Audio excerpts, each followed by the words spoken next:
Pokemon. Zarina versus Suicune has been an interesting debate where a lot of teams from Japan love Zarina. It's a really powerful Pokemon, especially when you know how to use it, a very skill-intensive Pokemon.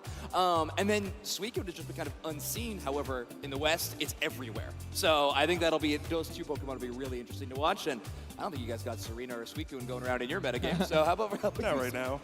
Yeah, I get one for the beginning. I think it's been it's had its moment in the TCG before, but I have to shout out VGC Legend and Smeargle.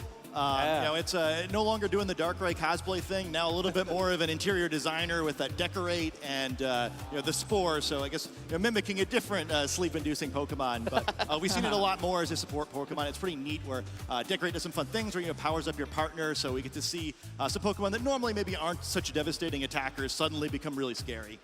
Right. Glad Smeargle was able to get out of that dark void. What about for TCG, Kyle? TCG always has a lot of wacky Pokemon. I would say the one on top of everybody's mind that stands out is the Badoo. Yeah. It's just tiny little Pokemon. It's only got 30 HP, which for TCG standards these days is tiny. All right, there's Pokemon with over 300 HP, but yet this little 30 HP Pokemon just does 10 damage. But it prevents your opponent from playing item cards on their next turn. These are just the weird things that can happen in the TCG. It doesn't look very imposing, but it can completely freeze your opponent for like multiple turns. So yeah, it's always funny when it's like, oh man, my opponent had Badoo, I couldn't do anything. Yeah. Terrifying monster. Right. Well, I will say to you, 30 HP in TCG might not be a lot. It's also not a lot in Pokemon Go. I would love to see a Badoo in action, but maybe one day for Pokemon Go. Very excited to see the action come out too. Grab your beverages, grab your popcorn, get relaxed here. This is Pokemon World Championships. Get in your seats. We're gonna kick it off here. Stay tuned. Let's hear the hype, everyone.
Man, y'all ever have one of those perfect days?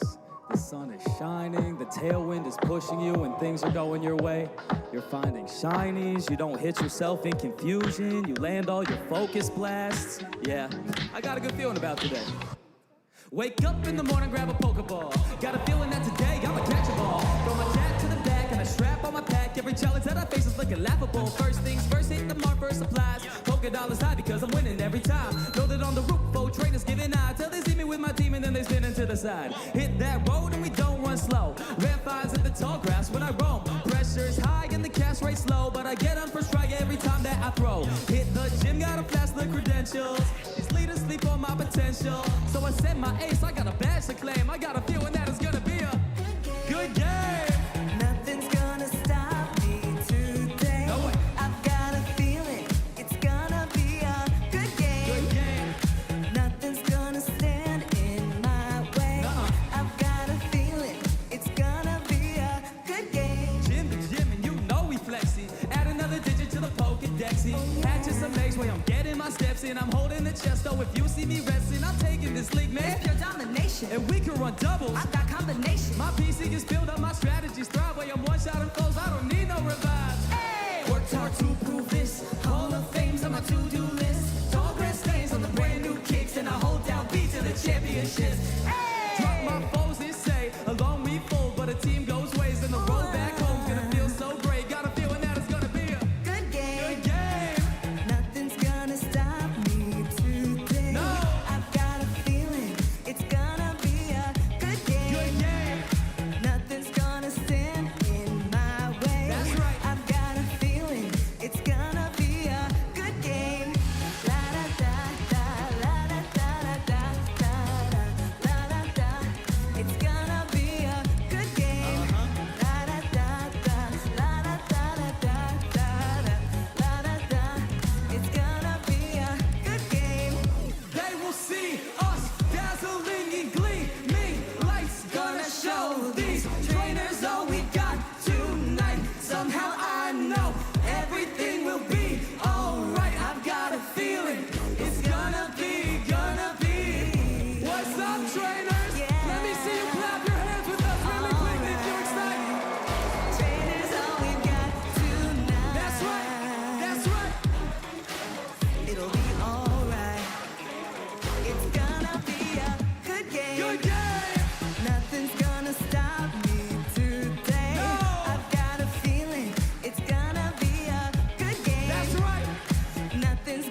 to me. I have come all this way here to make my stand on the edge of my fate, almost in my hands. I'm reaching out, and it's so close now I can almost taste it. Just beyond, just beyond, it's just beyond my fingertips. Just beyond, just beyond, it's just beyond my fingertips. Just beyond, now we're reaching the horizon and it's just beyond.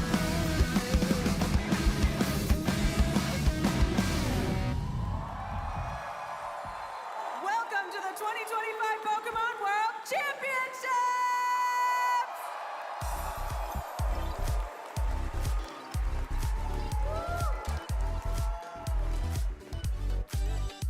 So, what'd you think of that performance? I'm Anna Prosser, and I feel so lucky to get to perform in our opening ceremony alongside Cam Steady, Toasty Marshmallow, and Name Wants to Battle. Let's all give them some more love. For those of you at home, we're coming to you live from the Anaheim Convention Center right here in California, USA. We're here, of course, to celebrate our titles, Pokemon Scarlet and Pokemon Violet, the Pokemon trading card game, Pokemon GO, and Pokemon UNITE. Over 2,000 of the world's very best trainers are here to claim the title of world champion. Only a few can do it, and we're here to watch their world story unfold.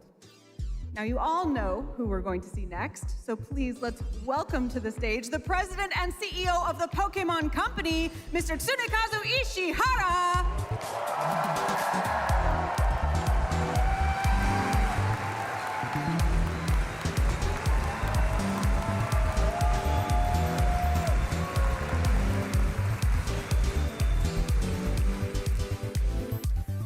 Pokémon トレーナーの皆さん、ポケモンワールドチャンピオンシップス2025へようこそ。 Hello, trainers, and welcome to the 2025 Pokemon World Championships. 世界中から集まってくださった皆さん、そしてオンラインでご覧いただいている大勢の皆さんにまずは感謝を申し上げます。皆さんのポケモンへの愛と長年のご支援がこのイベントを本当に特別なものにしています。 I first want to thank everyone who traveled from around the globe to be here today, and of course all of you joining us online. It is your love and support of Pokemon over the years that truly make this a special event. そして競技に参加するトレーナーの皆さん、新たな世界チャンピオンの誕生を見届ける観戦者の方々、そしてイベントを楽しみに来られた方もぜひ仲間と一緒に素敵な思い出を作ってください。 Whether you're here to compete, watch the rise of the next world champions, or to enjoy all of the event activities, I hope you all have a great time making special memories with your friends. またトレーナーの皆さんを支えてくださったご家族やご友人の皆さんにも心より感謝申し上げます。皆さんの愛情とサポートが彼らをこの世界大会へと導いてくれました。 I also truly appreciate all of the family and friends who are joining our trainers this weekend. It is your love and support of these competitors that helped them overcome the challenges they faced on their way to Worlds this year. さあ、いよいよ始まりの時です。日曜にはポケモン世界大会史上で初めてアリーナ会場で決勝戦が行われます。日曜日にまたお会いしましょう。 And now it is time for the competition to begin. This year, on Championship Sunday, we'll be hosting our finals in an arena for the first time in the history of the Pokemon World Championships. And I look forward to seeing you all again there.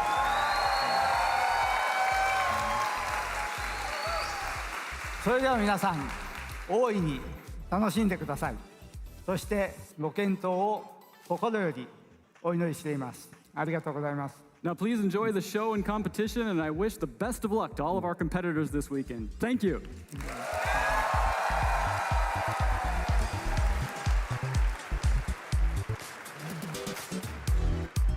Thank you so much, Mr. Ishihara. I am very much looking forward to what you have in store for us on Sunday. So, all right, let's see. Our incredible Pokemon community is in the house. Check. Intro video, check. Opening performance, check. So how about all you top trainers? Are you ready to compete? Let's get the 2025 Pokemon World Championships started. Competitors, good luck. The battle to become the next Pokemon World Champion starts right now.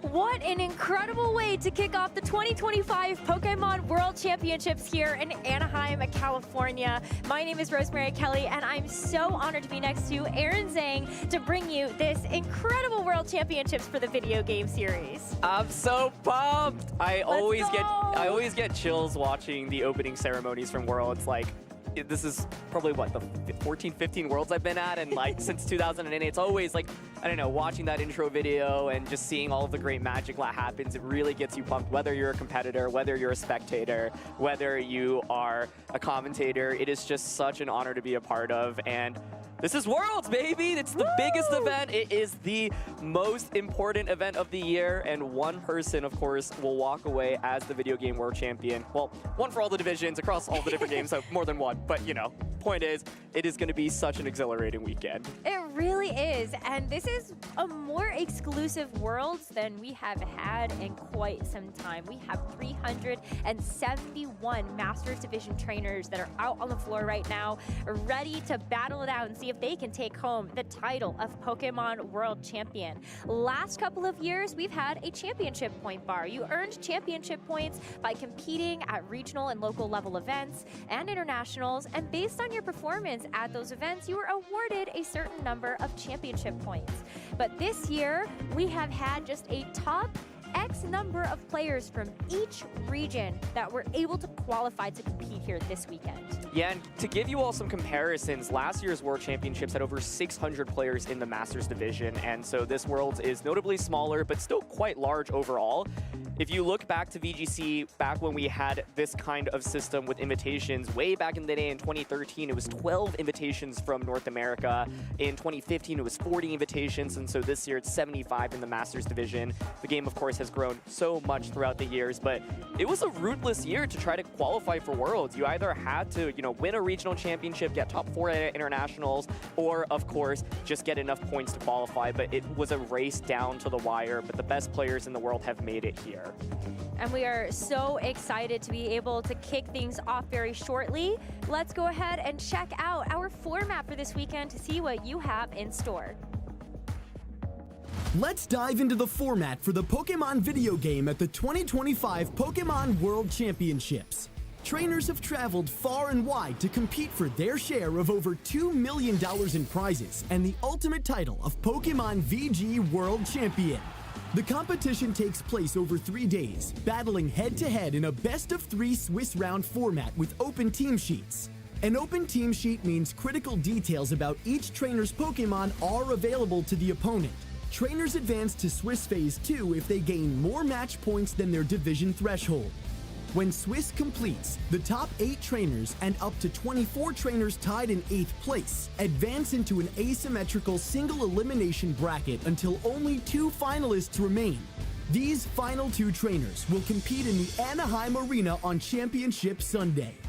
The trainers are bringing their all to the play tables this weekend, and we will soon see who will claim the trophy and title of World Champion. Let's get this tournament started! not just the trophy and the glory, but of course there is a lot of prize money on the line. Aaron, you've already walked us through the ages in terms of the number of competitors we've had here at Worlds, but this prize money, that's something we got to talk about too. It is really, really big. I mean, you see $30,000 for first place, pricing going all the way down to the top 16, and it is once again a big increase from what we used to see at the World Championships, and so the game has continued to grow. And as you may have heard in that last video, the Anaheim Arena, it's not just about playing for the prize money, it's playing for the ability to become the first world champion to win a Pokemon World Championships in an arena. Oh my gosh, I cannot wait. The energy is going to be absolutely electric. It's going to be so exciting, whether or not you are playing on that stage, watching from the arena, or watching from home. We cannot wait to put on a good show for everybody, and I hope our trainers don't get too nervous. That's definitely going to be a different environment to play in. It's a once-in-a-lifetime environment, right? And it's not something that you can train for either. Of course, normally with the World Championship Finals, we see them in our convention centers where we generally hold the tournaments, but there is an arena connected to this convention center. We haven't even gotten the chance to see it yet, so I am so excited to see what it will look like. But of course, there are going to be so many players to watch out for in this tournament. We have to start off with a couple of big names. First up, Wolf Glick. He has won every single level of competition there is in terms of nationals, internationals, world championships in 2016. And he stands next to some incredible players as well. But I mean, Wolf, what a season he's had, right? Looking to claim the first season where someone wins a regionals, a internationals, and then a world championships as well. He's got one last title, but of course it's going to be the most difficult to do. He's done it before, and he said it, if I win another world championship, I am undisputedly the greatest player of all time. So he is coming in after an incredible season, but he did finish 5-3 at the North American International Championships, a slight blimp in his entire season. We'll see how he'll be able to bounce back from it. But of course, one of his biggest rivals this season, Marco Silva, who has also had such a tremendous season, winning LAIC, second place at 2 different regionals, and second place at NAIC. He actually has not gotten further than top 16 at the World Championships. He's accomplished that 3 different times, including the last 2 years. If there's any year for Marco to be the favorite to win, it might be this one. I think it is so wild that Marco Silva has 3 international championship titles, but not a single regional. Yeah. He's able to win some of the biggest tournaments and most high-stakes tournaments in the entire world, but somehow that regional championship title has eluded him. Last but of course not least, our second reigning world champion from Japan, Shohei Kimura, was able to win on that home turf and in such a commanding fashion. Was so exciting to watch him win. Absolutely. Jumping to the North American players, these have been some of the brightest stars this season.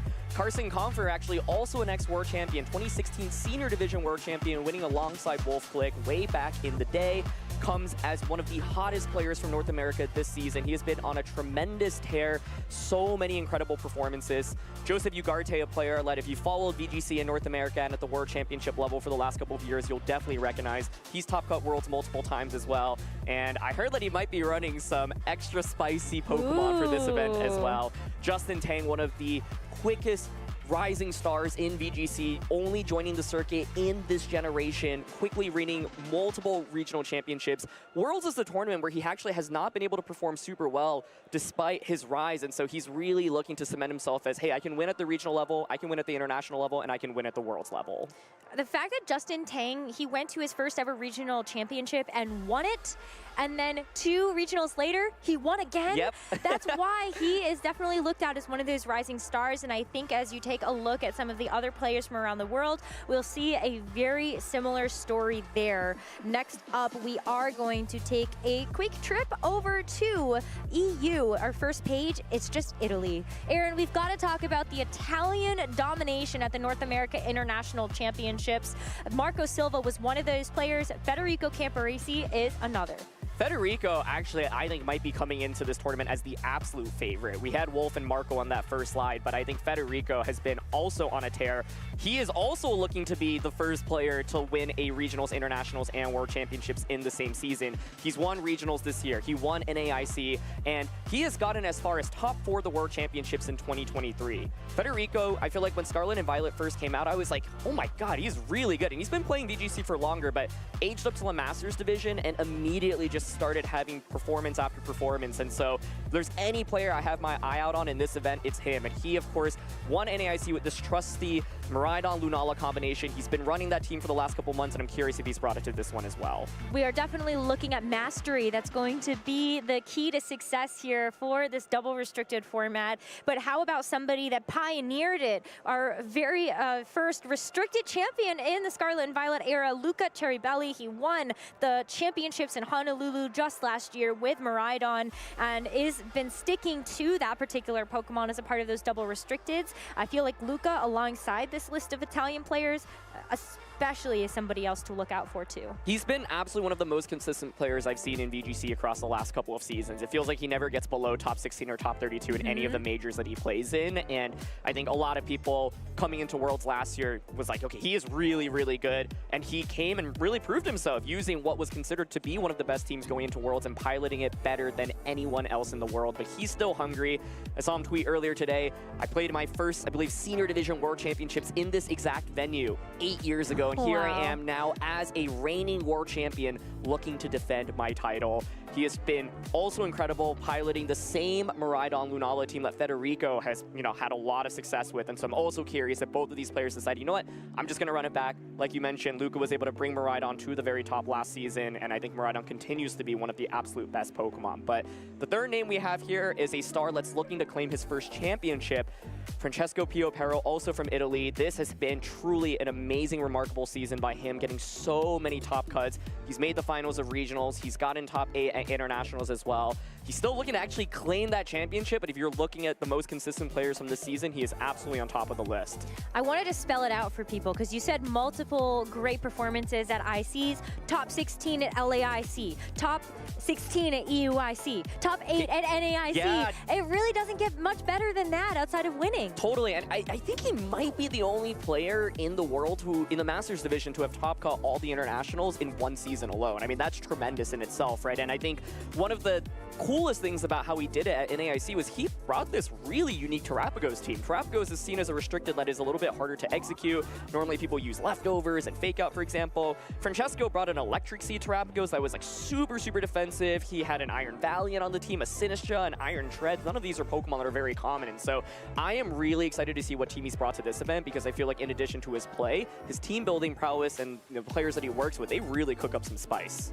Maybe Terrapagos will finally be able to see its time in the sun at this particular event, but we have a couple of other players from the European region that we've got to talk about. Michael Kausch won 2 regional championships just this season, and the only other player recently that has done that is Wolf Glick. I just think it's so exceptional. He is one of those other breakout stars that we saw alongside Justin Tang, comes out this first season of VGC, gets top 4 at Worlds, gets second at Worlds. Like, he has been on a tear in the Scarlet and Violet era at the World Championships. His worst result is the top 4? Literally, like, yep. What? It's fun. I think for the longest time in VGC, actually, if you looked at who won the World Championships, they actually, like, almost always had a top 4 or better finish at the World Championships in previous years. That streak has like finally been broken after many, many years. But curious if Michael can be one of those players to basically bring it back. Like you said, 2-time regional level event winner just this season alone. He has been absolutely one of the best players in the world. Eric Rios, of course, another star over from Europe. Eric Rios got his first top cut at the World Championships in the seniors division in Washington, D.C., 2014, where he got top 4.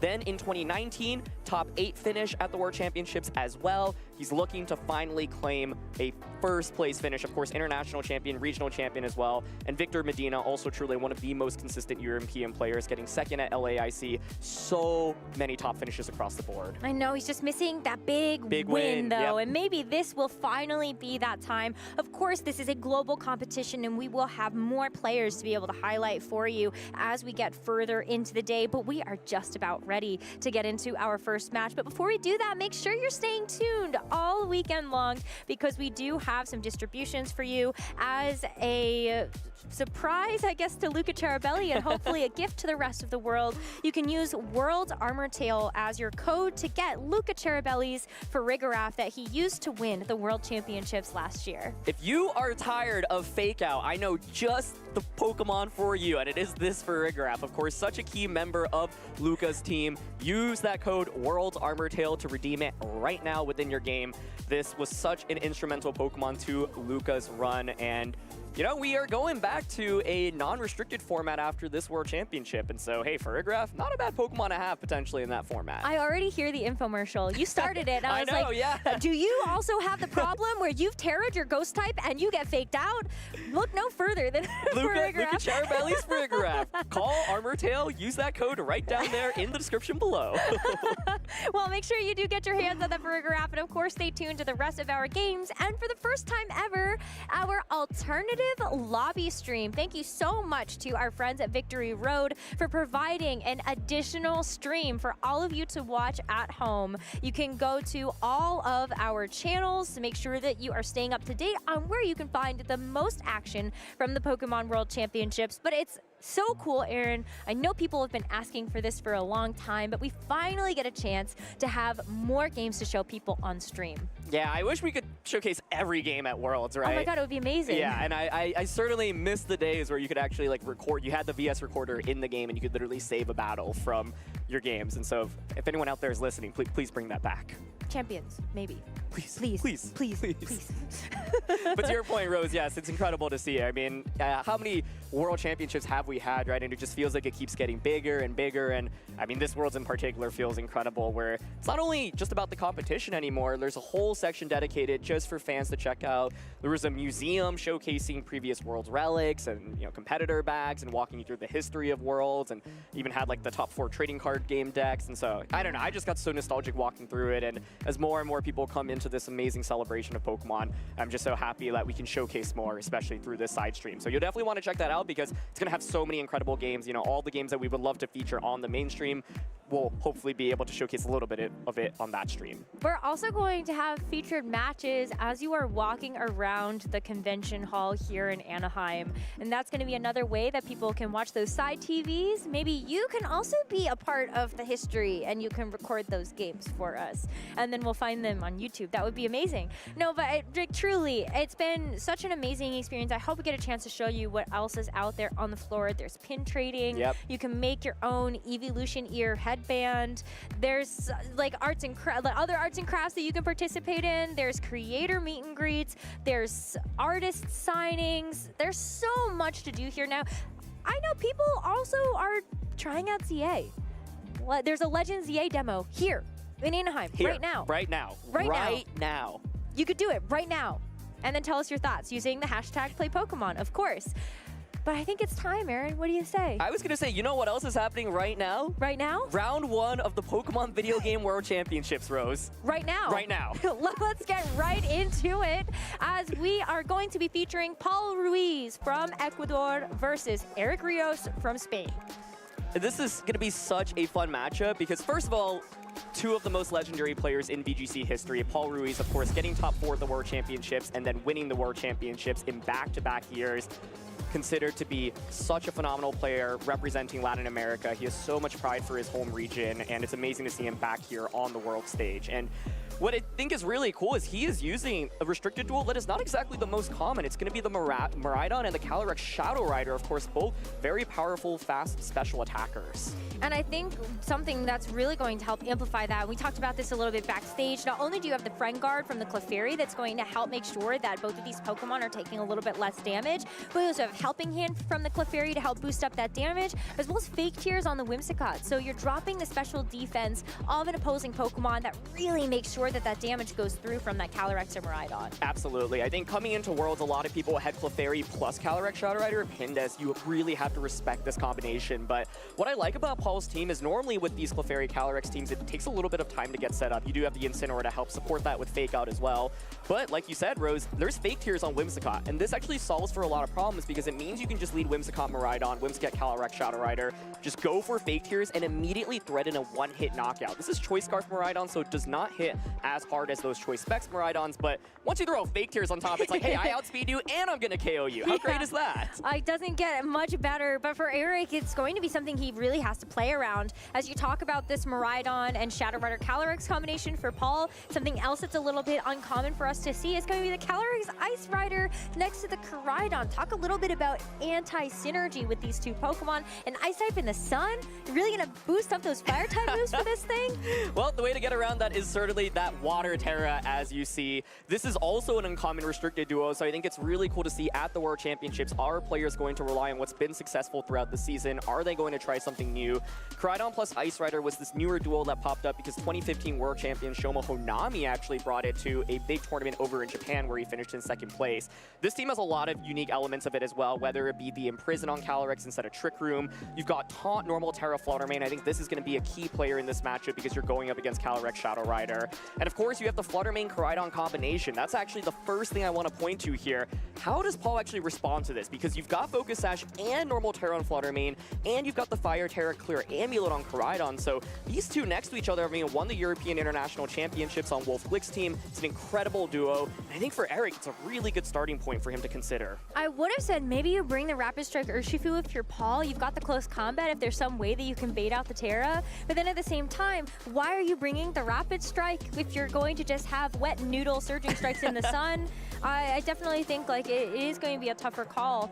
So I wonder where Eric will decide to kind of bolster maybe the Fluttermane. If you really expect that's going to come, then Paul, do you have to just kind of force the Fluttermane to Terra and then try to take advantage of it that way? Yeah, I think being able to force a Terra out is going to be really, really crucial in this game. It's like, okay, if you are able to bait a Terra out of the Fluttermane, then it turns normal type. Okay, then obviously it's immune to the Astral Barrage, but then you have a lot of other options available to you. I think the other thing to think about is if Koraidon goes for that Terra, it means Fluttermane can't Terra, right? So if it's Fluttermane Koraidon early and you bait out a Terra from Koraidon, suddenly then Astral Barrage becomes a lot stronger. And so, yeah, I think this is not, in my opinion, the easiest matchup for Paul because the Fluttermane Koraidon duo already exerts a lot of pressure. Eric doesn't necessarily have to lean into that immediately either. And the other question I have is Koraidon even that good in this matchup, right? It does not do the most amount of damage. So there it is, Fluttermane Koraidon.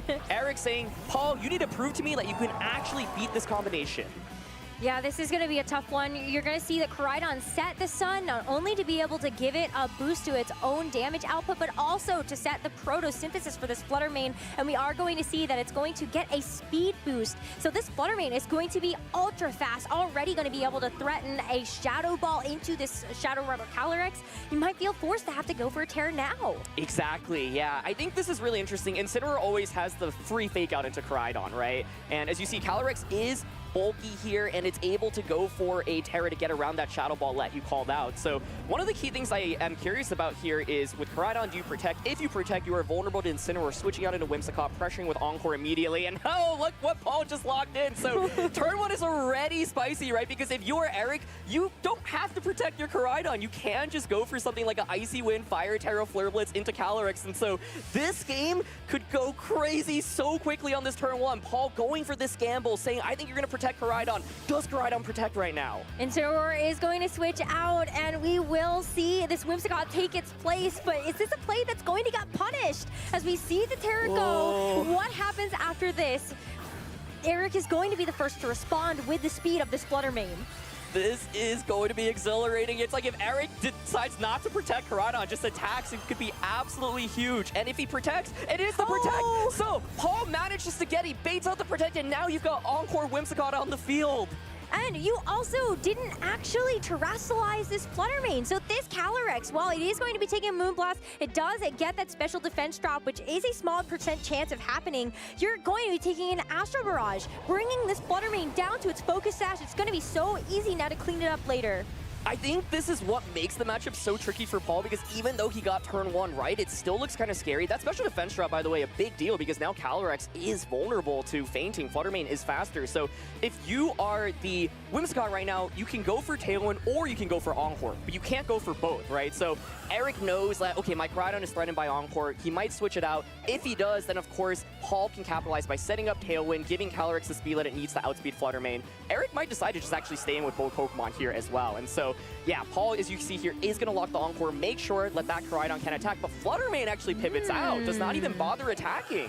Maybe just saving the Fluttermane for a little bit later if you expect something to be in the back, or it's a good sacrificial piece if you think you want to pivot out later.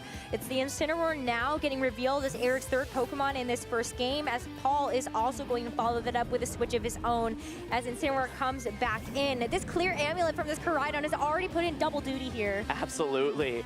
One of the other things, by the way, from Paul's end is, first of all, no Terra on, or no switch here on the Koraidon, right? And so Paul is baiting this so well. He gets the Whimsicott in on turn 1, and now he's going to Encore into Protect. I think Eric was hoping for the Shadow Rider to target the Flutter Mane slot. Paul does not fall for it, and now you are stuck with this Encore Koraidon on the field that has to either keep going for Protect or pivot out, and the Terra has been committed as well. So Paul has been playing lights out to start this game in what I think is a unfavorable matchup. And the point I wanted to call out is there's no Miraidon in the back for Paul. It's actually that Urshifu. Oh my gosh. Well, I guess maybe Paul sees something that we clearly don't with this Urshifu coming into the matchup, but that's certainly going to be a nice piece to have at the end of it all. And Eric really in a tough spot. I guess the good thing for him is it's going to be Incineroar and Whimsicott. How much damage can you really expect? Is there anything that Eric has brought that could take it? Either of them. Absolutely, and the other thing you have to think about is Eric's Incineroar is actually a pretty huge offensive threat, right? You've got the Sun boosting your Flare Blitz, so you can Flare Blitz the Whimsicott slot and basically do a ton of damage. This is where if you had Miraidon instead, as Calyrex comes in, but if you had Miraidon instead, Whimsicott switching to Miraidon would feel really great, but that's not the case right now, and so Eric can threaten with a knockout immediately this turn, but it's just fake out onto the Incineroar. Eric has been playing pretty safe, all things considered, for how these first couple of turns have gone, and Whimsicott gets a free Tailwind off. Of course, because it has that Covert Cloak, you're not able to fake it out anyway, so at least you're able to stop the damage from the opposing Incineroar, and your Calyrex comes in for free. But at what cost now that Paul does have this Tailwind set up? Yeah, I think what Paul has working for him is you do have Flare Blitz into Calyrex. If the Calyrex protects, it's threatened by Encore. Eric's way to get around that then is just going for a Flare Blitz onto Paul's Whimsicott here. This is, of course, the Assault Vest on Eric's Incineroar, so there's no threat to, like, Parting Shot into the Incineroar. You could always U-turn as well and Psycho Intimidate, for example. And so, yeah, I think this is a really interesting decision, obviously, to bring the Urshifu, but Urshifu is a Pokemon that can switch into that Flare Blitz, and so it's going to be the pivot right now. Paul dropping a restricted immediately start off Worlds, and Calyrex does get baited into that Protect. It is going to try to avoid any Flare Blitz damage here. I will say, it's also pretty nice to have the Urshifu versus this Calyrex Ice. I think just being able to have that defensive capability versus this Pokemon also makes it a bit easier. You're also going to be taking basically negative damage from this U-turn, but now Eric with this Protect gets to bring something else in that might be able to fare a little bit better. It's going to be the Koraidon. Now that it's shaken off that Encore, it's not going to be locked into the Protect. Dual Restricteds now out on the field against two of the most common non-dual Restricteds. Tailwind, of course, is set up, and so Paul has been playing super well, but he's still looking for damage, right? And right now it's probably tempting to double up into the Calyrex. The Calyrex, of course, can pivot back out into the Incineroar. Getting that U-turn off into Urshifu was a really big deal because, of course, it broke the Focus Sash as well, and so this is still quite scary. Tailwind is set up, but this is the problem with Urshifu that we were talking about. You're not going to do a ton of damage given that the Sun is up, right? So Paul is like, okay, if I go for a Surging Strikes, maybe I do like 40% to something, but then you just threaten me with a one-hit knockout in return. So let me pivot out my Incineroar, let me stall out the last turn of Sun, and then go from there. But this is a big turn potentially for Eric. He can capitalize off this, and Whimsicott is so vulnerable to the damage from the opposing side that I think it's likely it will just fall here. Paul goes for the Detect onto the Urshifu, but it's going to be the Collision Course from this Koraidon into the Whimsicott. There's no downside versus the close combat that's going to drop your stats. You're just doing a ton of damage. But the Calyrex decided to go for a Leech Seed into the Urshifu. Protect, making sure that that doesn't land.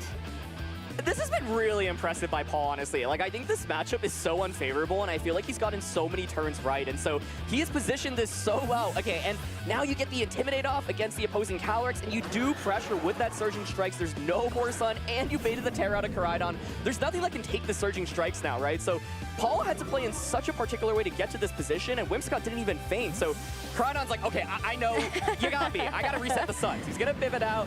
Gonna bring out the Flutter Mane, basically sacrifice. I think that's the right play, but taking care of Flutter Mane is also nice, right? Because it does so much damage across the board. And so Paul finally secures the first knockout, but it has been a back and forth battle. It really has. This Calyrex Ice Rider is still able to move on this turn, so you have to expect that it's going to go for this Glacial Lance, try to get some damage down, and hope that you can trade a bit favorably. But see, look at that. The defensive capabilities of both of these Pokemon are perfect in front of this Pokemon. Absolutely, and this is how you beat the Leech Seed Calyrex Ice Rider sets. If you don't have high horsepower, it means your only real offense is Glacial Lance.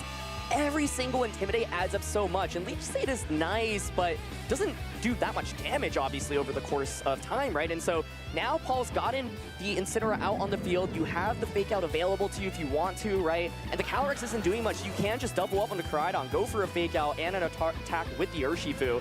It's still going to take a little bit of time to actually knock out the Koraidon, but ooh, okay, we're actually seeing the fake out here into the Calyrex slot. Okay, so just gonna stop the Calyrex for now, but that does mean this Koraidon is free and clear to go for another collision course, and into the Incineroar, of course it's going to be a one-hit knockout. Koraidon takes a little bit of recoil from that Rocky Helmet, and I wonder how much that's going to add up if this Urshifu decides to go for the Surging Strikes. Critical to note that Koraidon can't protect in front of this, so Eric knows you're just gonna be taking damage from this Urshifu because of that ability. I love how this is played out for Paul, because now you just get the free switch into your Calyrex Shadow Rider, and you have Astral Barrage pressure, right? I feel like the way Paul positioned this game was actually a masterclass in VGC, and you would think, oh, Incineroar going down here doesn't feel that great, but you've already gotten the Intimidate onto Calyrex, right? And you could have gone for Fake Out onto Koraidon, but by actually letting the Koraidon get a knockout now, you can switch into that Calyrex. And so, I mean, this has just been a beautiful game by Paul, and Urshifu, not the most intuitive Pokemon to bring into this matchup, but he made it work so well. I cannot express, though, how well Paul has been playing this game from beginning to end. And so, still a couple turns of Sunlight. Of course, one of the things to pay attention to is Calyrex's speed relative to Koraidon as well, because you always have the potential of Calyrex to be a little bit slower, right? But either way, oh my goodness. Like, I cannot express how beautiful of a game this has been for Paul Ruiz. All we need to know is that this is the true skill expression of a previous world champion, and we're seeing it play out before our eyes. Eric has no choice if he wants to preserve this Koraidon for later to bring in this Incineroar, and at least hope that this Incineroar will be able to pressure something out a little bit later, because this Shadow Rider Calyrex already terastallized. If it survives his attack, thanks to its typing, then you will be able to go for a fake out a little bit later. Calyrex holds on. It is a bit more bulky, but can the Urshifu finish it off with the close combat and the Incineroar? The Intimidate is just not enough to save it with that critical hit, of course. And so Incineroar goes down. Eric Rios in this first game down to his final 2 Pokemon. Yeah, my main question there is whether or not the critical hit saved the Incineroar. Even if it doesn't get the KO, you're still pressured by the Astral Barrage. But let's see, does Glacial Lance get the knockout? It does not. And look how key those Intimidates are. Normally with these Leech Seed leftover Calyrexes, you love to run a lot of bulk. And so you have less attack investment, and you're up against a Calyrex with bulky investment, right? So Paul Ruiz, take a bow. This has just been absolutely beautiful. Turn after turn after turn. He knows this is not an easy matchup.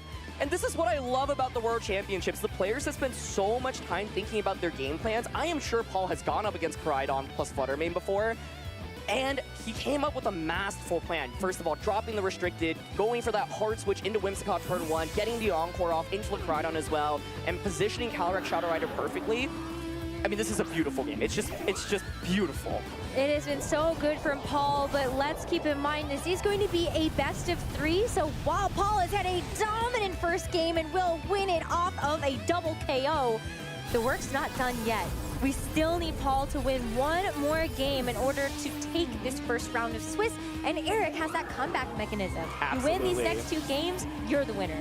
And I think it's so scary because there's so much that could go wrong for Paul at any given point. If on turn 1 of that game, Koraidon decides, you know what, I'm just gonna attack, and you go for Icy Wind plus Fire Terror Flare Blitz, I think Eric literally wins the game on the spot. Paul had to get so many turns right, but this is what it looks like to win in what I would consider an unfavorable matchup. You have to find clever ways to maneuver, and Paul did exactly that. You know, goes for the gamble of dropping the Miraidon, brings the Urshifu, and Urshifu was so critical in this game, putting on so much pressure with that Surging Strikes. And so I think going into game 2 now, if you're Eric, you're probably like, okay, I feel like my Pokemon are actually really good here. I just need to sharpen up a little bit. If I get like the Encore turn correctly against Koraidon, or if turn 1 I just attack, it looks like a different game. My main question from Paul's end is he actually did not bring that Miraidon. Does he want to potentially weave it in? Because I think it is still bringable in this matchup. It would be so interesting to see, especially because maybe you can forego something like the Tailwind on the Whimsicott, just because you know you have that Choice Scarf attached to the Miraidon. And can you get enough damage out with something like multiple Draco Meteors? The Electro Drift is still going to be pretty valuable for just making sure that the Electro Drifts are even better. But does that help out? Like, if Eric brings a Raging Bolt, do you really want to set that up for that gold? Absolutely, and I want to go back to that Urshifu pick because I think in Team Preview, like, it looks like it's just so tough into everything, right? You're facing down the sun, obviously, but one of the nice things is close combat's damage, of course, is not reduced by the sun. And we saw that close combat into the Incineroar, right? You have to be really smart about how you position your Urshifu, but it makes a lot of sense because the rest of Paul's team, if you're not going to bring that Miraidon, it's like Calyrex is never going to do enough damage into the Assault Vest Incineroar. And so like the only way you can actually damage Assault Vest Incineroar is getting a close combat off into it. And so, yeah, like, it feels bad when you have to bring Urshifu into this matchup, but Paul showed how you can make it work. I think if you're Eric, you've got to be thinking about that a little bit as well. If I can eliminate Incineroar a little bit earlier, then that opens the door. Or if you can eliminate Urshifu, opens the door for Incineroar. But here's a run back of Fluttermane and Koraidon. How does turn one play out, though? That's where we're going to need to see those adjustments from Eric to make sure that Paul doesn't start to sneak away a win again in the second game. And that kind of just starts out with like fake out. Can you do nasty plot here for Paul? I think nasty plot would be cool, a little bit flashy though, mainly because it is not like that important to get the boost right now, right? And so this is what's so fun, because even though we saw the exact same leads, Eric right now has got to be a little bit scary. He's like, oh my goodness, you actually called me out in game one, and what if you just switch into Whimsicott again, right? You see, Paul here has also indicated something different. He's going just for that fake out. He's saying, you know what? Just gonna go for damage here, because if you're Eric, you also have to be scared about eating up a, fake out plus a Draining Kiss, for example, from Calyrex immediately. So yeah, one of the questions is what Terras. I think in the last game, Paul was able to bait out that Fire Terra really well. Fluttermane normal Terra is gonna be really, really nice against a potential Astral Barrage, right? But here we go. Okay, well, first Terrestrialization getting used in the second game. We'll go over to the Shadow Rider Calyrex again, removing its weakness that it would have to the Shadow Balls from that Fluttermane on the other side, and it's also going to be boosting up some damage from, let's say, a Draining Kiss. But Eric's not going to fall for it. He's just going to go for the Protect again onto the Koraidon, and since there's no switch into the Whimsicott, at least this Protect will protect this Koraidon from the fake out from the Incineroar. But with the Moonblast, it's actually a pretty good turn here for Eric.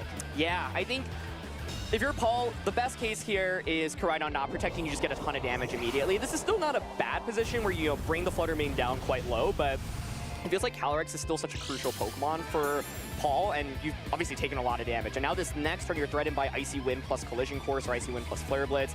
We see what Paul's opted for in the back, by the way. There is no Whimsicott. It's actually that Clefairy adjustment this time around. And so Clefairy is nice for defense, but it's not very good from an offensive standpoint. Calyrex has to do so much of the heavy lifting in this game because, once again, there is no Miraidon. And so if you're Paul, it's not a bad turn one, but where do you go from here? You are threatened by a lot of damage from the opposing side. And so do you go for example, a hard call out thinking, you know what? He's going to try to target my Calyrex down. I'm just going to attack with it. Or do you protect and try to, finish off the Fluttermane like Paul's thinking about? You could also protect switching Clefairy. So this is still so scary for Paul. And what is this Koraidon going to do? We do have another Terrestrialization. It's going to be for Eric this time around, and the Koraidon, again, just like that game number one. It's going to make it a little bit less vulnerable to things in the future, but especially if you're already thinking ahead and it's like, well, there's an Urshifu that might be waiting in the back. That was a little bit better. Protect here onto the Shadow Rider Calyrex from Paul as the Fluttermane just goes for the Icy Wind. Is it Collision Course is the question, because if it's not and Paul's able to just eliminate Fluttermane, it's an incredible turn. We saw the Flare Blitz lock into Fluttermane, so let's see. Is Koraidon going for Collision Course? It's the Flare Blitz! Paul is just getting call after call correctly. No way! That means that the Shadow Rider Calyrex is going to be around for a little bit longer, and this Fluttermane can't do anything else in this second game. Eric has already lost a Pokemon in the first couple of turns of game two.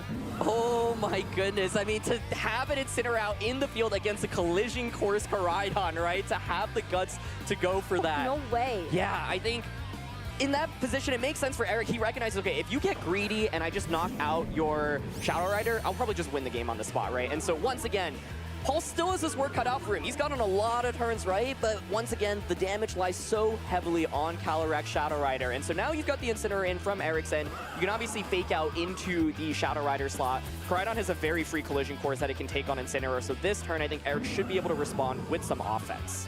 But then I wonder, though, do you actually just switch out the Calyrex here? I think Eric should identify now that it's going to be a lot of eggs into this Calyrex basket. So is that something that Paul can actually use against Eric? I know my Calyrex is public enemy number one. Yeah, and the main question I have here from Eric's end is, do you still target the Calyrex slot? Yeah, you have Collision Course onto Incineroar, but do you actually want to take that knockout? Because Incineroar is not that scary right now, right? So Clefairy comes out, Paul is trying to set up for success, and it's actually going to be the Flame Charge coming out here, which crucially will give Koraidon a speed boost. It will now outspeed that Calyrex Shadow Rider, but of course the Clefairy won't faint from it.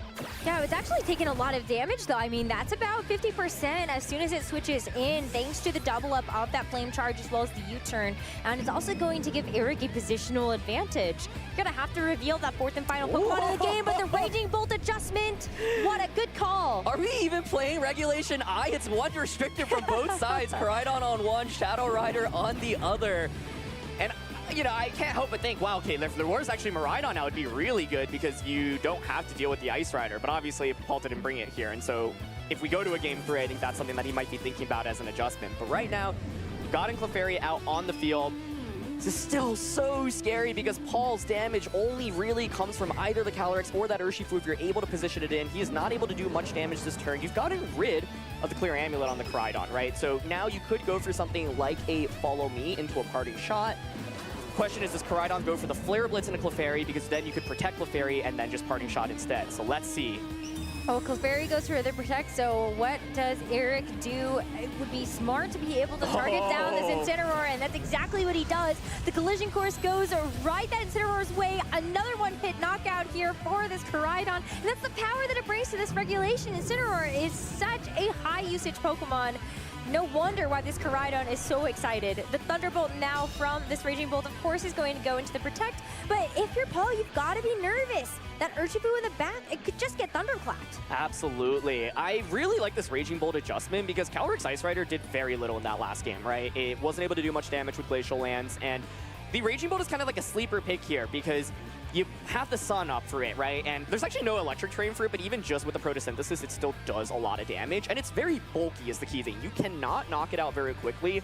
The best way to knock it out actually would be a Draco Meteor from a Miraidon, but Paul showed his hand in game one saying, I don't want to bring Miraidon, and so I love Eric's decision to adjust to it, and I think that's actually really, really crucial. But that last turn was big, right? It ends up just being Collision Course into Incineroar. There was the ability for Clefairy to go for a Follow Me, and then Incineroar to go for a parting shot. It's not what we end up seeing happening, so Urshifu now comes out, but still going to be a tricky spot. You do have the ability to maybe go for something like a Helping Hand into a close combat. It's the last turn of Sun as well.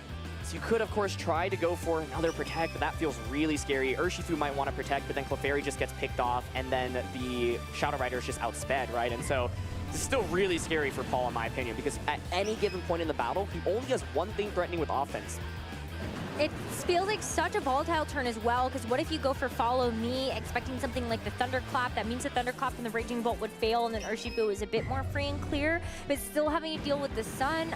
Those close combats, not only are you going to be dealing damage, but you also have to take that negative effect where you're going to be dropping your defenses. Absolutely, and so yeah, going for the safe Follow Me here, just saying, look, you can take the knockout with your Koraidon and get a lot of damage onto your Raging Bolt. And there's the Flare Blitz that comes out. But this is going to be so scary for Paul, right? Because Clefairy is going to faint now, and then the Raging Bolt is going to survive close combat and launch back with a Thunderbolt as well. Eric crucially not trying to get fancy with a Thunderclap or anything there. And so Urshifu will be taken down to Focus Sash. And that speed boost earlier from Koraidon was a really, really big deal. Close combat does a lot of damage, so I actually wonder if it was Helping Hand close combat there, whether it would have secured the knockout. Yeah, now well, Raging Bolt gets the Thunderbolt. Yeah, and especially, oh, well, of course you have that Focus Sash to be able to help you hang on, but even so, now you've got the Thunderclap, you have no way to actually try to remove that. The Sun has gone away, but I think the damage has already been done. Absolutely. Koraidon is faster than Calyrex, thanks to that Flame Charge we saw so long ago. And it looks like it's just 2 attacks away from Eric closing out this second game and tying up the series. Yeah, it's like, how do you stop Thunderclap onto Urshifu and then a Flare Blitz into Calyrex, right? Especially with that speed boost. And can't stress how important that speed boost is. Without that speed boost, then the Calyrex actually would outpace, and then you have Astral Barrage pressure. You could protect your Urshifu, go for an Astral Barrage, for example. And so this Raging Bolt putting in so much work, being just a tanky Pokemon that can also dish out damage. And so that's why I was talking about the potential Miraidon adjustment for Paul going into this next game. But this is one of the key things about Koraidon. Being able to get that speed boost means then your late game against Calyrex is a lot stronger, and this is why I think it's a really tough matchup for Paul, right? I feel like he played so well, but in the end, it still might not be enough. He's banking on his Calyrex being bulky enough now to survive a Flare Blitz. At least the sun is gone, but with the terrestrialization, you're still getting a boost of that Flare Blitz's damage, no matter how small, and this Calyrex just cannot withstand that power. Goes down, and it's just as Urshifu on 1 HP left. Paul is definitely going to take us time to think about what is going to happen in this game number 3. And Aaron, I think we got to talk about conditioning a little bit. Paul had that flawless game number 1. On this first turn of game 2, Eric could have done something different, maybe expecting that Whimsicott to come back out. Decided to kind of stick to his guns a little bit in terms of that duo. And now for this third game, is Paul going to fall into a trap, bring that Miraidon, and Eric expects that and is able to kind of get the jump on it. Absolutely, yeah. I think this endgame is also interesting. There was the ability to click Aqua Jet into the Crydon. Crydon probably bulky enough to survive it, but now after the recoil, it will faint. Aqua Jet obviously helps you get around the Thunderclap as well. And so I think Paul was thinking, look, I'm not going to be able to win if he thinks like Aqua Jet, even with the crit, isn't going to get the knockdown. He's maybe hoping for a mistake from Eric's end. Either way, though, Eric ends up not going for Thunderclap because he's like, okay, you're probably going to go for Aqua Jet instead. It's going to be a really tough endgame either way because the Crydon pressuring with the Flare Blitz was just so powerful. Paul maybe could have tried to go for like a Protect with the Shadow Rider and then like Surging Strikes, but then it's like if your Urshifu faints, your Calyrex isn't going to beat the Incineroar in the back anyway. And so I think like Eric just has so much defense on his side as well as so much offense, and that's what makes this feel like a pretty lopsided matchup. But now what? Now what is the question? Like, I want to go back to that discussion really quickly. Totally. Because if you're expecting Paul to bring the Miraidon out, given that it would have been very good into these 4 Pokemon, then if you're Eric, do you decide to bring back out the Calyrex? Yeah, exactly, exactly. It's so interesting. Like, I like the decision to drop Calyrex, quite frankly, even if you think Miraidon's coming back off, because the Incineroar is just so big. The main question, if you are Paul, is if you're going to bring that Miraidon, who are you dropping, right? In this case, he's actually brought every Pokemon on his team other than that Miraidon. So if you're bringing Miraidon, you're bringing Calyrex, you probably want Incineroar in this matchup as well. And like, the Urshifu once again feels so crucial just to deal damage into the opposing Incineroar. It's really hard to figure out like what is the right Pokemon to drop here. Like Clefairy also didn't feel like it did a ton in that last matchup, but the Friend Guard of course can be crucial, and so yeah, I don't know. I think the Miraidon adjustment maybe makes the most sense, but maybe Paul's comfortable saying, you know, I think my game modes in 1 and 2 actually worked. I just need to be a little bit sharper in terms of my play. Because of course, if it was like Follow Me on Clefairy instead of the Protect that turn, would have baited out the collision course, Urshifu would have been able to get an attack off. But once again, it is going to be a run back here. We've seen this before, Rose. We also saw that Clefairy take 50% damage as soon as it switched in, right? So, you know, how long can you really expect that Clefairy to hang around? But as we get into this third game, it does look very familiar from the other 2 that we saw. And so again, it comes down to this first turn. Both players very comfortable with the Pokemon that they've led for the first 2 games of this series. But now, does Paul switch in the Whimsicott, right? Does Eric think that that's going to happen? We just saw what's in the back, and it's actually a run back of last game. It's going to be Clefairy, it's going to be Urshifu. And so this is really, really scary. Oh my goodness, okay. He's thinking about going for Fake Out on a Flutter Wave that would cover for normal Terra, but we haven't seen Terra at all. So Paul being like, you know what, I'm happy to just play it safe and go for the same play I went for the previous game. I think this makes sense because you could literally lose the game on the spot. But it's going to be a Terra coming out here into the Calyrex once again, so no Terra to start, at least on the Flutter Mane. I think Terra normal Flutter Mane would have actually been really interesting here to give the immunity to Astral Barrage immediately, but the extra damage output on Crydon and the defense is nice, and so here we go, trade in Terras. Yeah, it's so risky, I think, right? Because you look at that Flutter Mane, it's got the Focus Sash, so yeah, you're going to have it for at least 2 turns, but you're still taking so much damage from either of these Pokemon. I think it's a really risky investment to make when you know your Crydon's probably around for a bit longer. Fortunately, not going to attack this turn because of the Fake Out, but the Icy Wind is going to help out for the next turn. And no Protect from Crydon, so this is actually a huge difference maker because now it means Calyrex gets an Astral Barrage off into Crydon. That's a ton of damage, and so it's a better start, right? This is what Paul was actually probably hoping for in the previous game. Look how much this is going to do. Oh like, my goodness. That's a lot, right? And if Crydon just takes like recoil damage from Flare Blitz, Aqua Jet will probably be a KO even in the sun. And so it's a much better start for Paul this time. I think Eric was a little bit worried probably about the Whimsicott bait once again, right? He was like, I don't want you to do what you did in game 1. If I protect and you switch in Whimsicott, I'm going to be in tough shape. And so Paul gets the better end of the trade, and this is so important in what I think is such a tricky matchup. And this Incineroar is going to be doing a lot of damage too. I mean, just even though this Koraidon does have that Terra Fire, you can still use knockoff, get rid of that clear amulet for later. If for some reason the Koraidon is able to stick around, but any amount of damage on top of this Shadow Rider Calyrex should be able to clean up no matter what. Of course, Paul wants to keep it safe though, because with that Icy Wind, this Fluttermane and this Koraidon are going to be very good. But the taunt into the Incineroar. It wasn't Parting Shot though, it was Flare Blitz. Yeah. Oh my goodness, okay, it's just Flare Blitz into Calyrex, so Incineroar is actually going to get an attack up. Can Flare Blitz and Sun knock out Koraidon right now? Oh, so close, but could you imagine? I think Paul would have been able to win the game on the spot off of just that one KO. Totally agreed. But Eric still has his Fluttermane and Koraidon around for one more turn. Let's see what he can get done with these Pokemon. Oh, Paul is so close, but also you still got to get there, right? Like the key thing is this Koraidon has lost 95% of its health. One single Flare Blitz, it will faint from recoil. It is now also an Aqua Jet KO range. And so I like how Paul played that last turn because he knew even if you collision course me, it's fine. I'll then get the free switch into Clefairy, then I can go for Follow Me Astral Barrage, right? And so I think, yeah, it looks flashy to keep an Incineroar out against a Koraidon. I think it makes a ton of sense here, similar to maybe what we saw in the previous game. Paul now recognizes, okay, I just protected that Calyrex. I am very, very vulnerable. But Fluttermane also going to make the pivot out. Eric saying, I actually want to save this for the end game. And it's going to be his own Incineroar, and it's going to have a nice touch versus the Shadow Rider Calyrex, just because you also have the Assault Vest alongside that defensive typing. But Calyrex is also going to say, see you later. If this Koraidon gets taken out, then there is no way for the Shadow Rider Calyrex to be outpaced outside of something like the Fluttermane. But with this Flare Blitz now, hopefully you're able to get off enough damage that you feel happy with this Koraidon sacrifice, and it is almost a one-hit knockout onto that Clefairy. That's a pretty good trade. Yeah, but crucially, Clefairy survives, right? And so that is a really big deal in itself as well. I think because now Paul has positioned his Urshifu for success in this game, right? I think now that you've already eliminated Koraidon, it's going to be Incid, it's going to be Fluttermane. The key question from Eric's end is it going to be the Raging Bolt or is it going to be that Ice Rider? But Eric, and it's going to be Raging Bolt, but Eric taking that gamble on turn one saying, I'm afraid of you switching to Whimsicott. Paul doesn't even bring the Whimsicott and so gets such a better trade, and now one of the main pieces of offense is eliminated from his end. But you still have to look at this Raging Bolt as such a key piece. Unlike Paul, who's really putting a lot of emphasis onto that Shadow Rider Calyrex, we already saw the damage that this Raging Bolt is capable of.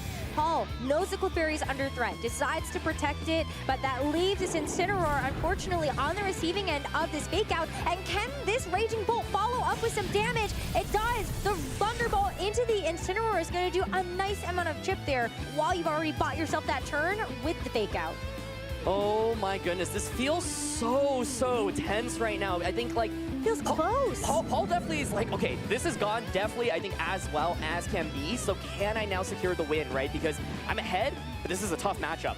What's crucial is that there's only one more turn of Sun, and because Koraidon is fainted, you can't reset the Sun anymore, so Urshifu suddenly becomes so much more viable. But this turn, you are not threatening with very much damage. You just protect it with Clefairy, and so both of these Pokemon can't really offer too much. Paul, key question is, maybe you want to actually just sacrifice both Pokemon and then get the free switch-ins into both Calyrex as well as that Urshifu. Is there enough damage on the board? Eric actually is not going to go for the knockout here. Protects this Raging Bolt instead, but the Fairy goes for the Follow Me. Paul knows something is going to be going down this turn as long as this Incineroar actually went for damage. Oh my god, the Clefairy does not get knocked out from that U-turn. It survives with 1 HP. The U-turn, of course, giving you the ability to pivot, but Clefairy is a bulky Pokemon. It refuses to go down. I'm actually wondering if maybe a free switch in there could have been more beneficial for Paul there. I think so. Because then you can, get Urshifu in, you threaten with Aqua Jet immediately, but either way, Clefairy hangs on, and it is the knockoff into the Raging Bolt. Had that been a target into Fluttermane, I think that actually would have been a fantastic trade for Paul. You force the Incineroar back in, there's no more Sun, there's no more Intimidate, but Fluttermane now does manage to come in for free. I mean, think about it. Even if you go for Follow Me here, you're going to Follow Me an Icy Wind or something, and then you just have to hope that it misses at that point. And the Raging Bolt still is free and clear to get this knockout onto the Incineroar. So Paul has to think, is a switch better? Do I want to protect this Clefairy? And Eric has a choice now of where to put the damage.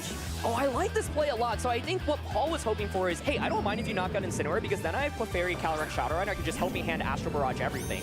Eric realizes, okay, I need instant back out on the field to deal with the Calyrex Shadow Rider, so let me use the pressure of Flutter Mane and actually just pivot right back out. And so it's been a very awkward dance right now. I think Paul is like, I don't want to switch in my final 2 Pokemon. I don't want either of those taking a Thunderbolt. Thunderbolt comes out now, but with Friend Guard and no more Sun, Incineroar actually manages to survive. And the knockoff is going to get rid of the safety goggles and do a little bit of damage, but there's no Moongus. So that's not actually something that you're too worried about right now. If you're Eric, you're just like, oh, okay, that's just, yeah, funny damage. Exactly.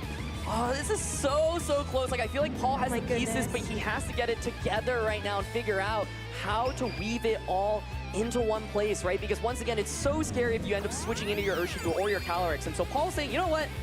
I'm okay. You can just knock out my Pokemon now. Please. Let me get my free switch-ins. Please, just one knockout. Just 2 knockouts, please.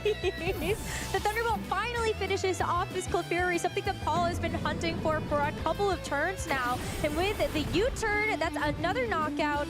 But this is it a little awkward? Now this Incineroar is not going to be in front of the Shadow Rider. Exactly, yeah. And also the Rocky Helmet's been kind of a big deal, right? You're getting chip damage onto the Incineroar, and that adds up when you're facing down a Shadow Rider in the back. And so, exactly like you said, Rose, now it's like you've got a Shadow Rider and you've got an Urshifu out next to each other, and it's Focus Sash Urshifu. I think this is the position that Paul is aiming for. You can't protect the Flutter Mane either, and so something just like an Astral Barrage plus close combat right now feels so safe. Really does. I mean, you would have even looked at this Flutter Mane. With the Sun, you maybe go for something like that Icy Wind, but the fact that you have that priority move onto that Urshifu, this Flutter Mane is going to go down probably without even getting a move off. And then the Raging Bolt, can it do enough? I suppose it could protect this turn, and you just let this Flutter Mane get sacrificed, but do you really want to give this Calyrex a boost? Yeah, and I think it's like if you protect, you're facing down close combat pressure. So I think Paul has the pieces right now. Let's see how Eric deals with this, because I don't see an immediate response. I think your best bet is maybe switch Flutter Mane out into Incineroar and then get a Thunderbolt off into Urshifu. And you're hoping you survive Astral Barrage plus close combat, but this is the dream position specifically because of that U-turn awkwardly putting that Flutter Mane back out on the field. But oh, what a nice game by Paul here. And Eric losing that Crydon. Yep, it's going to be the pivot. Losing the Crydon so early and only getting damage onto the Clefairy was an amazing trade for Paul, and he has weaved this so nicely. So let's see. You can see the frustration on Eric's face. He knows that this is going to be a crucial last couple of turns, and it comes so close in this best of 3. The Raging Bolt's going to play it a little bit safe here. It's going to protect itself from this Astral Barrage from the Shadow Rider Calyrex, and critically, Eric is denying it a boost to its special attack for the future. But this Urshifu can punch right through that protect. And so how much damage can this Urshifu actually get off? It would have been a knockout into that Incineroar, but the Raging Bolt takes that okay. Takes it okay, but that's still a lot, right? And so, like, how are you ever dealing enough damage to Calyrex now? It's, yeah, I think you could pretty easily just double protect right now. I think the main question I have is that Raging Bolt in KO range from an Astral Barrage from Calyrex? Because if so, and you think it's going to KO, you can always double protect and then just Astral Barrage close combat the Incineroar slot, and you should be good there. And so, this has just been so massively handled by Paul. Like, being able to bring Urshifu and actually stall out the Sun from Crydon has been beautifully played, right? And so good. The Urshifu is positioned for success. And once again, it's not easy to execute this because there's so much going up against Urshifu, right? Especially that Sun. But Paul recognizes that, plays to his win conditions. The safe double protect allows you to just get around the fake out this turn. And now it's just Astral Barrage close combat this next turn. Paul can taste it. A first round victory would help set the momentum and the pace for the rest of this tournament. And I know both trainers want it, but it's slipping away from Eric. After a good couple of turns in the mid game, Paul has turned it back around and is so close to being able to start off the World Championships with a win.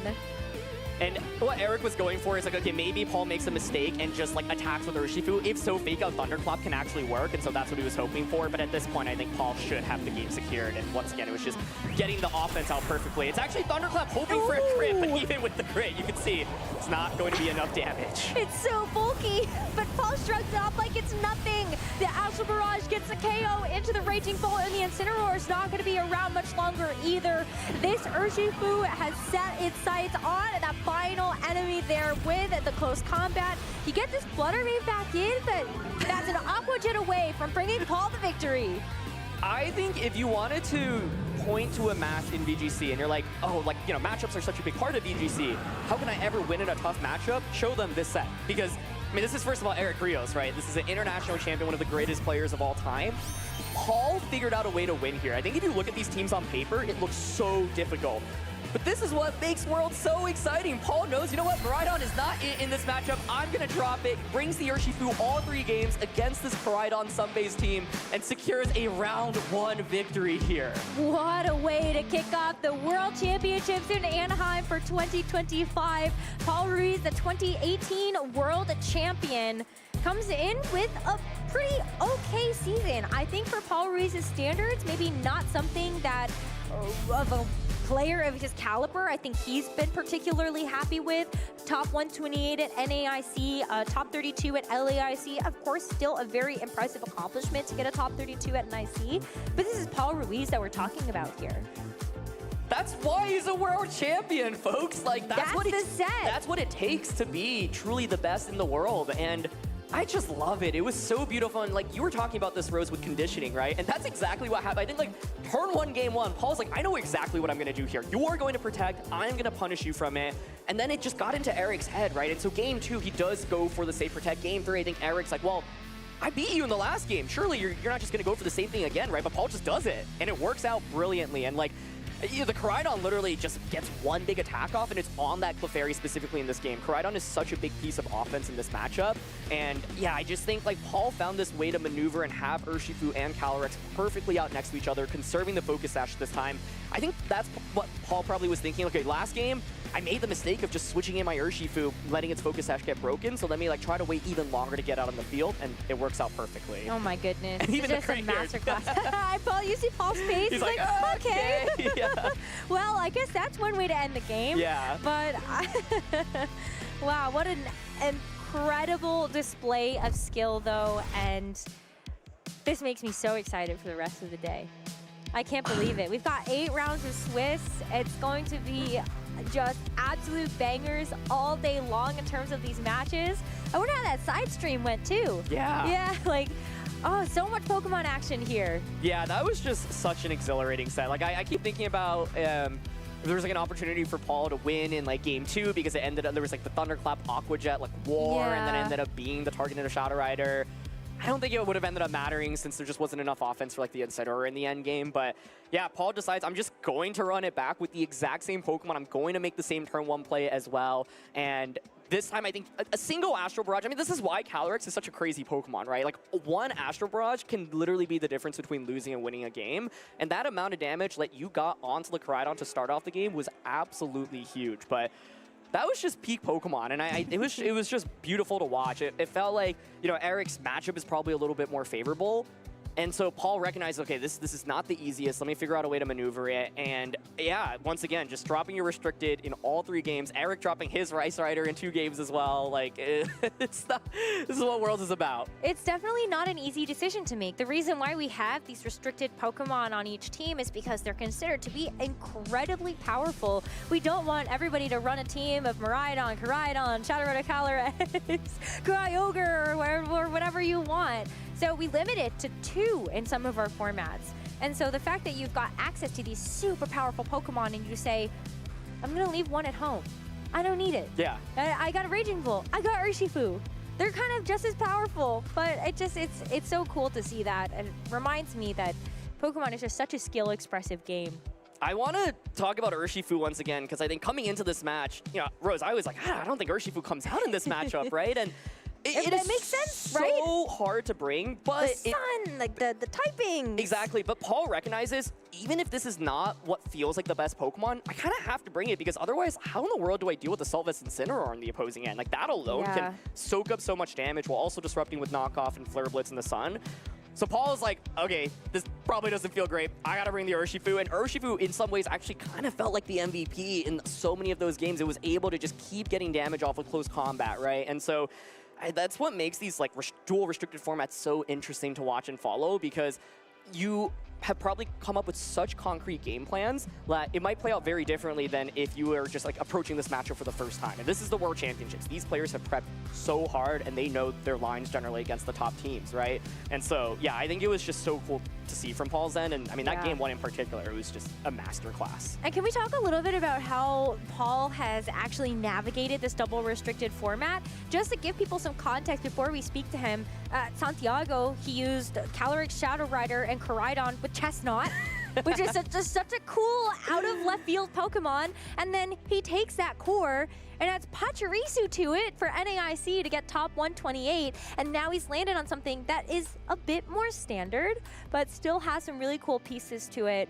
But I think maybe that it helps to give you a little bit more confidence than maybe some of these niche picks. Absolutely. I am so excited to hear from Paul there. I know that was an exhilarating battle, and I believe we have an interview ready with him. So let's go throw it down and hear from Paul.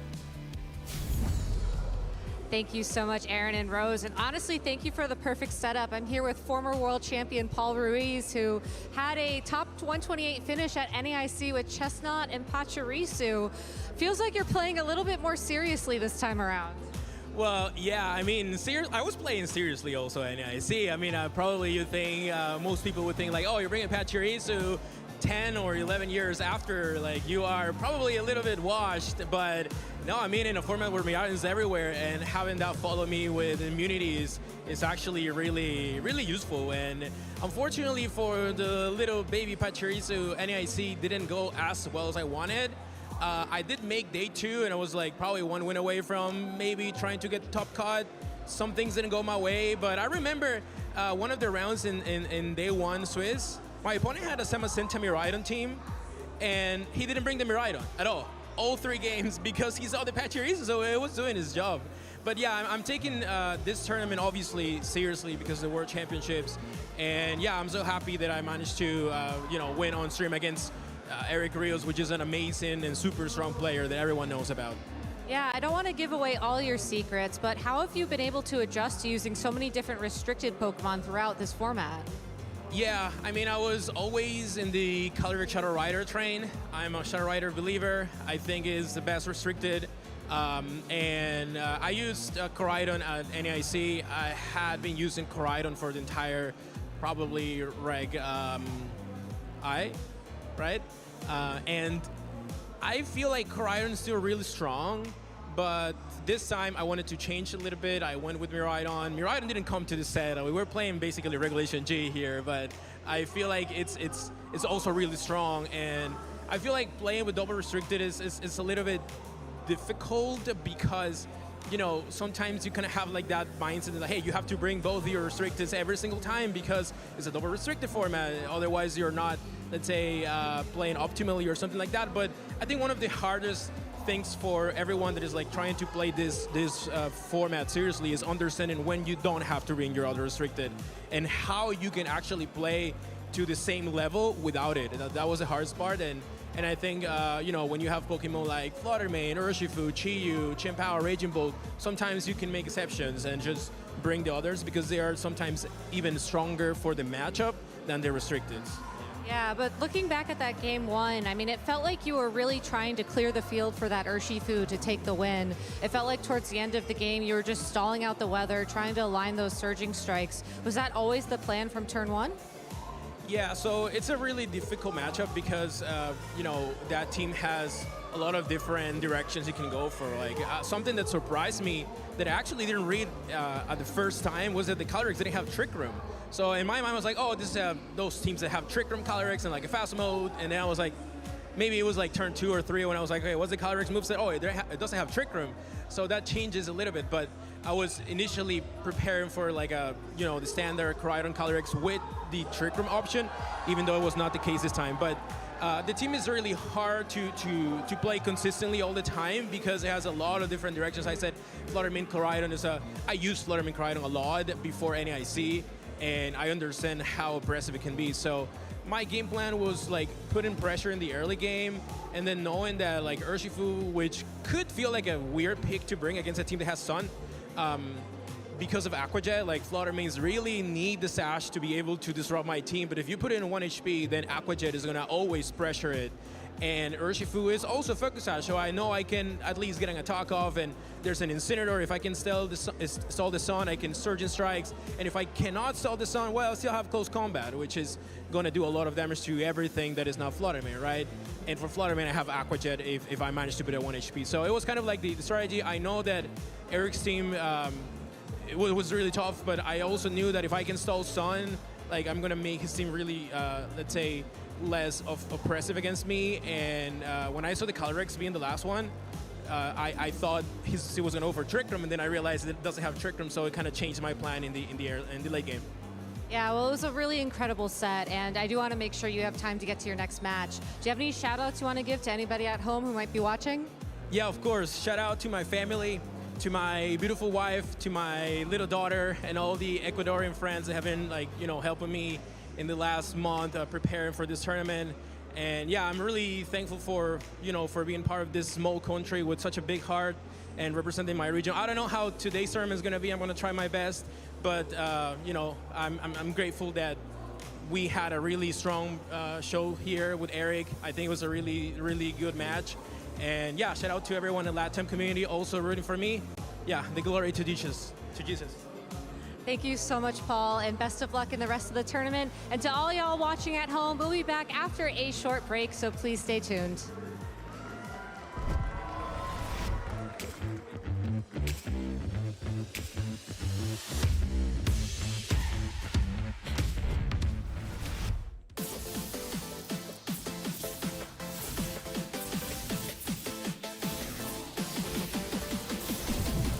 Make sure you catch all the action.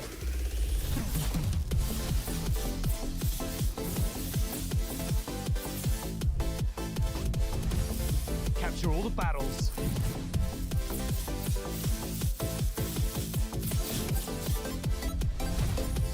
Gear up for glory.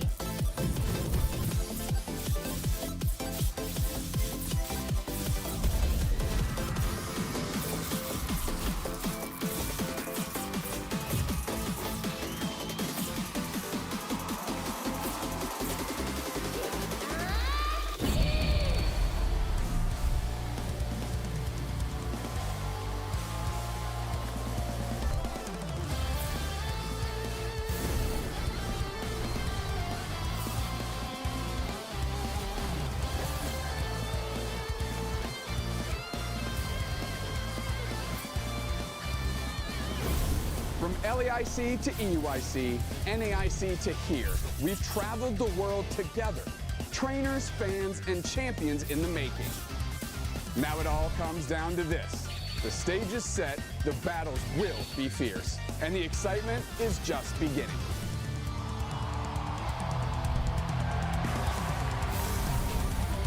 Welcome to Worlds. It's gonna be legendary.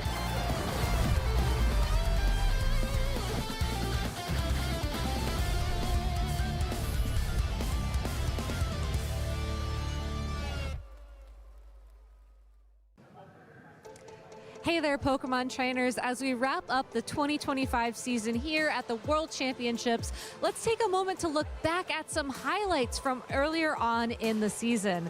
I'm joined here by Ben Kiriakou, and you're going to tell us all about the Latin American International Championships that happened last November.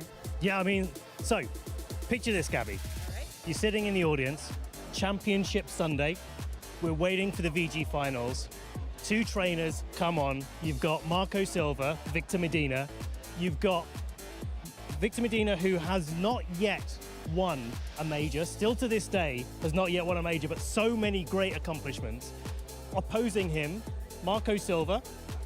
He is a two-time international champion already. He's the defending LAIC champion. And these two are playing up against each other in the finals. Not only that, we've got Sun versus Rain. We've got this completely crazy format that we're playing, Regulation Set H. These two trainers battling it out, and Marco takes it with a team, by the way, that he's popularized all the way through the format too. Everybody knows what it is. Everybody's expecting it. He's like 24 for 4 in tournament results right now, and he still manages to take that 25th win and take the LAIC champion, 3-time international championships. what an incredible map it was. And really the start of an incredible season for Marco. Just having that team, everybody knew what he was going to do and just completely unstoppable. Yeah, completely. And, you know, I don't want to flash forward too much, but he's had quite a consistent season this time around. He's one of our players for sure to watch this weekend. And not just him, but his brother as well. Yeah, winning in the senior division, yeah. And again, they work together. They like this hyper-aggressive style. They play test together. And yeah, I'm feeling like he's going to be one of those players to watch when he ages up into the Masters division. For sure. Well, thank you, Ben, for the memories. And we'll show you some more memories from the 2025 season later on in the broadcast. Thanks for watching. This was the biggest World Championships we have ever had. I'm on the edge of my seat. I'm not even in my seat. My name is Luca and I'm from Bergamo in Italy. This is a player that has worked so hard for this moment. My starter among any generation will probably be, I think, Prigatito. I just love cats. I have been a lifelong Pokemon fan, but I never entertained the idea of playing competitive Pokemon. Just seeing all the action, all the intricacies of the play really made me fall in love with the game. I started playing VGC in 2017 after watching an Italian stream of the 2016 World Championships. The reason I keep coming back to tournaments is the fact that I'm always able to play against different players and I can both learn from them and improve myself out of the plays I make. There's always something that you are able to learn from another player. My favorite players are Wolfiglick, Eduardo Cunha, Alex Gomez, because they just make it seem so easy, just so well thought out. You can really grasp how they feel, how they think, how they plan. My friend Marco Silva is also one of the best players in the world. He always knows what to do and what he's gonna achieve. I've never been to a World Finals before. I've been to 2 finals in regional events. Obviously, I think the difference is pretty high, but just from the number of people watching you, the tension is sky high. My number one goal was to top cut Worlds. I guess I exceeded the expectations. Doesn't get closer than this, and he's done it. After winning the World Championships, I've been really kicked in how much this means for me. I don't think anybody else would really wish for something different. This game, it's really about the friendship you make and the improvement you can all achieve together. The advice I'd give to newer Pokemon players is talk to as many people as you can because you're gonna be able to find yourself friends that can help you and let you help them. Luca is your 2024 World Champion.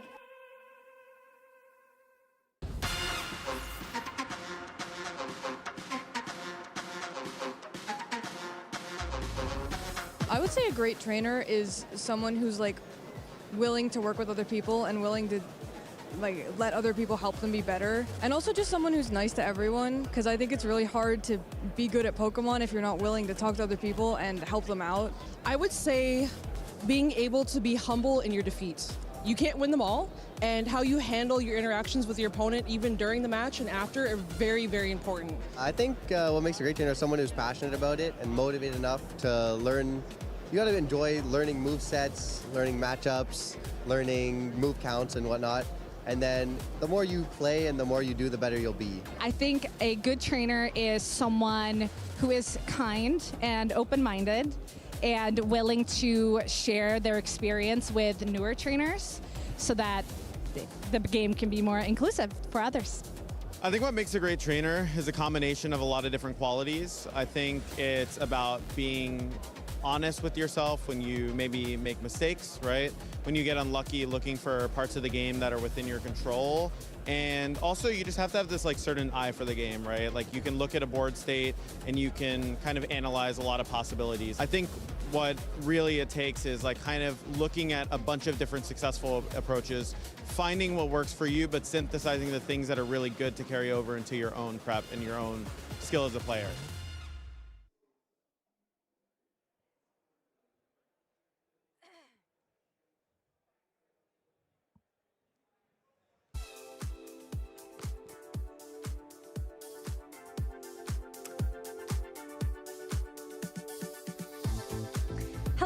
everybody, and welcome back to the Pokemon World Championships for 2025. We are here in Anaheim, California, and we have just finished our first round of Swiss. My name is Rosemary Kelly, and I'm joined, of course, by the Aaron Cybertron Zhang, and I don't know where we go from this after that first round. Like, where do we go? Rose, I love commentating Worlds with you because I feel like there's something in the air where it always delivers. You know, of course, we were in Yokohama 2 years ago, and if I remember correctly, I think we might have actually commentated Eric on round 1 stream there as well against Emilio Forbes, and Eric ended up winning in that one. But I feel like we just keep getting really crazy sets, and that one to me is really, like the last set we just had was really exciting to me because I think it showcases Pokemon at a really high level. I think if there's a lot of other players that you put in Paul Ruiz's position, I think they honestly just lose 0-2 because the matchup against Eric feels quite unfavorable. Yeah. We heard Paul talk about that in his interview, but Paul came up with some really unique game plans to play out of it, whether it be, for example, in Game 1, Turn 1, hard switching Incineroar when it had Fake Out Pressure to Koraidon into a Whimsicott, which then could Encore, and then really conditioning that fear into Eric. Now, he always had to play worried about Whimsicott switching in, you know, in the future games. But, of course, Paul representing LATAM, and this is a region that is stacked with talent. This Latin American region, I think you can't sleep on them, especially when you take a look at the list of players that we have here on your screen. Juan Salerno, I think, has become easily one of the best and brightest in Latin America. This year alone, he's won the Rio de Janeiro Regional Championships, but he also comes in as a 4-time regional champion across the seniors and the masters division, and it always shows up in a big way when it comes to the international championships. I think last year, his international championship performance was particularly impressive. Top 16 at NAIC, top 32 at EUIC, and a top 128 at LAIC. Still impressive when you consider that our ICs now are over 1,000 players. Like, it's a lot of people. To call yourself in like that top 20%, I think you have to be proud. Absolutely, and Gabriel Gatti and Sebastian Escalante, also 2 of the best players ever from LATAM. I think Paul Ruiz very much set the course for LATAM, showed that we are a really, really good region. Stop underrating us, and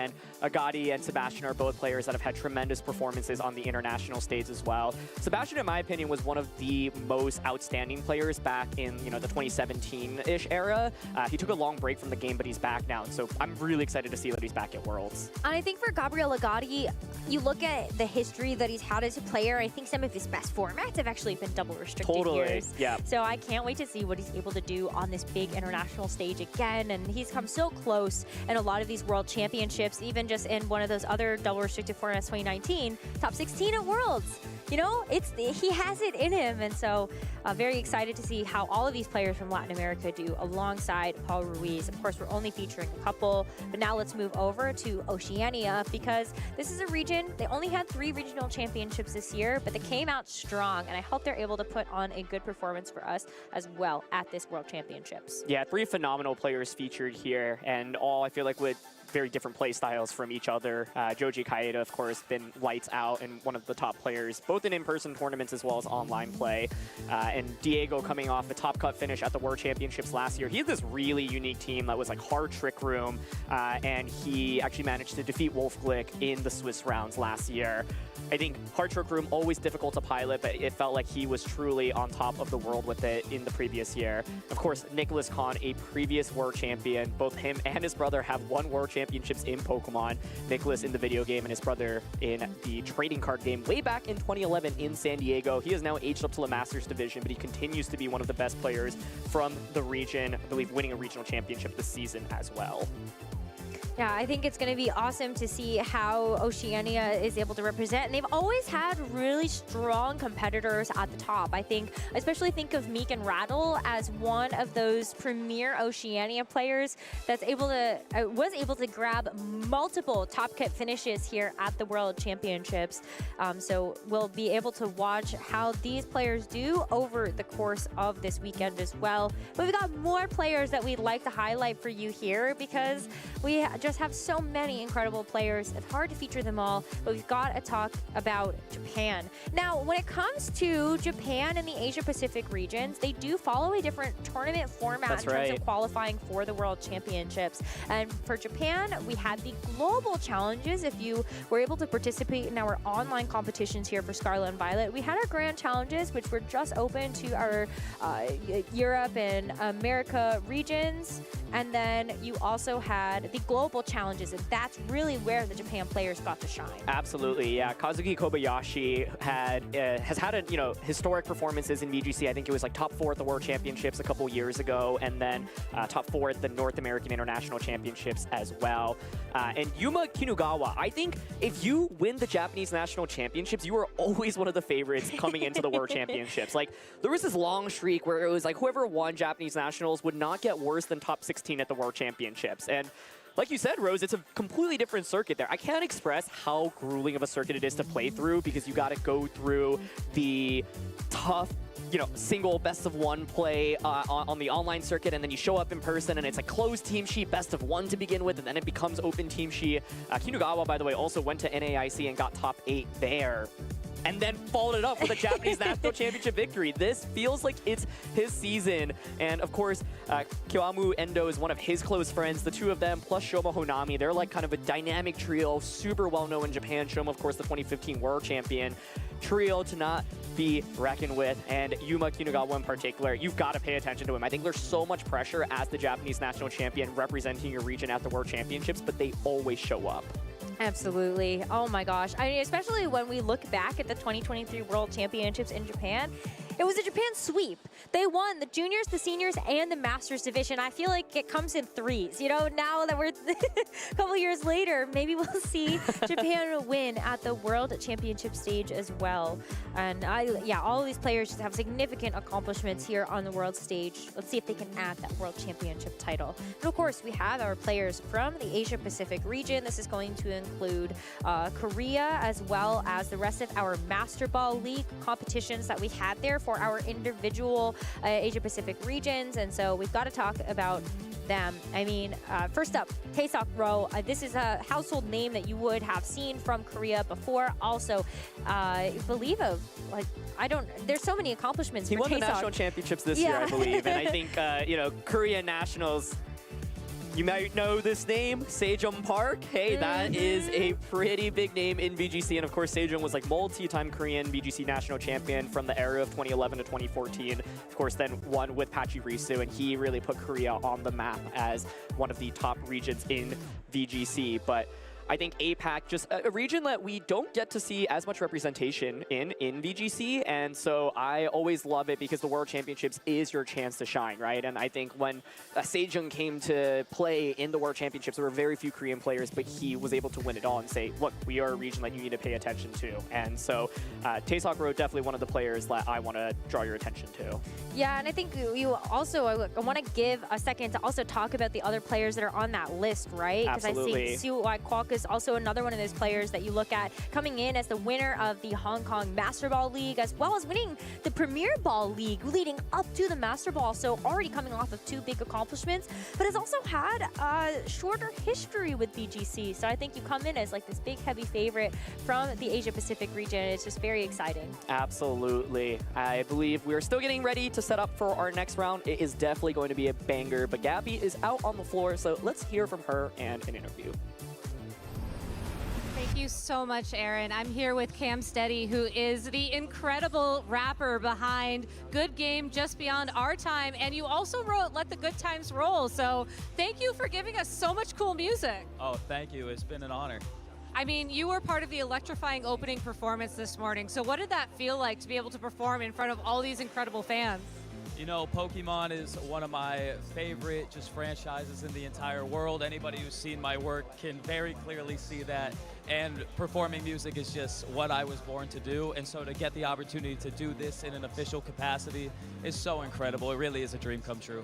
So I have to ask, what was your first Pokemon game? My first Pokemon game was Pokemon Ruby. Me and my little brother had a Game Boy Advance, and we got it sent in the mail by our aunt. But Pokemon Fire Red and Leaf Green were the first ones that I beat. I didn't do a lot of reading of the text, so it took me a while as a kid, but then Diamond and Pearl is where I really fell in love with the games. And who would you consider your first ever partner Pokemon? My first ever partner Pokemon, going back to Ruby, it might be Trico. Trico was probably the first one I ever picked. All right, I like your taste in Pokemon and your taste in generations, but let's bring it back to the music. What got you first interested in rapping and, writing music about video games of all things? So when I was 12 years old, my dream was to make movies.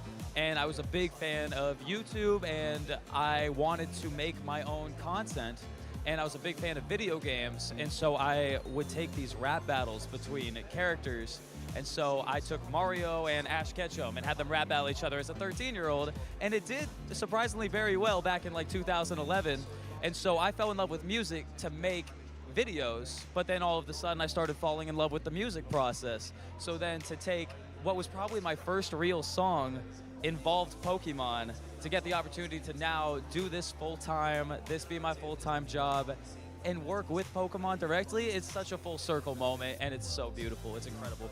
How did you feel like when the ask came in? Was it like a jumping up for joy? Was it a tears moment? Yes, so Nate Wants to Battle was on the soundtrack last year, and the lead composer, Nick, was looking for a rap artist in the Pokemon space, and Nate was like, hey, I got a guy. And when I got the message, I was like, I'm sure they're interested, but this can't be real, right? Like, so, there's got to be a silver lining. So fingers were crossed until I got to this very moment, and it now feels so real with you. So I was jumping for joy backstage, I'll tell you that. Well, I'm honored that this is the part that feels the most real for you. Do you have a favorite lyric or anything from one of the songs on the soundtrack that really spoke to you? Wow, that's a great question. I had such a good time writing Good Game because they really let me go crazy with Pokemon references. My friend Matt Forio, who is one of my closest collaborators and one of my best friends in the Pokemon space, told me that his favorite lyric was that I've got tall grass stains on the brand new kicks and I hold down B to the championships, because I feel like that's just what it's all about. It references the games, but also it just celebrates the beginning, middle, end of a Pokemon journey. I love that so much. And if you haven't listened to these songs yet in detail, make sure to check them out on your music streaming platform of choice. Cam, thank you so much for your time. Do you have any shout outs you want to give to anybody at home? I want to give a big shout out to Nick, the lead composer, for bringing me on board. Big shout out to everybody involved. Nate, Anna, Toasty, Chi-Chi, Michelle, everybody on the project. This has been incredible. I'm honored to share it with you. All right, thank you so much once again. And casters, back to you.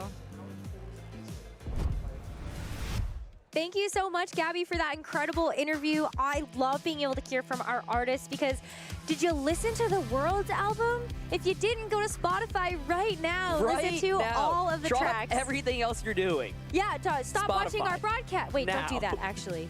Don't stop watching our broadcast, but pull it up on the second monitor or pull it up on your phone. It's going to be amazing. And of course, you got a chance to hear 3 of those songs during our opening ceremony, but there are more tracks for you to check out on that album. I want to go back and talk about the rest of our Asia Pacific players, though, that we do have on our players to watch. We did talk about Tae-Sok Ro, who comes in from South Korea, but the other heavy favorite coming in from South Korea has got to be Sung Jae-jung. They got top 4 at the World Championships last year, and despite being invited back because of that top 4 performance, also showed up at the Korean National Championships. Absolutely. I think so close to winning Worlds last year, right? You're literally 2 sets away, top 4 at Worlds. You are almost there.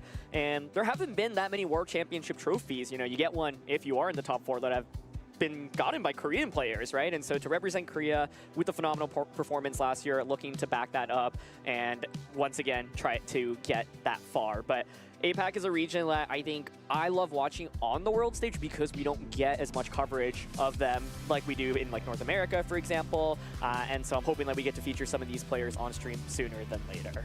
Yeah, and they follow a different format as well to all of the regionals and international championships, and of course the world championships that you have seen on our broadcast.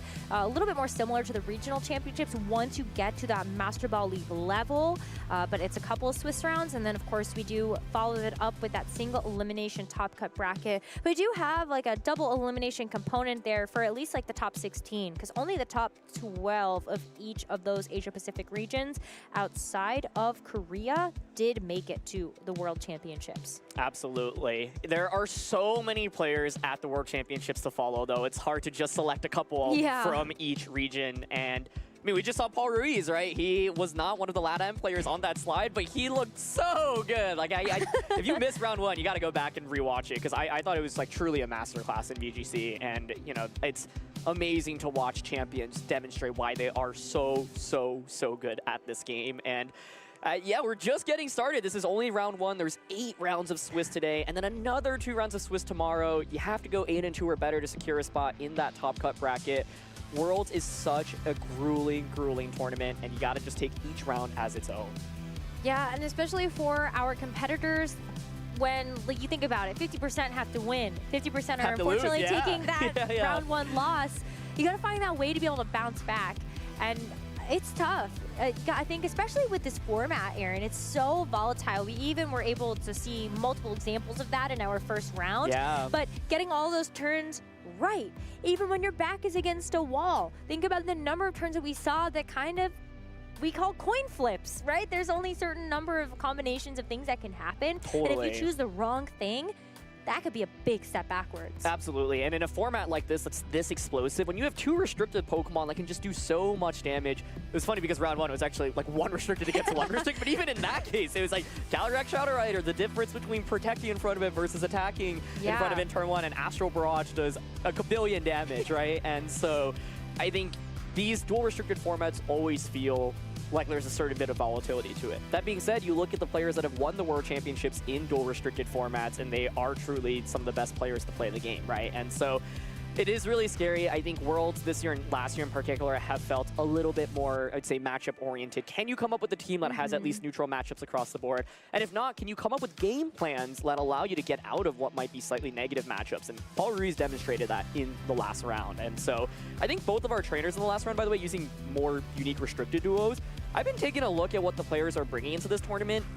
Groudon is here. He's back. People are using Groudon. We're so back, baby. I'm such a Groudon stan. I have been like preaching the good word of Groudon to the best of my ability. The bar has been very low for this particular regulation, but think about the possibilities for Groudon. I think one of the reasons I've always looked at it as a strong restricted Pokemon is specifically into Miraidon and Zamazenta. Yep. And when Miraidon like even just looking at the past couple of weeks, has been on 50% of all of our teams.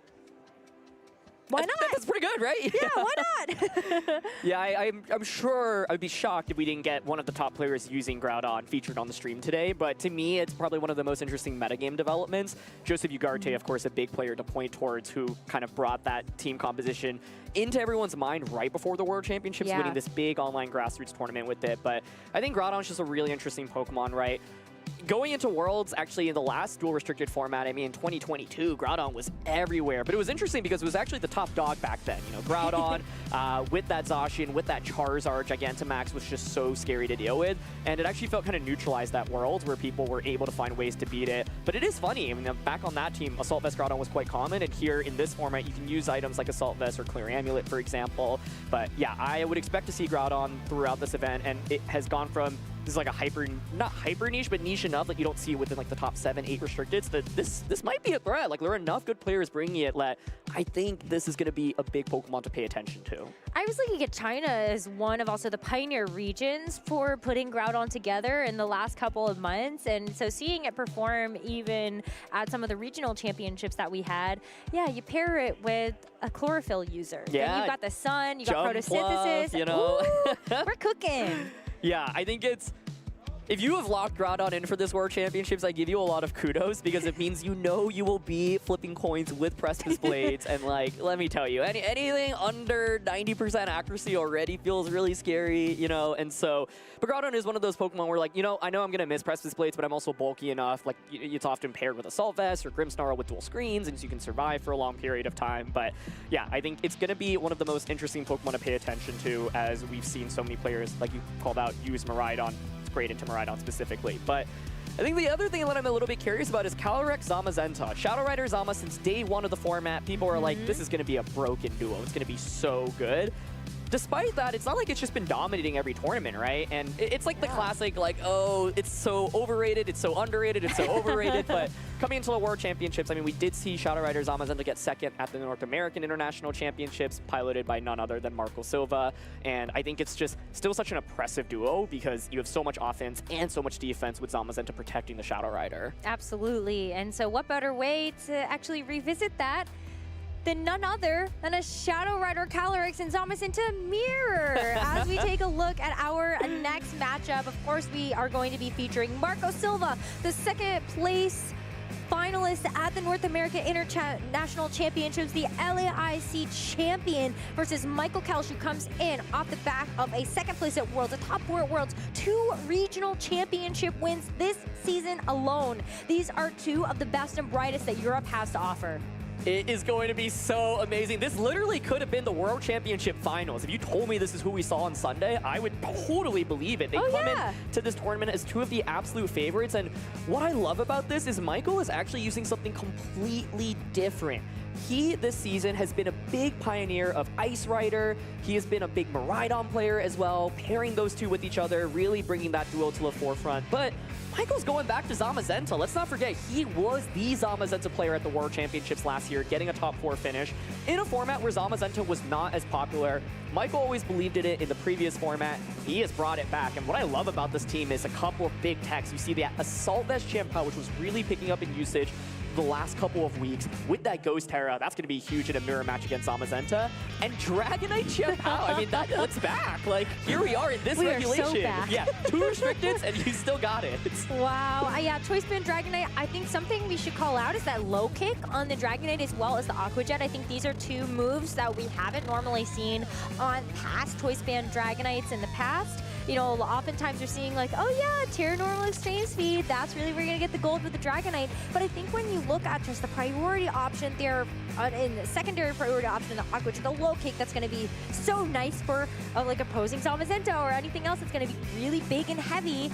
Dragonite looks good. Yeah, it's such an interesting pick here, and of course used because it has that inner focus as well, giving it that immunity to fake out. We've actually got double redirection here with Ogerpon and Amoonguss to be paired with the Shadow Rider as well, just protecting it for a little bit longer. Now, Michael has opted for the Ghost Terra Focus Sash variant. This plays out very differently from the Nasty Plot sets, because I think with this set, what you want to do is keep chipping away and then get to a point where you can get Calyrex out, it's got Focus Sash, and you just keep clicking that Astral Barrage button and just win the game from there. Chien-Pao, I think, really piques my interest here because of the Ghost Terra plus the Runation. That's actually a really nice way to deal with opposing Zamazentas. Now, of course, if you Ghost Terra, though, you will become weak to the Astral Barrage from the opposing side, but that's a key pick here. And I love this. I mean, Michael, obviously, has used so many different teams to great success. I think I would have honestly pinned him on Miraidon plus Ice Rider coming into this. He's going back to Zamazenta. We've got Marco Silva. If you watch the North American International Championships, he should not be any surprise here. And he's just running it back. He's using Calyrex Zamazenta. He has been so strong with this duo. And I think he said at NAIC, hey, I don't think this is the best meta call, but I'm the best player with this. So I'm just going to make it work.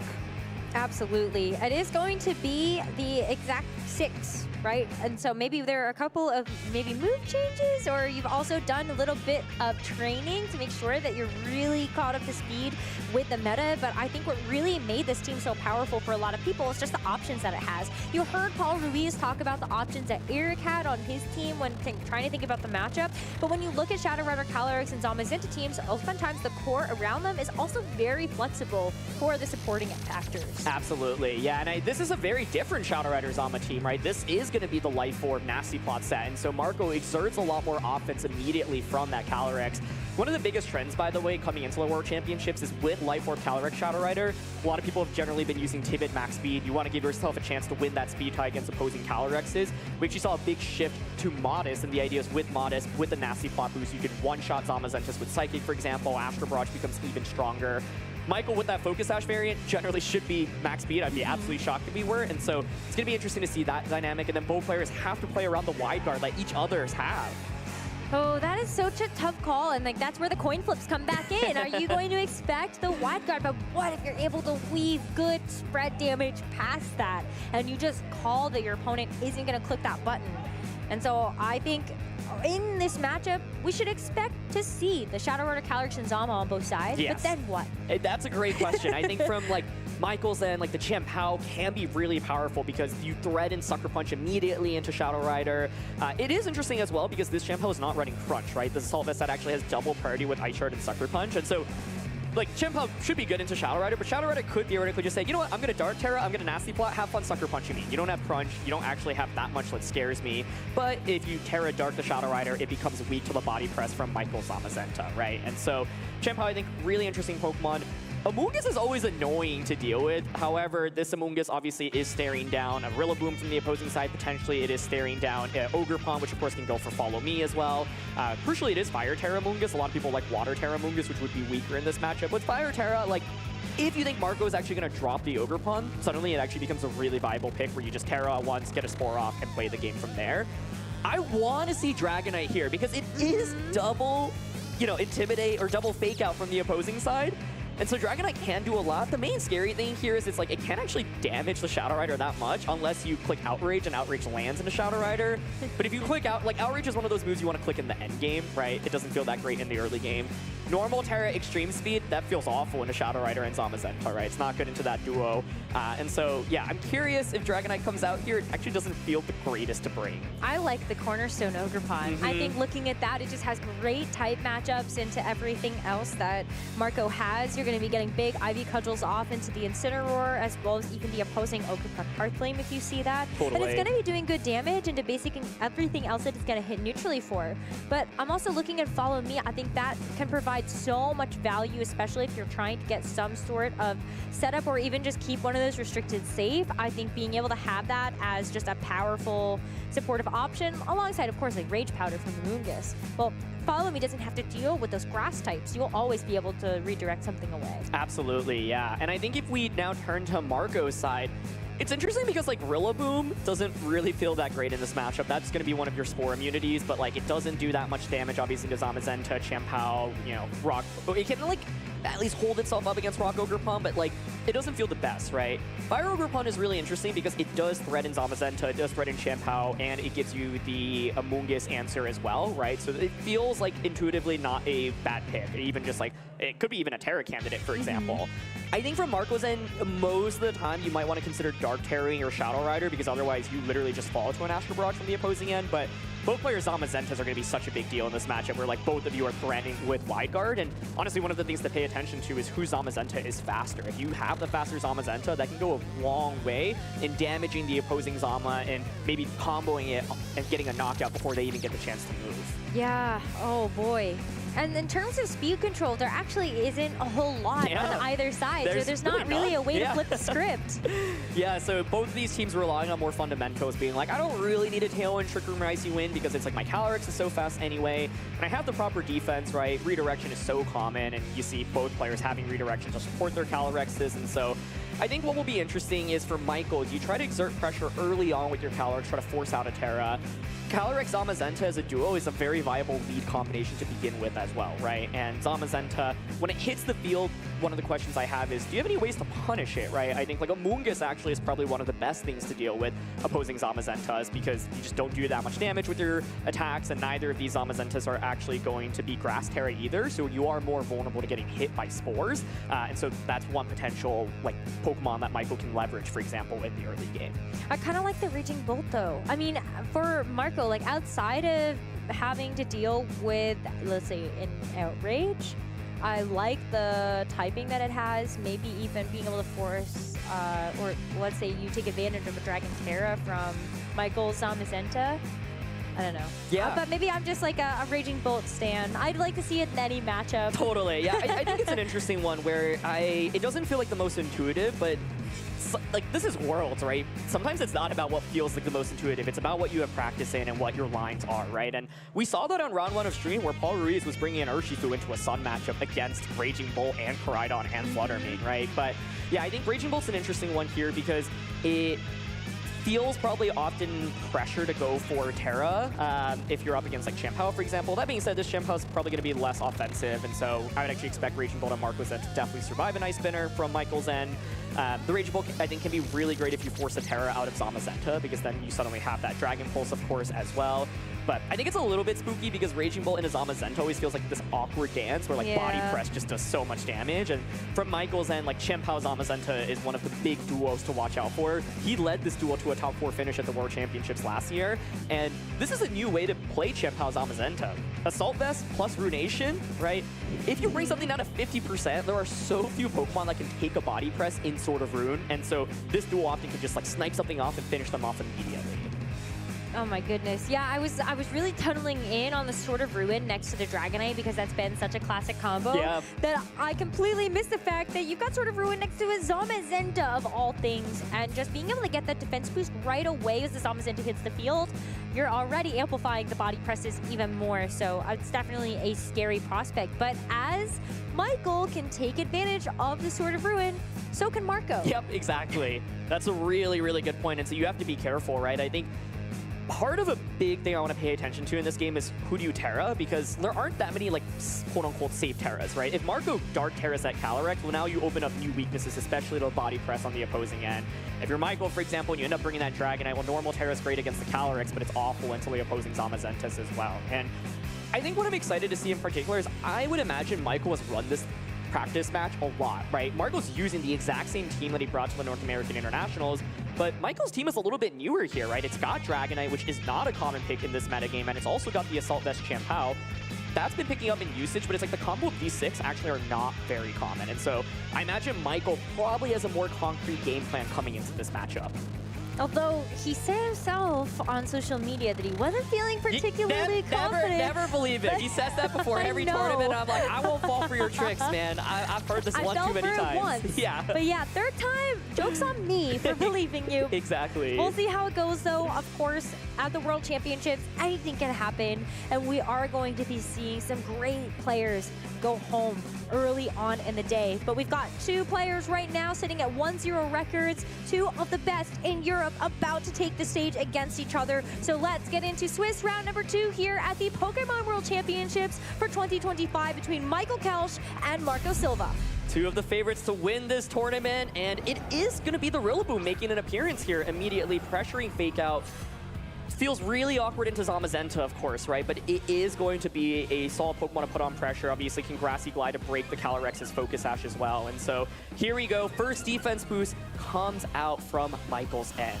Of course, now you do have the grassy terrain hitting the field, a little bit of recovery for all of the Pokemon that are going to be connected to it. But I also take a look at something like the Grassy Glide. I mean, when you look at these Pokemon, I think you have to pay attention to the fact that Shadow Rider Calyrex could get its Focus Sash broken by that really early, and then it makes it a bit more vulnerable to an attack later. And it's just going to be a double protect to start from Michael's end. I think this is smart. You kind of just want to see, is there a potential Terra commit on the opposing end? If you Fake Out with the Rillaboom, you do pressure with an Encore immediately afterwards. And so it's going to be that double protect to start.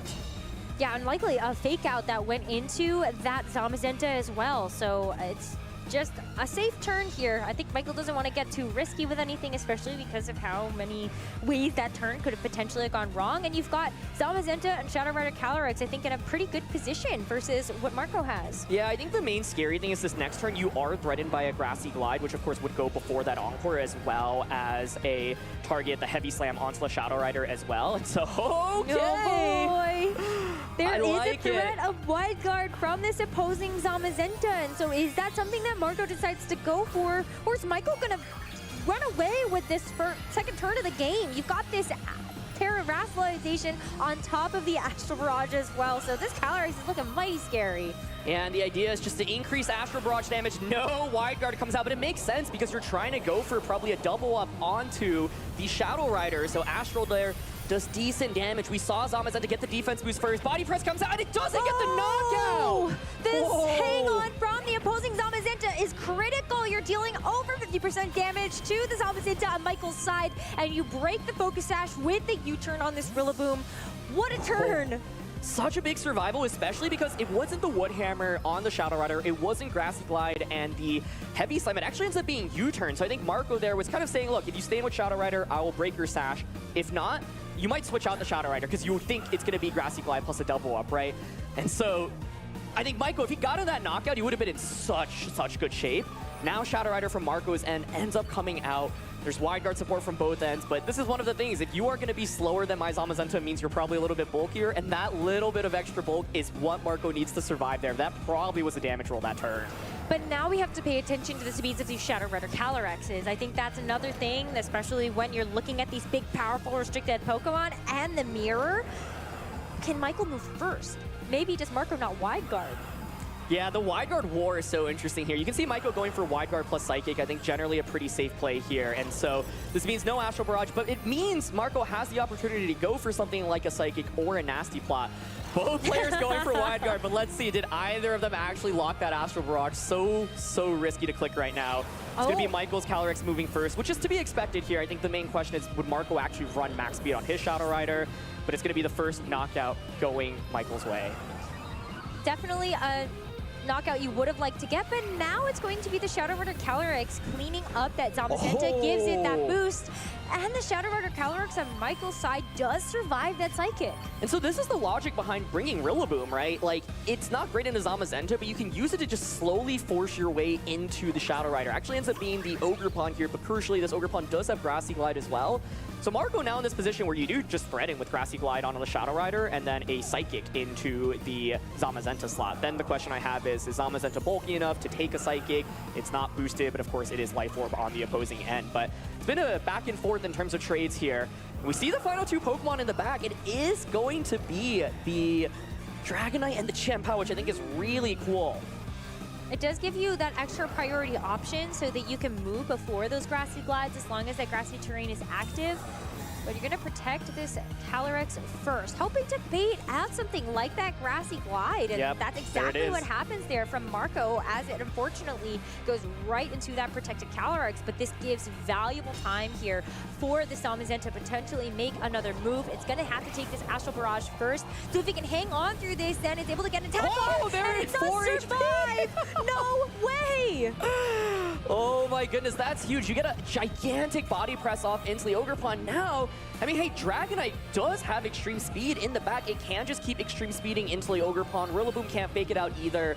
Going for the Astral Barrage there gets so much damage off, but just falls short. And in this game, it's been really both Zamazenta surviving just with a sliver of HP. You can go for another Grassy Glide now, right? And so you could switch out into, either the Chien-Pao or the Dragonite. And then the question is, does Marco capitalize off that? You could go for a wide guard here instead of a protect. You can see Michael's really debating between the two, but he's like, you know what? I'm going to protect here. That gives me wide guard for one more turn. Oh my goodness. It could still, like, Marco could still get back into this, I think. Absolutely. Especially if he's able to capitalize on what Michael has decided to lock into. It's the protect here. So, but Marco is looking unhappy with this one. I think he's going to be upset with the damage. It's the Grassy Glide into the Dragonite. You're not going to be able to pick up the knockout onto that opposing Shadow Rider Calyrex. And it was just this, is this Astral Barrage? I thought it was just a Psychic into that Zamazenta. That would have been crazy. But of course the Dragonite takes that. Really critical to survive that particular attack. Yeah, big deal though, because you could tell Michael was considering that wide guard. Wide guard would have been huge there. You get your Dragonite in relatively safely. So Marco maybe actually was like, oh, okay, I called it right, but it didn't look like that from the camera, right? And so I think that's a huge deal because now you've just gotten so much damage across the board. And so this is still really, really scary. Everything is so low at this point. We're actually seeing a gamble here. It's going to be the Dragonite pivoting out, but this means that your Zamazenta is vulnerable to just getting knocked out right now. Yeah, and especially when this Shadow Rider Calyrex is so much faster. At least you don't have the grassy terrain, but the Psychic is plenty for this Zamazenta to get knocked out, and now that's a nice boost going over to the Shadow Rider Calyrex here from Marco. Yeah, two back-to-back fantastic turns by Marco. You even get an extra attack off with the Ogerpon as well. It is going to be the Ivy Cudgel. That's super effective, and Chien-Pao is down. It felt like Michael had so much momentum, but he was gambling that turn a little bit, and it just ends up being Zamazenta fainting, and now you're down to your final two Pokemon at such low health. Wow, and you still have that Rillaboom in the back, so you can switch it in, set up the terrain again, and that is whatever KO you want with the Grassy Glide. Oh my goodness. It feels like Marco is just really showing why he's been such a phenomenal player this season, and the Astral Barrage, I mean, this just shows how crazy Life Orb Astral Barrage Calyrex is, right? And so Marco not clicking that wide guard a couple of turns allows Marco to just keep getting damage and damage and damage. And so down to the final two Pokemon here. You do have extreme speed and Astral Barrage pressure, but Marco can consider switching in that Rillaboom, turning the terrain on. It's actually not going to be a switch, though. But that's a terrestrialization. You actually saw that extreme speed go into that Shadow Rider Calyrex.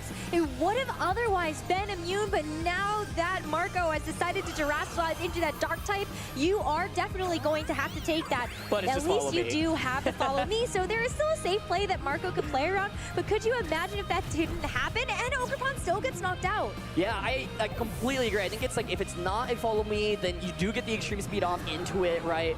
I like the gamble here, but it's not going to end up being enough. This Dark Terra now timed perfectly from Marco's end, conserves it all the way until the final turn of the game. It's going to survive, and now Astral Barrage will be a double knockout in return. Congratulations to Marco Silva. What a great game number 1 for him, and especially having to kind of make the comeback after those first couple of good turns there from Michael. But we got to start thinking about this game number 2.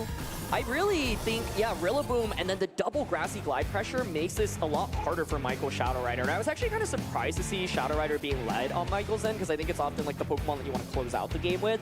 So leading it honestly just makes it a lot more vulnerable. But I think it makes sense because maybe he, wanted to just like apply immediate pressure right from the get-go. I mean, if you got the knockout on Zamazenta there as well, your Zamazenta would have been so much healthier, then would have been able to likely survive even more attacks from the opposing side. So that was definitely a back and forth battle. I think the Pokemon choices make sense from both players' end. Michael just gambling that game though on the switch into Chien-Pao, hoping to just get a knockout with that sort of rune. But yeah, Marco just calls and it's like, I'm just gonna knock out your Zamazenta.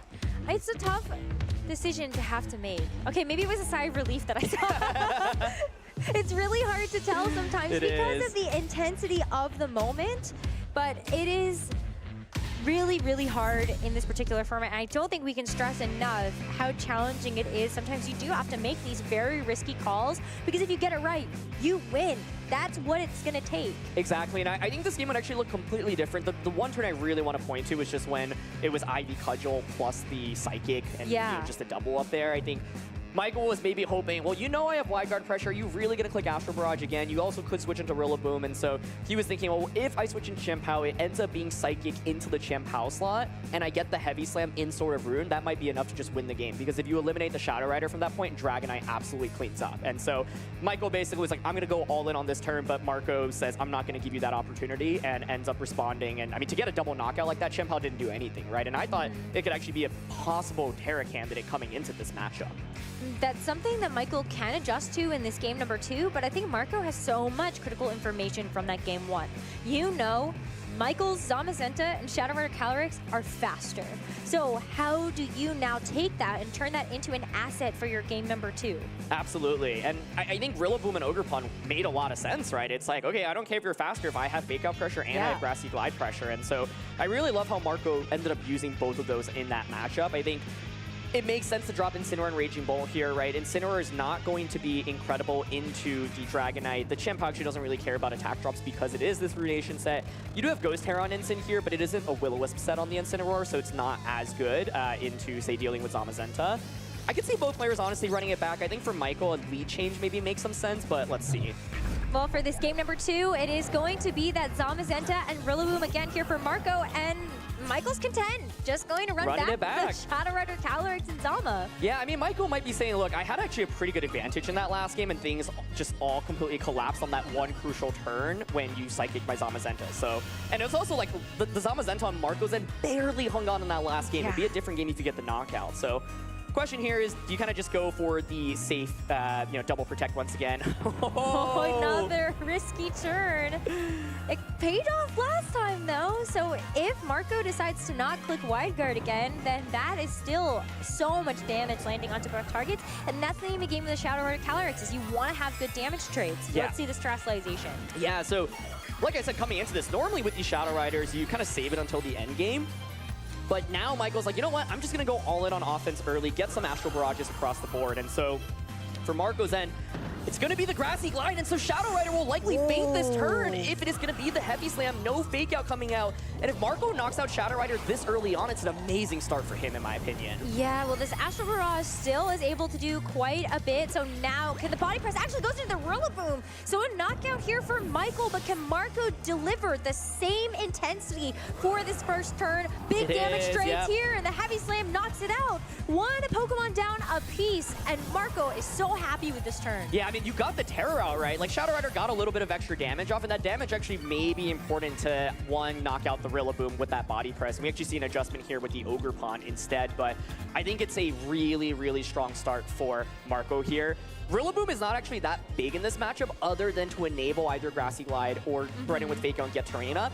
you want to use it specifically to deal with Shadow Rider. Like, it's not that good into Chien-Pao or Ogerpon, and so I think that Marco is probably more than content from that turn. Yeah. And now you've got your own Hearthflame Ogerpon in front of this Chien-Pao, and it cannot terrasilize away. What a great position here for Marco. So I think this is interesting because Michael committed that Terra, right? And so you can't go for something like Ghost Terra. You are incredibly vulnerable to body press from the Zamazenta. What Michael does have going for him is that his Pokemon are faster, right? So you can threaten with like a Runation plus a body press, for example, and try to get a knockout. You could also, yeah, go for it. That's exactly what looks like he's thinking about. The risk here is if Zamazenta protects, but it's just going to be follow me. So it's going to be a trade most likely. You knock out the Ogerpon, but you also lose your Chien-Pao. But I think you're okay with that as well, because I think it would really you like the Ogerpon in front of this Chien-Pao, but I think like getting rid of the Ogerpon is great for Michael. Now Marco gets a chance to fire back another attack with this Zamazenta. But I think the question is, like, which do you think is going to be the bigger threat? I think the Chien-Pao makes a lot of sense just to get rid of that Sword of Ruin. And now, wow, what a quick game, too. It's so fast. Yeah, the final two Pokemon for both trainers? What? Knockout after knockout after knockout. And yeah, I think eliminating Chien-Pao is a big deal because it's just so good into the Shadow Rider with that Assault Vest set. And so I think for Michael, in theory, Assault Vest Chien-Pao should be really good if you have it out against Shadow Rider, but it's never been the case. In game one, it just faints till the Ivy Cudgel, and in this game, also faints before it gets to hit the field. And so Ogerpon now the new adjustment from Michael's end. It will give some redirection support, but this is looking pretty scary, I think, for Michael. Oh, you got to get the wide guard turns right. You still have this. Crucially, yeah, you gotta. I will say, crucially, it is going to be the Water Terra from Marco's Zamazenta, right? So that means that if you Water Terra, you are weak to the Ivy Cudgel from the Ogerpon from Michael's end. And so. True. You probably don't want to Terra Dark the Calyrex here, right? That doesn't really help defensively, so you might Terra. As you see, yeah, he's going for the Power Whip Body Press, saying, look, if you don't Terra, I just KO you. Oh. Calyrex protects. Is it a double protect? Because if not, Michael is instantly back in this one. I would say he actually might even win. Oh, it's a double protect though. Okay. But now Marco knows. Michael was really trying to go for the gold there with the double attack into the Zamazenta, and I think Marco can safely play around that now. Yeah, the other key question I have here is like who is faster between the Zamazenta from Marco's end and then the Ogerpon from Michael's end, right? Because if you are slower, that's going to be a nightmare for Michael, where then you can just get hit by Psychic plus a body press and just get KO'd. So if Michael has some sense of Marco's Zamazenta speed stat, could consider going for a Spiky Shield and a body press, for example, instead. And so looks like just opting, yeah, you could also go for Power Whip into the Calyrex. Grassy Terrain is up. That actually will likely just get a one-hit knockout. So let's see. Splitting the damage this time, not going for the double up. And here's the Terra. Who's Terraing? You would think it's going to be Zamazenta. You would think so. Yep. But you never know sometimes if these players want to play it a little bit riskier. But the Water Terra here from the Zamazenta definitely feels a little bit better. But with this Astral Barrage moving first, there was no wide guard. So both of these Pokemon are going to get hit. This Ogerpon, of course, has this sturdy ability, which is going to allow it to hang on with 1 HP. But who is faster now between this Ogerpon and the Zamazenta from Marco? And it's going to be the Ogerpon first. But it targets the Calyrex, and so now the question is Zamazenta will likely get a knockout with body press. Who does it target? Is it a double up into the Ogerpon slot? It is! So now there is no threat of Power Whip anymore into Zamazenta. It is a war between these two Zamazentas, but Marco has the defensive Terra to save him. It's the attrition for sure at this point. Yeah, and imagine if it was just wide guard Power Whip that last turn. I think Michael ends up winning this game, but he still can win. He's got the faster Zamazenta, going for Protect here. Oh my goodness, the question is, can Michael survive a body press from the opposing end? Because he's certainly not going to get a knockout onto the opposing Zamazenta with this first body press. You do get a little bit of Grassy Terrain recovery, so the Protects do make a bit more sense. Maybe it helps you survive a little bit more comfortably than you would have before, but now the Grassy Terrain is gone, the gloves are off. Let's see these Zamazentas match up into each other. The body press is going to be a little tough there. And I think Marco has this. He survives, but I don't think body press is doing enough. I think this is going to survive. Let's see. And it hangs on with the sliver. With a 3-hit knockout there, and Marco with the final body press. He's going to win this set 2-0. And now moving move into the rest of the World Championships. Day number 1, still undefeated. How many times did Marco click Astro Barrage in the face of a potential wide guard? Feels like at least 3 or 4 different times between games 1 and 2. Gets it right every single time there. And there was the opportunity potentially, I think, for Maiko to have just gone for Protect with the Zamazenta and Power Whip into the Shadow Rider, but ends up not being the case there. And Marco's going to walk away with the win. I mean, he is one of the favorites to win this tournament. He is looking to complete what has been a tremendous season and have his best Worlds run yet, and he defeats Michael Kelsch 2-0 to get started here. Oh my goodness. I felt all of like the jitters, the anxiety from watching both of them have to navigate through those wide guard turns. Yeah, that's just impressive. I think Michael's probably got to be looking back at the turn, especially since, it was like the Ogre Pawn pressuring with Power Whip onto either Water Terra, Zamazenta, or the Calyrex Shadow Rider. After the double protect, I think this game, probably just goes the other way if it ends up being Wide Guard plus Power Whip there, right? As long as the Power Whip connects. But I think Michael maybe was expecting a Psychic.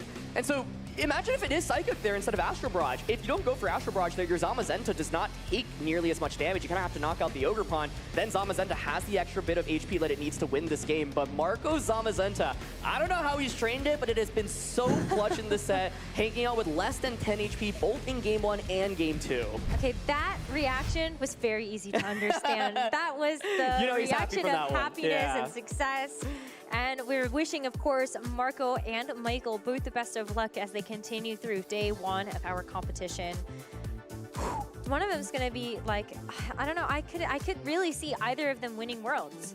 Absolutely, yeah. And I wish we got to see Dragonite do a little bit more in that last game, but this is what I think, like, Dragonite, it looks cool, especially when you're up against, like, double fake-out pressure, but it's not the easiest to execute, and Marco demonstrated why Life Orb Shadow Rider is just such a nightmare, right? He was willing to click Astro Barrage in front of Wide Guard so many times, but it worked out, I think, literally every time. Like, I can't remember a time where he, like, went for it and it ended up getting blocked. If it like... He always got damage through. Exactly, yeah. And so, like, this is the natural dynamic that players have to be ready to play at in this World Championship. Wide Guard is everywhere, obviously from Zamazenta. Lunala is the other really common Wide Guard user, and so, you know, you have to have a lot of confidence in either saying, look, I'm going to click Astro Barrage, and you're either not going to go for Wide Guard, or if you go for Wide Guard, you at least can't get anything off with the Zamazenta. But yeah, in game 1, once again, I point to that key turn where Michael was maybe hoping for a Psychic into a Champ House switch, and it just ends up being a double knockout, complete disaster. And in game 2, I think the key turn to point to is Zamazenta had the ability to maybe Wide Guard instead, but, you know, it kind of just feels like a coin flip guessing game right there.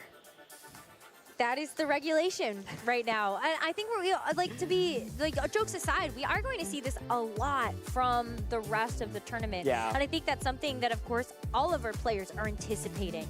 They know that this is going to be a very hard mental battle for all of the rounds that they face. But of course, it is Marco Silva waiting on stage for an interview. So let's see how he is feeling after that round. Thank you so much, Rose. I'm here with Marco Silva, one of the most accomplished Pokemon trainers of the season. Congratulations. How's it feel? Yeah, it feels great because going to this tournament, I wasn't really sure about what to bring. In the end, I brought the same 6 Pokemon as I brought in NAIC, and so far it's going well. Were you nervous about bringing the same 6? Were you worried that people would prepare for that? So I figured out that in this metagame, like your team pick, I feel like it matters, but it doesn't really matter that much in the sense that basically a lot of people play like a really similar core. So if they're able to, like, if they practice against your team, but you're not the one playing it, it's not the same. So like if I play, like if my team is really, really popular, people can prep for it, but at the same time, I probably still have some good outs if I'm able to figure out the right game plans. For sure. And coming into this tournament, were there any teams that you like aggressively practiced against because of your NAIC run? So I didn't practice against some team in particular. I tried to have a more even matchup spread. Even if while practicing for Worlds, I figured out that the mirror match was really important, and also the sun matchup. I figured out that, well, it might be, I might be wrong, but I figured out that sometimes it's not worth it to basically put like a lot of stuff on your team to just win those matchups. I try to make my team as optimal as possible for basically any team, and yeah, I usually try to work this way. All right, well, let's go ahead and talk about that match against Michael. In game one, it felt like you were on the back foot for the longest time. Was there a moment when you felt like you could really kick it into gear, or was that all going according to plan? So usually, yeah, my game plans against those type of teams with AV Chempao and Zamazenta, which is also one of the teams that I practice with a lot, like before, like between NAIC and Worlds. I usually go for this game plan, and yeah, it was kind of going as planned because yeah, I was able to get some key turns in which, for example, I got some really good damage on Dragonite on the switch in, and in the end I was able to close it out. And then was there a particular reason you made the adjustment to lead the Zamazenta in game two, even though it was so critical in that game one? So yeah, I decided to kind of leave it open early because I didn't want to gamble my whole game on just his targeting. In fact, if I try to protect on the first turn, I might just get like Terra Astro Barrage and Body Press into Rillaboom. So I try to play like as safe as possible in the first couple of turns. I also usually try to play this way, so I play really safe in the first couple of turns. Then when I figure out that I need to make some calls, I go for those calls. But I figured out I didn't really need to in this case. So you mentioned you played really safe. You know, you mentioned with your team building, you try and play the field and focus on, you know, overall matchups rather than anything in particular. Any advice for somebody who's looking to adapt that kind of play style? So I feel like the most important thing is probably to try to get basically like the best team as possible with like they're all like the good Pokemon. In this case, of course, like a lot of people tend to say that the teams that I play are really boring. But I figure out that, well, if those teams give me like an option to beat almost any team in the meta, I feel like it's just a good choice. So I practice a lot with him, and yeah, I was able to kind of figure out also some really bad matchups. Awesome. Well, thank you so much, Marco. Do you have any shout outs you want to give to anybody at home? So yeah, I want to shout out Ruben, Stefano Greppi, Pepe, and my little brother. We all practice together for this tournament, and yeah, so I'm really thankful for them. I also want to shout out my team, Novo Esports, and my fan group of El Server. Awesome. Well, thank you so much. Best of luck in the rest of the competition. We'll be back with more action from the Pokémon World Championships after this break.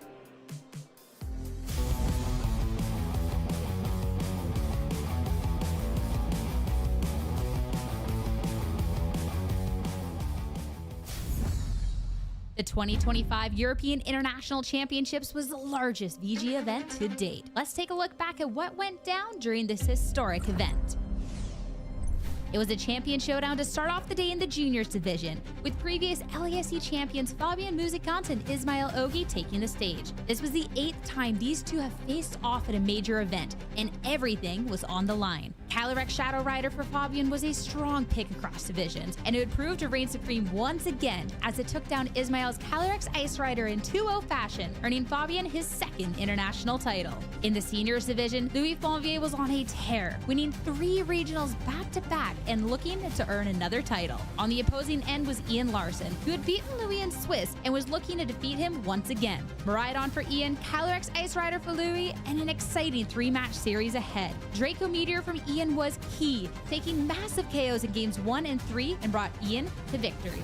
In the Masters Division Finals, history would be made either way. After 6 years, Wolf Click was in the finals of an international yet again, and was coming off not 1 but 2 major title wins, having revealed himself to be the Global Challenge 1 champion. Dill Yeomans was the hometown hero, the underdog looking to keep the trophy in the UK, with the crowd standing firmly behind them. Electric duo Miraidon and Furgraph paved a path of victory in the first game of the set, and Wolf was down but not out, utilizing Koraidon to great effect to even the score. In the final game, Koraidon was taken out early for Wolf, and the match was closer than ever. In the end, Dill brought Wolf down to his final Pokemon, Incineroar. But it was just the perfect piece, being able to 1v2 the endgame and make Wolf Click your EUIC champion. 1,400 people showed up to this tournament, hoping and dreaming to win the entire thing.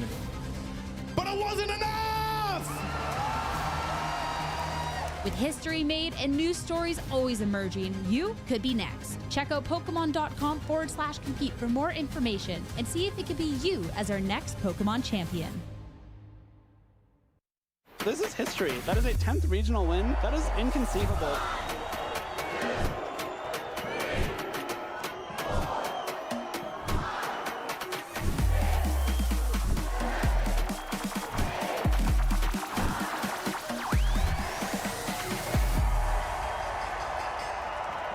My name is Wolf Glick, and I am from Washington, D.C. I feel incredible, honestly. 10 regional championships is something that I set a goal ages ago, like maybe 6-7 years ago at this point, but I set the goal, but I didn't really ever think I would get there because, even winning one regional championship is really difficult, and so to win 10 is not something that I really thought was achievable. And so now to be sitting here and to be able to say, actually, I did it, it feels great. It's a real feeling of accomplishment, and to do it with my favorite strategy of all time, it's a really great feeling, and I feel very proud and just very lucky. The team that I brought to the Toronto Regional Championships is a team with a strategy known as Parish Trap. It involves the move Parish Song and the ability Shadow Tag. It's my favorite strategy of all time. It's extremely difficult to play, but I love it. I've loved it for many years. I've been playing it for over a decade. This is my third regional championship win with the strategy, and I believe at the time of recording at least that I'm the only player to have ever won a tournament with a dedicated Parish Trap team. And so it's something of my signature strategy as well. If I had to pick one MVP Pokemon on the team, I would pick Politoed. It's the one Pokemon that I brought to literally every single game, and there was really no way to make the team work without bringing it. Politoed can retaliate. The Weather Ball, again, consistent. The critical hit, bringing it down to 5 HP. During Game 3 of the finals, I was able to pull off a technique that I knew was theoretically possible, but didn't think could actually ever work in practice.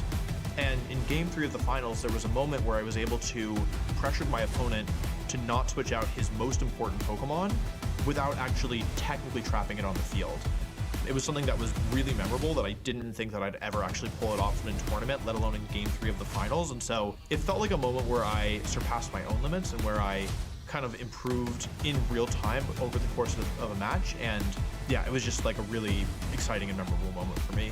So Weather Ball, the Politoed, the last little bit of damage. And with that, Wolf Glick, a historic 10th regional win, taking down the Toronto Regional Championships. I began competing back in 2011 when I was a freshman in high school, so quite a while now ago at this point. But yeah, there was a local tournament in Virginia near where I live. I was very lucky. I ended up winning the entire thing, and it kind of kickstarted my whole competitive journey. There's a couple different things that I love about Pokemon, and certainly the game itself is one of those things. I just think it's such a fascinating, interesting, complex, challenging game, and I really like how it pushes me and how it challenges me personally. And I think really the thread that has kept me tied to this game for so long is not the championship victories or the feeling of redemption after a bad tournament. It's the people, and it is the wonderful, wonderful people who I have met who have really changed my life and have shaped me into the person who I am today, a person who I can be proud of. I get asked, a decent bit about what's the big picture here, right? Like, what's the grand motivation? What's your master rule, right? The truth is that there isn't some grand motivation. I don't have this big master plan. I don't have this thing that I'm chasing that this thing that nobody else has ever done that I want to be the one to do. It's nothing like that. It's just the very simple fact that I like it. I like competing. I just think it's fun to play Pokemon, and I really enjoy it. What I really want to do is continue to learn more about myself, more about the game, and to continue to get better. And if that leads to more championships, then I won't complain, but if it doesn't, as long as I feel like I'm getting better and I'm learning more, then I also will be quite satisfied. When I envision myself winning Worlds, I don't think about a specific opponent because there's no one person who sits in that chair who I would be like, oh man, can I do this? Like, I have to believe that I could beat anybody who sits in that chair. Am I going to win Worlds this year? I would be, I think, foolish to sit here and tell you yes. But I will tell you that I will try, and I think that actually, to me, is more meaningful. Hey guys, Aaron Cybertron Zhang here, and welcome to Meet the Casters. Today I'm joined by my lovely caster, Rosemary Kelly, and we're here to get to know each other a little bit better. So, Rose, my first question for you is, what's your favorite Pokemon? Well, you have to assume it's Sylveon, and that would be the correct answer. But what about you, Aaron? My favorite Pokemon is Piplup, and I'm actually really glad you brought up Sylveon because, of course, we got to cast Sylveon in the World's Finals Seniors Division back in Yokohama in 2023. So my second question for you, Rose, is what's your favorite Worlds memory? Well, you nailed it. That's my favorite Worlds memory, is casting Japan Worlds with you, and also, of course, watching that Sylveon win. But what about you? You've been to so many. I think I'd probably have to pick Worlds 2013, the year I almost ended up winning, and more importantly, got to see my little brother win the entire thing in the juniors division the day after. And so Vancouver holds a very special place in my heart. But third question for you, Rose. What's your favorite Pokemon game that is not a mainline game? It's got to be Coliseum. That's where we got started with VGC doubles, and I really hope they bring it back onto the GameCube emulator. It'd be cool. How about you? Probably one of the Mystery Dungeon games. I feel like the early era ones were really good, Red and Blue. I just spent so much time as a kid, and it felt so different from all the existing Pokemon games at the time. So with this being the World Championships, Rose, who's winning Worlds this year? That's a tough answer to have. I think we have to go with Pokemon. So with that in mind, I think it's got to be Shadow Rider Calyrex. I think it's going to win Worlds. My bet is on Miraidon. Miraidon won the very first restricted World Championship in Scarlet and Violet, and I think it's going to take it home once again. But that brings us to our final actual question, which is spin the wheel, Rose. So would you like to spin the wheel and see what question you get? I would love to spin the wheel. All right. And we've landed on what type of gym would you lead? I want to hear your answer for this first. I love water types. I'm obviously a little bit biased because of Piplup and Road and Wash, you know, but I'm a big fan of water types, and I feel like water gyms are always cool, so I'm gonna go with water. I think we both reflect our favorite Pokemon. I think I'd be a fairy type gym leader for sure. All right, well, that's gonna be it from us, so thank you so much for joining us, and hope you get to meet the other casters as well. Well, you'll get to talk to some of us at least as we take a look at the scenic views here in Anaheim, California, as we are celebrating the World Championships here once again. My name is Gabby Snyder, and I'm joined here by a couple of my co-casters from across the pond for the first time at the World Championships as casters, Ben Kiriakou and Charlie Merriman. Welcome, welcome to the stream.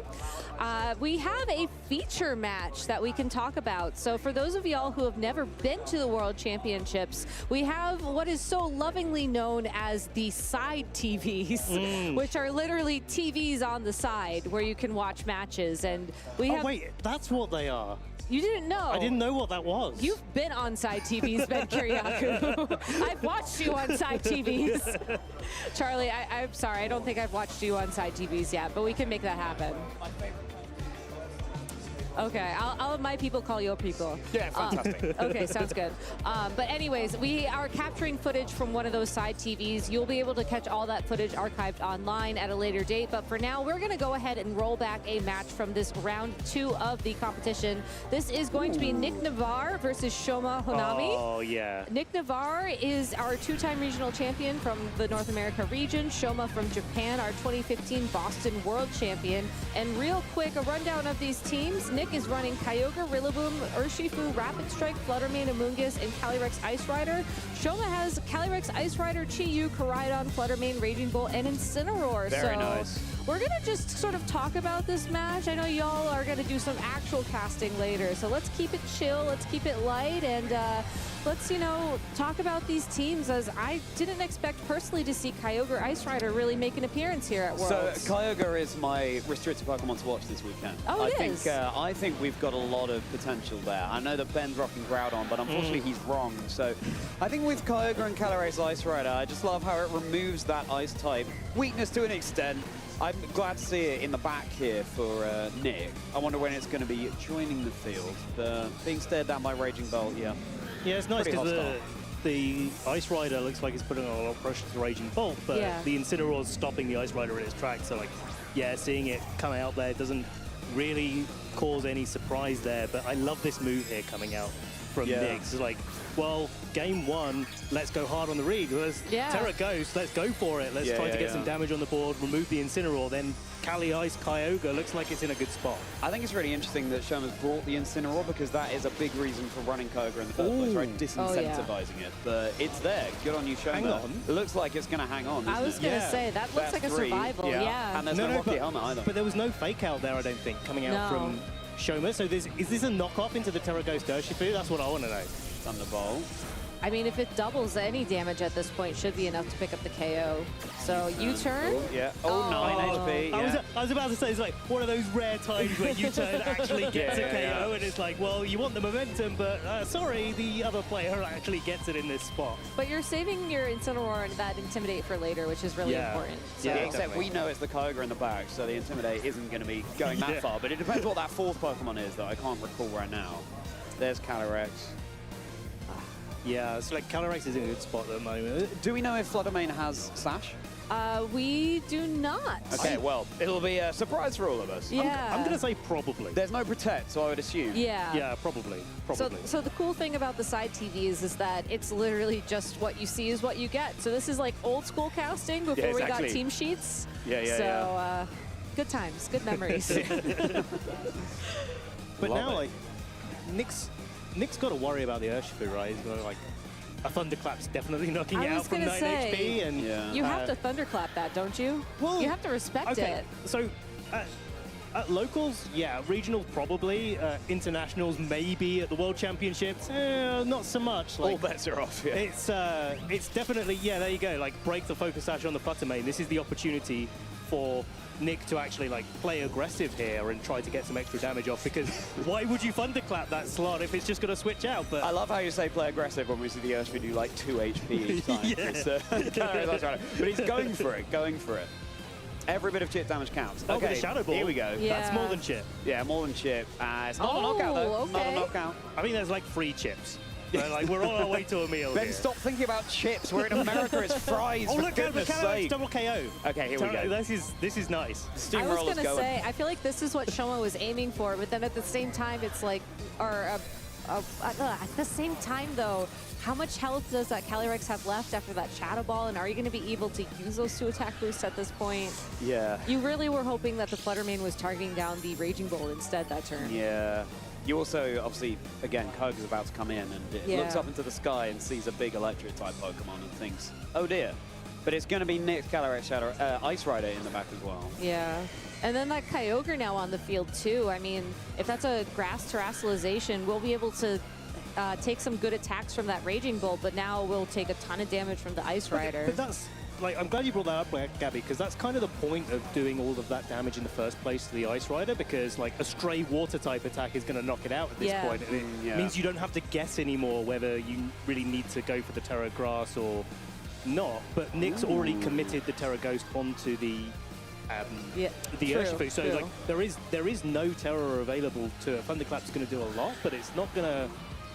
The best thing it does is make the Origin Pulse the move of, or the water move of choice, and that. But we just saw Nick lock into Water Spout there. I don't know if he's going to change his mind now. Ooh. Do you see those moves though? That's kind of interesting. The triple water, yeah. I really like it though, because Hydro Pump, that's dealing with your Zamazensis, the single target. You don't have to worry about the Wycombe Line Game. I feel like it was at Portland, Gavin Michaels, that sort of popularized that set. But just going for it. There's no Thunderclap. Very nice. That was a good call. That was a good call. Okay. Yeah. And now... So, something, all bets are off at the World Championships, right? Okay, going for the Calyrex. Sure. Okay, maybe baiting out a Protect there. Yeah. Glacial. Okay. Single target. That's going to do a lot of damage, and Nick says no, basically. Okay, Shoma has been denied. Have we lost any Pokemon on Shoma's side thus far? Or is those the first 2 KOs? I believe those were the 2 first KOs. Yeah, I think so. So we've got Incineroar. I need my notes. Because it's Incineroar in the back. Yeah. We know it's Incineroar in the back. Yeah. My notebook's like literally over there. I should have just brought it to the segment so I could be like, Gabby, we decided we're going to play on hard mode with this lounge casting. Yeah. It's okay. I'm learning. I have to juggle everything. Like the director was just in my ear as well, giving me spoilers for later, so. Oh my goodness. Okay, wow. Yeah. Okay, well, Koga's lost the Weather Wall. It's not Koga Groudon. It's Hoenn meets Paldea. Okay, so Calyrex, no clear amulet there, obviously, it's leftovers. But this is the downside, right? Yeah. Now you have your triple water move, and oh dear, you could have had an Ice Beam in there. Have we haven't seen Terra on Shoma's side, have we? Yeah, no, I don't think we have. Not yet. So, not yet. But then do you go for your Terra Fire on Groudon? Because obviously that's... Like, definitely not. No. Definitely not. And then this double protect from the fake out. I like to see Nick play this. He's a long time player. He's got a lot of experience in the game, and this is definitely one of those scenarios where there's no real downside to just double protecting in front of the fake out. Yeah. So you can see Nick's pedigree there as just like don't make any mistakes. This end game looks a little bit dicey. Like, let's make it as good as we possibly can. And you're also stalling out those turns of sun. Yeah, exactly. So our Calc and Pulse are going to fade. You know what? I don't think that the sun gets stalled out here, but like it gets close, and maybe some double protects could be like in a few turns, maybe able to get Nick out of sun. But he's giving himself the opportunity to make that decision later. Yeah, 100%. Yeah, 100%. Whereas if you don't go for it, then you can't make that decision later. Yeah. I think the interesting part of this as well is like whether the Terrafire on the Koraidon is actually necessary to pick up the KO on the Calyrex. Because these leftovers Calyrex, they tend to be bulky. Yeah. They tend to play a lot more defensively and failed double protect on the Calyrex, the Flare Blitz in the sun. That's a KO. That's going to be an excessive amount of damage. I'm sorry, Koraidon, I should have believed. He'll forgive you for a sandwich. yeah. I've got plenty of those. Okay, so it connects. Yeah, that is chip right there. I guess if it's close combat on the Koraidon, it's probably picking up a knockout, but I think Nick's best shot is Hydro Pump after the close combat, surviving on a sliver and then maybe getting a critical hit in sun. Yeah. Low kick. Who would have thought, though, that we'd see the two Weather Titans from, Ruby, Sapphire, Emerald, Kyogre and Koraidon just duking it out? Yeah. I've always thought Koraidon was ahead of his time for a past Paradox Pokemon. That's kind of like Groudon's gone to the gym and it's like come back fighting type. And bought a hat. Yeah. Very excessive hat. You know what? Why not? Oh, okay. Double protect. Yeah.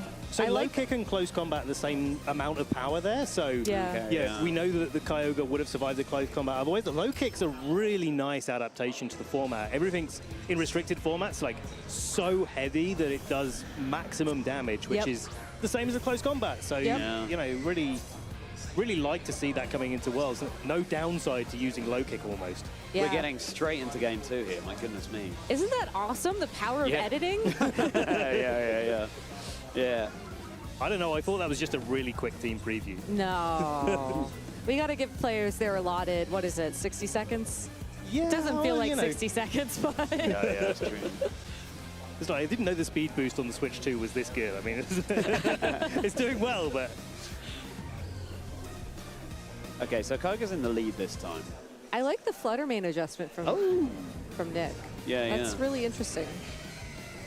Yeah, it was like coming out in the lead is much nicer because you don't have to switch it into those awkward scenarios. No. And then you don't have to worry about being faked out because you're already a ghost type. You have that speed control option potentially. Ooh, you got the taunt as well, which really might matter. But I think, again, all bets are off at the World Championships. Whether this Calyrex would actually just go for the Trick Room in front of a taunt or just go for a Glacial Lance and just hedge your bets while you've got the fake out in play. If I had a nickel for every time you said all bets are off, Ben, I'm going to have to start getting a jar. Would all bets be off? Well, okay, that's 4 now. 4 nickels in the jar. Keep it coming, Ben. You could buy a candy from the candy store with that money. Hey, I could. It's going to be TM by the end of the weekend. Okay, so confirmed focus sash, yes, on the Flutter Mane. Good. Oh, Shoma's perspective. Okay, switch around perspective, fancy. Yeah. I think I saw earlier there was a quick show that Shoma does have Koraidon in the back, which I mean, obviously you're going to have here. Okay, there we go. Weather War. We also get the item confirmations as well, which is helpful. True. Clear Amulet, okay. Yeah. Shoma, if you could just pause on that item screen for a bit longer for us, that'd be very helpful. I was going to say, I was assuming his Incineroar was Assault Vest because we saw the U-turn, but like, can't be sure. Yeah. It's a good assumption to make, I think. Yeah. My favorite thing, and I hope I might have another bingo card going for this, Terra Bug U-turn on Incineroar. The boost, the antennae. That's what we should do one of these years. Like, we should actually come up with like a bingo card. Yeah. I think that'd be fun. Yeah, absolutely. Okay. Here comes Koraidon. Yep. Goodbye, rain. Rain, go away. Come again another day. All bets are off. The hero from Area 0 is here to play. That's 5. Thank you, Ben. 5 nickels. Moonblast. Oh, if that Moonblast went into the Koraidon slot. That would have been so cool. And that water spout now just does nothing. There's water trickle rather than a Team water Aqua spout. sees that and thinks, why were we so bothered about Kyogre? Yeah. This whole real estate thing, maybe we should go back to that. Yeah. Well, I've always said land is a precious commodity. You have always said that. I have always said it. That's famously. another thing I have a nickel jar Famously. going for, actually. Oh. Okay, Amoongus. That's a weird adjustment yes. without rain on the field. A weird adjustment and also a weird bring right now. Yeah. But you can see what he's You've doing, got right? Terra Water, Terra Water is, I think, the game changer here. It helps a lot for sure, but it still just feels awkward. It's telegraphed. It says to Shoma, I'm either terroring or protecting or I'm switching. Well, and that's information Shoma can use to their advantage. But then also for a Terra Water, what do you do? I mean, Amoongus isn't heavy, so if the only fighting move on this Koraidon is a low That's kick, true, then yeah. actually this Sure. Amoongus is in a really good spot here. All bets are off. Yeah. All bets are off. So when you say it, do you take a nickel out of the jar? Yeah, I do. Okay. Yeah. Okay. Yeah, it's you know, I do it regretfully, but sometimes you've just got to say it. It's usually the right thing to say. Yeah. All right, well, unfortunately, if you want to watch the end of this match, I won't give you the spoilers, even though I know what's going to go on. You'll have to go check these out online, and you can find all that information over on youtube.com/Pokemon. We have a second channel going over there. You can find some really cool highlights from past events, and including future highlights from this World Championships. Ben and Charlie, thank you so much for making your Worlds debut here with me. Let's go back to our casters and kick off round 3 here at Worlds. Welcome back, everyone. We are so honored and excited to be here at none other than the 2025 Anaheim Pokemon World Championships. I'm Sierra Dawn. I'm Lake Provost, and we're getting ready to get into round 3 very soon. It's been incredible so far. We're only two matches in, and we've got so much to go, so it's so exciting. It has been, especially too when you're looking at the players that qualified for this World Championships. All top notch, and being able to see, it was difficult to be picking matches out in the field. There's been a lot of great action. You know, each match is just going to get better and better. Yeah, and it's going to get, you know, the matches are just getting better every round. But I mean, when you look through the roster of players, you just see the talent that's there. These are the top of the top players from around, you know, the world, and it's great to see them all coming together and going up against it to see who can come away champion at the end of the weekend. And I think whoever does is going to be so deserving of it because the field is so tough. Yeah, and looking at a couple of pairings that we have here for our Swiss round 3, I mean, there is some fantastic names here, but we're going to be focusing more on Christopher Hahn and Luca Sciarabelli. And when we're talking about, I mean, electrifying matches, I think we did pretty well, but a couple of the other notable 2-0 matches are going to be so strong. Yeah, Seong Lee against Jody Kaeda is one that really catches my eye. I think that's going to be very exciting. But, you know, you look through it and you say, where is there a bad matchup here? Where is there one that you wouldn't want to feature? And it's really hard to look past any of them here. Simone Sanvito going up against Nikolai, head-to-head, EU off again. But the one that we are featuring, of course, Christopher versus Luca, very excited. We're able to get our current world champion on the broadcast, and that's always going to be a nice moment for us to kind of start us into the day one. Yeah, only day one to be starting off 2-0. That has to feel so great for the confidence too, and having the opportunity to try and title defend a world championship is crazy. Yeah. But it's going to be a tough road ahead, but congratulations to the 2-0 trainers so far, so deserving. I'm even eyeing up. I mean, we have international champion Patrick Connors going up against 3-time regional champion Justin Tang. I love that you picked that one out. I think that is an absolute corker of a match, isn't it? You know, Justin having a great season this year, really kind of cementing his place in those upper echelons of those top trainers. And Patrick, obviously, our NAIC champion from last season, coming in and having a great run there, and then getting the invite again this season is just such a good accomplishment. That is going to be a great match, great representation as well for North America from both players. Yeah, and especially too, going back to this World Championship, it's just so stacked with players. When you have that change to the qualification system, I mean, it's trainers that have really honed their skills throughout this entire season. To see it all come to a head here at the World Championships has been so nice. And you know that as we're gearing up for our next round of Swiss, that it's just going to get better and better. But let's talk a little bit more about this one, because yeah, we have the title defend of our current world champion going up against Chris Hahn, who's had a really strong season, so that's going to be great. Yeah, Christopher's one of those players that we know has really kind of got a lot of confidence in that Kyogre-Zacian kind of core restricted pairing, and I think, you know, if they stick with that, they've had so much experience in the run-up to this event with that pairing.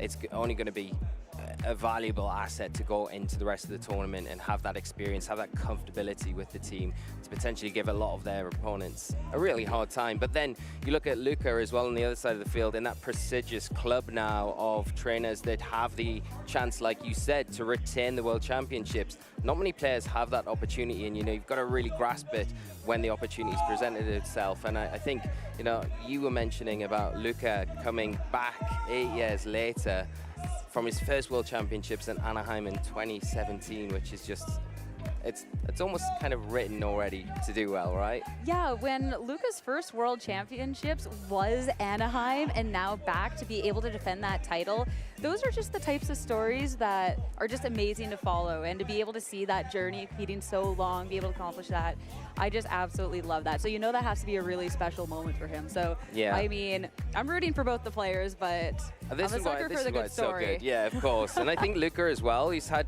I think, not probably the season that he would have liked to have had, but I think had the opportunity to kind of take his foot off the gas if he wanted to, because he already had that invite locked up. He knew he was going to be playing this year as reigning champion. So, but despite that, he still went and attended events, and we've had some great events where he kind of came in. I think Stuttgart Regional, he got top cut there, and then maybe didn't get the results he wanted in other events leading up to NAIC, but then NAIC really stamped his authority on that tournament, getting that top 16 finish, which was just incredible. So setting him up well to come into the World Championships.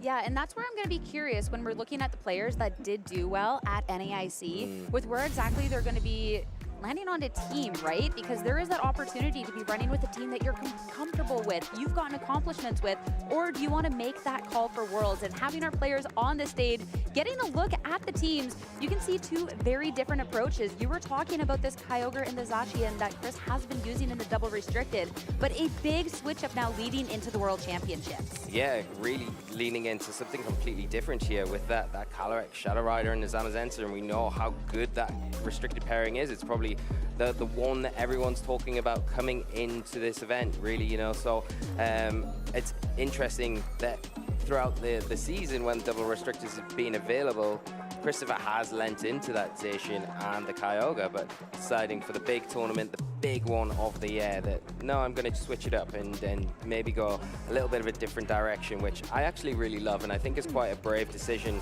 when you've played with something so much and you have that comfortability with it, to make that change coming into the biggest tournament of the season.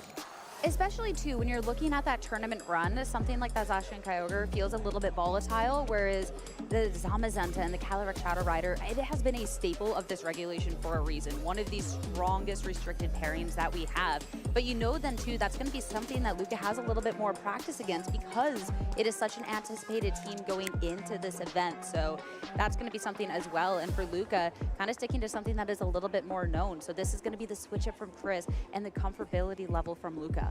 Yeah, and we talked about Luca going into NAIC and having a really strong finish at that event, and then coming into the World Championships here. Luca looks as though they're playing the exact same team as they ran in NAIC, but we'll get to that in a moment, because we've got to take a quick overview of Chris's team and have a look at the details here. Yeah, looking at the team, we talked about Calyrex Shadow Rider and the Zamazenta being something a little bit more atypical, but there is some spice on this team when you're looking at the supporting Pokemon. Of course, a lot of strength here. Whimsicott to be able to make sure you're breaking those speed ties, being able to just naturally outspeed with the Tailwind.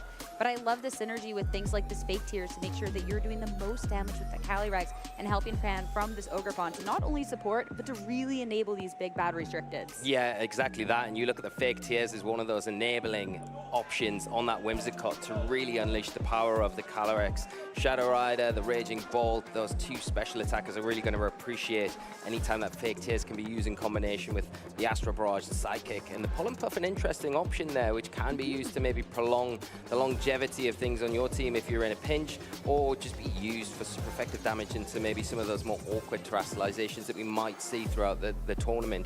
I really like the Chen Pao. I think that with the Focus Sash. We're seeing a bit of a trend with the Assault Vest on that Pokemon where the Focus Sash is maybe taken off and given to another member of the 6, but Chris staying true to the Focus Sash, the Chen Pao that we know it as and has been for the longevity of its time in Scarlet and Violet, and it is utilizing that taunt, which I think is a really good tool coming into this tournament. Especially when you're looking at Luca's team, this is something definitely a lot more known when you're looking at this pairing of Miraidon and Lunala, the run back from NAIC. And when you're looking at that taunt, it can be shutting down things that Luca would like to maybe, because he has this slow mode and this fast mode. Things like the taunt can really shut down that Lunala to make sure that Lunala and Ursaluna isn't necessarily a threat. But again, that is if the slow mode is brought, because there's a variety of different ways Luca can play this. Yeah, for sure. You've got the Tailwind on the Whimsicott as well to kind of match Tailwinds, which is an option, but you would say if you can get that Trick Room mode going and then the board position with that Ursaluna, it's going to be very hard for Chris to kind of deal with that Pokemon, especially when you look at the options there. Facade, the Headlong Rush as the single target attack, and then the Earthquake. If the Y-God isn't present on the field from the Zamazenta on Chris's side, it's going to cause a lot of issues if that Trick Room is set. So I think, yeah, there is the importance of utilizing the Chen Pao to try and prevent that Trick Room, that mode, and you got to be careful you don't get caught out. Committing to the taunt and then taking a Moonblast for your trouble could really work out not too well. And you've got that security blanket of the Focus Sash there, but you know that's only going to give you the alleviation once per match. Especially too, looking at Christopher's team, there's a lot of things that wouldn't necessarily appreciate a Moonblast, and that's one of those calls too to be making, because if you're trying to shut down a Pokemon and it does just go on the offensive, that all of a sudden could be a Pokemon taking a lot of damage. That could be Shanpao brought down right to its Focus Sash from the get-go.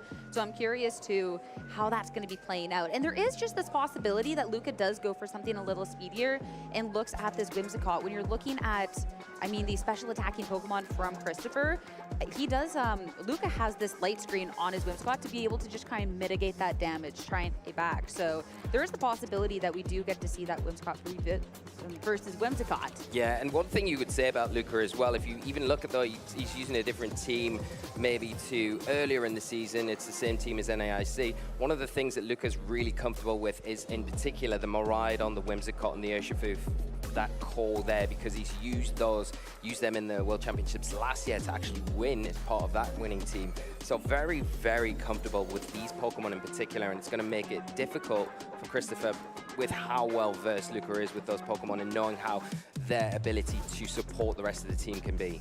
Well, two very strong trainers doing so well in Anaheim so far at these 2-0 records. It's time to head into the game, figure out who is going to leave here 3-0. Christopher Hahn going up against Luca Sharabelli.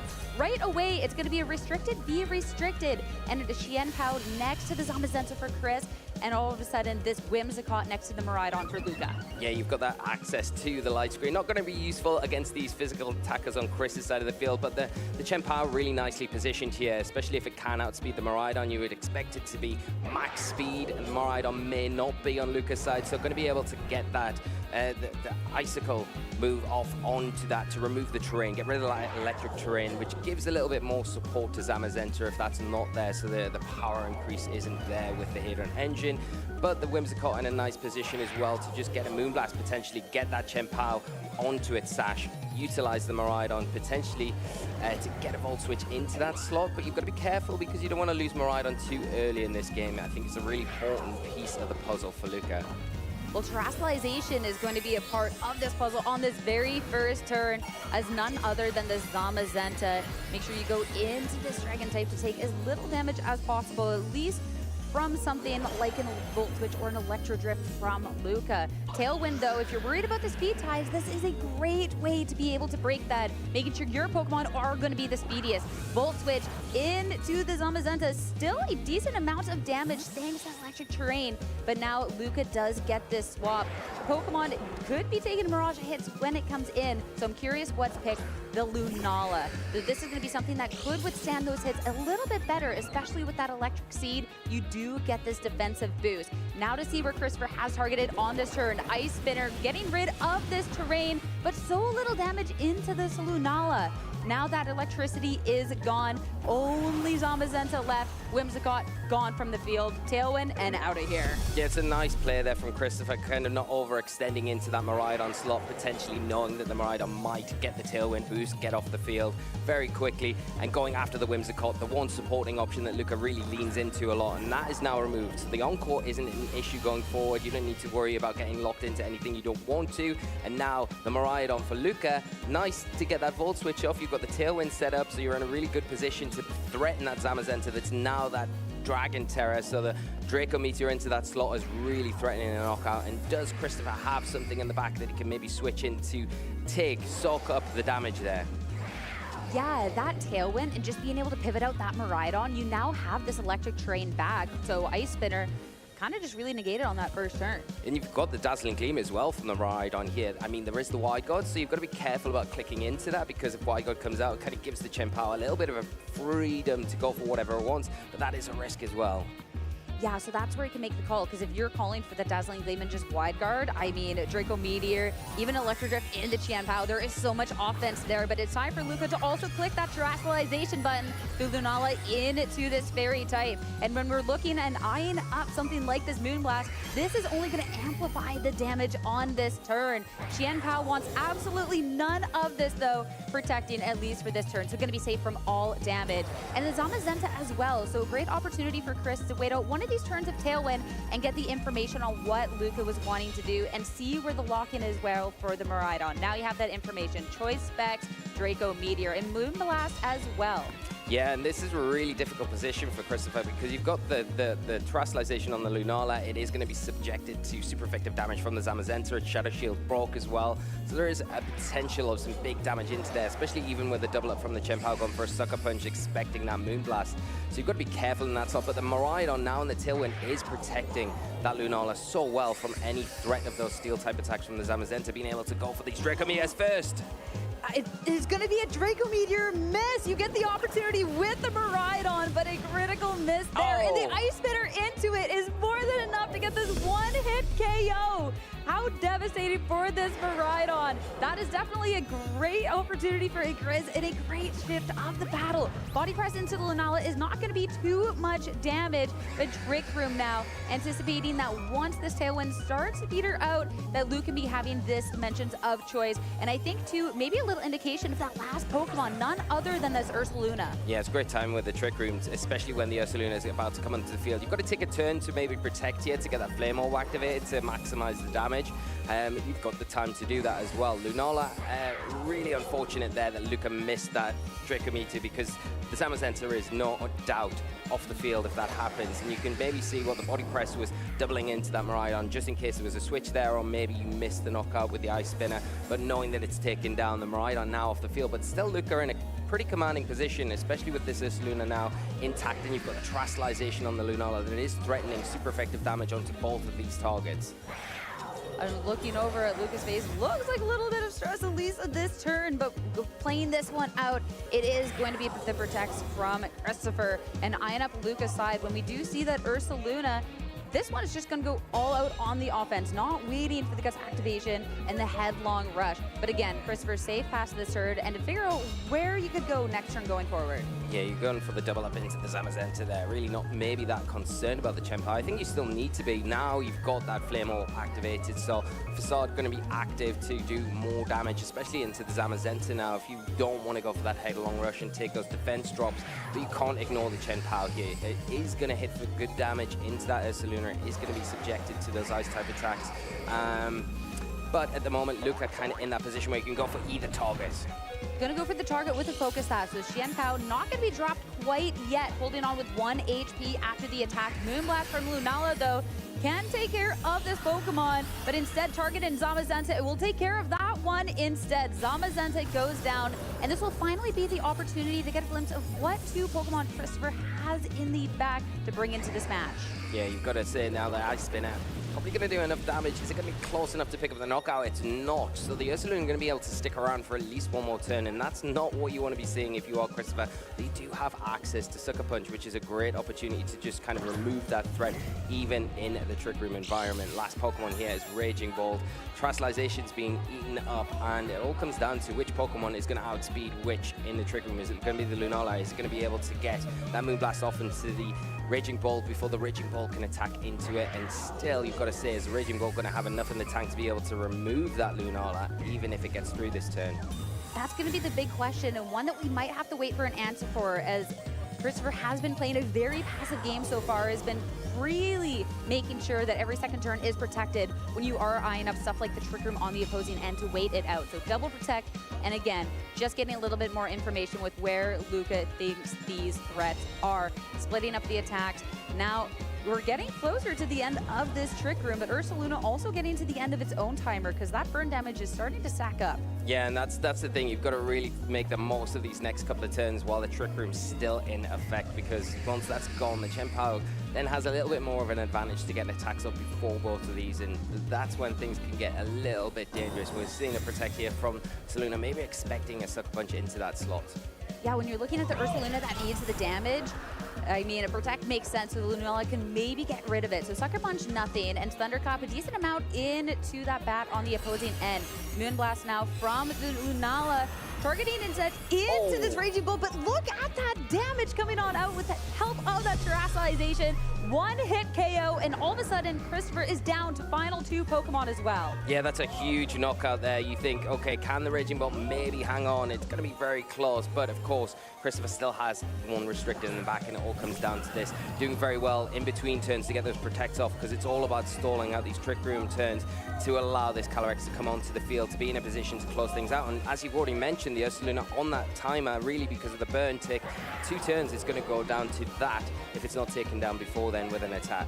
And with the amount of damage you've already done, you don't even have to be playing any sort of wide games. You can just go one target, one target. So first off, Ursaluna has been picked off, and eyeing at this Lunala that's already been taking so much damage.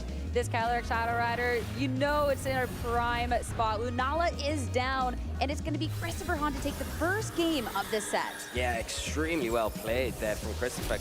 Cool, calm, and collected the entire way through that. When it looked, there was situations, Trick Room going up, it didn't look good. Ursaluna coming in, you think, ooh, things aren't looking that great for you, but really not kind of swaying there, knowing the game plan, protecting when it was the right time to do it, and then having that Calyrex waiting in the back to come in and just close up shop was really well done, especially being able to kind of keep that Chien-Pao as well as he did throughout the game. It was so well played when you're eyeing up that Luca had the board in this situation. You have the Tailwind at the beginning, and then all of a sudden you get the Trick Room when your slower Pokemon comes in, and definitely cannot take away the fact that Christopher played through the situation so well. I am curious, though, about the turn with the Miraidon with that Draco Meteor. Yeah. How much that could have impacted this match, because being able to take care of that Zamazenta would have been so nice, and all of a sudden you lost your Pokemon on that turn for essentially free.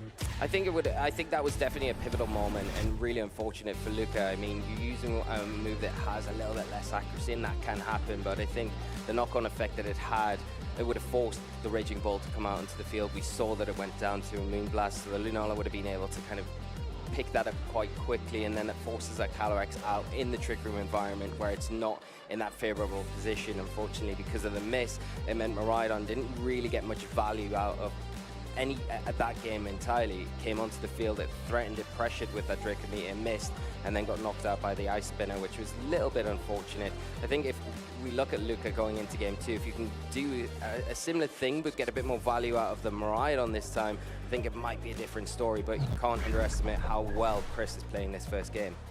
I mean, there was the opportunity to stick with what almost worked, but instead we're going to see a switch up, but not from one trainer, but from both. Right away, Luca, it's going to be that Incineroar and that Urshifu, and Christopher going for that Calyrex Shadow Rider and this Ogerpon, which we didn't get to see in that game 1.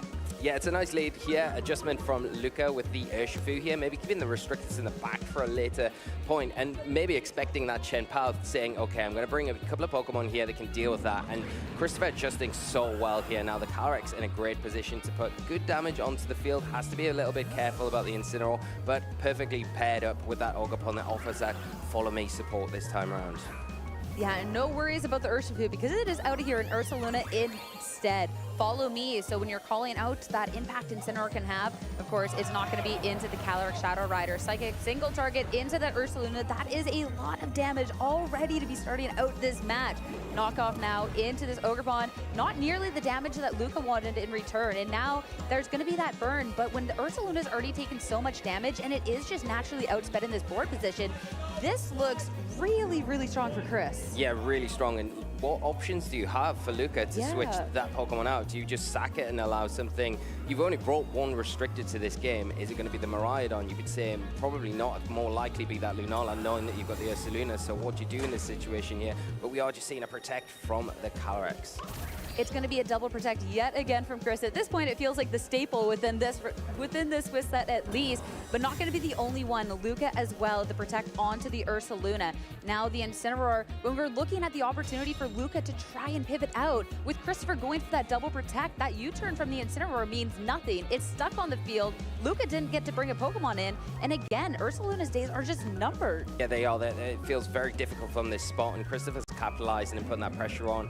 And like you said, just being able to prevent the Incineroar from pivoting out there was really useful, and being getting another tick of burn onto that Ursaluna. But your Luca's still in that same position. The Incineroar really not threatened here, but it wants to get off the field and allow potentially that Lunala onto the field. But if you lose your Ursaluna, then the effectiveness of your Trick Room is kind of not. It's about 50% of what it could be, and not on the best spot. So Christopher just needs to keep doing what he's doing. Luca got everything to do going into this next turn. Especially too, since Luca had already protected that Ursaluna. If he wanted to try and preserve it, it was only the 1 in 3. So a switch here, you can tell that the Ursaluna definitely is a part of this plan, as Lunala is just going to be hard switched onto the field. You're not going to be taking an attack from the Ogerpon though, since Chris does have to be careful to make sure this Calyrex Shadow Rider is preserved. And the Psychic now into the Lunala, thanks to the Shadow Shield, not necessarily going to be the most damage. Now Incineroar has the opportunity to switch out, but instead go in more on the offensive, the Flare Blitz. But still, this Ogerpon is just soaking up all of these hits. Yeah, and I think that's a good thing that Luca's trying to do, is remove this redirection support. Once that has dropped, it means that you can then target into the big threat, which is the Calyrex. But the whole time it is sticking on the field, you're giving it more opportunities to potentially get knockouts that it really is looking for, and activating that Grimnir ability to get those boosts, which is going to make it even stronger. Now you've got your Lunala on the field. Now you've got an opportunity to try and stick the Trick Room up, but with that Shadow Shield broken, you are going to be susceptible to the Astral Barrage if that comes out, especially that it's quite easy for Christopher to click into now, knowing you've got that Follow Me to protect the Calyrex going into this next turn. Yeah, and if you want to go for the Trick Room, then yeah, as you called out, the Astral Barrage. And if you will go for the Wide Guard, then nothing really gets done on the turn, especially since Chris has not been afraid to be clicking those single target moves. But now we're finally going to see this Terrestrialization coming out. Ogerpon, it has been a great defensive piece so far for Chris, especially with this redirection. But this Terrestrialization spells, I want to be a part of this match. And Body Aspect, this is going to be the attack raise onto this turn, but not the only Terrestrialization as well. Luca is going to be clicking the button, and Lunala, you're talking about taking a lot of hit from an Astral Barrage. Now Terrestrialization is dropped, and could also has the opportunity to go onto the offensive. Whether it gets this chance is going to be the big question. Calyrex Shadow first off with the Psychic, so much damage, and now it's going to be Ogerpon with the follow-up. Ivy Cudgel with that attack raise. Lunala's already been taking so much damage, and it is gone. Yeah, and you can see how much that meant to Christopher, especially when he saw the Terrestrialization happening from the Lunala. Called it perfectly there and got rid of, not worrying about the Incineroar there, thinking, okay, I'm just going to go after this Lunala. I'm going to stop your Trick Room completely outright. It doesn't matter as long as this Pokemon goes down, and making a really brave call there with the Psychic into that slot. If we didn't see it Terrestrialize, I don't know if the combination after the Intimidate onto the Ogerpon would have been enough. Psychic, Ivy Cudgel might have just missed it, and then Luca would have been in a way better position, but really committing to it hard and it paying off dividends. And this is a really tough board state for Luca now, because as you called out, only one restricted was brought to the match. Lunala's gone. You have an Ursaluna that's down to almost none, and you can already see the head shake from Luca. I think a little anticipation of what is to come. This has been such a commanding game from Chris, and it's going to be a set that is secured in a 2-0 victory. Now 3-0 on the day here in Anaheim. Great start to the tournament for Chris. Absolutely incredible, yeah, and going up against the reigning world champion as well, and such dominant form to be able to lead. The adjustment into game 2 was just so well done from Chris. You've got to give him all the credit there, because I think what you saw from Luca was an adjustment from that game one, bringing the Urshifu, expecting maybe the Chen power to cause so many issues once again. But Chris seeing straight through that and saying, no, I'm going to lead up with something that's going to give you issues if you bring an answer for that Chen power and give Luca all the problems. The switch into the Ursaluna, great call by Christopher, going for the Psychic into that slot and getting the damage there, which kind of pinned him into a position where, okay, well, I have to make a decision. Do I sack the Ursaluna or do I try and get the Lunala in? Well, you got the Lunala in, but the Shadow Shield's broken. And then from there, things just started falling apart and the dominoes were in place for Chris to kind of take that match. It was so well executed. Sorry. Yeah. And to see that difference between that game one and that game two is just astonishing. And to be able to see him play out of what could have been a game one loss and see like those protects every second turn to really make sure that he can wait out these board positions, to then all of a sudden see that switch up into game two. Because sometimes you don't really know if trainers are going to switch up in that game two, right? And with Luca, we had questioned, do we see the switch because it was a strong 4 Pokemon? But yeah, I think that was just so well done on those little mind games. So yeah, exactly that. I couldn't have said it better myself, Sierra. And I think you look at how that pivotal turn from game one that we talked about with that Draco Meteor miss, and yeah, that's going to happen in a tournament where you're playing so much Pokemon and you're playing so many matches, and you know, if you choose those moves over and over again, there is going to be occasions where they do miss, and it sometimes falls into your favor. But the way that Christopher kind of took that to their advantage and just rolled with it into game two and said, no, I'm gonna be brave. I'm not gonna lead what I went with game one. It worked, but I'm gonna change it up and I'm gonna go a different route. And I think that is what makes the difference between becoming a champion and not sometimes. So we'll see how well Chris gets on in the rest of this tournament. But what a phenomenal start, 3-0. it was so good. And I mean, you're talking about becoming a champion. And for Luca, I mean, a loss never feels great, right? But still 2-1 on the day and still a lot of Pokemon to play. So there definitely is that potential for that bounce back. So best of luck to Luca going forward. But for Chris, yeah, the 3-0. I mean, he swapped off from a team that he's been playing all format, and it shows to have worked off. Yeah, yeah. And that's the thing, you know, I think sometimes you think, do I go in with my comfort pick? But if you've not got that confidence in that kind of core, that combination of Pokemon, then, you know, I think you have to follow what you really believe in, and hopefully that's what Chris has done coming into this tournament. I mean, he's showing off in the start that they've made coming into this World Championships here in Anaheim. So we'll see how well he can kind of carry it on. Hopefully we see a little bit more of him later in the broadcast. But no, it's not over for Luca, of course. A loss, like you say, is not always the best thing to take at any time in the tournament, but not down and out. He still can easily turn this around. And sometimes it's one of those things that really just kind of propels you forward in the tournament and allows you to kind of maybe wake up a little bit and say, okay, I just need to reevaluate what I do, get back in a good headspace, and now I can go forward. And maybe we've seen it before, players do that early on in the tournament and not drop a game until, you know, they've reached finals and so on. So yeah, I won't be surprised to see more of Luca later on in the weekend. Yeah, that is taking a loss to Chris. There is no shame in that, especially too when you're talking about one of the stronger teams in the format with that Calyrex Shadow Rider and the Zamazenta.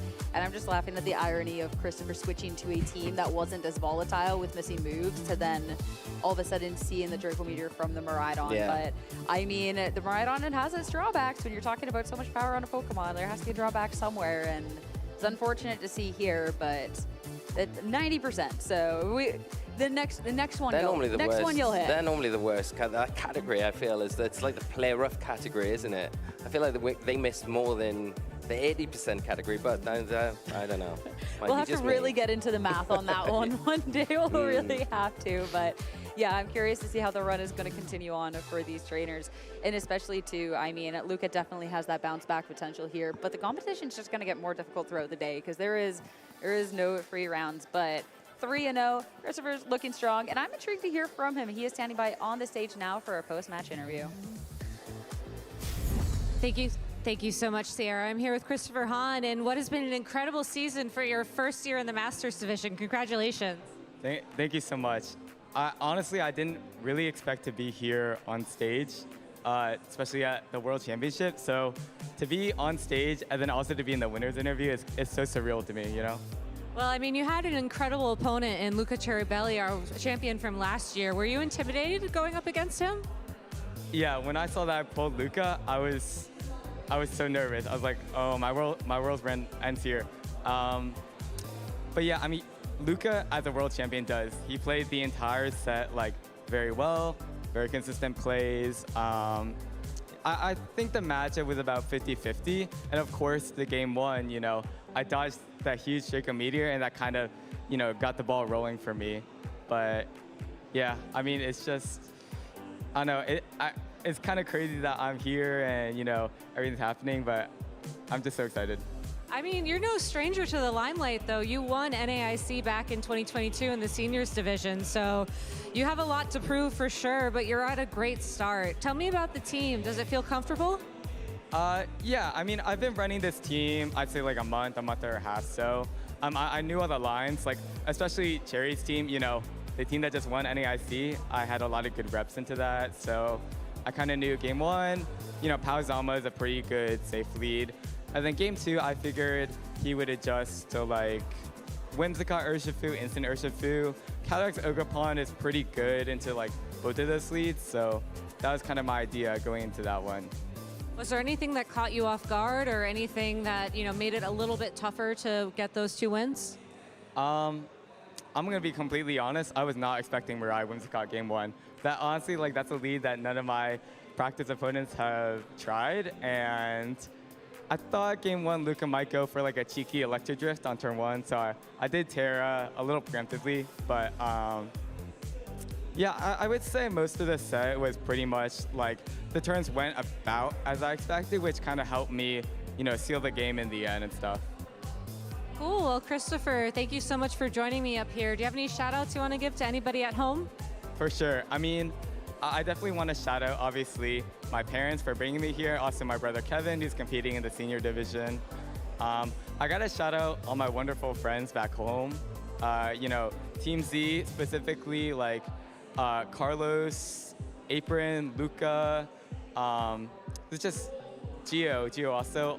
They all helped me prep for this tournament. I couldn't be more grateful to have friends like you.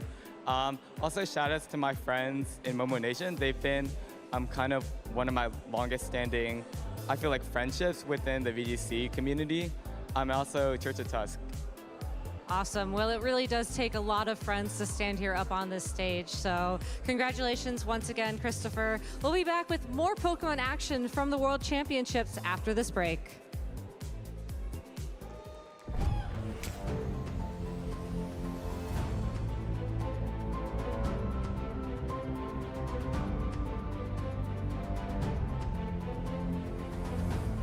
As we celebrate this year's World Championships in Anaheim, California, let's take a moment to look back on some highlights from the 2025 Video Game Championship Series season. I'm here with Charlie Merriman to look back at the European International Championships that happened in February over in London. Charlie, it was truly a historic year for EUIC. It really was. I think EUIC 2025 is one for the history books. The storylines that came out, and we'll dive into those now. Now, I'll start off with my personal highlight, which was top 4. We had Dill Yeomans of the UK versus Yosuke Takiyanagi from Japan. Yosuke, throughout the tournament on stream, had just been embodying everything that Pokemon is all about. Just so gracious in defeat, and so even in top 4, he was laughing along with his opponent during the game. And after that game, Yosuke gave Dill this massive hug. Dill won, and was just making the moment all the more special for them, saying you deserve this, and Dill was in tears. I was on the desk and I was tearing up myself as well. It was so special. But then of course we get to the finals, and it's Dill Yeomans of the UK versus Wolf. Dill has just gone ahead and beaten the record for any UK player at NAIC, going at NAIC, not NAIC, going further than top 4 in the international championships. And that record was previously held by Ben Kiriakou on the desk this weekend. So that was incredible. But then, of course, ultimately, Wolf goes ahead and wins. And the elephant in the room, or should I say the wolf in the room here, is, of course, the iconic speech that Wolf made afterwards. There were 1,400 players who signed up for this tournament, who entered this tournament, the biggest official Pokemon tournament of all time. 1,400 players trained their Pokemon, traveled to London, practiced with a friend, worked on their team. 1,400 people showed up to this tournament hoping and dreaming to win the entire thing. But it wasn't enough! And the crowd goes absolutely wild. I mean, you were there as well. How was that for you, that moment? I mean, I just remember sitting there in the crowd and just being like, did this man write this? Like, it felt like one of those moments that it had to be scripted. And it totally wasn't, obviously. But Wolf just has that kind of energy going for him. And I mean, you have to wonder if we're going to get a moment like that this weekend. Oh my goodness me, can you imagine? It feels like Wolf is, I mean, he often has an incredible season, but this season in particular for Wolf, because let's not forget, after that incredibly iconic moment, he then somehow goes ahead and provides a competitor to most iconic moment of the entire tournament by unmasking himself as previously the mystery winner of the recent Grand Challenge that happened in January. It might have been Global Challenge or Grand Challenge in January. He went under an alias, and then it turns out it was Wolf, and that meant that this season he had won the Toronto Regional Championships. He'd won that online tournament, best of one closed team sheet, so a different playstyle, and then the Europe International Championships too. Could he do the unthinkable and then go and win Worlds as well? Every level of event almost in the 2025 season. I mean, no pressure, Wolf. Good luck to you.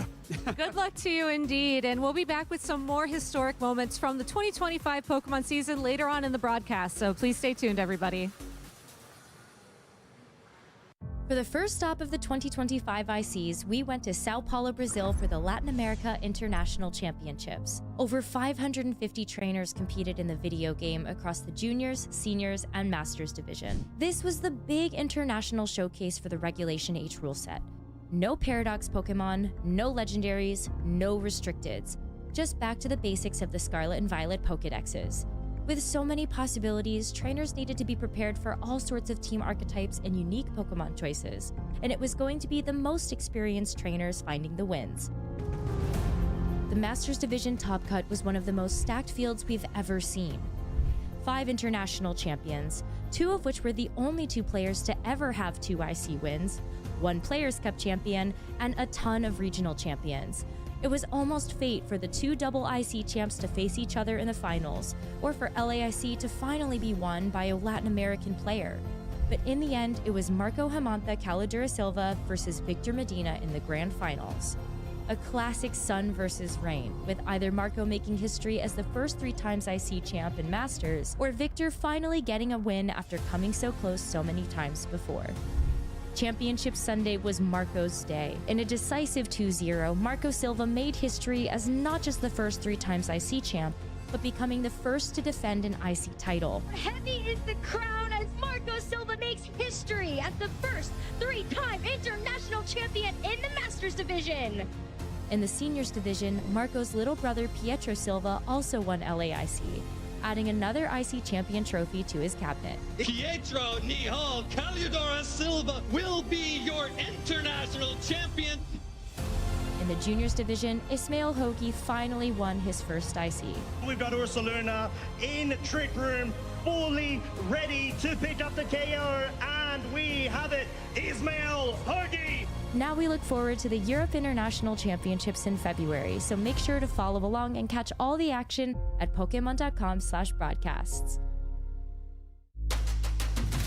Marco Silva, he is just 1 step away.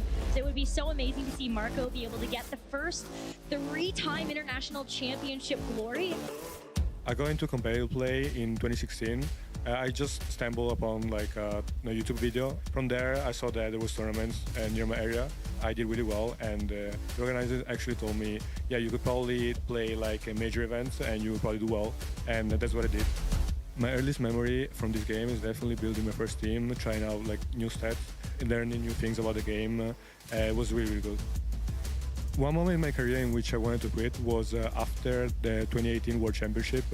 It was my last year in the senior division, and I wasn't planning on playing anymore in the master division. I got really, really unlucky in my top 16 match, and that kind of made me try way harder. I think one of the reasons that keeps me getting back to tournaments is definitely my competitive nature. There's a pretty good special attack, and it's just a 1 hit. No way. Since I first started playing, there's definitely way more people. It's really hard to keep up because, of course, you have to practice a lot. I feel like it's also way more fun because there's more competition. At first, I feel like I was living the tournaments kind of in a different way. Every time I was going to a tournament, I was stressing out a lot about the teams that I was supposed to bring. Right now, going to a tournament, I tend to test way less, and I focus more on something that I know that I'm able to play well. My strategy going to this tournament was based on having a lot of different modes.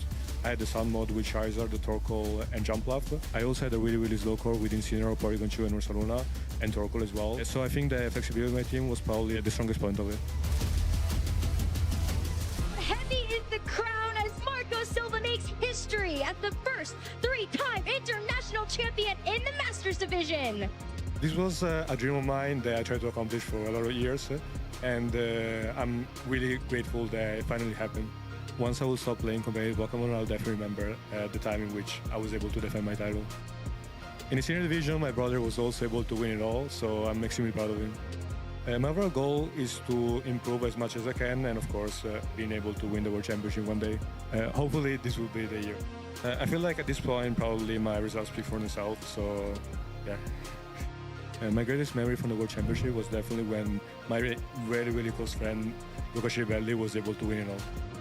I think playing my brother in the World Final would definitely be a possibility because of the level he's been playing at has been really high. One of the advice I would give to somebody that's starting out with the competitive Pokemon would definitely be try to get some friends involved into it, because if you all test together, it'll definitely be more fun. Hello, everybody, and welcome to another segment of Meet the Casters. My name is Gabby Snyder. I'm joined here by Scott Glaza, and it is time to Meet the Casters. Scott, who's your favorite Pokemon? We're going to go with Cresselia this year. I get a lot of favorites, but Cresselia, it's a great washed-up VGC favorite, just like myself. You say it's washed up, but I remember you did very well with Cresselia back in the day. My favorite Pokemon is Bidoof, which has yet to have its debut in the Video Game Championship Series. Scott, what's your favorite Worlds memory? For me, it's way back in 2012. I've gotten to enjoy so many fun public eye moments in the broadcast, but 2012 was my last year as a player, and got to hang out with Ray Rizzo as he was prepping for the finals with Wolf that year, and it was kind of just fun to be on the other end of it. It's a quiet moment, watching him scroll through his social media instead of practicing for the finals, but hey, worked out for him. The true sign of a world champion is actually branding. Who would have thought? Honestly, my favorite Worlds memory was back in 2018, where after I casted the finals I was assigned to that year, my husband proposed, which was very sweet and something I'll definitely remember for a very long time. Moving on, though, to this year's World Championship Series, who do you think's going to win? I'm Team Kinagawa. It's famous that Japan wins the odd-numbered years, so going with the maybe the highest profile Japanese player. For sure, and also Japan tends to win when there are two restricted Pokemon in the mix, which is why I think Miraidon is going to win, because it's one of the strongest restricted Pokemon in the metagame right now. Whether that's going to be Kinagawa running Miraidon, we'll have to see. Last but not least, for our set questions, what's your favorite Pokemon game that has not been featured here at the World Championships? We're going to go with Pokemon Conquest for this one. Big fan. I think the art style in that game is just beautiful. Kind of fun to get to see Pokemon in a little different environment than we normally see in other Pokemon games.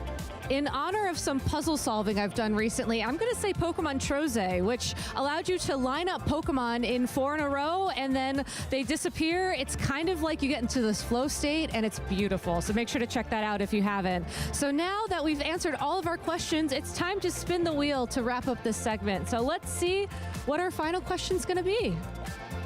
Round and round it goes. Where it stops, it's going to be soon, I hope. Our last question of the day is the farthest you've ever traveled for Pokemon. Not just an event, just for Pokemon. Think about that for a second. I assume it's Japan for Japan Worlds, right? Where a lot of fun. It was a great set that year. Yeah, a memorable event for sure. I think for me, it would also be Japan for Worlds, but to provide a different answer that's a little bit more unique. My first time I traveled far for Worlds was actually for the UK National Championships in 2015. So that was a big trip for me at the time. I flew all the way from Seattle to London, and it was a lot of fun. So thanks for joining us on this segment of Meet the Casters, and you'll get to meet more of us real soon. Thank you so much, Gabby. My name is Gabby Snyder, and I'm here with some more casters for you to meet here in Anaheim, California. That's right. I threw it right back to myself because I can do that here this weekend.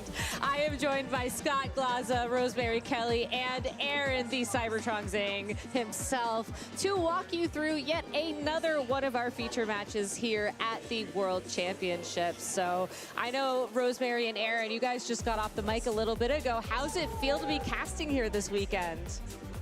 We got the best games ever. I don't know what else to say except for I think we got such a strong start with that Paul versus Eric match, and I cannot wait to see what else is coming after that. Yeah, and of course we got to see one of the tournament favorites as well up on stream in Marco, going up against one of the other tournament favorites in Michael Kelshin. I mean, Marco just looks like he's on form. I think it's honestly really hard to come into Worlds as one of the favorites. There's been so many years where the best players fall a little bit short at Worlds, but I think Marco's 3-0 right now. He's on a great, great journey to try to make it to top cut.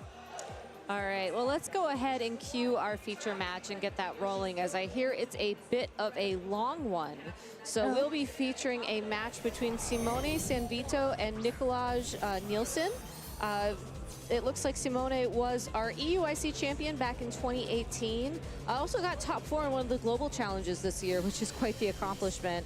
Nikolaj got a top 8 at Worlds in 2013. And Scott, I could go through the teams, but I want your first impression on based off the positioning on the field of these Pokemon right now. I mean, we look to see Iron Bundle do some stuff. You know, that's Pokemon I think Rose is excited to see, and So here excited. it is. Did make us. I was kind of wondering if it was this player in 2 that maybe you were expecting to see it from. So, funny that you mentioned that. Yes, this is definitely one of them. Nikolai and Frederick are brothers that often have run the same teams together. Both of them are very well known for using Sneasler this year, as well as Blood Moon Ursaluna. And I know that was a particular team that you and I were looking at, Aaron. And they've added Iron Bundle most recently to this team. Since you have that electric terrain, you're able to get that Quark Drive boost onto that Iron Bundle, and it can go for things like fast Icy Winds, fast Encores, which is a staple right now in the double restricted format. Yeah, I actually think of them as the pioneers of Iron Bundle in this format. I was expecting them to come to the World Championships with it because they've been so dominant with it, so it's really cool. It also is this unique Miraidon set with Life Orb and Electric Terra rather than the Choice Spec set, so you're able to protect. The downside, as you see here, is there's no ability to go for Fairy Terra Dazzling Gleam. So Icy Wind plus Volt Switch is a really nice way to just make sure that the Calyrex here gets a really powerful attack. But the bundle plus Koraidon is very reminiscent of things like Flutter plus Koraidon, where it's like Icy Wind and then try to just get it knocked out immediately. Here we actually see a Volt Switch to pivot out, and Ursaluna makes its appearance on stream. I'm really glad. You know, I think Blood Moon's just so much fun. We haven't get to see a whole lot other than that, kind of that initial format where it was such a monster. And kind of speaking about Iron Bundle and how it's kind of progressed through formats too, I think it's been kind of interesting this weekend already to kind of observe maybe how players have tried to apply strategies from past regulations to this one. We saw Chin Pao and Dragonite come back to varying degrees of success maybe, where it's like it's the same 2 Pokemon. Like Chin Pao obviously has really reinvented itself. Dragonite maybe still trying to find the new look. A little bit too late now that we're already at Worlds, where I really like how Iron Bundle is being used here because, like as you guys said, I think that this makes sense. Right? Iron Bundle is still Iron Bundle, but the way it runs still makes a lot of sense. It just has to be supporting something that makes a little more sense in this format, and I think it really does. It'd be fun to watch this Miraidon as we come back through here, just because, yeah, it's you can't do the things you can do with the normal Miraidon with it, but Iron Bundle kind of lets it do its own thing optimally. I also really like seeing trainers come to the World Championships with the team they've been using like all season, or at least a chunk of the season, because that comfort level is so important when it's like round 7 or 8 of Swiss. You're tired, everybody's like at their A game. Being able to fall back on those instincts is so important. Absolutely. And I think here you'll also see why this Blood Moon Ursaluna can be so good, and also a little bit tough. When we first saw Blood Moon Ursaluna come into the game, it always had something like Hyper Voice, which of course Zamazenta with that wide guard would be able to shut down, but it's still so powerful in terms of those ground type attacks that it can go for. You're looking at the Earth power here. We've also seen that on Landorus Incarnate, and all of these Pokemon have been really successful versus all these steel types that we've got going on.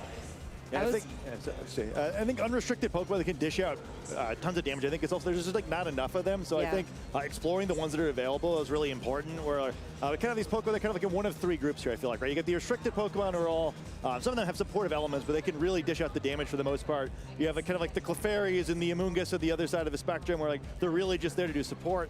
But I think when you get like offense you have to respond to from those unrestricted Pokemon, it's really tricky there. Like, can you see what Zamazenta there, right? Where it takes, what, like 60-70% from a non-restricted Pokemon. It's not going to be able to one-shot in return with Body Press because it's bulky enough, and it's just a problem you have to deal with, which creates some space for the restricted Pokemon kind of a more unconventional way. Yeah, a lot of fun decisions being made in this game, by the way. First of all, we saw like Iron Bundo going for Protect rather than a Freeze Dry. Zamazenta switches in. Bundo ends up not taking damage. Calyrex protects, and so there's the threat of like Encore onto that. Ursaluna here gets so much damage off, but also is still threatened by Zamazenta. I think one of the awkward things about Ursaluna is it's actually, even after speed drops, can still be a little bit slow. There's so many different ways you can train this Pokemon. You could run max speed, max special attack. You could run max HP, max special attack. So how you choose to invest in its speed is a really, really big deal. And if you don't have a lot of speed investment, even after Icy Wind, it actually won't be able to outpace things. And that can make it a little bit awkward as you're seeing in this current game state. I was just going to say, I have to wonder why it was Ursaluna Blood Moon that was the ground type of choice on this team, as opposed to something like the Landorus Incarnate, where that would be consistently faster. I mean, maybe it's a Trick Room answer? Looking at the other Pokemon on this team, I know you guys can't see it, but I just took a look at my notes, and he does have a Sneasler on this team as well, which would be very fast. So you probably have to have that slower component to make sure you can cover your bases. I think you want this speed sandwich as well. Is that a sandwich for Miraidon? Maybe. I think it's definitely feeling the power boosted friendship for this one. I think part of it is Blood Moon with that Silk Scarf is just such a unique, like, powerful attack that has incredible coverage. And I think, you know, Ursaluna's bulk is also pretty solid. And yeah, to your point, could be like utilized under Trick Room.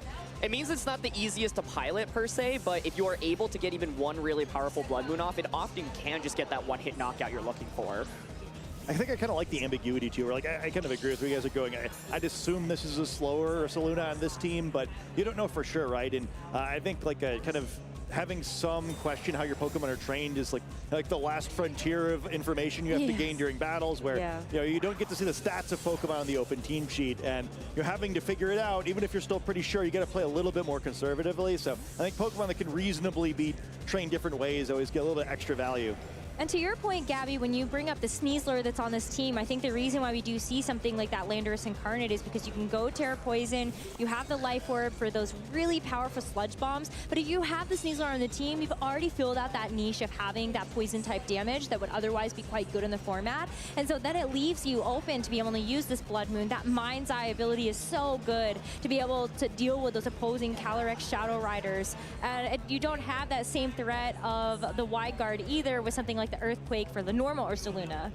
For sure, for sure. We have a Farigiraf now on the field as well, which is a bit of a surprise. I wasn't expecting to see the Ursaluna and the Farigiraf in the back based off the lead, but, you know, Nikolaj does have the experience with this team and probably really wanted the, you know, possibility of slowing things down at the end game. And Farigiraf seems pretty good on this team in general, too, right? We're kind of mentioning a lot of, like, faster, frailer Pokemon, and being able to, especially as a fourth Pokemon, maybe, even if it wasn't Farigiraf, to kind of leave it unrevealed just to threaten Armor Trail as long as you can, because it didn't matter too much in this matchup. You got to imagine there's a lot of times where, even if you don't get the speed advantage, but terrestrialized Farigiraf. We did not mention this when we were going over the distribution, but apparently a thing you can do. I mean, look how big its hat is. I think this turn's actually really interesting because you normally don't see Ground Terra on Farigiraf, but it's very helpful specifically for electric type damage, and so obviously we'll be able to soak up a Thunderbolt. Simone could have actually gone for a Draco Meteor Body Press double up onto Farigiraf and try to just get the knockout onto it. I believe the Farigiraf actually has Protect on its moveset as well, and that's not very commonly seen, and so as a result, it's actually a much bigger guessing game. Normally you can double up into it very safely, but here not the case. Now Trick Room gets sets up, and Ursaluna is like, hey, I'm very happy to just start attacking. Now I think we know for sure. This Ursaluna is pretty slow. Oh, yeah, definitely. I think we're kind of mentioning Ursaluna's coverage, too, but I do think, like, the way it's, like, single target and spread damage is split a little bit compared to the regular Ursaluna is kind of nice, where it actually matches up pretty well into the Zamazenta Calyrex thing, where I think playing the physical Ursaluna can be kind of annoying, where you have to guess right a little bit more, where, you know, Shadow Rider can't really do anything against Ursaluna other than Protect to avoid the Blood Moon, and then, yeah, having, like, the stronger single target ground-type move with no drawbacks to threaten the Zamazenta versus, you know, Earthquake, which is another one you have to play some guessing games if you want to try to get it down. I don't think I would ever call Blood Moon Ursaluna easy to use exactly, but it does seem a little simpler here. This is a really interesting predicament, though, for our trainers. You've got this Trick Room set up, which would notably be pretty good for the Blood Moon Ursaluna, but now you've got this Amoonguss that's come into play, and there's no Spore immunity. That's a nice Psychic call, though. Oh, yeah. That'll help. That'll help a lot. Yeah, I can't help but think if that got the knockout, the game's probably just over immediately. Now it's like you can, of course, switch into Miraidon to set up Electric Terrain. That blocks Spore, but then Amoonguss could go for a Rage Powder. And I don't think Hyper Voice is actually going to knock out Zamazenta either. And so even though Ursaluna got that really nice Earth Power earlier, like you still need one more big attack to knock out the Zamazenta. And so, yeah, you can see kind of the Rage Powder body press threat here. Yeah, it's tough. You think you can also make a call if you really want to switch in your Miraidon into the Trick Room. I think probably not. Yeah, it gets awkward, right? Because if the speed issue, or I don't know what the moveset of this Pokemon is, but also if the Amoonguss is Power Puff, you have to worry about giving that up for free. Oh, yeah. There's the switch. Okay, so Frigoraph gets to see around later, but yeah, Miraidon coming in. I guess maybe you're hoping that this it's either like the Miraidon isn't going to get attacked or this Ursaluna is going to be able to do enough. But with the Spore, I mean, this is why like the perfect call here to bring that Miraidon back in, but it is just really risky. The fact that you went for the Spore though means that Nikolai is just free to go for that KO onto the Zamazenta. And now if it wasn't wrapped up before, I feel like it definitely is now. Yeah, kind of surprised not to see Rage Powder there. I think it's like always generally safe, but maybe was worried that Ursaluna was going to protect there, and so then Frigoraph could knock out the Amoonguss, for example. But Amoonguss going for Spore just doesn't manage to get anything off, and now Ursaluna is in really, really good shape. Yeah, at least you can go for the Rage Powder this turn, I guess. Like, it kind of helps, but yeah, it's looking a little bleak in game one. Well, then you just go for the, like, it's like you get the KO onto the Amoonguss, and I think you still go for the Draco onto the... You have to. I don't think Raging there's any Bolt, other right? option, yeah. It's tricky because I think like you have to think about how you actually beat Ursaluna in the long run. So it's like you kind of want to launch that Draco to Miraidon, but if your Amoonguss faints, now it's -2 Raging Bolt and a Calyrex Shadow Rider in the back. That's oh, like it's also Dragon Pulse, too. Two awful well, actually, because it's Dragon Pulse, that makes it actually a lot stronger. This, but I think it's if it's Draco, it's like, do you take the trade-off between the Raging Bolt and the Miraidon? Yeah. But Pulse makes it more consistent here. But Protect also, I get, there's only a couple of turns of Trick Room left, so you may as well try to give yourself that chance and see the Miraidon go for the Protect as well, because it also wants to stall out the Trick Room at this point. Okay, 10% of damage, but it actually works out. Yeah, it's the best possible move, right? Yeah. Like, it feels bad, like, oh, great, I made the perfect call, I did 10%. But, I mean, hey, beat 0. Yeah, I mean, hey, every little bit of damage matters. And there was the poison chance there, too, right? That would have been pretty big if it had happened. Yeah. Totally. No guts in this, Ursaluna. Not yet. Oh, don't say that, Gabby. Don't speak it into existence that there's double abilities. I was more going for like a guts to glory kind of bit, so I mean, it looks a little spooky over there. Like, it seems like it might want to see my guts, but... Oh, yeah, those claws look sharp. Oh my goodness. And it yells at us to fight, you know? Yeah, oh yeah, it does. Good point. I just want to use it. Maybe it just doesn't like getting them dirty, you know? I think at this point, though, if you are Simona, I think you do have to kind of stall things out just a little bit if you want to give yourself that chance. Yeah. But this for Frigoraph also having the ground tear, I think it makes it much more difficult for this Raging Bolt.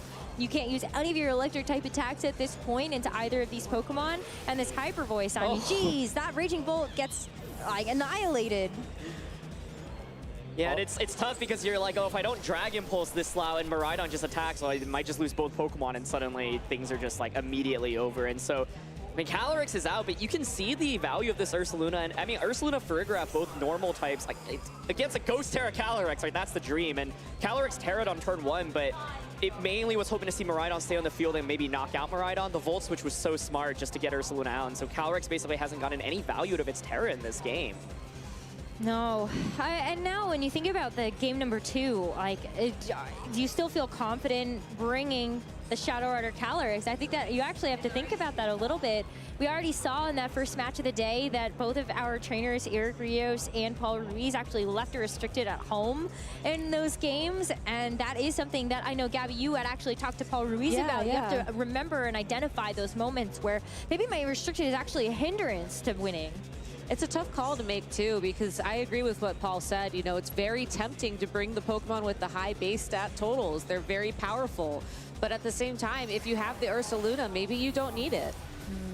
I mean, look at how bulky it is, too. Well, the double up here should pick up, but still, I mean, some free now, damage. how do you get but how do you get rid of the rest of the Pokemon? Exactly. Or get the Trick Room instead. So, I mean, that maybe gives us interesting information, right? Where I think I'm assuming, okay, well, I think my Miraidon is slower than this Calyrex. I don't think that the Raging Bolt is going to one-shot my Miraidon, so I think this is checkmate, which, if so, I mean, I think Ursaluna actually was great there because it couldn't be ignored. It allowed Nikolai to kind of pick however he wanted to end this game.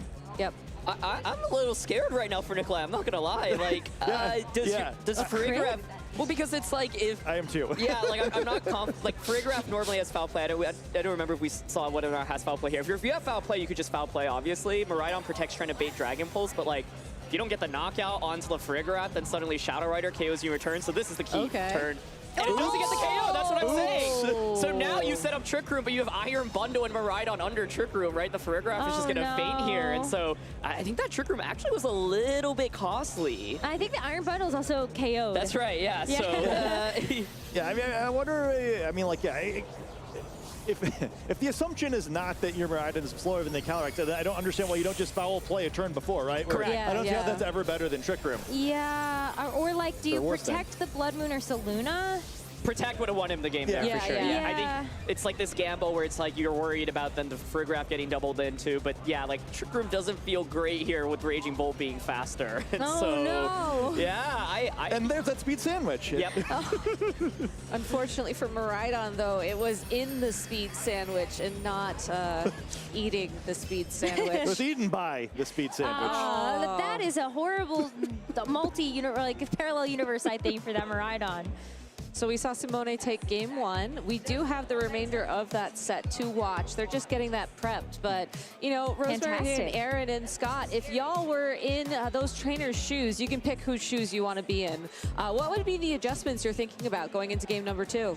You know, this is going to be kind of a cop-out. I want to talk about the high level of it a little bit first. I think this sort of game is really hard to do team preview in, kind of compared to the normal, where I think even if that game had kind of ended in a more like expected way, when you play such a long first game, I think it's kind of easy to it becomes harder to go back and like attribute what led to you winning or losing accurately, where that game was still in doubt for a long way, right? Up to the point where it's kind of a little bit of a throw at the end. And you have to go back, okay, well, how should maybe this game should have ended? What were the critical decisions that led to that point? And it was so long ago that like, I admit I've half forgotten but I think the players often have the same problem too, where like it's much easier to do game two after like a 5-turn game one than like a 15-turn game one. Yeah, I'm still just thinking about that Trick Room.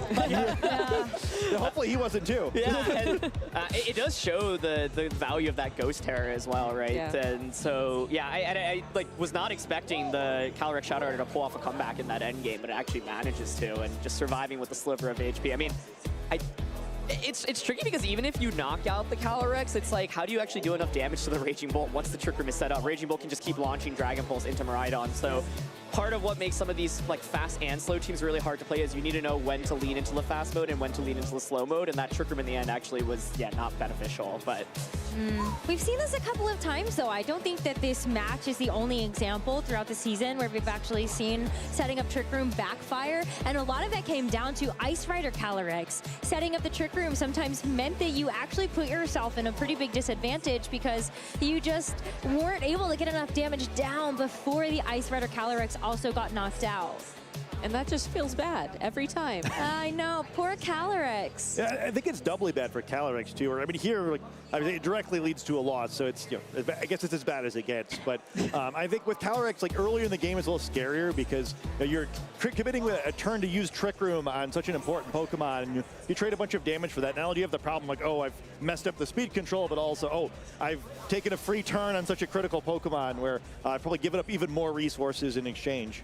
All right, well, we have game number two here. Looks like we have that Iron Bundle and Miraidon on the field once again, and Zamazenta and Chien-Pao. It's so small, I can't see it on the screen. It's just so long. You know, its body was getting blocked by the he's a long boy. Very long boy indeed. Yeah, how many times have we seen an Ice-type mirror in a GS Cup match, by the way? Or two different Ice types, but there just haven't been many of them available. Both of them newly discovered in Paldea, and I think it's a fun thing where so many like the legendary Pokemon are weak to Ice-type attacks, but usually it's been hard to actually take advantage of that. I guess it still is because these are two very difficult Pokemon to use in this format, but it's cool the options there. A lot of interesting things, by the way, because in game 1, we did not see a double restricted ring from Nikolaj's end. We actually saw the Ursaluna Freegraph and Bundle, so this time there's Zamazenta. But this turn 1's already so explosive. It's this Assault Vest Champ House that's been everywhere so far, right? So it's like turn 1, you do threaten with Icy Wind and an Electro Drift. Zamazenta could wide guard, but there is no wide guard to start here, right? Like wide guard alone, I think there's also the potential to, go for a Protect. The scary thing about the Protect is then you have to face the Encore the subsequent turn, and so that's the beauty of this lead as we keep swapping sides. But Electro Drift, it is Life Orb, it's electric terrain, you've got the Electric Terror. Like, I would think this just knocks out Zamazenta, but let's see. I mean, that would just be such a big turn. Yeah. Nikolai already goes up 1 Pokemon in this set, and I think it's, when you lose a restricted like that, very difficult, I think, for trainers to find that comeback mechanism. At least the Ice Spinner from the Qianpao is going to do some damage and also get rid of the terrain, so that does help a little bit. But you lost Zamazenta. Yeah, and that's a big trade. Yeah, I mean, and I guess what you do see, Calyrex sort of like getting a free switch here. It's kind of another one of those like air quotes free situations because still going to have to worry about getting Icy Winded here. But you get Miraidon sort of pinned, so now it's an opportunity for Simone where you're okay, well, I gave up a lot to get in this spot. I really need to take advantage of this positioning, or it could be a big loss the other way. But we see the final Pokemon as well, that MVP from the first game, perhaps. So. I do have a quick question, though. So last I tuned in to the Video Game Championship Series, I did not see Qianpao with Assault Vest. Where did this guy come from? Newer adaptation, it means you can actually lead it into the special attackers. A lot of players are running like super bulk on it. Almost has like no attack investment. Really? And it won a grassroots tournament over in Japan, specifically with Calyrex Zamazenta. And part of the theory is Ruination is such a great attack, and so much of Shadow Rider Zama is aiming to chip away your opponent, so then your Shadow Rider or your Zama can finish it off afterwards. And so Spinner is also a great move, by the way. Getting rid of terrain is so valuable. Oh, yeah. But I think the response here makes sense from Nikolaj's end, where it's like, okay, now I've got him for a grab, have fun Astral Barraging for 0 damage. But Simone actually makes a nice play. I think he went for Ruination onto that slot as well, meaning you will actually be able to damage it. Cool. Ice, even. Ice typing. Yeah. I will say, though, the only thing about Ruination, it's not 100% accurate. That's right, it can miss. But we've seen it miss. Yeah, that is true. I think you're also seeing, by the way, the awkward things about Iron Bundles in that it's an incredible support Pokemon. Yes, you can Icy Wind, you have Freeze Dry Encore, but you generally don't do a lot of damage. And so right now it's like we've got 2 support Pokemon out, and like neither are really applying that much pressure. Oh, did you just will the miss? Oh! I think it can't be a caster curse because this is a replay. But gonna let you off the hook this time. Okay, then it's like is it premonition, or did I just get fed the script? You tell us. Hold on, the director's in my ear. No, I'm kidding. No, that was. I've done this so many times now. Where it's called like misses or critical hits. Oh no. Then did Trick Room get set up? I wasn't paying attention. Freegraph just came in, so now this turn. I think there's the interesting decision, like you could maybe switch in your Zamazenta. You could actually sacrifice the Iron Bundle, try to get Trick Room up from there. Zama being brought this time around, I think, is a very powerful pick. I actually think Ursaluna would have been pretty fine under Trick Room from a position like this as well, but Zama, of course, being able to body press. But yeah, Calyrex just protecting here, trying to stay alive for a little bit longer, not take a freeze dry, and go from there. It's a little scary if you do try to go for the Trick Room, too. I mean, you got some slow boys on the other side from all the Icy Wind spam. Oh, no. Oh. That's unfortunate. So people might be wondering, why would you Ruination a 1 HP Pokemon? And the answer is you're expecting Bundle to switch out there. If Zamazenta actually goes in there and you get a Ruination off, it's absolutely huge. But of course, the risk in trying to go for that is you can't miss. And so Bundle hangs around for a little bit longer. I'm actually not sure Bundle wants to hang around right now, though. This is what I mean. Like, what are you going to do with it? Yeah. You just kind of like sit there with the target sign being like, please hit me. Yeah. At least it looks cute because it's shiny. That is very true. It has that whole future chrome thing going for it. Oh, yeah. Hey, you know, it sort of kind of forced Calyrex out. Like, that's kind of good. Yeah. I'm gonna get to use like a super Icy Wind here, maybe. Actually, yeah. As long as Qianpao does, yeah, I think it would be nice to at least land a freeze dry into the Raging Bolt, and I think that is a part of the problem. There we go. That's a caster blessing, I think is what we call that. It hurt us criticizing it. Oh, Icy Wind. This can miss too. Oh, Good try. The Arbonneau has done its job and can go to sleep now and come back later. But the Raging Bolt is already, I think, in a much more manageable position here for Nikolai than what we saw it in that first game, where they're not full HP. That's a pretty big deal. Yeah, and it feels really bad to take that damage because now body press from Zamazenta in the back is so good. Like, Zamazenta can just come out, pressures 1-8 knockout onto Beauchamp as well as the Raging Bolt. The main then debate is, do I predict a Calyrex switch in and go for a heavy slam instead, right? But Raging Bolt does not like eating up damage. It can take a body press, right, at full health, but certainly not at the range that it's at right now. So this is a pretty tricky spot, I think. Yeah, and there's two slower Pokemon here too, but worth noting, our Armor Tail doing some work here is stopping both a potential Sucker Punch and a Thunderclap, where it's a nice little trap here. And I think you really got to give credit to Iron Bundle. You were kind of poking fun at it, but it did a ton of actual damage where it traded for far more than a full Pokemon's worth of HP, and then with the Icy Wind really enabled Zamazenta to get in safely. If it had caught that Runation, I think it's a much worse spot, but it winds up being protected just well enough from its buddy. Yeah, that's a super great point. Yeah, like part of the theory is Ursaluna looked like it was in great shape in that last game, but then it was like one really good Earth Power and then kind of just like didn't actually ever launch a Blood Moon, for example. Ends up being Behemoth Bash here. That covers for the Shadow Rider switch in. You can see actually still gets the knockout, gets the critical hit. But it's nice because I think, yeah, like one of the things you might be afraid of is body press. Shadow Rider switches in, then there's Astral Barrage pressure. And so the Zama's in such a good spot right now. And the Psychic in return, I think this is another reason why that Farigiraf is so good. It doesn't get the knockout here, but you think about it in terms of like into opposing Zamazentas, the special attack output we've seen can actually be quite high for something like a Farigiraf. So I think it makes the perfect sense, and leave it up to like the Hoy brothers to kind of like figure this out, right? It's like Cresselia 2.0. Yeah. You can never count out Shadow Rider is the thing. Yeah, it's like they fool us once. Yeah. I'm terrified to call it now because of that first game, for sure. Exactly, and it's I mean, it's a Pokemon with just so much snowball potential, right? So it's like if your Psychic actually knocks out the Farigiraf, then you get the boost as well, and then suddenly you just outpace both Pokemon on the opposing side. I think one of the main things to watch out for this World Championship is always the wide guard mind game against Zamazenta from the opposing side. And I mean, we saw Marco Silva literally click Astral Barrage like 4 times in front of a Zamazenta, which could have wide guard and never wide guard, and he got like every call correct. I think that's the thing, right? You know that if you are forcing the Zamazenta to wide guard, then it's not doing damage. I think that was the same sort of conundrum that we saw from Pelipper back in last year when it was also one of those bigger threats. So it's big, which I really like that call there, where it's like a little obvious maybe that Calyrex is going to try to get that boost off of the Farigiraf, but call to protect correctly, and now get a surely this time insurmountable advantage. But then when you look at Nikolai, you're like, are you thinking ahead? Like, oh, you really want this Farigiraf because it looks so juicy to get that boost. So I guess I'll just attack you this time with another Behemoth Bash. Yeah, I don't even know if it KOs, honestly. That's my main question. But the Psychic into the Farigiraf? Yeah, and I mean, you need to get the knockout here to stand a chance. But if it survives, then you just take Behemoth Bash and Foul Play. But I think even if you get the knockout, you still have to deal with Miraidon, Zamazenta. But then if you get the boost, I mean, you do have Astral Barrage, so then it's like the wide guard mind game, and if you just Psychic into Miraidon. So I hate to say this, do you go for the Trick Room this time? Yes, the answer is yes. It does KO Farigiraf, okay. That's probably why, no Trick Room on the table anymore. Yeah, I mean, the Behemoth Bash, I'm really curious to see just how much this is gonna do. Yeah, it looks like no bulk on the Calyrex Shadow Rider, but yeah, not enough to get the knockout, so okay. It's like a 2-hit knockout though, and then you still have the Miraidon.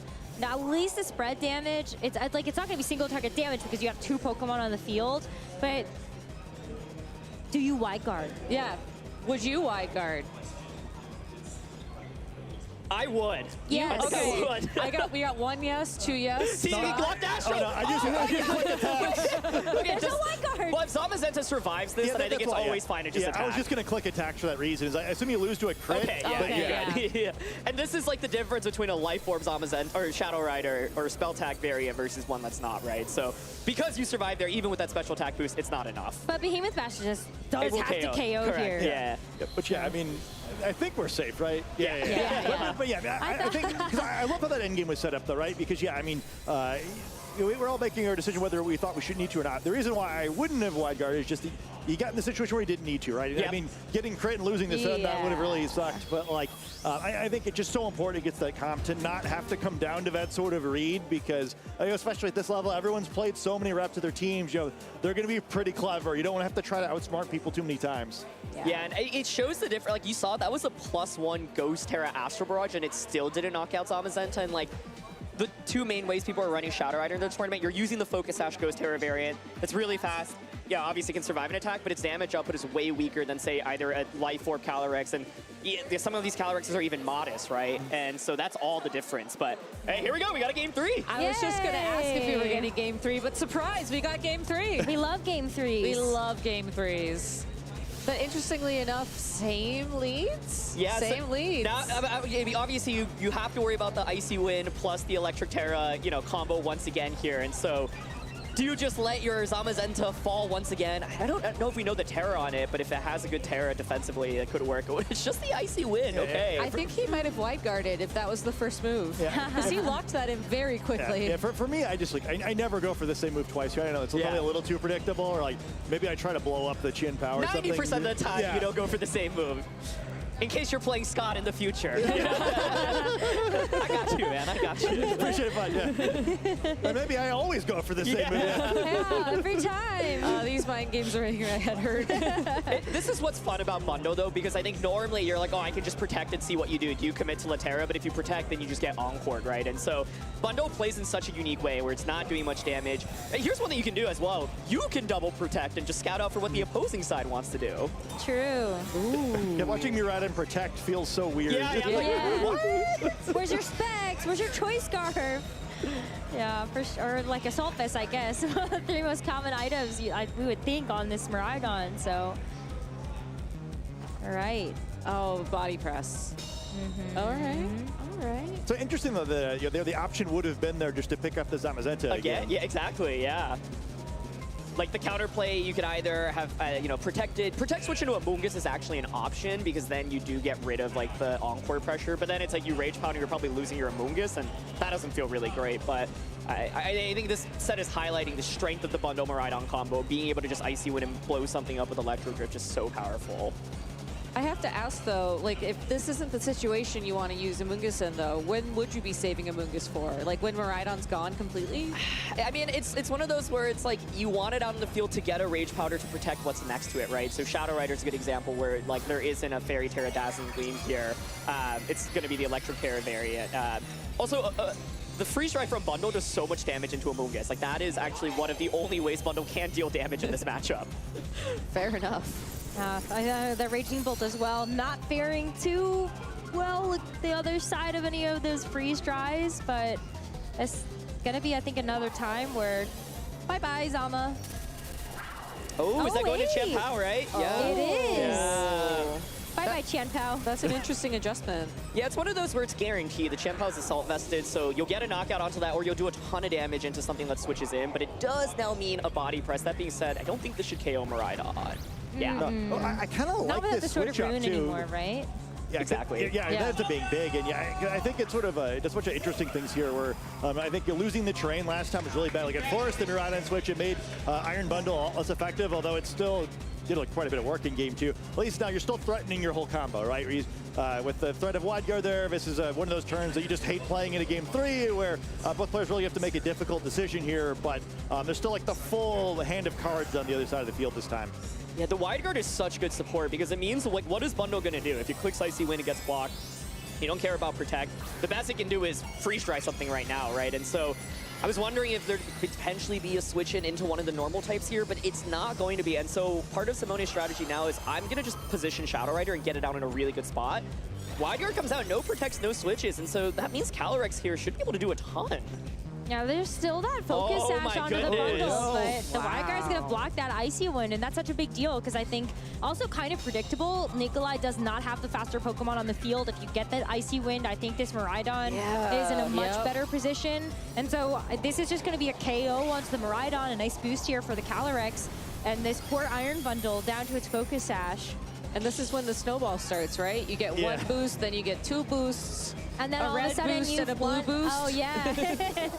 It feels really bad, right? Yeah. I really see like like it's like neat, like, oh, my opponent maybe wasn't expecting me to pick up the Chin Pao, but like even though it made his side of the board better, it made his opponent's side of the board more better. And yeah, we see the weakness of not removing the wide guard the way he did in game 2. Yeah, at least you have the Fergaraf that's going to give you that one immunity to this Shadow Rider Calyrex, but I wonder if that matters enough to swing the tide back over to Nikolai.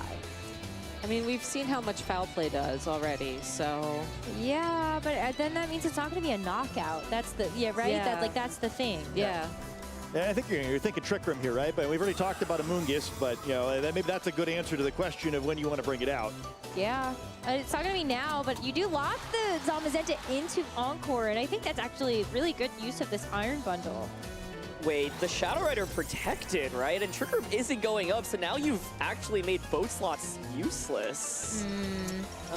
Which is actually, I think, incredibly, right? Like, I mean, yeah, like, this actually working out. Now you Encore into a Shadow Rider slot. This Iron Bundle wants to win. Or you predict, predicting a switch. There's no way he's going to let me do that. Oh my goodness. I mean, if it's Freeze Rise Psychic and, like, you switch the Shadow Rider out into the Amoonguss and knock it out, like... Oh, wow. That would be insane. Wow. This got really fun really quickly. Yeah, I know, right? It's like, well, I have Encore, but are you going to click it? Like, I think surely you have to switch out because you're not going to let me neutralize both. And okay, he locked it. Okay, Zamazenta switching. Here's about to lose it. We've been Okay, imagine how different that plays out if the Shadow Riders. Yeah. I think you might still get the KO here, but you are taking a lot of damage in return. And what gets scary is now it's like Amoonguss plus Zamazenta as a duo, which means the other Zamazenta is going to struggle a little bit. Of course, though, you do have Psychic to hit the Amoonguss for super effective. I'm also not sure if Foul Play gets this knockout, right? Like, I don't think it does. I mean, it was so close last time, and it's just not even close this time. And now you've got this Shadow Rider Calyrex that's at +2. So, like, what a great call from Simone to actually leave the Shadow Rider Calyrex in. Kind of predicting you're not going to go for the Encore twice. Yeah. Like, surely that doesn't happen. And it really pays off in a big way because I think Simone now is in just a much better position. Well, I don't even know if a second Foul Play would actually pick up this Shadow Rider Calyrex from the damage we saw. I think it gets it from here, but that, to me, is like the turn of the set, right? Like, if you Encore, it's a completely different game. You'd also be able to get a Foul Play off, and then suddenly both slots are left useless. But if I were in Nikolai's shoes, I'd probably make the same play, honestly, right? Yeah, it's such a hard decision you have to make in Game 3 of a set at Worlds, too, or like they know, or like you can assume at this level, your opponents are strong enough players that like they see it too. They just know that you also see it. And there is also Encore on the other side. Let's not forget that this Shadow Rider Calyrex has access to it also. So we did just see the Farigiraf get encored into Foul Play. Means he can't go for the Psychic into the Amoonguss. I think that's another good turn for Simone. One step closer, taking the set. Yeah, I love that too. He's using the health of the Calyrex as a resource there, right? We're like, It's a little bit tenuous here, but it does improve the position as long as there's no RNG occurring here. If it would, perhaps allow things to go quicker. It's still here, so you know.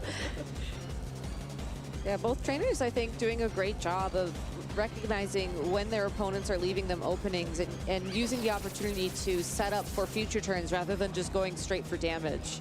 I mean, especially with Calyrex Shadow Rider on the field, the Astral Barrages are just so tempting, especially once you have that first boost to just start, attacking. But Simone just showing us that. Yeah, jeez. That was insane.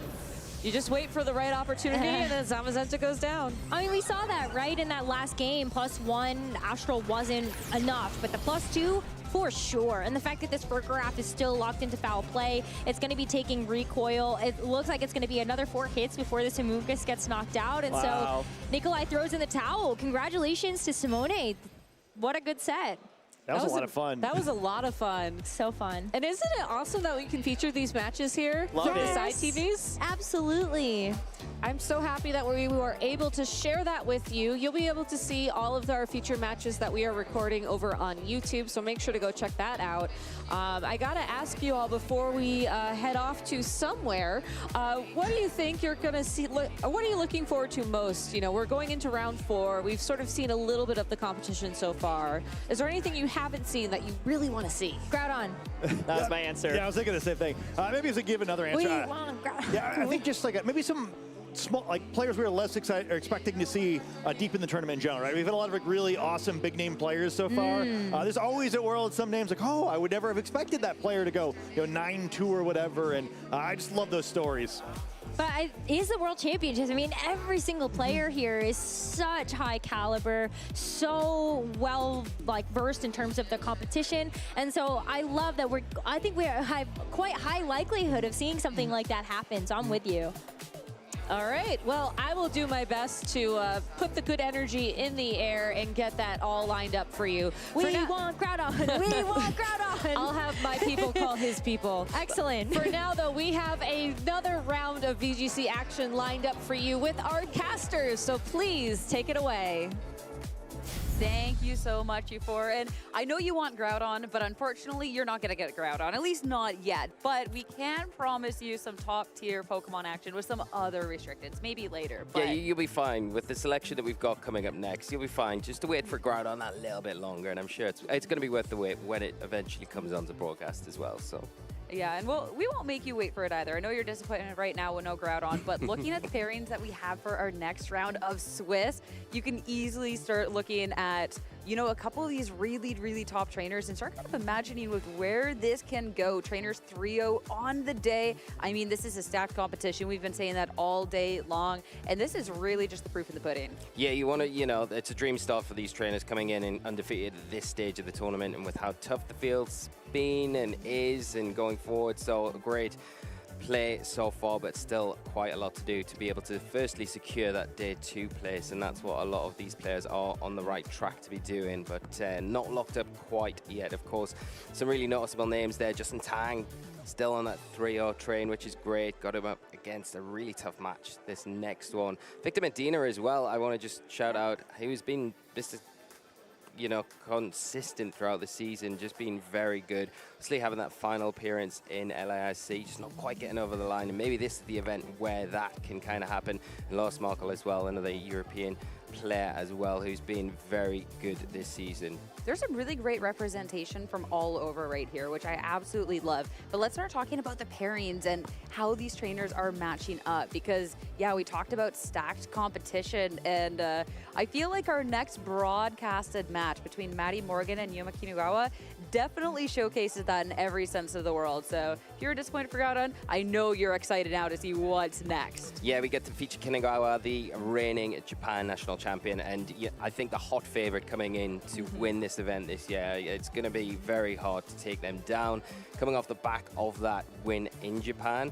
And not only that, obviously the top 8 finish at NAIC as well, and we got to see a little bit of what Kinugawa's all about at that tournament firsthand, which was just incredible. Going up against Matty Morgan, of course. Matty, very strong player from Europe, and won't be easy for Kinugawa to get past. Obviously having a great start as well, going 3-0, and Matty himself has had some good finishes, not quite a top 8 finish at NAIC, but was very strong with a top 16 finish at NAIC, which is very, still an amazing accomplishment in itself. And this is just the moment where I wish we had like 10 different broadcasts, because looking at like Marco versus Malrata, there's the battle of the Jameses, James Evans versus James Beck. I mean, you were talking about Victor. He's going up against Aurelian Sula, so like that would be a great match, but I'm really excited about the one that we have now, especially with the stories of these two players. I mean, you're looking at Yuma coming off as the Japan national champion, just falling short of that auto invitation from NAIC. But when we're looking at, the story, we're looking at, Japan national champion. It's an odd year in VGC. Kind of means one thing. The Japanese champion normally wins the Worlds on an odd year. So whether that'll be fulfilled again, we'll be yet to see. But, I'd say, Kinugawa is favorite and has been playing so well. I mean, some of the matches that we saw at NAIC, some of the calls, the reads, just were incredible. It's going to be hard to prevent them from actually going all the way here, but there are so many top trainers, so you can't call it this early in the tournament, of course. Interesting with the team choices as well. Yeah, well, I just wanted to say too, when you're looking at can Yuma make that journey? I mean, Matty is such a strong trainer in his own right too, so this one I think is going to be especially interesting. And when you look at the teams, this is where things can get quite interesting, because we do get to see that both of these top trainers are going for the same restricted, but that is where the similarities kind of really end, with two very different ways to be playing this out, really matching with their own individual play styles. Yeah, and it'll come down, I think, a lot to the play styles of both of these trainers as well. We saw how Kanagawa and NAIC can really pick out those moments where it can capitalize and swing the momentum for them to clinch a win, where Matty is one of those really pragmatic players, very smart, and will not really overextend when they don't need to, which I really love about Matty, making it very hard to break down his teams. He's very, very good positioning-wise as well, so going to be a tough match for Kanagawa, and like you say, it's the intricate details that make all the difference in these mirror matches. You can see here we've got the Dragon Trustalization on the Zamazenta, very common kind of Trustalization here, but the substitute not seen so much on the Calyrex, and I think if you allow Matty to get that up, it makes it difficult to break the Calyrex and direct all that attention to that Pokemon. I think a big player here is going to be that Chen Pao, and a change up from Matty's team in NAIC, where they had the Orgapon Hearthflame, they now have that Urshifu with the Rapid Strike, and that Pokemon could be the difference maker for Matty going into this one. But the all-important thing, I think, when you look at Kanagawa's team, is that Chen Pao with that Taunt. Whimsicott, to a certain extent, can cause a little bit of disruption, and you're going to need it here for that speed control to match the speed control on the opposite side of the field. And then the Fake Tears, if you can combine that with the Raging Bolt or that Calyrex, it's going to be really something for Kanagawa to have to sit up and take note of. And Matty's team has a little bit of everything. Of course, you have the speed, you have the ways to be able to deal that big damage, but also that more longevity for your own Pokemon, and being able to maybe take advantage of the turn to set up that substitute. But Yuma on the opposing end, looking over at this team, again, we have two trainers that have teams very similar to their really strong performances. And when we're looking at this one, it's one with just a little bit of tweaks from last we saw Yuma at Japan. Yeah, you could see that the Zamazenta previously was Grass Terra type, it's now Fighting Terra type, and I think a really smart and interesting choice here, because how many players have actually done the calculations to be able to take a Fighting Terrestrialized Body Press? It's going to be even more powerful than they would normally be used to taking. Also the Smeagol there, you can see, hasn't got that Decorate that Yuma has used in the past. It's now got Wide Guard, which gives that extra layer of kind of protection against those all but powerful spread moves that we see over and over again from trainers. Yeah, and with how these two teams are so similar yet so different, I cannot wait to dive into this match to see how they want to be going about this, when you are looking at the fact that, yeah, these are two trainers that really do perform well at that international level. When you're looking back at different accomplishments, I mean, the fact that we got to see very similar teams from these two trainers at NAIC, to then see a top 16 from Matty and this top 8 from Yuma, I think is really, really strong. But when these two teams are so similar, where do we get to see where a trainer can really take advantage? Is it all down to those restricteds? Definitely, I don't think it is down to the restricteds. They're going to play a big part in this game. It's always about, I think, in the mirror, if both of you bring your restricteds to the match, then it's always about who can take down the Zamazenta normally first, and then from there the dominoes kind of fall into place, right? I think the thing is, Kanagawa's got these really threatening options like the Smeagol that you're going to have to place certain Pokemon on the field to kind of check if you're Matty, because you can't allow it the room to support and disrupt like Kanagawa's kind of used to being able to do that Pokemon, whether that's leading with the Urshifu, so you've got the Surging Strikes to kind of hit into that multiple times, get through the sash, or you've got something like that Chen Pao at a lead with the Taunt to be able to shut it down early. Maybe that's something that Kanagawa can take advantage of.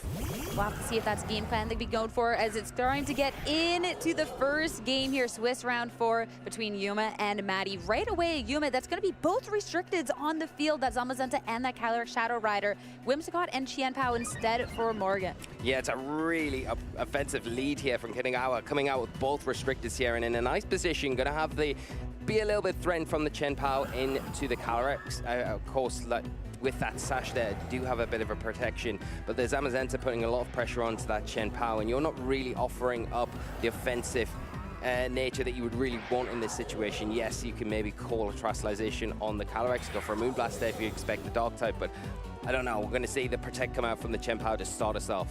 Make sure that Chen Pao can make its way through the turn, and Whimsicott, when Matty has a Pokemon that has the ability to set the speed for the Pokemon he has in the back, this just makes so much sense.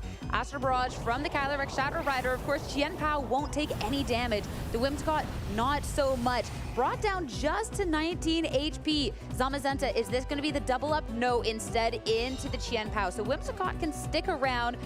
Whether that's going to be too great or not, we'll have to see. But this is where you have the opportunity to see. And it also, okay, interesting. We get to see that Matty has only brought one of the restricted Pokemon. Yeah, really interesting there. No Calyrex in the back for Matty, so that's a big decision there. It puts a bit more reliance on that Chien-Pao to be able to deal with that Calyrex. Because if you don't, then once your Zamazenta comes onto the field, it is going to have a way harder time being able to deal with the Calyrex Shadow Rider then. The Zamazenta here still not really threatened from either the Chien-Pao or this Whimsicott, so pretty safe to just sit and just fire off attacks into the Chien-Pao. The double up here is pretty threatening, even though the Ice Spinner coming out into that Calyrex. That is a lot of damage from that Ice Spinner. And Whimsicott now the double up with the Moonblast. Not enough for the KO. Calyrex Shadow Rider's gonna stick around. Astral Barrage now in return. Whimsicott on such low HP, no chance. And Chien-Pao, that's now the Focus Sash gone. Zamazenta still has this opportunity to attack as well. And we saw that it was the Body Press last time to try and get rid of the Chien-Pao. And you have to imagine it's gonna be a little bit more of the same this go around. But look at that. We got to see a Calyrex Shadow Rider that was brought down so low. It's gonna be taken down, but still, that's gonna be Yuma with a double KO on the turn, and Matty just the one. Yeah, it gets the Grimnir boost, but then the Life Orb kicks in and the recall there, just enough to take it down.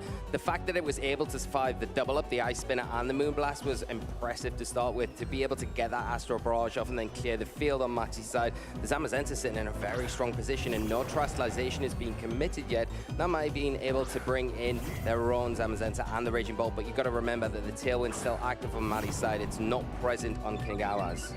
Yuma now, with that one Calyrex being knocked out, has this opportunity to bring this Rillaboom onto the field. So yes, there is still going to be a couple more turns of this Tailwind to play around with, but you do have Fake Out now to at least slow things down for this one a turn to slowly but surely make your way through. Yeah, and you probably want to make best use of it as possible here to kind of get through these Tailwind turns and then kind of even the playing field up, because right now both the Raging Bolt and the Zamazenta are going to be outspeeding everything on the Kinigawa's side and really threatening those double ups into specific slots. An easy one is the Rillaboom. Of course, you have that Fake Out, so that's not going to be an option this turn. But once this turn's passed, you're still going to be in a really not so great situation until that Tailwind does dissipate. The one thing that you would say as well that Matty has as an advantage is they can Terastallize out the weakness from the Body Press from the opposing Zamazenta, where Kinigawa can't really get out of that weakness so much. We'll go in on into this turn, called out that Fake Out pressure, and it's going to be a Raging Bolt that protects Zamazenta that tried to get a move off, but is going to be stopped in its tracks. The Body Press from Yuma, though, into the Raging Bolt. So not really any damage done on this turn. It's just Matty that's now has one less turn of that Tailwind to work with. Yeah, and then now I think it's about making the most of it, right? I think you can go for the double up into the Rillaboom. It hasn't got Protect, so it's an easy slot to go for here. But we are finally seeing those Terastallization options locked in, and which one it will be, we'll find out very soon. It will be the Fighting Terastallization on Kinigawa. Going to go all out with a Body Press in retaliation to Matty's side of the field. Which target will he go after, though? Yeah, when you see this Terastallization, you know it's all-out offense, but it's, of course, Matty that gets to fire off these double attack first, and you called out. Rillaboom cannot protect, so it's going to be an easy double up, an easy KO. Now it's going to be the Terastallized Zamazenta. See how much damage it can do with this Body Press. Terastallization we don't get to see too often, and so much into the Raging Bolt. Not quite enough for the KO, but still significant. And now that was the final turn of the Tailwind. So now how are these restricted going to match up into each other? Yeah, well, the Body Press doing a lot of damage. I kind of wanted to see it into the Zamazenta to see what the damage option would be like there, but both trainers relying on their Raging Bolt, combined by that Zamazenta as their last two Pokemon. So now in a bit more of a healthier position, Kinigawa there with the fresh Raging Bolt to come onto the field now. You know, the Raging Bolt on Matty's side has taken a lot of damage so far, but Matty does still have the option to Terastallize one of their Pokemon, now knowing where Kinigawa's kind of put their Terastallization, so could maybe utilize the Dragon typing on the Zamazenta. Probably not the best idea, to be honest, because you've got the Dragon Pulse threat from the Raging Bolt on the opposite side of the field, but is your own Raging Bolt too low health to really commit that Terastallization to? Well, no Terastallization is going to be spent at least right here, right now. It's going to be Protect one apiece. Yuma going to preserve that Zamazenta. Actually, both Pokemon. So Yuma, that double Protect. Matty just onto this Raging Bolt. So a turn where it's just a little bit of information, and all these Pokemon that can't Protect now next time around unless you want to take a 1-in-3 roll. Yeah, that's it. And I think now you've got to really kind of say, what's the most important Pokemon that you want to get rid of if you're Mati or if you're Kanagawa? I think if you can get rid of the opposing Zamazenta, then maybe the Raging Bolt becomes a little bit easier to deal with. But if you get the option wrong, I mean, the double protect makes it a little bit easier to go after one of them. Yeah, and we are going to lock in now. Mati's decision to terrestrialize in which Pokemon will be is that Raging Bolt, Electric Terra typing. It might not have the most HP in the world, but trying to take advantage of the most as it can to get a boost to a potential Thunderclap. Try and make sure as much damage is done as possible. This is going to make sure that you're doing so much into this Zamazenta, and hopefully if Maddie gets this outspeed, which he does, but that's just not going to be nearly enough. Body press now in retaliation with the own terrestrialization boost from Yuma. We already saw how much into the Raging Bolt. Easy KO. Now Maddie just down to one final Pokemon. And Yuma, I mean, you're still looking at a Raging Bolt on his end that has just been untouched, and Skill can put so much pressure. Thunderbolt into the Zamazenta. That's going to bring it down to about half. Yeah, now you've got this really awkward position where you've got the Grassy Terrain kind of healing off those little bits of damage onto Kanagawa's Zamazenta, and maybe one more tick if we see the Protect there could put it out of range from a body press. So that's why we're seeing maybe the body press going after the Raging Bolt, but we see the double up here, and it is going to lock it up. Kanagawa going to be able to take this first game really convincing fashion. Not really in any threat throughout that whole game, and the Fighting Terrestrialization on the Zamazenta could have been the difference, the game changer there. Yeah, seeing the amount of damage that Yuma was doing with his own Zamazenta in comparison to Maddie, especially when you do have that sort of near end game with each player having their Zamazenta and the Raging Bolt, you saw how much that stacked up. And really big difference in the terrestrialization, as you called out.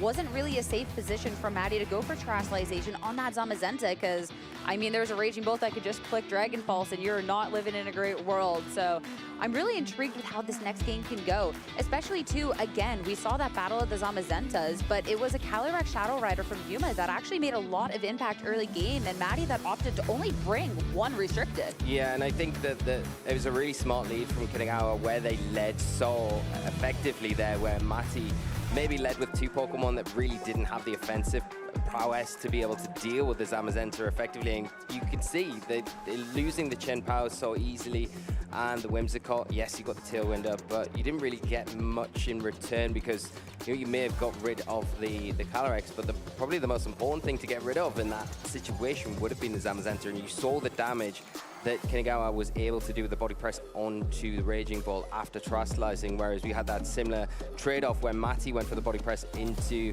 Kanagawa's Raging Bolt, and it was just not even comparable, the damage between the two.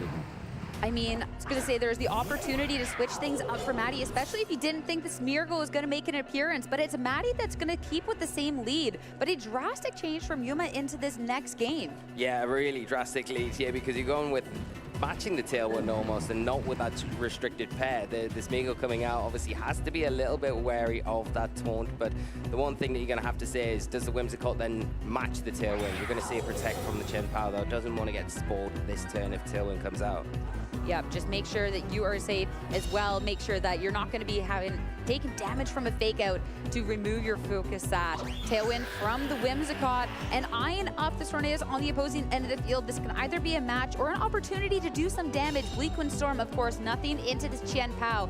Whimsicott, this is going to be doing a lot, though. Whimsicott does hold on, though. Again, 7 HP. Moody Boost, special defense is going to be raising, attack gone. Yeah, boosted by that Sky Plate now. I think it was the beak before, which was the boosting item, but swapping up there. I really like this, though, because now you've kind of delayed a turn where you can go for your Tailwind with your own Tornadus, and you'll have that extra additional turn. Once Mati's runs out, you'll still have yours active. So really smart play, and you can set it here, and you're still going to be putting on a lot of pressure with this Smeargle here after that fake out that turn. You've got the active Spore.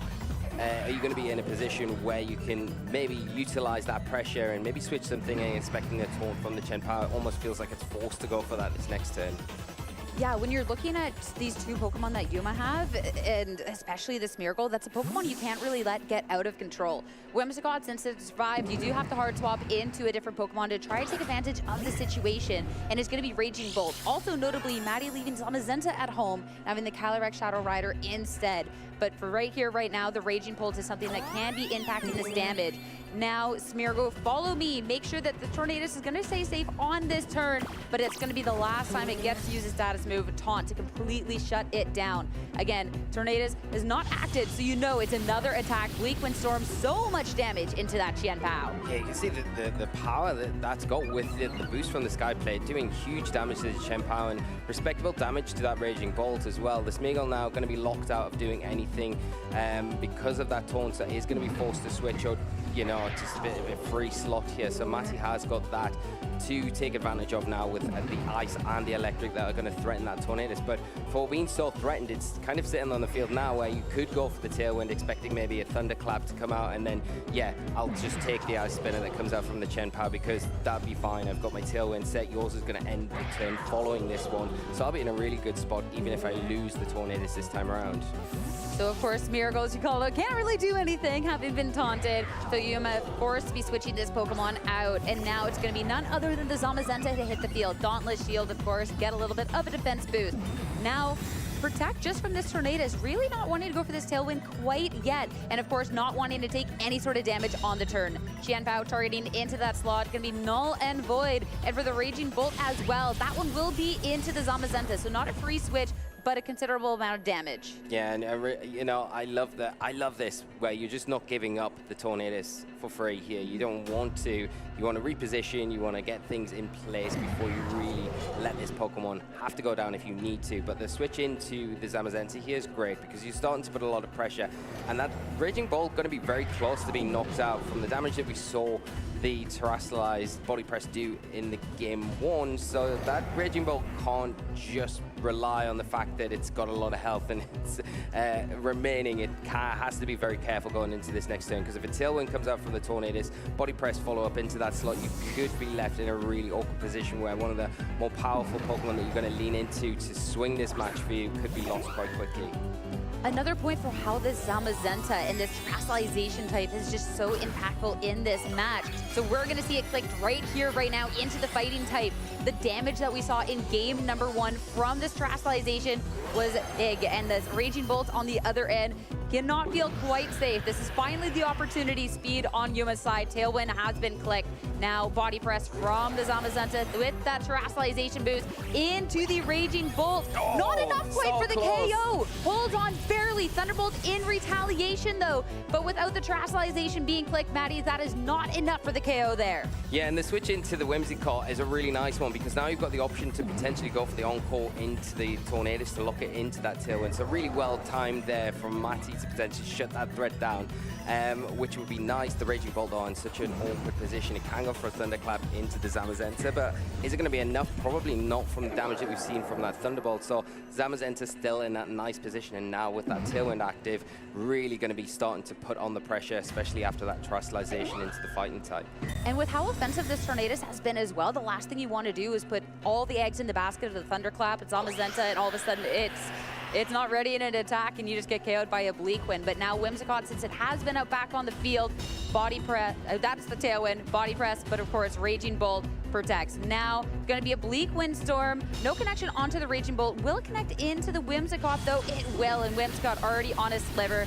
Now Maddie can be bringing into a Pokemon, a quite speedy one, since he did bring that Calyrex Shadow Rider to try and take advantage of this situation. Yeah, one of the things that you would say is that the Fighting Terrestrialization doesn't really help you out too much against the Calyrex, because normally you can get rid of that Psychic weakness that you've got there, but with the Fighting type you can't really do that. So it's an easy target now with that Psychic into the Zamazenta to get rid of that Pokemon. So whether or not we see Kanagawa maybe switch out the Zamazenta, keep it for later, and just keep applying the pressure with the Tornadus, it's going to be able to outspeed the Raging Bolt, and a Bleak Windstorm into that slot will be enough, even though it's, you know, resisted. It's so low health at this point, and any actual damage into the Calyrex is going to be very useful as well. Ooh, eyeing this up though. Instead of just going for an offensive turn to try and do enough damage with something like the Psychic, get to see a little bit of a different move choice as well as Terrestrialization from Maddie. So the Dark type Terrestrialization, This, of course, does not fare well up against something like that body press. Going from immunity to now just taking a lot of damage.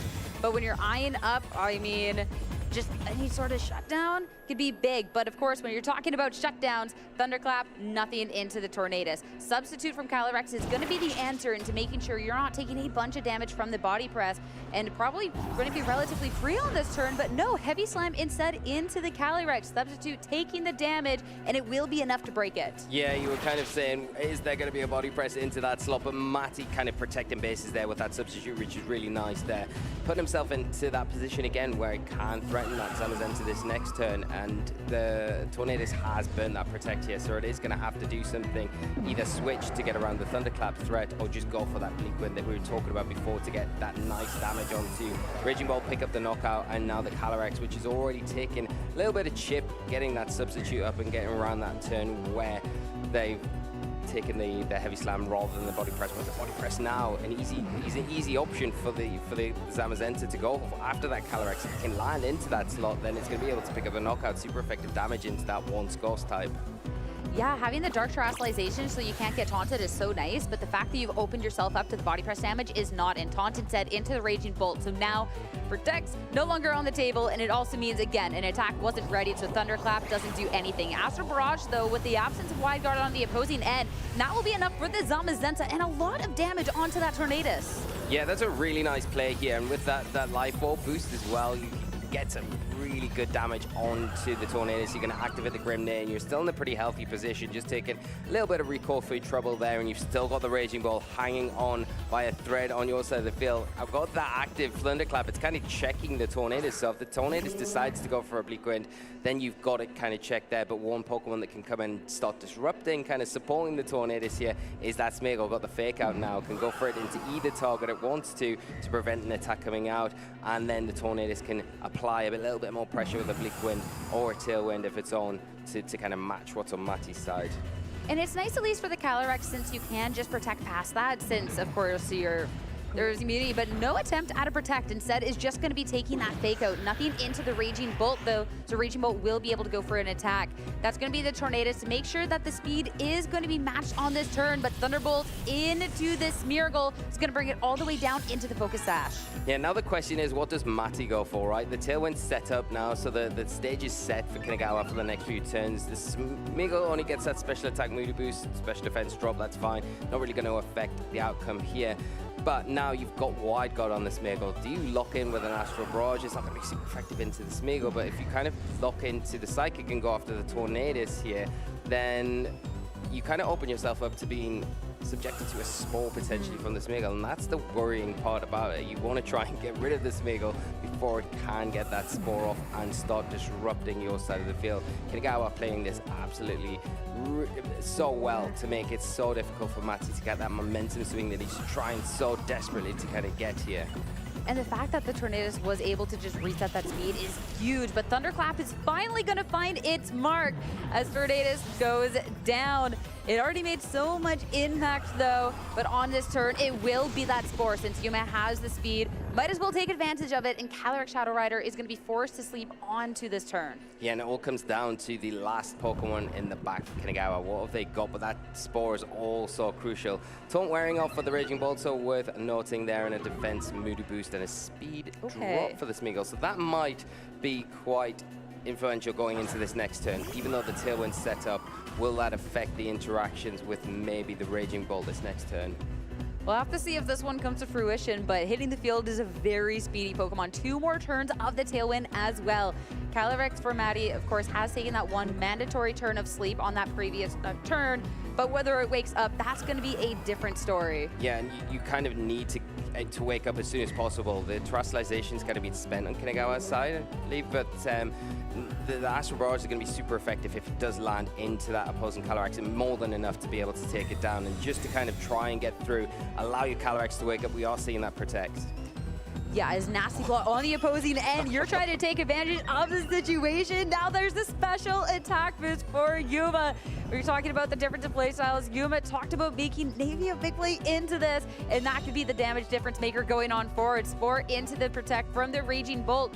But yeah, that could be everything. Now on this next turn, that is going to be the interesting one, because again, that's Calyrex now 2 turns of sleep. Yeah, and I think the thing is, you can protect your own Calyrex with your Smeagol as long as it's sticking around on the field. It's down to that 1 HP. So if you go for the Wide God here, you don't really need to worry about the threat of Astral Barrage. And now you've taken that perfect opportunity you had to get the Nasty Plug +2 special attack. You'll get in a position where, even though it's resisted, the Astral Barrage will probably be able to be enough to pick up the knockout. And we are seeing the Wake Up finally on Matty's side, and that protect. That is definitely an impactful wake-up protect, so you make sure that you're not going to be taking the damage on this turn. It's Miracle to make sure the Calyrex Shadow Rider's not going to be taking any damage either. Astral Barrage, of course, nothing into the Calyrex. And Raging Bolt, a Pokemon that's already taking a lot in this battle. This is a +2 Astral Barrage and a Raging Bolt on just a couple of HP. There is no chance. It's going to be Matty down to final 2 Pokemon, and it's going to be a Qianpao hitting the field. And curious where this could be the big difference maker, especially eyeing up that, yeah, there's a Tailwind gone. You have access to Sucker Punch, and I mean, if you can get rid of the Smeargle, I mean, the game opens up for sure. I think the big key factor there was the Tailwind ending. So the speed interaction now between the two Calyrex is going to be really crucial here. Who's going to go first? But Matty definitely got the advantage. I think you need to get rid of the Smeargle, though, because as long as that Wide God's in effect, you can't really utilize your Astral Barrage, where Kanigawa can utilize theirs. They're now +3 special attack. So regardless of the resistances you've got with the Qianpao and the Calyrex, you are going to be subjected to that move hitting for super effective damage. The problem is, what do? Do you go for Wide God, or do you go for Follow Me to try and get around the Sucker Punch? Because the Sucker Punch is putting a lot of pressure on itself from the Qianpao, where it can just go for it, and you know, one of those will be enough, and you kind of cover the bases with just a Psychic into the Smeargle there. So it's a really difficult option. Do you cover the Astral Barrage, or do you cover that Sucker Punch? And Sucker Punch off the table with Matty opting Protect instead. And none of the above play, as it's going to be a Psychic going into that Smeargle. Didn't try to ready up the others, instead maybe a Spore, but now Smeargle is gone, and the Calyrex Shadow Rider for Yuma is going to be susceptible to getting hit onto this next turn. It is, of course, a very scary Calyrex Shadow Rider with that Astral Barrage at this +3. But again, when we're looking at the Qianpao and that Calyrex Shadow Rider on the opposing end, it looks like Matty might be able to have these pieces. Yeah, I think you've got enough there to be able to pick up the knockout there. Even resisted is going to be enough, and it's going to get another boost to +4 right now. It's in a pretty healthy position as well, but the question is, can you get around this Sucker Punch threat on the Qianpao? You've got enough to be able to take that, because I really don't feel like you have now. You've lost that line of support. Looks like Matty might be able to tie this one up with the last remaining Pokemon that they were able to keep in the back, but no Sucker Punch landing. Oh, we're going to be playing one of these end games. It's not going to happen quite yet, because it's going to be a nasty plot from this Calyrex Shadow Rider. This is where end games can get interesting, because of course, when you're looking at how many times you can use the Sucker Punch, well, it is limited, right? So it's going to be a little bit of the mind games of, well, making sure you can get the Sucker Punch when you try, and second time's not it. Yeah, and this is it. I think you can't really deviate from going for the Sucker Punch. I think you've got, we can see that Matty's got 8 of them, right? 6 of them are remaining. So I think you can't really deviate at this early stage. I think you've got to really go between that and Protect it, maybe the way to go about it. But the one time that you don't lock into it, it's risky, because, right, then your opponent might attack that turn, and then you lose the game, right? But we are seeing the Protect Sucker Punch once again from Matty. So it is all a mind game. Who is going to give in first? Who's going to go for the move and lose out?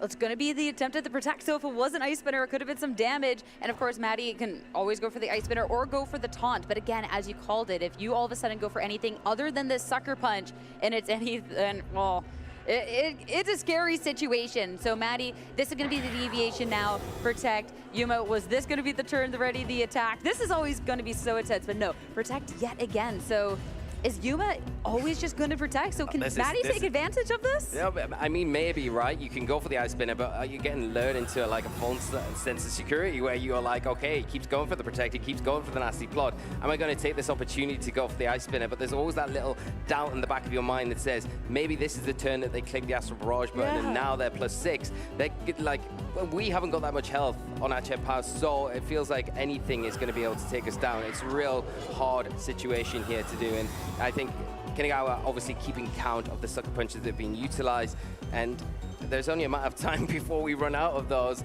and maybe then you have to rely on the ice spinner to get those attacks off. 2 more left, and this is where Maddie is going to deviate, taunt into the Calyrex Shadow Rider, but Yuma, you can see the pop-off on this turn, so Calyrex Shadow Rider, it is the Astral Barrage! Chen Pao, the one turn that doesn't click Sucker Punch, is going to be taken down, and it's going to be Yuma Kinugawa 2-0 in the set after the craziest endgame. That was incredible. I can't believe it. Reading Matty like a book to take this set in such convincing fashion. And you've got to say, that was just incredible to see. Every turn, the threat of the sucker punch, them counting them down. I'm going for the protect. I'm going for the nasty block. Am I keeping my opponent guessing? Yes, I am. But this turn, I know that you're going to deviate. And I'm going to lock in with that Astral Barrage. It could have gone the other way completely. And we could have went to a game 3. But no, Kinigawa showing why they are one of the favorites to win this year's World Championships. That is the Japan National Champion difference right there in effect. What a crazy endgame. I thought we'd be talking about a game 3 right now, and how intense those endgames get with the sucker punches, because you know when you're down to just the 1, the 2 left that this is where the switching can be, and wow, just played perfectly. That was everything. That was awesome. And yeah, I think everyone that's played a game, you know, in this format has had a situation like that where you've been playing the guessing game and you're like, am I going to be the one that gives in first, or is my opponent? I'm going to be able to catch them out with that. But it didn't start there. As we can see in the replay, it really started from turn 1, where there was so much emphasis on this Tornadus. You thought that Kinigawa brought it as a support Pokemon, but really utilized it as a really good offensive tool. Utilizing the support when needed to with the Tailwind to allow that Zamazenta to get into the positions, utilizing that fighting type terrestrialization. But this is the moment where they called out the taunt. They went for the Astral Barrage to lock it up, and yeah, just made it so difficult. And you've got to take your hat off to Matty, because did everything correct in that game to take it down to that position where you were in such a good spot with the Chen Pao that was so, you know, the perfect Pokemon there to deal with that Shadow Rider Calyrex. But all credit to Kinigawa to be able to take that one away like in the fashion that they did. A heartbreaker for Maddie, genuinely at the end there. I mean, so well deserved from Yuma, because getting those reads at the end, like that is getting into your opponent's head at the maximum, right? But Maddie had him set up so well to get that end game to where you had that Chen Pao, that option to go for that sucker punch. It looked like he had it locked until, I mean, the clutch of the century by Yuma. Yeah, and we'll always look back in hindsight and say, well, you could have, the threat was always there. Why didn't you go for the ice spinner? But why would you? I think with it was +3 when it entered the field. We got to that situation, so you're always going to lock into the sucker punch to help guarantee it, right? Yes, it goes for the nasty plot, but when it starts getting, the turns get deeper and deeper at that stage, you think, right, well, I've only got 2 of these sucker punches left. There's got to be a point where I either deviate just between the protect, or I do really punish and stop the ability of this Calyrex from doing anything other than attack in the next turn. I think Matty probably could have went for the taunt a bit earlier, but it's easy for me to sit here and say, yeah, go for the taunt earlier and give yourself the guaranteed sucker punch that next turn, when any one of those turns could be when you decide to go for it, and Kinigawa locked in with the Astral Barrage. I mean, yeah, we're just armchair analysts over here. Well, I could have clicked taunt at this turn, but I mean, that's crazy, because it's such a difference in the play style too for each player, because there is trainers that are like, yeah, I will click protect every single turn, or just any sort of move every single time. And then there's others that are like, yeah, I'm going to make the play, I'm going to make the call. And it's such a difference for each player that doesn't really come down to anything other than just like the vibes in the moment and how you feel it out. Completely that. I'm pleased you said that, because it is the vibes in the moment. Like, you need to be able to read the game, and I think that's one thing that Kinigawa really did there, was read the moment perfectly, and like, you know, to lock it up like he did. I don't know how he did it, but that's maybe why he's got that Japan national champ difference. Yeah, one of the favorites to win it, and yeah, 2025, odd year. It's only halfway through day one, but... If you ever want to come in and kind of be able to be on stream and showcase yourself at the World Championships, to kind of put your stamp on, say, I'm here, I'm going to claim this title so early on, I think that was the way to do it. Against such a tough opponent in Matty as well. And, you know, the mirror matches are never easy, right? And there was so many variations between the two teams, so many different options that the players could have went down. But it just felt like Kinugawa from game one right through to that last turn just knew exactly what they needed to do at every step of the way and didn't really feel like they were getting flustered or in a position where they were close to losing the match. So it was incredible. It was absolutely incredible, and I need to hear from Yuma, especially about that end game. So he's standing by with now for our interview. Well, I think we're all still catching our breath, aren't we, trainers? That was an absolutely fascinating endgame. Congratulations to you, Yuma. What was going through your mind during the sucker punch and protect and the taunt? Tell us about it.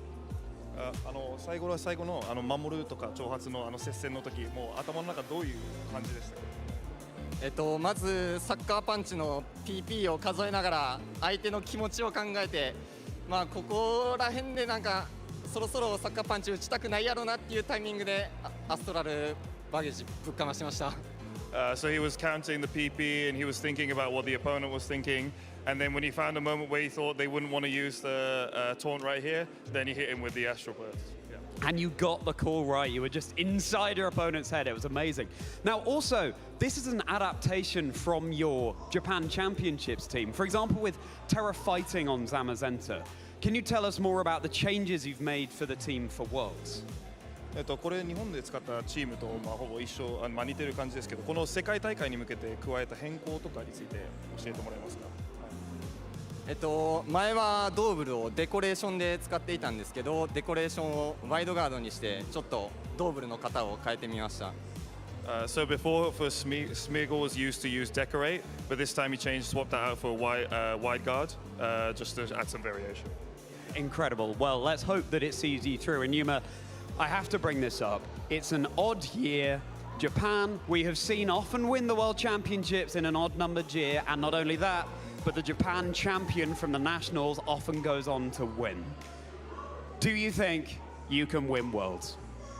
奇数の年には大体日本の選手が優勝するっていうあれがあるんですけど、今年勝てると思いますか？ I win.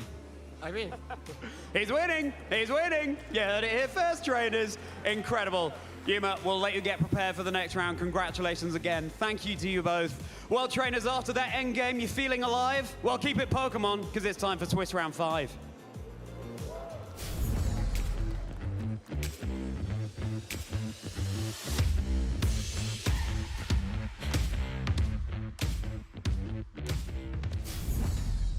The 2025 North America International Championships were exciting times down in the Big Easy.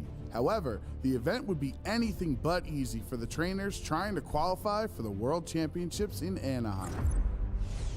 New Orleans was the last opportunity to earn championship points on the season, so much more was on the line than who would win the title. For the first time in VGC International Championship history, not a single home region trainer was represented in top 8. With 4 of the final 8 trainers remaining in the field, Italy paraded their way into the finals, thanks to Marco Silva taking down former IC champion Eric Rios and Federico Camparisi defeating Kazuki Kobayashi. But Kazuki still went home a winner by earning that direct Worlds invitation from top 4. As friends, teammates, and fellow countrymen, Marco and Federico wanted to prove that the Italian VGC talent is unmatched.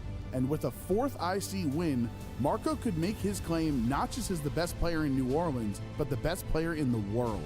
Federico caught Marco off guard in Game 1 with a perfectly timed wide guard, stopping Astral Barrage. Then in Game 2, after another well-timed wide guard, Marco landed a critical hit for a KO and forced to Game 3. With the championship on the line, Federico relied on his trusty Lunala for Trick Room. He would find his championship moment under those twisted dimensions. He goes for the moonblast. Federico Camparisi is your 2025 North America International Champion. In the junior division, Joaquin Roquette used the power of the sun to shine through with Fluttermane and Koraidon, winning the set 2-0. And in the senior division, Brazil's Isak Marrero neutralized the competition with Galarian Weezing. As poison gas ticked away at Lunala's health, Isak secured the championship. What will happen in Anaheim? Will EU ride this momentum and continue their international dominance? Will NA defend the throne? Or will another region take home the title of world champion? Check out Pokemon.com/compete for more information and see if it could be you as our next Pokemon champion. Welcome back to meet more of your world's casters. We are casters for the Pokemon video game. I'm Sierra Dawn. I'm Luke Provost. And let's get to know a little bit more about us. First off, favorite Pokemon. I feel like I know this answer for you already, but let's hear it. Tyranitar, easy. I thought it was Mew, Shiny Mew? Really? Oh no, I love Shiny Mew. I do. It's definitely S tier, but Tyranitar always my boy. All right. What about you, though? First off, I did not start this one off strong. I have a couple. Slitherwing and Piplup are like top of the list. Mew as well, but like the non-shiny. Which out of the three would be your top, though? If you had to pick one and leave the other two behind. It depends on the day. Right now, it is Slitherwing, but I left the Slitherwing plush at home and only brought Piplup, so I think that also tells the story. That's Piplup then, yeah. It's Piplup. All right, for Pokemon game that is not featured at the competition, which one is our favorite?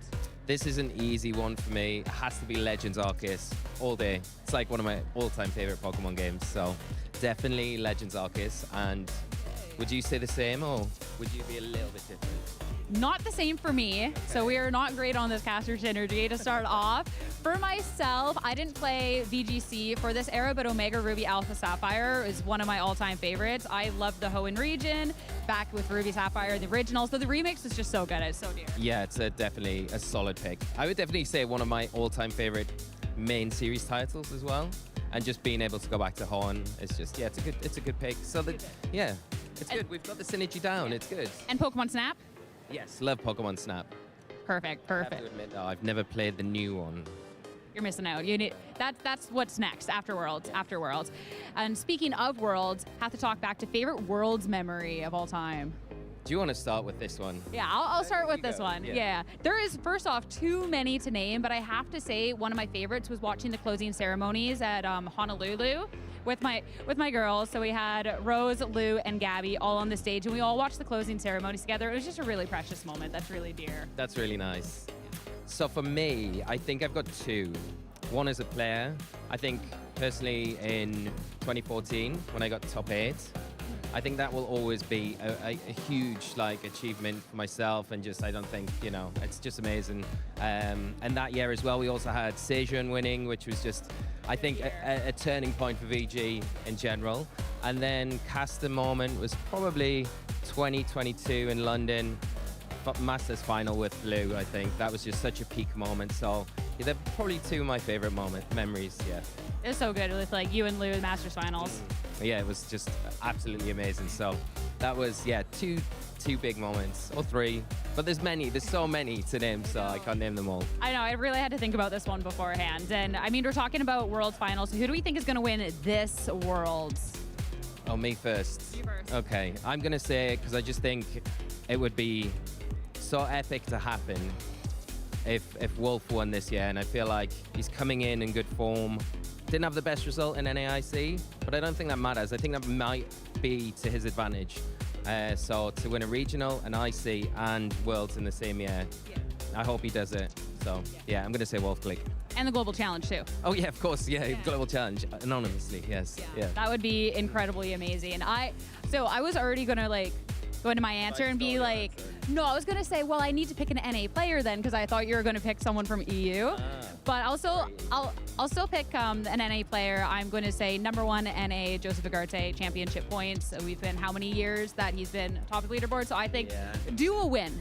Definitely. I think that's Joe is one of those players that you think he's just on the edge of just getting one of these big titles. And last year I thought might be his year. And again, it's only, I think, a matter of time before Joe does do it. I'd love to see it happen. So yeah, good pick. And have to, of course, give special shout outs to Marco Silva and Federico Camporesi, because amazing players. So. I mean, the whole player base this year is just incredible. The talent is absolutely phenomenal. So I think it's really hard to actually pick one out. It's more placing a safe bet. And I feel like Wolf's a safe bet, Joe's quite a safe bet, but literally it's up for grabs. Any of our players here this weekend, I think, could take it. Any qualified player is a safe bet. But last but not least, we have a wheel to spin for our bonus question. So take it away.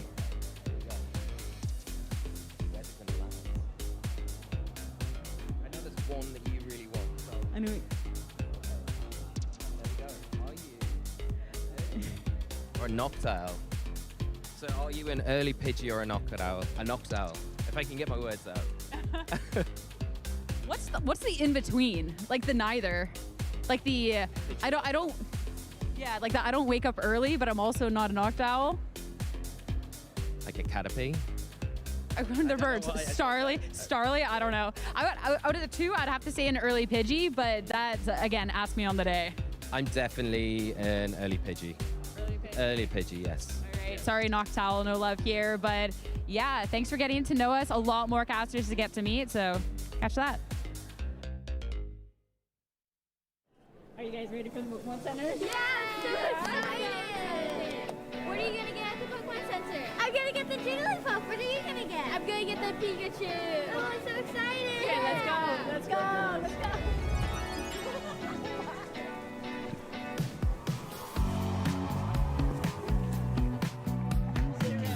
Yeah, let's go! Yes, we need to get these. Oh, this one. Oh, Psyduck.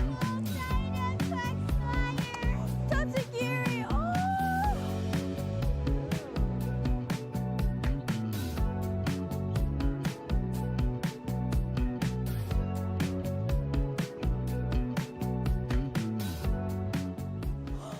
It's a Pikachu!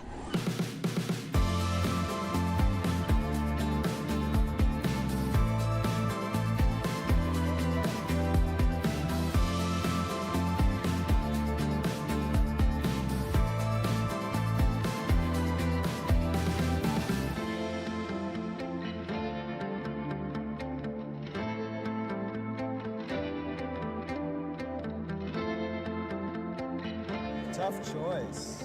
Remember, you can only have one.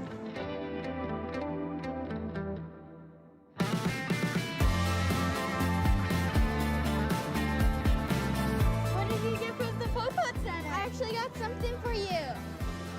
Thank you! That's so cool. I actually also got something for you. I got a Pikachu. Thank you! Oh, let's head to the arena, okay? Okay! How many Pikachus do you think you have? Too many, can't count. What are you gonna name your Jigglypuff? Probably Iggly Biggly Bop.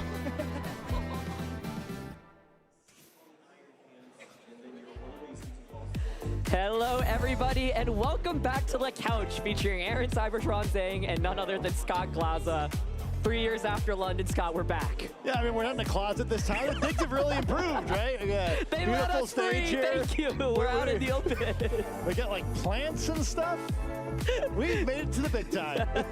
How's it going, Scott? Pretty good. How about you, Aaron? You know, my heart is racing from that end game. Like, we just saw someone win a Sucker Punch mind game at the World Championships. I think that may be my highlight of Worlds so far in terms of clips, but it's been a crazy tournament. Yeah, something about the player, right? Where it seems like every time he's in stream, something crazy happens. Absolutely, and it was Kinugawa. You were telling the world how good you think he could be, and so, I mean, he definitely delivered to that. Yeah, I think I played NAIC where for anyone who didn't watch the match, he hit a Thunderclap on a Landorus who started on the turn as a ground-type Pokemon before it Terastallized with the Fergraph next to it. Yeah. So he was immune 2 different ways. He called the Terastallization, he knocked it out. That's crazy. I think Evan and I, we've been casting for 12, 13 years. I think for both of us, probably the single craziest play I've ever seen. So of course, he gets another one here. Follow that up with the World Championships.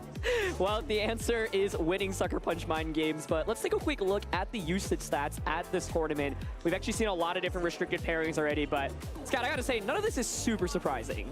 Yeah, I mean, not super super surprising. I do think one of the things that's kind of interesting to me looking at this tournament after NAIC was to see what Lunala's usage would look like. Up in that number 3 spot, it's a pretty soft third place, I guess, where there are clearly 2 winning pairs and kind of those other guys. But, you know, hey, Lunala got that trophy. Good to see it getting represented a little bit better here. Yeah, I will say, at first I was like, oh, I'm not surprised. But then I saw the usage stats, and I was like, oh, the top 2 pairs, that's 45% of the field, 46 if you round up, right? And so, 1, Shadow Rider and Miraidon, I'm not sure I would have pinned as 4th. And 2, where's Koraidon?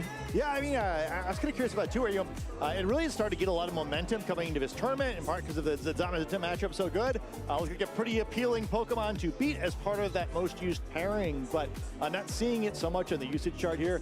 Speaking of those numbers too, I mean, it makes me really interesting kind of what maybe some of the top players who aren't using those 2 teams might have chosen to bring, where that's a very exploitable metagame when 45% of your metagame is actually almost 48% of your metagame, or 46. What's the number after 45? Yeah. Let's try it again. 46% of the metagame is 2 restricted Pokemon, or 2 restricted pairs. God, I'm almost there. Absolutely, you got it. We landed there, and that's what matters, you know? And I mean, I think it's a great point. To me, it felt just like Shadow Rider Zama, the way people are running it doesn't even feel that crazy. Like, Marco's just running it back with this NAIC team, but he was 3-0. I think now he just dropped his first one, so 3-1. But it's like, there's nothing too crazy about it, but if you can play it really well, it just has the tools to win.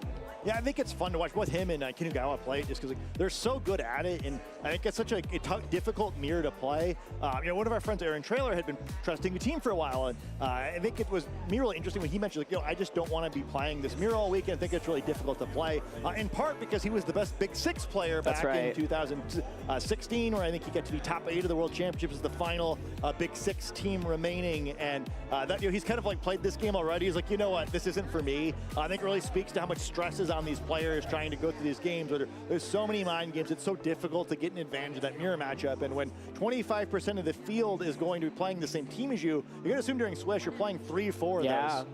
Absolutely. We can a quick look at the day 1 usage stats overall as well. Let's see, in terms of restricted, okay, so, you know, not surprising to see the top 4, but look at that big drop-off in terms of percentages, right? Almost 50% of people using Miraidon. Even Calyrex Ice Riders got 30+% usage. Those bottom 4 barely scratching the surface with 10%. I do think it's interesting, though. So hey, there is that Koraidon, we found him. And he is more used overall than Lunala. So, you know, Lunala maybe only having really the one pairing that we're seeing a lot of, where Koraidon does have a few different partners, you know, flexible in the sense, you know, you can use a bunch of different Protosynthesis Pokemon next to it, and, you know, it's really there, you know, to be a sweeper on its own and to help with its type advantage against both Zamazenta and sort of Ice Rider Calyrex, so often it can terrestrialize out of that disadvantage. Scott, I will say it warms my heart to see Kyogre and Groudon fighting for their lives down there. They're like, look, I know it's a couple generations after we debuted, but we can still be good. Yeah, to me, it just doesn't feel like a GS Cup format if they're not around. Obviously, these 2 wonderful Pokemon have seen better days, but, you know, they are still threats, right? You know, we've seen Kyogre a few times on stream at NAIC. Groudon was really something we were kind of taking a look at coming into this tournament, just because it finally had a really good grassroots performance right before this. Was that a Pokemon I was expecting to see a lot of, but I do think it will be interesting to see how it does when the weekend ends, just because when a Pokemon does well so late in the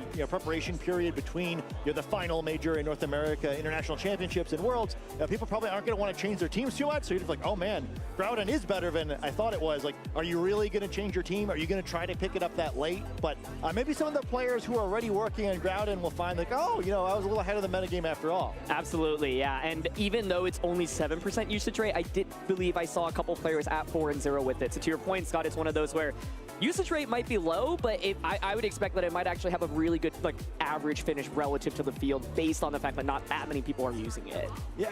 Like we've seen a lot of Pokemon too are kind of coming through here, and like you know, like all these Assault Vest Pokemon maybe didn't have it before. Like, you really can't switch on Groudon anymore. So many Pokemon kind of you know, going with more defensive training. You know, Groudon's naturally very bulky, right? And you're probably still going to train it some defensively somewhat itself, but it can survive a lot of hits. And usually one of the things that kind of has helped crowd it out of his format, I feel like, in addition to its attacks being very inaccurate, it's just that, you know, like it doesn't take, especially the special attacks, as well as it used to. Hey, you know, maybe if other Pokemon are getting more defensive, if KO. Groudon can still get its 2-hit, 3-hit KOs. If it's maybe taking a 4-hit KO in return, suddenly things look a little bit different. I got a little bit of deja vu, Scott, because 3 years ago, you and I were in London. We were on the couch and we were talking about Groudon, but we weren't singing its praises as much. I think you and I were, you specifically were like, what are people doing with this Pokemon? Like, it doesn't feel like it does enough damage, and so it's kind of funny to me 3 years later, like, here we are talking about it. Yeah, you know, it's at the time I was sick of it. Now it's like, you know what? I didn't know what I had until I lost it. Groudon, I'm sorry. Please come back. Moving on, of course, to the day one usage stats. I don't think anyone is going to be surprised that the King Incineroar, nearly 60% of teams are carrying it. But I will say, Urshifu Rapid Strike being at 32%, maybe a little bit higher than I would have expected. And Volcarona actually makes it into the top 12. It feels like it's kind of been the sleeper niche pick on Miraidon teams in particular. You know, you can run Electric Seed, for example. We've seen people run Quiver Dance, Rage Powder, Will-O-Wisp, but yeah, there it is at number 9. Yeah, I think it's so fun to play. Where I was running around with a version of Eric Rios' team after North American International Championships. I thought it was so much fun to watch him play, and I just think it's such an interesting look you could have in this format if you're like really with both the builds. Right? You can do something a little more defensive with Struggle Boger. You can do something with Quiver Dance. Exactly. Where, if your opponent's a bunch of special attackers, if maybe they have a lot of support Pokemon, they're playing really passively, you can build this Volcarona up into being a really terrifying threat. You know, it's another way to get a type advantage of that all-important Zamazenta to try to get it off the field a little bit easier. And I always feel like anyway, again, you can kind of get a third big threat next to your restricted Pokemon. It's so imposing. Urshifu in some ways, just by virtue of being Urshifu, kind of does the same thing. And, a little bit Raging Bolt too. And you know, I guess before we get too much further, I should call out this Incineroar. We did try our hardest to convince you to download Wolfie's Incineroar at North American National Champions. We told you we continue to be good. Here it is at 56%. So like, hey, you know, if you didn't download your own, shame on you. We warned you. I think we have seen most of these Pokemon make an appearance on stream. I have to say, Smeargle at 18% is pretty darn high. Like, Smeargle stocks, I feel like, rose up so quickly, and it obviously was winning on so many different teams, and I thought it would, I don't know, I actually thought it would fall out of Worlds a little bit, but here we saw it just win on stream, and it just turns out this is a really darn good Pokemon even 10 years later, post-Dark Void nerf. Yeah, I think easily the biggest surge of any unrestricted Pokemon in the back half of this format, where I think it's really cool. I'm not quite ready to forgive it for the Dark Void years, where those I don't think we can ever forgive it. Yeah, those are both literally and metaphorically dark times, but I do think it is really fun to watch the way it plays now. You know, Spore always feels a little bit fairer. I know, you know, players don't like getting their Pokemon put to sleep, but when it's only one target, there's a lot of counterplay, especially nowadays where, you know, between Rillaboom and Miraidon's electric terrain, there's kind of a lot of ways to get around it. Safety goggles also, you know, it doesn't work on Dark Void, and I think didn't exist at the time, but quite effective to putting a stop to Spore. But the really thing that's so fun there is Decorate. It's a shame that Alchemy never really made it in VGC, but Smeargle able to put a really fun move in the game. You know, it works through Protect, and it's just a lot of fun to watch. Yeah, Alchemy's definitely watching from the window with a single teardrop rolling down, but I thought it was interesting because I think Kinugawa, I believe, didn't even have Decorate on his Smeargle, and so it goes to show, it feels like most people at first are like, well, Smeargle's really good because of Decorate, obviously, and Spore and Follow Me, but it gets access to so many good moves.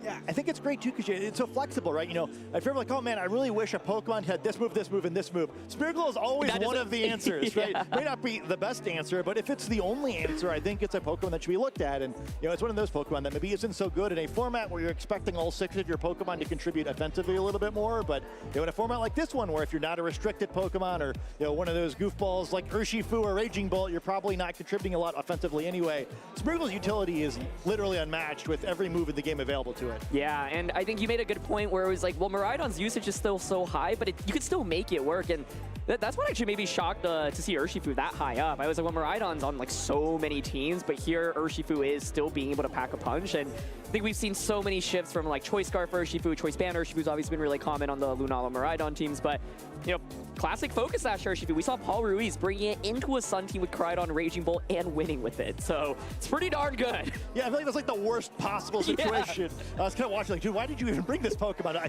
I learned I was wrong. Same, yeah. I think it's just so much fun, right? Especially in the hands of a player like this, where I think early in this format, you're kind of watching so many players wind up in bad matches and kind of just folding because they couldn't figure out to like dig their way way back into games with how high the offensive power in this format is. And it's really been the other way around at the World Championships, where players just like never seem like they're totally out of it. I think players are like really improved and shown their mastery of this format. And it really feels like a World Championship at that level, where the beginning of this format looked really shaky for some players, but they've really figured it out. Yeah, I think like playing in this format is so stressful because you have to be emboldened enough to make huge calls. Like, we just saw Kinugawa in game 1. I think Astro Barrage twice in front of a Chien-Pao. It never turned, and it worked out both turns, right? Like, to be able to take those risks is what it takes, I think, to be able to succeed at the highest level in this format. But it goes to show why I think this format feels so volatile. Not in addition to like the matchup roulette you have to play, you also have to be able to make huge calls like that. Yeah, I really respect the players, both who can make the calls and also can like figure out the right times to take the risk. Exactly. I think if I were to like self-evaluate a little bit when I was a player, I think one of my big weaknesses is I like taking the big risk too much. Right? I think it's just fun to try to make calls, even if maybe like the expected value of getting the call right wasn't good enough. In this format, I think you have to do it a lot more, and I think I would have liked that part of it, but what I wouldn't have liked is like, oh, well, you know, there's a solution where, you know, if I get these 4 turns correct and like I do things a little smarter, maybe I can avoid taking that risk. You know, we've seen so many game 3s already where one read kind of decided it, and hey, you hit that read great, and God, nothing feels better than that. But also, if you can avoid having to make that read entirely, that's even better. And kind of watching players try to find the best solutions been really exciting and insightful. Totally, yeah, and that's what makes the dual restricted formats, I feel like, so much even scarier, right? Because it does often feel like one big turn is the difference. And we saw that in the first set with Eric Rios and Paul Ruiz, where it was like the turn 1 mind game. Whoever came out of turn 1 with a big positive advantage, like, was able to often just end up winning the game off that, right? And so it's so stressful. Like, I don't know, and you only have 45 seconds to make the decision as well, and this is Worlds, and there's just so much more on the line. Yeah, I think, and again, you always talk about the importance of these early rounds of Swiss, right? Like, well, you know, you may only have to worry about getting that 3rd loss, right? You know, 1, 2, you can still keep going, but again, you know, what is already such a stressful format, such a skill-oriented format, such a prediction-oriented format, you pick those losses up early, and like, it really does make the journey so much harder, where even if you're capable of it, it's harder to play to your potential when you have 8 rounds in a row where you can't make a serious mistake. And I think more than ever, you know, you see these players at 4-0, they really did well for themselves. Not only have maybe they got like halfway there on the wins, but also keeping that loss column small early is critical this year. I agree, yeah, and it also helps your mental game, right? It's a lot easier to play sharp when you're like, well, even if I lose this one, it's fine. Whereas if you feel like it's, you know, do or die, kind of this elimination period, I you know, as a player personally, I think it really, really messes with me. And so, especially in a tournament as grueling as this, it's so stressful. But I will remind you, Luca Ceribelli, I believe, was 3-2 at the World Championships last year, and then clutched it out, won literally every round afterwards to win the World Championship. So it's doable,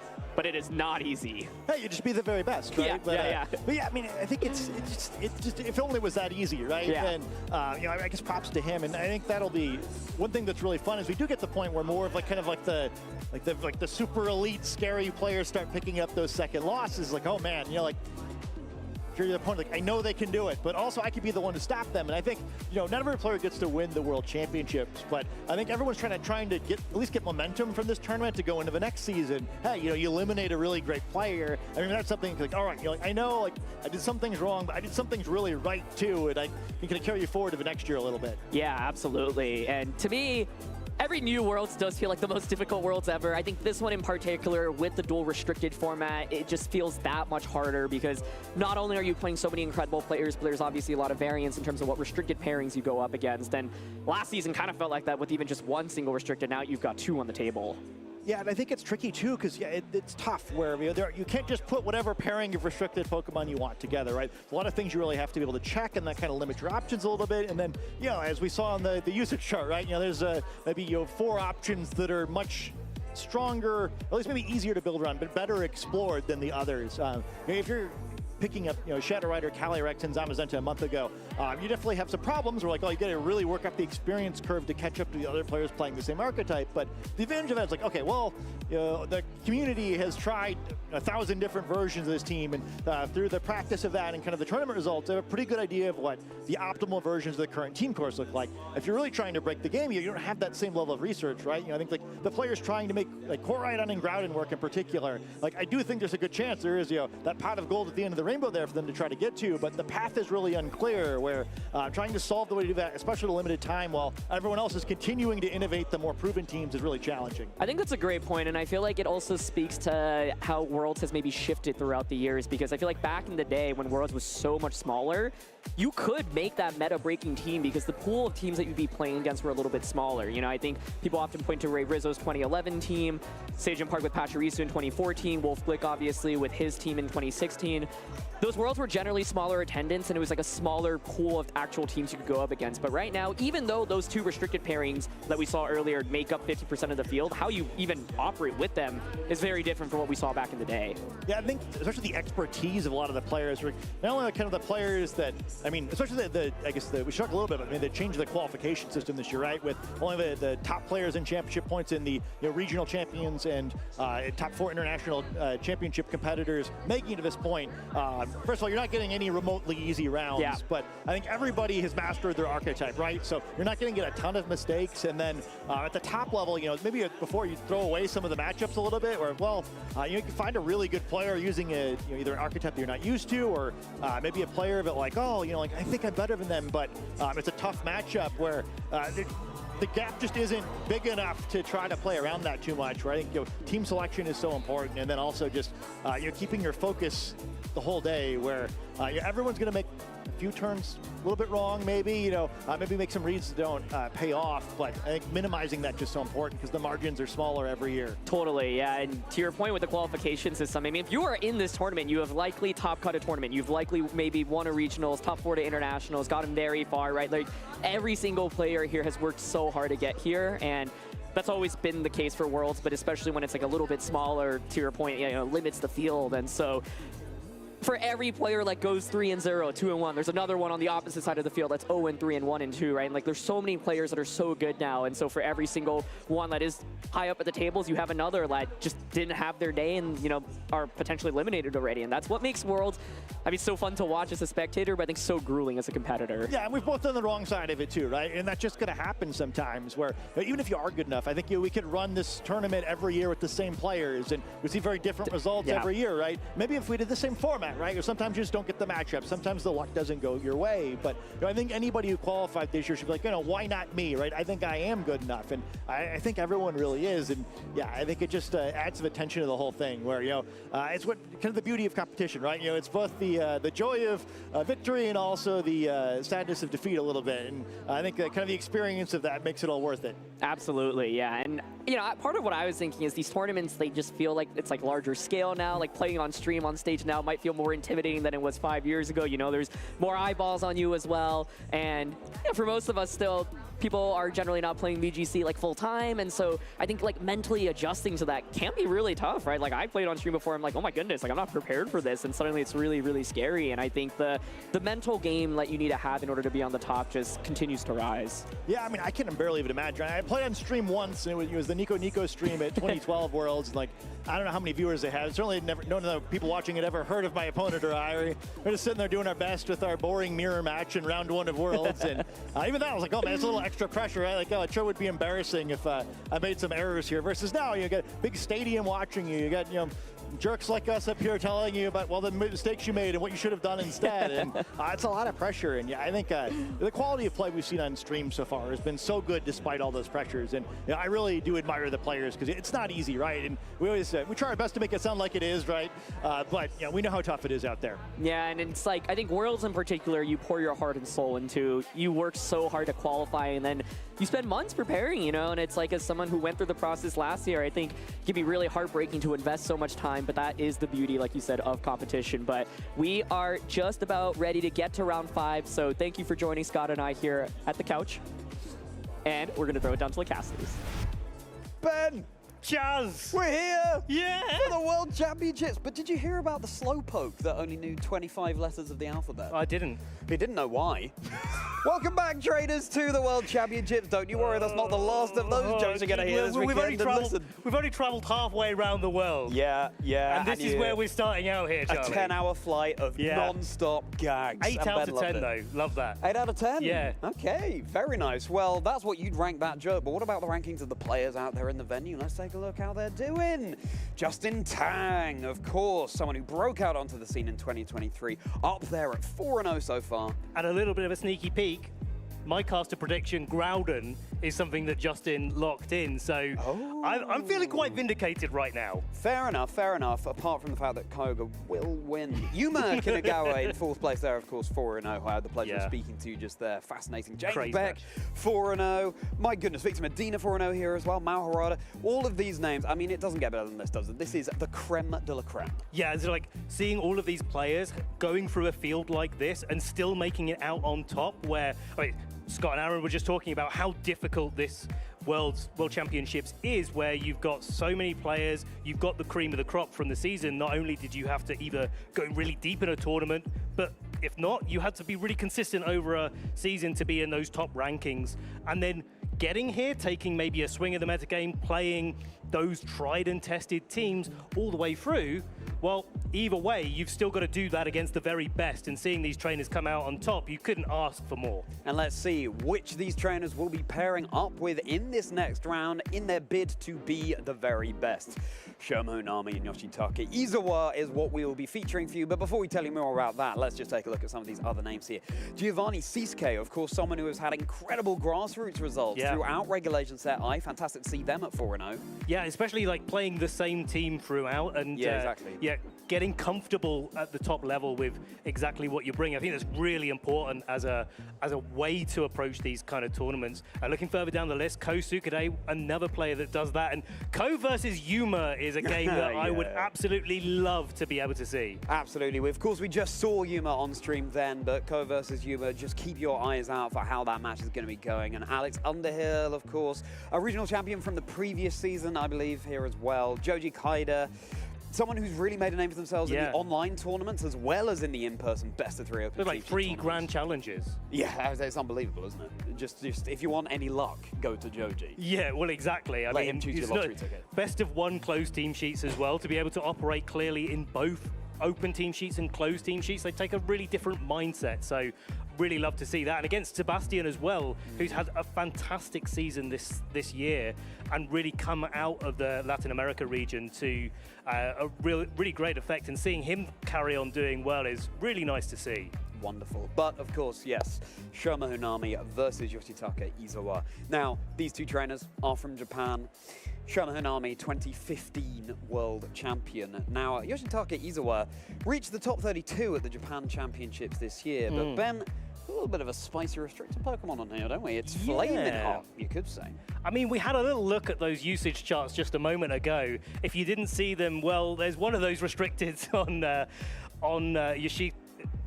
Yoshita's Worlds team that, maybe isn't quite as common. You wouldn't see it on the top spots, maybe like right at the start of Regulation Set I, but definitely not so much at the end. There's a little clue for you there, trainers. Yeah, right at the start. Let's see what Pokemon that's going to be as our trainers get seated and ready to go on stage. It was top 64 for Shoma at this year's Japan World Championships, matching, that top 32 that Yoshitaka was able to achieve. So I have no doubt that these trainers have met before in tournaments. They must. And, they must. So it'll be wonderful to see how that relationship, how that friendly Pokemon rivalry will continue to blossom on the stage.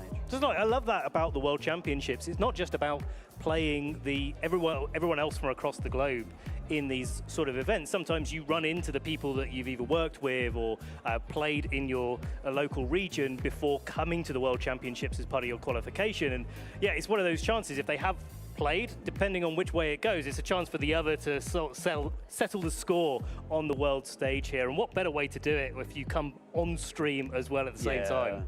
No, I love that point. I think there's that secondary metagame almost of like, well, versus this player, I am 2 and they have won 2 as well. And just to be able to develop your interpersonal record with your friends.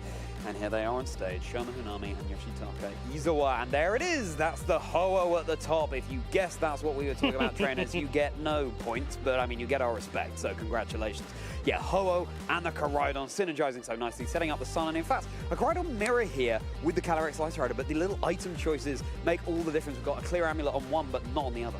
Yeah, so like massive difference in how these teams play. And looking at the team that Shoma's run, it's a team that's really become popular, certainly on the grassroots scene, very, very recently. It operates very differently from our Calyrex Shadow Rider Zamazenta core that we're so used to seeing. Here it is up on screen as our players get ready to lock in their Pokemon for game 1. And Yeah, lots of offensive power. You've got that usually fast Life Orb Raging Bolt, which is going all out offensive in the sun. Life Orb plus Protosynthesis really stacking it up. And if you want to stack it up even more, you've got Beads of Ruin from the Chi Yu, holding the Choice Scarf, trying to be that little bit faster. But hey, sometimes you need to endgame. You've got the Calyrex as well there with the Trick Room mode and Incineroar. And sometimes, yeah, those Assault Vest Incineroars, they get to run that little bit more offensively. You can see their free attacks to be able to take advantage of this Trick Room. Yeah, and they all take advantage of the sun as well. Less so the Calyrex Ice Rider, but then you have the Terra Fire there so that you're resisting the boosted firepower that could come out from Yoshitaka's side of the field. This Koraidon and Calyrex Ice Rider combination is one that's really, you know, the lid has been on competitive Pokemon since NAIC, but this is one that's emerged now bubbling to the surface at the World Championships. And let's see if it's going to be the one that will take Shoma all the way to victory. I will say it's really quite difficult to play. I've given it a go myself. And yeah, really quite difficult to position. Let's see if Shoma can do it. On the other side, Yoshitaka there with the Ho-Oh, and I'm so excited to see this here at the World Championships with a Terra Water.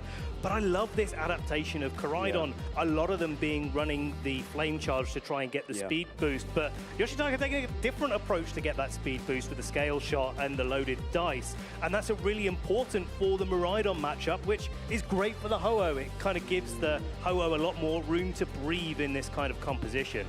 Yeah, Generation 2 fans rejoice. We got Ho-Oh on stream. Ben, you a Generation 2 fan? Yeah. I don't like the hesitation there, Ben. It's absolutely my favorite. Fans of Pokemon Gold, you can rejoice even more with that Ho-Oh there. Yeah. Oh, yeah. Wait, Charlie. Okay, we've just had confirmation. Yeah. This is the only Ho-Oh on the field today. Oh my goodness This is the only player, Yoshitaka is the only person that locked in a Ho-Oh. Yeah, and he's going to be chortling all the way, hopefully to victory. Ho-Oh-Oh. Best of luck to Yoshitaka, best of luck to Shoma here. Fascinating as well to see this Koraidon mirror. The Scale Shot is going to be really massive here because, of course, it's not every day that Koraidon is actually running a Dragon-type move. So to be able to put Shoma under the thumb a little bit, force out that Terra Fire, and then maybe, you know, your Iron Treads takes advantage of that with the high horsepower. Really fascinating mind games. You also wonder if the Scale Shot, if Shoma goes for the Terra Fire, is enough to pick up the KO with 4, even 5 hits on there. And you never know, because the Koraidons could be the same speed as, like, which one's trained faster. If it's Yoshitaka's, maybe that's the one that's going to have the advantage in this matchup. Yeah, and Incineroar can go a long, long way here for Shoma for that reason, because the drawback of not running the Clear Amulet and instead the loaded dice on your Koraidon is that you're vulnerable to those Intimidate drops. And so, you know, it stacks, doesn't it? Even if Scale Shot hits 5 times, every single one is hitting less hard, and so cumulatively, that Koraidon could well be not dealing what it would like to do. Well, I see, like, all eyes can be on the Koraidons here because of the way that they're trained differently. But I actually, like, the more I look at this match, if Yoshitaka's able to knock out that Raging Bolt, what exactly on Shoma's team is really hitting the Ho-Oh for lots of damage? I mean, there's the Calyrex Ice Rider, but if Sacred Fire goes for the, gets the burn in that turn, could be game. It's all about physical offense, trainers. It's all about the sun, and it's all about Swiss Round 5 here at Anaheim 2025. That's the Ho, and it's the shiny variant. Shiny Hunters rejoice alongside Fluttermane and Koraidon and Fluttermane. And that Koraidon is about to set up the sun for both of Yoshitaka's Pokemon. Yeah, Yoshitaka's already taking advantage of what Shoma wants to do here, but both players really do want sun on the field, and you kind of take the gamble. Well, one of us is going to set up sun eventually, so may as well be my opponent for me. And getting the Ho-Oh in there really nice and early. Now, the Ho-Oh with a Clear Amulet doesn't mind about anything like the Icy Wind on the Fluttermane, and certainly won't take too much damage. So the Ho-Oh in prime position to start putting damage on the board here. More importantly, I think, the Sacred Fire in the sun, easily going to be enough to take Fluttermane down to the Focus Sash. Probably one of the only Pokemon in the format that can then knock it out through the Focus Sash with the burn. Yeah, exactly. It'll be fascinating if that burn chance did come true, and it's a good chance. 50% chance of a burn from that Sacred Fire, and that is, of course, why Ho-Oh is the undisputed GOAT, and I don't know why we haven't been seeing more of it in Regulation Set I so far. Lugia, where are you? But Ho-Oh at least is here. The only one on the field, as a reminder, trainers. Let's see what these trainers are able to afford here as Fluttermane just scouts out. It's going for that Protect, not going to take any damage. So is Koraidon. Do we have a third Protect on the Bingo Tuck card? Show it to us. Or I don't think we do. just the targeted move down into the Flutter Mane from Shoma's own Flutter Mane here, rounding out the turn. Ho-Oh able to go for the Sacred Fire. Here it is. Is it going to get the burn in Shoma's Flutter Mane here? Ooh! Wait for it. Hold.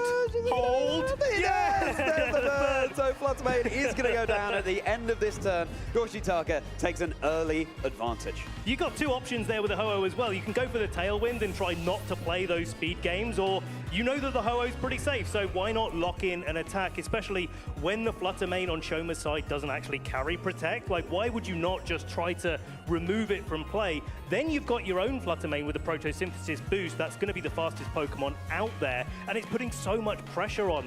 And I think one of the things in the back with the Raging Bolt carrying the Life Orb is that these Raging Bolts usually are carrying quite a bit of Bolt, but these Life Orb ones tend to be fast and offensive, and so having a Flutter Mane, this is going to sound like an obvious statement, is definitely better than not having a Flutter Mane in those kind of situations. Ben, you have been playing competitive Pokemon since, what, 2010? And Yeah, the it's a insight long you time. just provided You know there, what? mind blown. It's better to have 4 Pokemon than 3 sometimes. Wow, Ben. Wow, you're going to have to tell me more about that after this game, because Calyrex Ice Rider has just joined the fray here. Potentially really vulnerable to an incoming Sacred Fire from Ho-Oh, but let's see. Heading into the next turn, just what Calyrex is able to achieve. Of course, you've got the Terra Fire there, so you can keep yourself a little bit safer. Raging Bolt could be a good switch in as well. It's really important for the burn as well, but with the Koraidon just going for the Protect as well, both of these Pokemon are really pulling for the Terra choice. This is one of the downfalls sometimes of this team composition that Shoma's running. Do you go Terra Fire on the Koraidon so you don't get knocked out straight away by a Moonblast? Or do you go Terra Fire on the Calyrex so you don't take super effective damage from a Sacred Fire and maybe get burned? Yeah, you're so right. The Koraidon has been so vulnerable since the start of this game. So how is Shoma going to play it? Of course, you have the Raging Bolt in the back, which is also going to take super effective damage from a Moonblast. Yeah. Going to be time to pull that Terra button, trainers. Going to be getting all sparkly on Shoma's Koraidon, going for its Terra Fire, and I don't even want to think about all of the stacks this Koraidon has now. Terra Fire in the sun, and you've got the Clear Amulet to reduce those attack drops. The Moonblast instead targeted into the Calyrex Ice Rider on Shoma's side. That special attack drop does not matter. That's a physical attackers, trainers. Now, the Flare Blitz into Ho-Oh, just for, chip damage, about a quarter of its HP. Oh no, sorry, Flame Charge there, boosting the speed up as well. Crucial into the next turn, that's going to be the Sacred Fire that connects into the Calyrex Ice Rider. Just going to be that big, a one-hit KO. Wow, I'm lost for words here. Yoshitaka really taking the advantage, pressing the ability for that Ho-Oh to be able to take so many attacks from Shoma's side, and Shoma just not able to get safely that Raging Bolt in position so that it can actually stand in front of this Terra Water Ho-Oh and be able to put some pressure on it, stop it from just taking KO after KO. But you got to remember how much of a read that was, and I think the temptation for Shoma would probably be to try to get into Trick Room, but without knowing how fast or slow that Ho-Oh is, if this Raging Bolt is a bit faster, the Ho-Oh is trained a little bit on the slow side, then maybe setting up Trick Room actually wouldn't give you an advantage. So you can see exactly what Shoma's trying to play out here, but this Ho-Oh is just doing so much work. Shoma came in wanting to win this game 1, but Yoshitaka was like, Ho-Oh, no you don't, my friend. Ho-Oh is absolutely swooping for glory right now, with only 2 Pokemon available to Shoma, all 4 for Yoshitaka. Is there any way now that Shoma can turn this around? You know, it's an uphill battle, but the Koraidon did get the speed boost, which may give it the opportunity to outspeed the Flutter Mane here, but with a Focus Sash, you would have to commit a Thunderclap into it. Not going to be this turn, though, because there's a Protect on the Flutter Mane. I think Yoshitaka playing this defensively is a really good idea, but Shoma's got to preserve all their resources as much as possible to have a chance here at 4-2 down. So, move targeted there into... Raging that Bolt's neck is so big, I couldn't see. The Protect Shield is just totally blocked. But the Brave Bird now, no longer super effective. Koraidon brought down to a nice, neat 100 HP, just continuing to chip away. But of course, that also, thanks to the recoil damage, will be going right back onto Ho-Oh.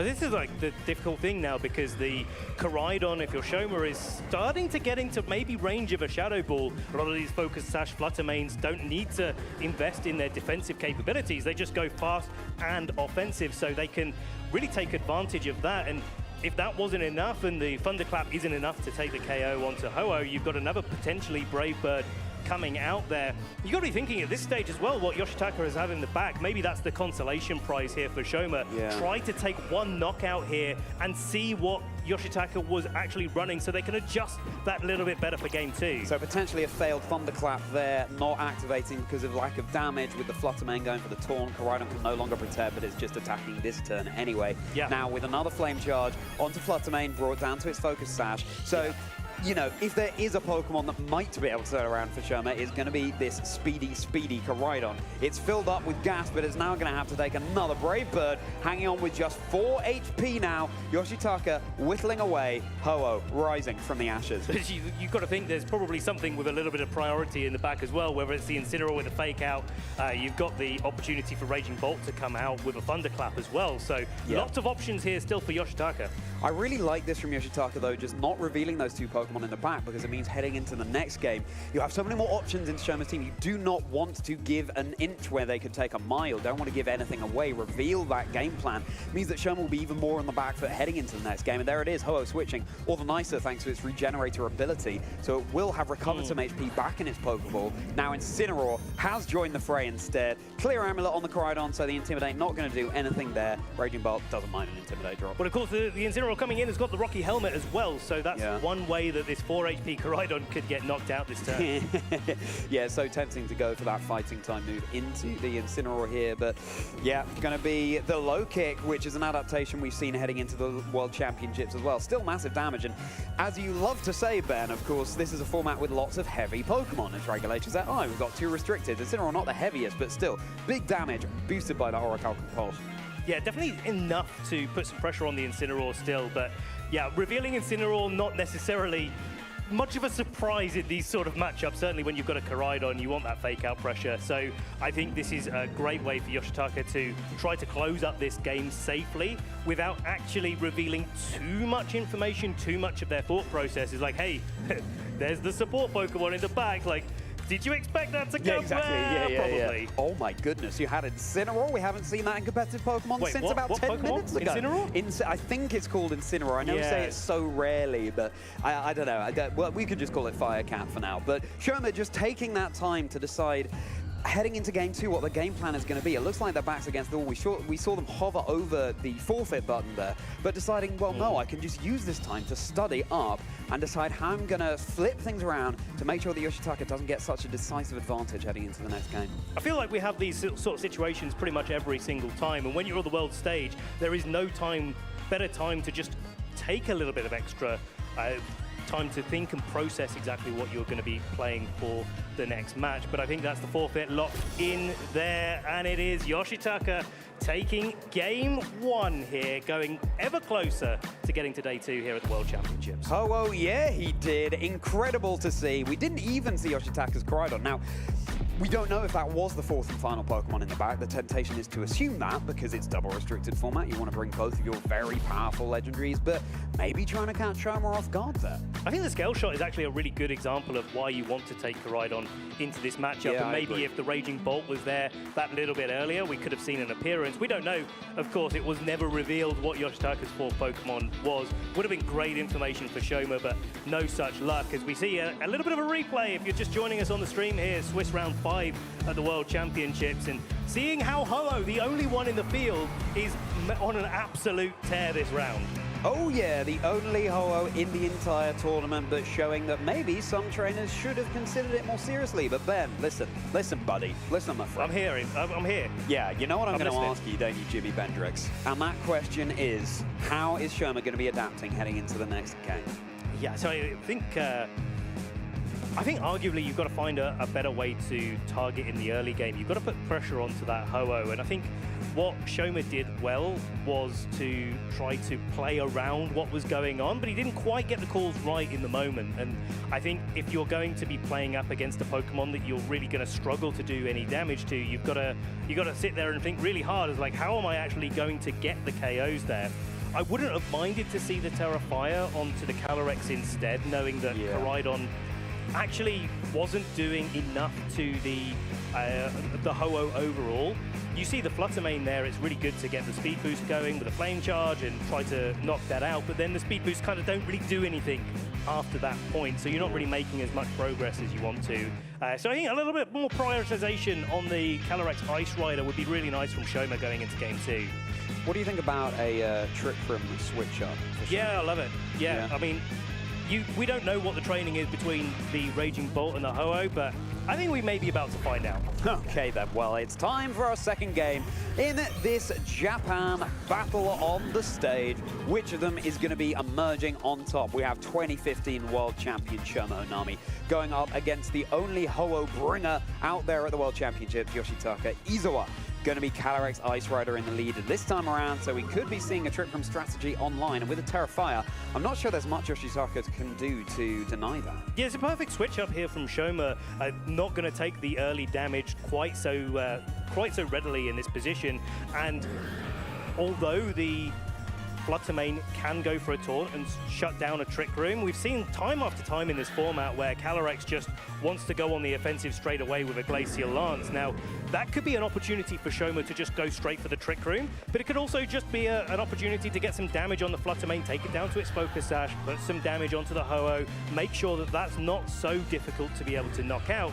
But one thing that we have to think about is whether or not this Ho-Oh is going to go for its Terra Water and sort of shut down the super effective damage or the big damage from Glacial Lance. You're so right about the taunt on the Flutter Mane there, Ben, but it will be leaving the field, and joining in its place will be, of course, that Incineroar, that's what it's called. Yeah. Dropping the attack stats of both Calyrex Ice Rider and Incineroar for Shoma. Now time for that terrestrialization, time to get sparkly, and it's going to be Calyrex Ice Rider saying, listen, you've got a bunch of fire types in this game. I want to embrace that side of things as well. Calyrex Ice Rider has become Calyrex Fire Rider, charging up the surroundings. Now Ho-Oh just will be scanning out with its Protect. Let's not forget there's no clear amulet on this Calyrex, so any Glacial Lancers won't be hitting as hard. The U-turn, a little bit of Rocky Helmet chip damage, which onto a cat as bulky as Incineroar will go such a long way. And now Shoma can pivot something in from the back. The U-turn is so nice here because this is the opportunity for Shoma to get that Raging Bolt on the field without too much risk. You know that the Flutter Mane's already left the field. That's the primary Pokemon that you're trying to avoid. You know that the Ho-Oh is protected.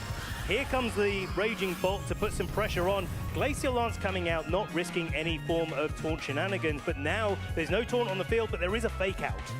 Fake out that could, of course, deny the Trick Room heading into the next turn as well. Raging Bolt pressuring the Ho-Oh, and Ho-Oh here has Terra Water, so it cannot get away from that Electrify weakness, and that is something that Yoshitaka can very much use to their advantage. You know, the other thing that I'm thinking is a really good strategy here for this Calyrex, it's not the fastest thing in the world, but Leech Seed actually onto Ho-Oh looks really, really good in this kind of situation, just to gently whittle away at your opponent's HP bar. And yeah, maybe it switches out and gets all that Regenerator HP back, but I think it could be a way to start pressuring it while you're playing defensively, while you're protecting from these fake outs and pivots. Speaking of Protect, that's exactly what Raging Bolt is going for here. Move targeted down into Shoma's Raging Bolt, and now we turn our attention over to the Ho-Oh. A Brave Bird now into the Terrifier Calyrex Ice Rider.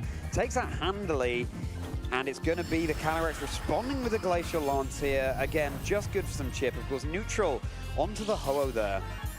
Yeah, it's like, I like the fact that the Ho-Oh isn't actually going for the terrestrialization in this early game. I think it makes it maybe a little bit more difficult for Yoshitaka's end game, where you don't necessarily want to commit it until you know that's exactly what you want to do.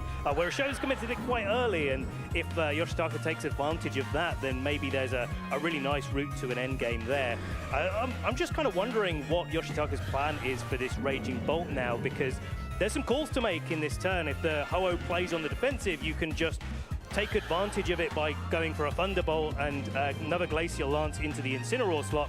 It's not going to be able to protect itself, and you whittle away that supportive pieces that Yoshitaka didn't need to really take advantage of in the last game, but actually this game could be quite important.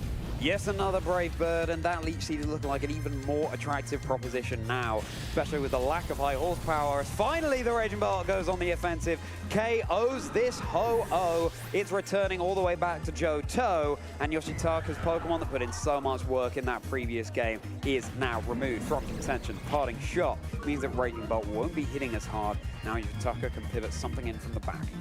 What do you pivot in this situation? Because whatever you pivot is likely to take a Glacial Lance in this spot. And yeah, okay, the Calyrex has taken an Intimidate, but it's definitely not something that you want to be on the pointy end of. As Fluttermane will be rejoining the field. No, absolutely, those Glacial Lances have been sharpened, but Leech Seed now will be able to chip away at this Fluttermane, and it's a really good call because you're immediately going to break the focus sash on Yoshitaka's Fluttermane. And with probably an Incineroar coming in for Yoshitaka here, there's a perfect opportunity to compound that recovery. This Calyrex set has been gaining popularity over the last few months and certainly seen a big rise in NAIC and our grassroots tours in between NAIC and the World Championships for good reason. It's these situations where you just need that extra little bit of HP in an end game. But now we see the Koraidon coming in for Yoshitaka and putting some real pressure on. Calyrex Ice Rider is one of those heavy Pokemon, as is Raging Bolt, that takes maximum damage from the low kick. So it's kind of like having a close combat, but without having to take those special defense and special defense drops. That's a really good point. Yeah, you're not going to be softening up your Koraidon that way. And we can see that Yoshitaka now has brought that Koraidon that was as of yet unrevealed in the previous game, which is threatening down those scale shots, which if Shoma does have their Koraidon in the back, they can no longer terrestrialize away from their Dragon-type weakness. And they do. Yeah, it's like... I'm struggling in this position because there's a lot that could go right and a lot that could go wrong for both of our players here. If you don't target down the Raging Bolt, then Raging Bolt is just going to start dropping Draco Meteors into your Dragon Pulses, should I say, into that Koraidon. But can it do that safely in front of a Fluttermane? Well, maybe is the answer now that the Fluttermane leaves the field. And Incineroar rejoins, providing another active fake out heading into the next turn. Yeah, this Calyrex is not having a fantastic day at the office. It's taken multiple Intimidate drops now, not hitting that hard at all. Raging Bolt also will be drawing its neck back in, switching in its place will be Shoma's own Incineroar again. Now, with Koraidon holding the loaded dice instead of Clear Amulet, Yoshitaka's own Koraidon will be suffering from that attack drop. Time to get Sparkly over on Yoshitaka's side of the field. Koraidon has now gone for its Terra Fire. Yeah, I like this play quite a lot. You don't take super effective damage from the Dragon Pulse. Does make you a little bit susceptible to a Thunderclap in the end game, but Scale Shot coming out here. Now, the loaded dice means that it's going to hit at least 4 times, but do we have a cheeky 5th? That's going to be 4. No, but it's not like it was close to getting any kind of KO there either. But crucially, now the Koraidon has got a boost to its speed, but a drop to its defense. Calyrex has found the wiggle room to set up that trick room. Is it going to be the right call here?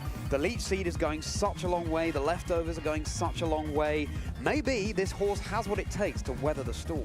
With the Terra Fire and the Intimidates going down and actually affecting the Koraidon, also, I feel like we're getting close to the end of Sun in this position as well, which would make the Koraidon on both sides of the field feel just that little bit weaker, and certainly would allow some time for the Calyrex to get some Leech Seeds down, start to maintain that HP recovery to keep it in the game for a long time. I think Shoma's doing a really good job here of positioning it well enough that even though that it's got some Intimidates, it's still actually putting some pressure on overall, and knowing that what he's got in the back actually could be what he needs to close out this game. A Raging Bolt in Trick Room for a Koraidon team on your opposition is not a happy place to be. Yeah, that's why Leech Seed goes such a long way when your Calyrex is that intimidated. But speaking of going such a long way, that's going to be Calyrex going all the way back to his trainer, and now coming in its place, going to be Raging Bolt once more with the Sun boosting its photosynthesis. This means likely that will be a special attack boost there, as Koraidon won't be able to move. Just the fake out, the responding fake out, but of course going after Shoma's own potential indication that Shoma has the slower Incineroar here, because we are now in Trick Room, potentially a speed tie, but you can train Incineroar approximately a billion different ways, so... Yeah, this is definitely the avoidance of the gentleman's rule of VGC is you never fake out the fake out Pokemon. You always go for the other one just in case your Incineroars are trained just that little bit differently. But now getting the Raging Bolt in a great spot with its Photosynthesis activated. Incineroar on Yoshitaka's side of the field will be going first and could potentially knock off that Life Orb, but with the Photosynthesis boost, it's almost like second place, where you're actually probably doing enough damage to the Koraidon anyway to, if not KO it, put it under serious pressure from your Calyrex in the back, regardless of that resistance now with the Terra Fire. Oh yeah, so that's going to be the loaded dice down and out for Yoshitaka here. Scale Shot now hitting a minimum of 2 times. Parting Shot, so Incineroar won't be hitting as hard now. This means that Yoshitaka's Incineroar will be switching out. In its place, they have to decide on something that can withstand these Trick Room turns. Well, it's going to have to be that Flutter Mane. And with the Focus Sash already broken, all the softer, but can Yoshitaka see this Trick Room through? I think it's going to be a little bit tough, especially we'll see the Thunderbolt coming in. I thought that was going to go into the Koraidon, but instead it's in the Flutter Mane, and it's a KO. Yoshitaka's Flutter Mane down. Not quite the one-hit KO, of course. It had that Focus Sash broken earlier on in the game, but still close enough. And now, Scale Shot. Scale Shot. That's a massive amount of damage with the critical hit, but it might only be hitting twice, given that the loaded dice is not off. But no, it's going to be the 3-time Raging Bolt has been felled. Yes, a really great KO there. Really brave for Yoshitaka to actually not go for some sort of defensive play with the Koraidon, especially when you've had your defense dropped a couple of times from scale shots. When you're in Trick Room against an Incineroar that's actually going to be racking up some pretty serious damage in that situation. But I really like the way that he did that, because taking those key knockouts is, I think, taking a key knockout on the Raging Bolt is definitely one of the key paths to victory here as the Trick Room starts to whittle its way down, and the speed boost that the Koraidon has been ramping up the last few turns start to come into their own. Yeah, that's a really good point. As Trick Room expires, Yoshitaka is going to have a very, very speedy Koraidon indeed. Shoma deciding just what to bring in this situation. Still in Trick Room, so you want to be able to benefit from those turns while you can. Yoshitaka just down to that Incineroar, so just going to be the solitary left Intimidate drop, and then that option's not going to be available, stuck on the field. Incineroar coming in and getting a fake out turn. So there's no chance that both Incineroar are going to speed tie here with a fake out pressure on both sides of the field. And the clear amulet, of course, blocking that Incineroar Intimidate from affecting the Koraidon. Really good place for Shoma to be in this situation as well, because I think both Pokemon, both the Koraidon and the Incineroar, have a good opportunity to knock out this Koraidon on this turn. And it's also been intimidated a few times. There's something we do have to call out here. But a Scale Shot into Koraidon on Shoma's side of the field once we get out of that Trick Room environment actually could be really critical here, because it's guaranteed to be that bit faster. If you get more than 3 or 4 hits, I think even after the Intimidates, you're in a good spot to really take this game. Yeah, but it's a big if, isn't it, without the loaded dice. So let's see if the dice is going to roll in anyone's favor. Okay, it will be Shoma. So Shoma has balanced the tables here, means that it's 1-1. We will be heading to a game 3. And the Ho that was so crucial in game 1, Shoma was able to take care of earlier in the game in game 2. And now let's see how both these trainers are going to be adapting. Yeah, it turns out having a Calyrex is definitely better than not having a Calyrex, Charlie. You continue I'm going to keep having this wisdom coming out all through the day. But I think it's really key to this matchup is how you play into those restricted pairings. The Ho-Oh going down so early in the match, I think, was the downfall for Yoshitaka here, where you just don't have that ability to stand in front of your opponent's team and just soak up those hits, but also take those key knockouts at the same time. And I really do feel like there's an adaptation for Yoshitaka this time to not bring the Ho-Oh in the lead, maybe try to soften up the Calyrex Ice Rider just that little bit before bringing it out in the end game. And sometimes in those positions, it's just so difficult to knock out. It's one of the reasons that people adopted it in the early parts of the format, and with the progress for so many other different teams that have come into the fore being just that little bit stronger, it's fallen out of favor. But I've still got to commend Yoshitaka for bringing it to the World Championships. Not only that, but doing so well with it at the same time. Well, all bets are off. We're essentially heading into a best of one now. Just the one game remaining between these two incredible trainers. And I mean, the Incineroar is putting in so much work for both of them. If it's not the Intimidate, then it's going to be the knockoff, getting rid of, for example, the loaded dice, any item of your choice. But yeah, it's really interesting to see the Terra Water on Ho-Oh because, of course, yeah, you retain your weakness to electricity. And I'm wondering if it's to do with Calyrex Ice Rider, in fact, because you take Glacial Lance from a neutral hit to a resisted one, and that could still pay dividends in this game, but Raging Bolt, so crucial. Let's see if Raging Bolt is going to be able to rise that head above the clouds once more and see us all the way through to Shoma Hanami, your 2015 world champion, claiming this game as well. Alrighty then, here's Ho-Oh and Incineroar once more for Yoshitaka. That's Calyrex and Ice Rider, Calyrex Ice Rider and Incineroar once more for Shoma.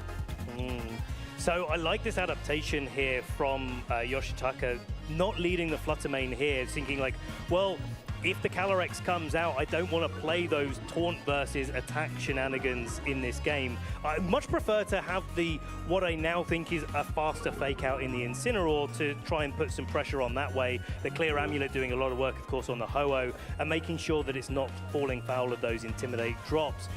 And so you can start to build up, if you're Yoshitaka, the extra little bit of damage onto those supportive pieces, maybe try to knock out that Incineroar a little bit earlier, make the Trick Room environment just that little bit less viable. That was the thing that catapulted Shoma to victory in Game 2. Can Yoshitaka deny it though? Shoma pretty locked in on the Pokemon they want to bring, and I think that makes total sense. It all comes down to who's going to be playing better between these two trainers. They've got a good understanding now of how each other's teams is working. Is it going to be your 2015 world champion progressing through undefeated to Swiss round 6? Will it be Yoshitaka top 32 at the Japan Championships this year? Terastallization time. Calyrex Ice Rider goes for its Terrify once more. Unsurprising to see a lot of firepower being threatened down by Yoshitaka's Ho-Oh into that slot.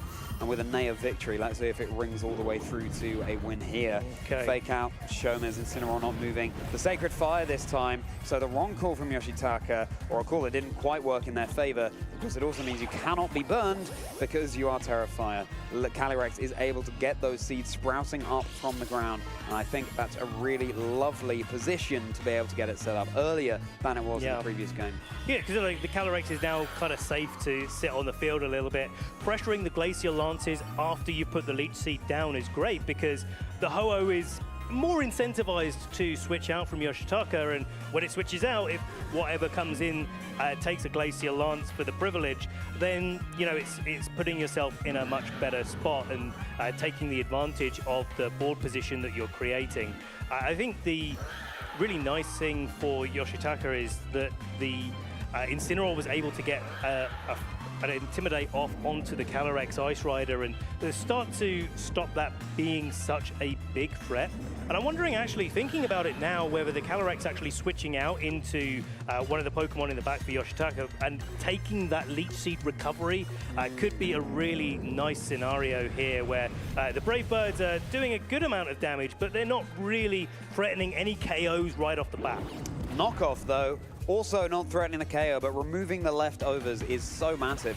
Means that it's just down to that Leech Seed recovery now onto that Calyrex Ice Rider. And Incineroar is going to be scuttling to the back for Shoma, coming in its place. Let's see what Shoma's going to be locking into. It's going to be Raging Bolt and Corridon in the back once more, of course, and Raging Bolt so pivotal to threaten down damage onto this Ho-Oh. Yeah, so like the big piece of the puzzle here, Glacial Lance coming back, it's only one Intimidate down, so it does do pretty respectable damage to both Pokemon here. And the Leech Seed, actually, you can see how significant the HP damage is, but now also the HP recovery. Worth noting that the higher the HP of the target of Leech Seed, the more HP you're recovering turn after turn. And Ho-Oh, as with many other restricteds in this format, really do have quite high HP stats. So you normally get quite a lot of benefit from getting a Leech Seed onto those restricted Pokemon. Of course, the drawback is you're not running another damaging move here, but often we'd see something like high horsepower, maybe a close combat, which also isn't that great into Ho-Oh. So Leech Seed could really put in a lot of work here. It was such a clinic that Yoshitaka put in Game 1 with the Ho-Oh and Incineroar lead. It was essentially those two that soloed the entire game.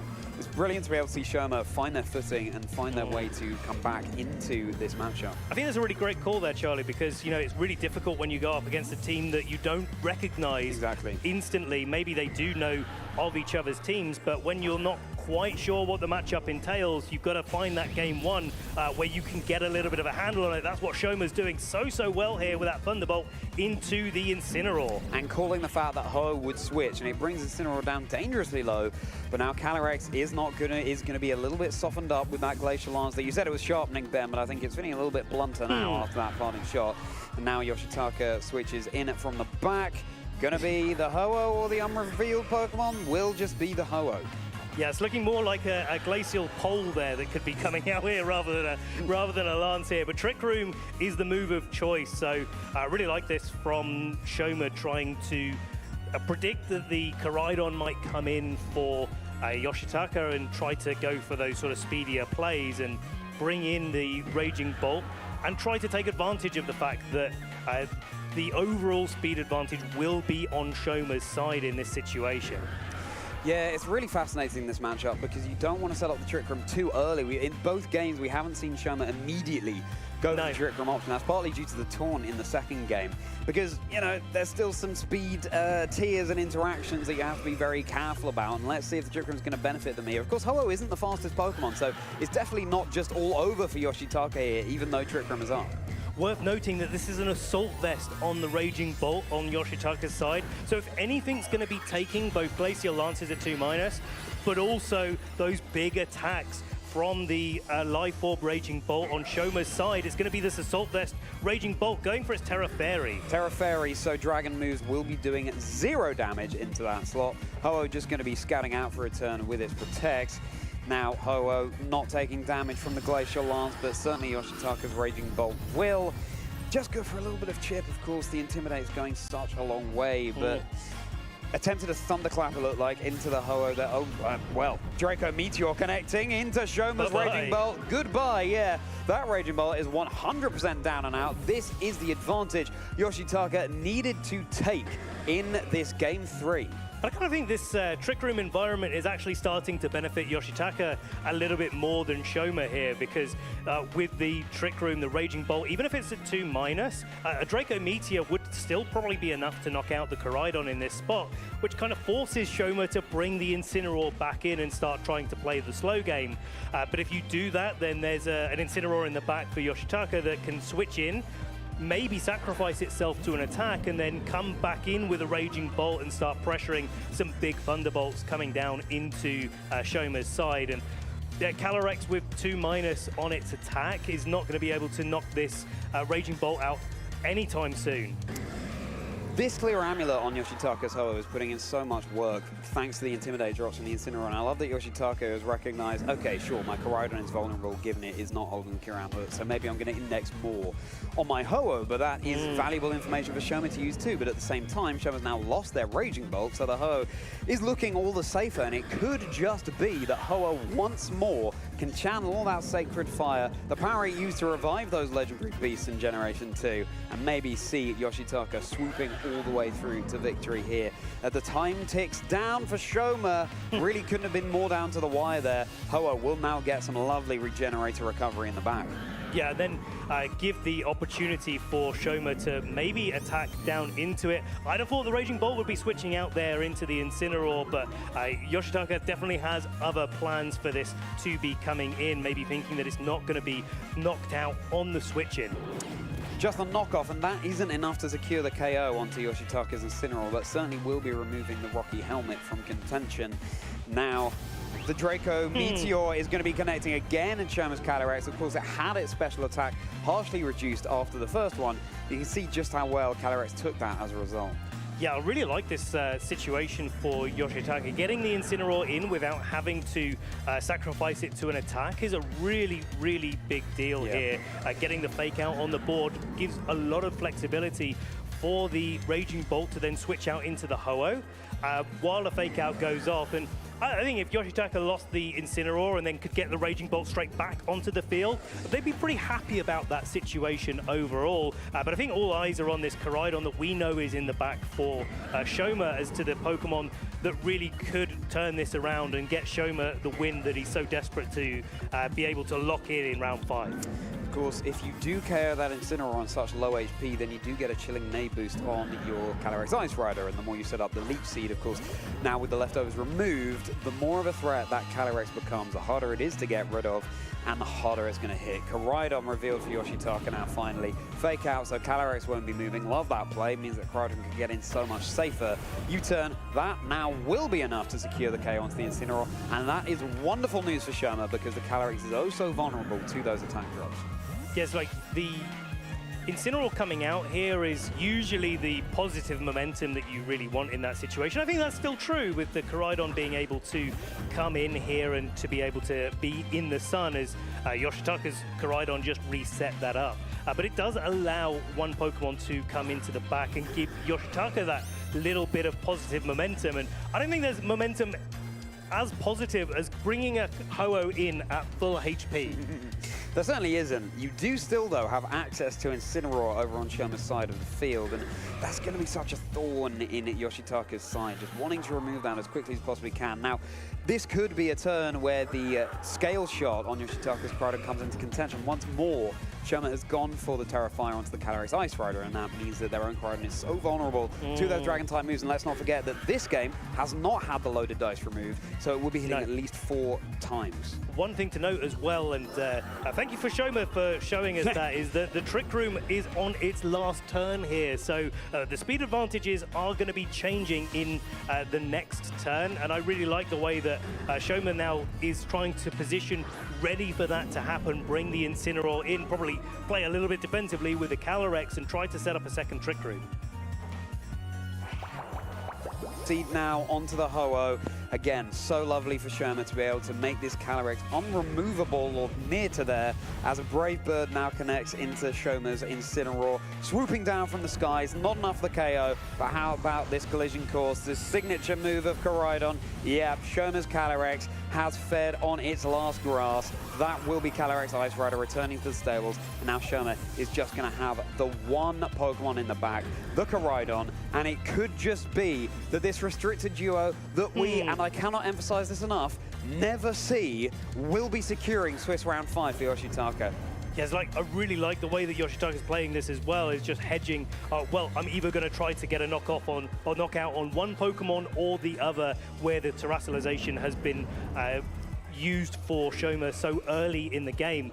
And now getting the full advantage of that, where, okay, yeah, Trick Room is over, but Yoshitaka's Pokemon are so high HP that it doesn't really matter which one attacks the Incineroar, that's going to be knocked out. But also, Yoshitaka has that Koraidon advantage with having the Scale Shot at their disposal as well, to be able to try and deal with the Koraidon on Shoma's side. So a big advantage here for Yoshitaka. He's played this game 3 so well after coming out with a lost game 2. Shoma just changing up the matchup so much, and Yoshitaka finding a way to carry a lot of success here in game 3. Something you have to bear in mind here, Ben, is Shoma's Your Time is ticking all the way down here. So timer things could come into contention, but I mean, with this KO onto Incineroar, Yoshitaka overwhelmingly has the Pokemon advantage here. 3 to Shoma's 1. Let's see just how swiftly this game will be concluded. The low kick, not enough for the KO onto the Koraidon, but yeah, this could just be the Area 0 hero that is just being given a big no.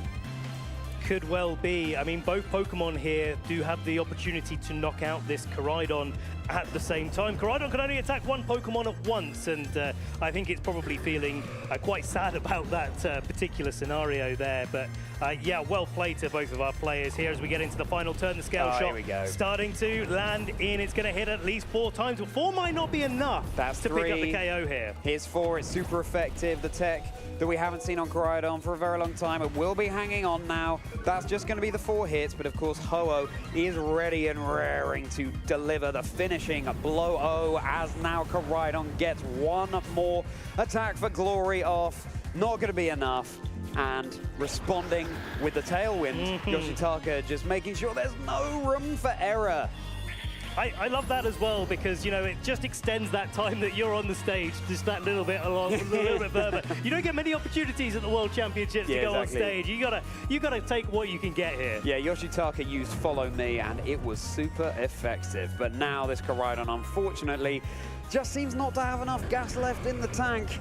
Shoma looking like they're locking in the, well, about to lock in the forfeit, but now it's like, you know what? No, I want to extend that limelight even further. Yeah, give me some more. Keep me on the stage, Charlie. But you also, of course, want to play to every single one of your outs here. It is the World Championships. You came here for a reason, flew halfway across the globe. Let's see if we can secure it. As now Raging Bolt, Terra Fairy joins the field once more. Yoshitaka again, just dotting the I's, crossing the T's, making sure there's no room to be caught off guard by Shoma's team. But with this final collision course, Koraidon being given a taste of his own medicine on Shoma's side, the 2015 World Champion has been felled. Yoshitaka Izawa, the only Ho-Oh bringer in the tournament, has just stamped their ticket undefeated through to Swiss round 6. Wow. I mean, really, wow.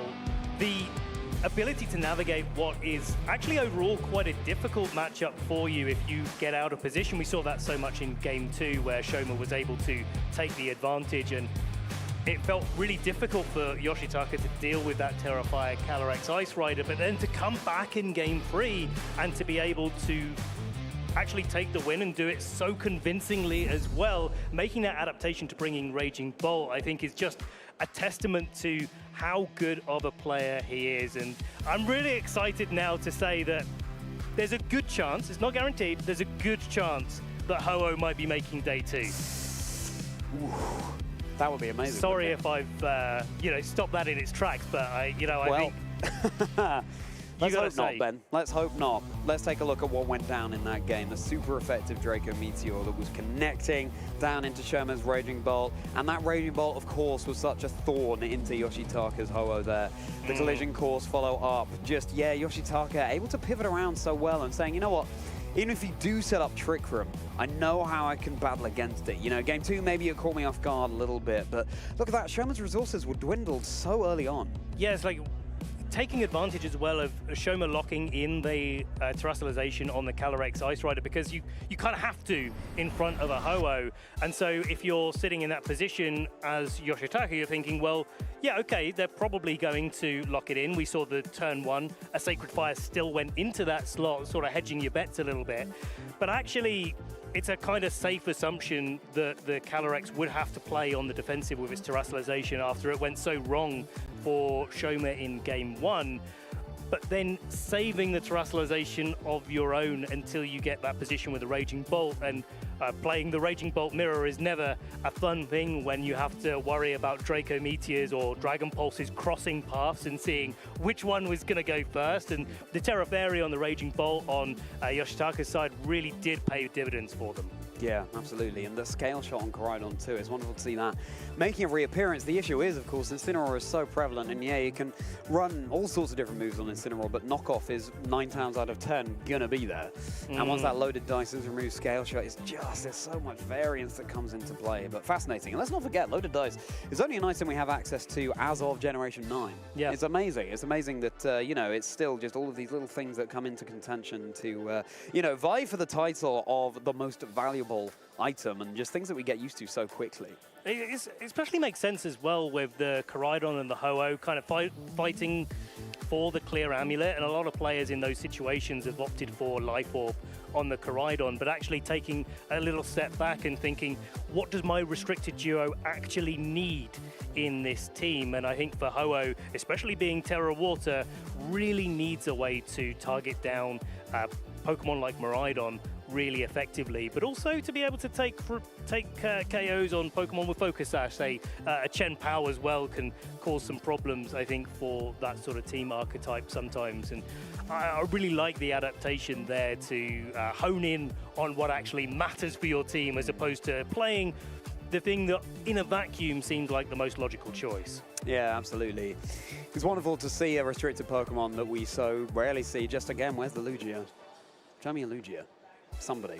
Do we have any Lugia out there? I'll show you a Lugia backstage if that makes you happy. Yeah, it's you know, just a copy of Pokemon Silver or something. it would be tonic to my soul. Yeah.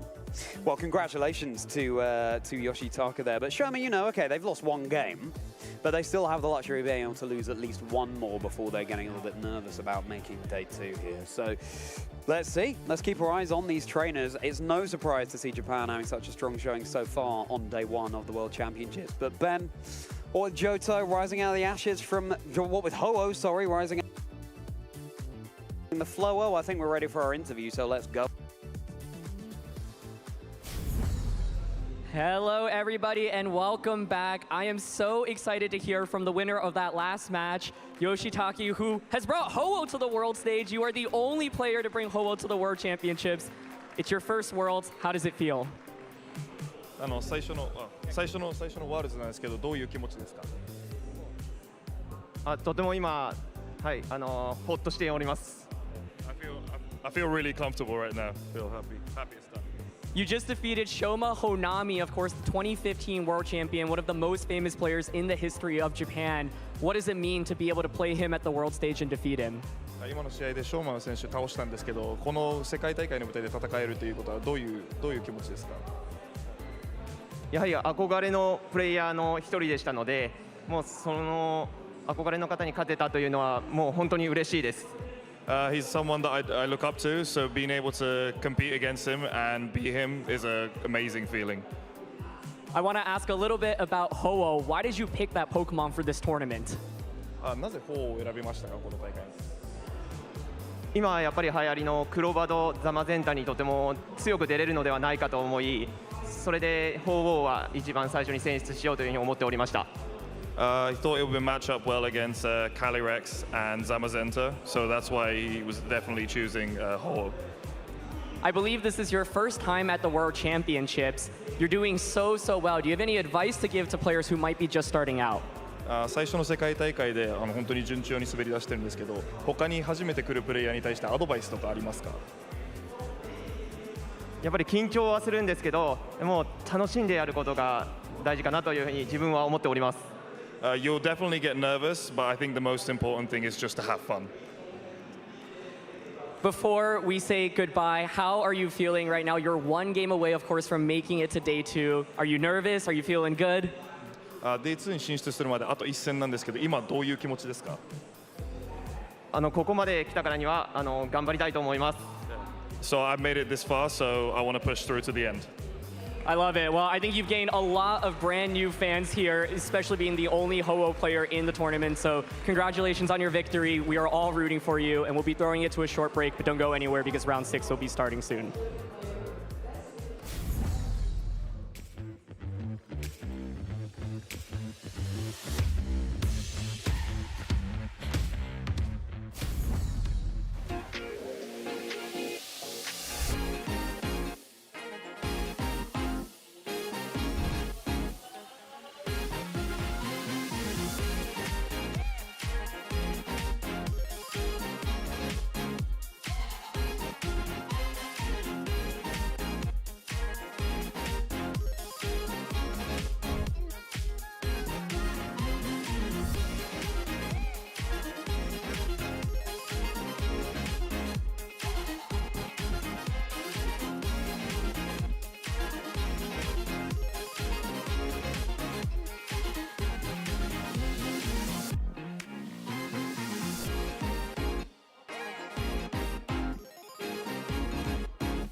That's the forfeit, and Kevin Hahn throughout the season has proved he's the best junior in the world, EUIC champion, NAIC champion, and now world champion in the juniors division for the Pokemon video game.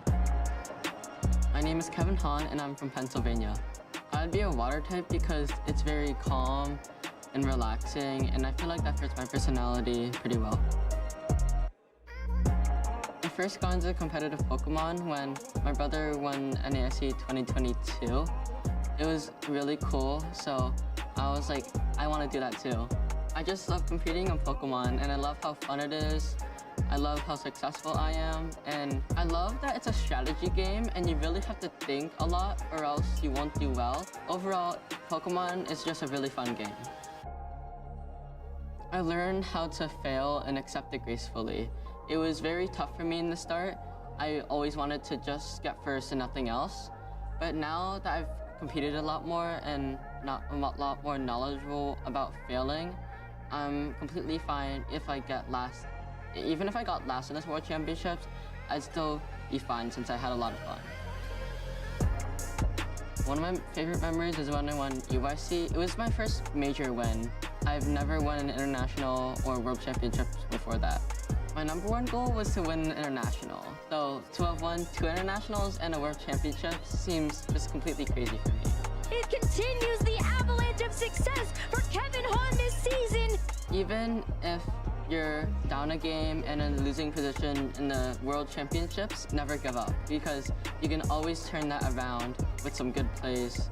And you should always never give up, because it might be the only chance you ever get. I want to give a shout out to all my friends and all my coaches. And I also want to give the biggest shout out to my family, and especially my brother. I wouldn't even be into Pokemon without him. He helped me be way more successful, and I always want to be more like him.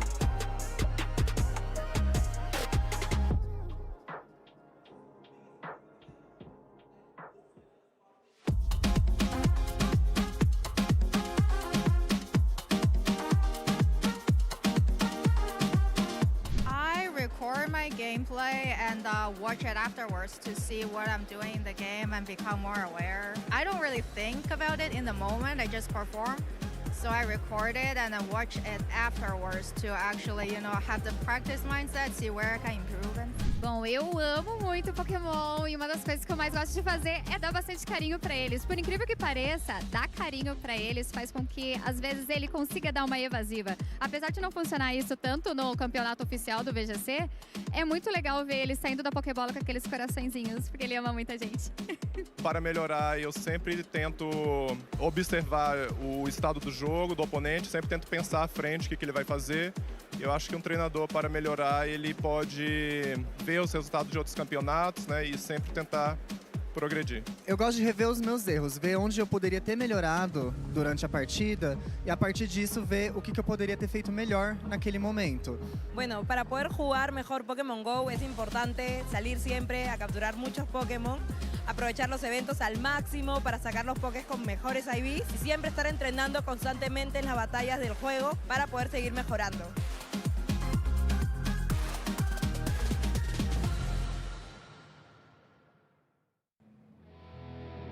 Whoa. The Go Zone Diner is our territory. We were gonna use this to park our ride-ons. No way. We are gonna play electrode volleyball tonight. I thought we were going swimming? No, we went swimming yesterday. We're playing volleyball tonight.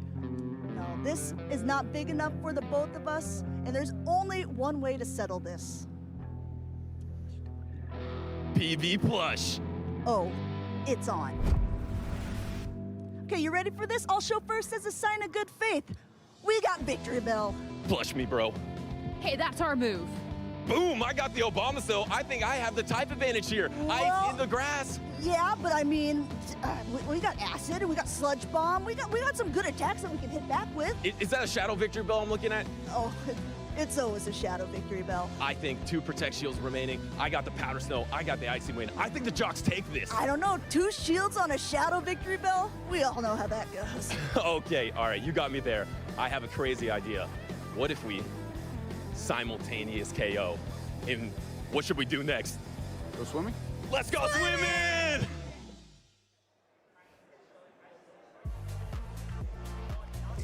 You know, Ben, I aspire to feel as fulfilled as a nose pass. It looked north, and it never looked back. Welcome, Pokemon trainers. We're back at the Pokemon World Championships 2025. If you can't hear Ben's laughter there, it's just because he's not laughing into the microphone. It's deafening, let me tell you, back here. But Ben, just get that headset back on, and yeah, okay, and we're good to go. Ben has joined me back on the desk. Look at that, all of that laughter. Yeah, incredible, wasn't it, Ben? Absolutely hilarious. Yeah, unbelievable. 9 out of 10 this time round. 9 out of 10. I feel like you're over-egging that. Maybe. Trainers, we're going to be getting back to the action here, of course, at the Pokémon World Championships here in Anaheim 2025. My name's Ben, of course, joined by the wonderful Chazzy. Yeah, Chazzy, is that what we're calling me now? Yeah. Chazzy. Yeah. Charlie, Chazzy, wherever you were. Yeah, I mean, within reason, Ben, I mean, you're not even a Benjamin or a Benedict, are you? I'm just not. Ben? Just Ben. Just pure and simple. Nice and straightforward. For you. Yeah, nice and straightforward. But how about the action going on out there? Who's having a fantastic showing on day one of the World Championships? Well, we've got quite a few 5-0s already. James Beck, just one game away, of course, from heading straight through to day 2 tomorrow. You have to win at least 6 games here on day 1. Yoshitaka, of course, we just featured on stream there, the only Ho-Oh player at the World Championships. Lewis Markle, who's been having a real breakout season here for the whole of 2025 season. Justin Tangsila 5-0, Victor Medina 5-0. Oh my goodness gracious me, Ben. Yeah, there's so many good players here, and it's really nice to see the spread overall. But I think there's also some names that maybe we would have expected to see in this graphic that are maybe like on the next page. Players like Marco Silva that took a loss in round 4 and otherwise. So it just shows the caliber of the players here that, yeah, even though all of these names we kind of expect to see at this stage of the tournament, we are getting to the business end of the tournament where you know, it's really likely that a lot of our top trainers to watch for the weekend have taken at least one loss on the way through. But that doesn't mean that they're out of the competition. And certainly there'll be a lot of them joining our names up here going into contention for day 2. Yeah, let's not forget that Luca Jarabelli took a couple of losses on their way to become world champion last year. So as long as these trainers lock in, and sometimes that's what it takes. It takes just a little bit of a kick, right? You know, you lose a game and think, hang on a second, what am I doing? I've just got to put those nerves to one side. Whereas the ones who go undefeated, you know, the pressure they would then pile on themselves not to lose a game, keep them back to bite them. As it, especially with a volatile format like this, it's really hard to always make those calls right every single time. And sometimes you just don't make the right calls in the moment. Sometimes you come up against a matchup that actually maybe you weren't expecting, or maybe someone's just made that slight bit of adaptation to what they're running to be a little bit stronger against what you happen to lock in as well. There's a lot of different factors coming in. What we can say is just how strong all of the trainers on our graphic here are, as well as everybody that has worked so hard to earn their invitation to the World Championships this year. Absolutely. Well, who knows? Who knows which trainers currently at 3 and 2 could go ahead and become world champions? Yeah. You know, it's names that we haven't featured so far today, but we do know that we'll be having an absolutely fantastic match for you today. But I mean, that's no spoiler, right? I mean, we're at the World Championships, so every single match out there is going to be an absolutely incredible one. And how are the matches going on in the venue? Well, we'll be able to show those to you very shortly indeed. And of course, another fantastic thing about the World Championships is that we have everyone from all over the globe going up against each other. For example, this match that we're featuring, Maorada of Japan going up against Giovanni Giochisuke from the USA. But of course, we'll talk about that one in just a moment. Let's take a look at some of the other matches going on.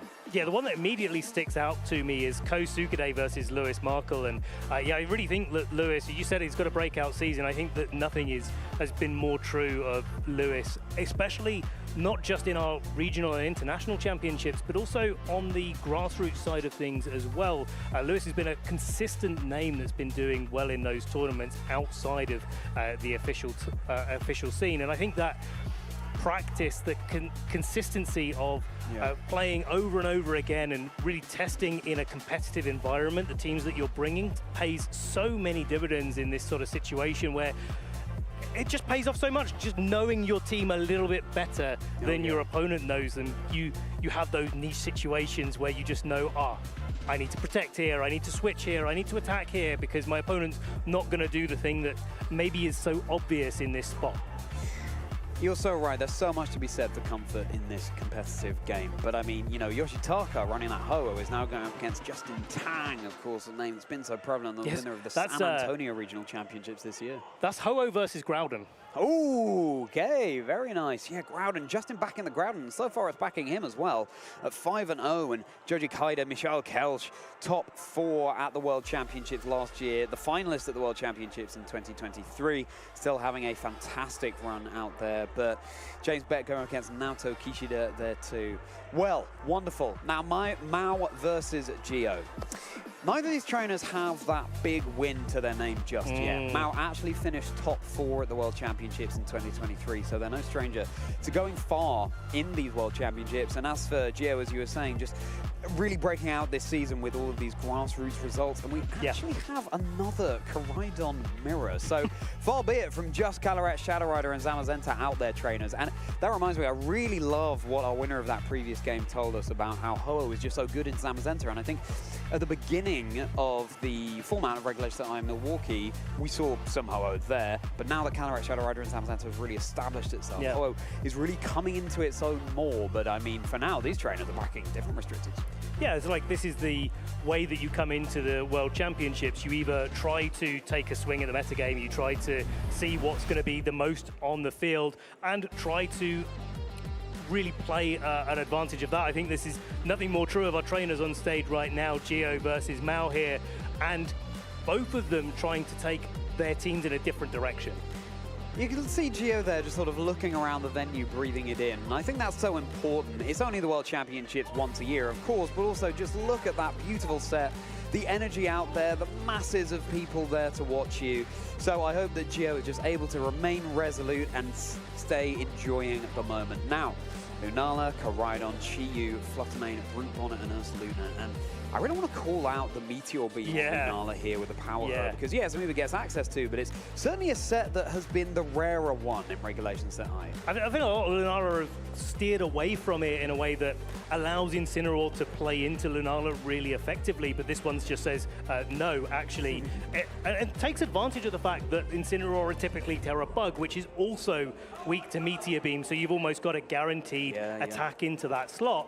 But not only that, you've also got the special attack boost, and Lunala can struggle sometimes to pick up that KO, but with a special attack boost and potentially the Beads of Ruin on this Chi-Yu, it's definitely putting itself on the front foot on that front. What I want to call out here is Gio's really offensively orientated team, where you've got the Brute Bonnet, which is kind of the offensive version of Amoonguss with kind of the same tool sets. You've got that Fluttermane Koraidon, but the Koraidon has a Life Orb here in the close combat that we used to be seeing. The Lunala getting its special attack boost, the Ursaluna going into Trick Room, and to be able to get those headlong rushes with its Guts Flame Orb boost. So a team that can go fast and slow in the same way as someone like Federico Camparosi that won the North American International Championships, but doing it with a little bit more of a spicy set of picks. We're about to see why this team has been paying such dividends for Gio over the course of Regulation Set I, and I'm so excited about that. Something that's been kept, you know, relatively under wraps in terms of Gio's playstyle here, but now at the World Championships coming to the fore and going up against Mao Harada, Caluret, Shadow Rider, Koraidon, Incineroar, Clefairy, Fluttermane, and Rillaboom. Koraidon with the low kick, which again, this is something that's really been coming out of the woodwork at the World Championships. It's not a move that we've seen really up to now in Regulation Set I on Koraidon. You know, it's the same thing that happened with Iron Hands in Regulation Set G at the World Championships. Low kick just starts to be on every single Koraidon, and I think that's maybe a little bit of an advantage that the Japanese have been working together on this kind of text. I'd love to see the the Clefairy there on Mao's team. It's something that's fallen a little bit out of favor. You saw it quite a lot in Regulation Set G when you only had one restricted that you had to protect for a match. But I think it's equally relevant when you've got two restricteds that you want to protect and to make sure that they're dealing all the damage. So maybe that's something that comes into this matchup. Maybe it's a way that Mao has to be able to deal with the offensive pressure that Giovanni is putting on. What's tricky though is, of course, Clefairy has access to 0 damaging moves here, so Mao has to be very careful that they're not left in a situation where it's just Clefairy on the field. But, you know, EUIC makes it so hard to remove from contention. It's got the Terra Ground, and that seems to be a tech to deal with opposing Miraidon, but of course, there isn't one here, so we'll just have to see what's going to be the Terra option of choice for Mao instead, trying to get the very most out of their team. What I really like on Mao's Fluttermane is the Terra Normal, which of course means that it's going to be taking 0 damage from Moongeist Beam from Lunala here. Yeah. And so we've got those mind games of will you, won't you, Terra? Will it be super effective? Will it do no damage? Yeah, it's all kicking off. Meteor Beam's a move that you can only use once in a row before using your power herb up, and then if you have to use it, if you want to use it again, you have to commit 2 turns for the charging of Meteor Beam, then followed by the Meteor Beam itself. I think a lot of players steer clear of Meteor Beam partly because of the accuracy, where you don't want to necessarily have to charge up, certainly not in a later game situation, and then miss for the trouble.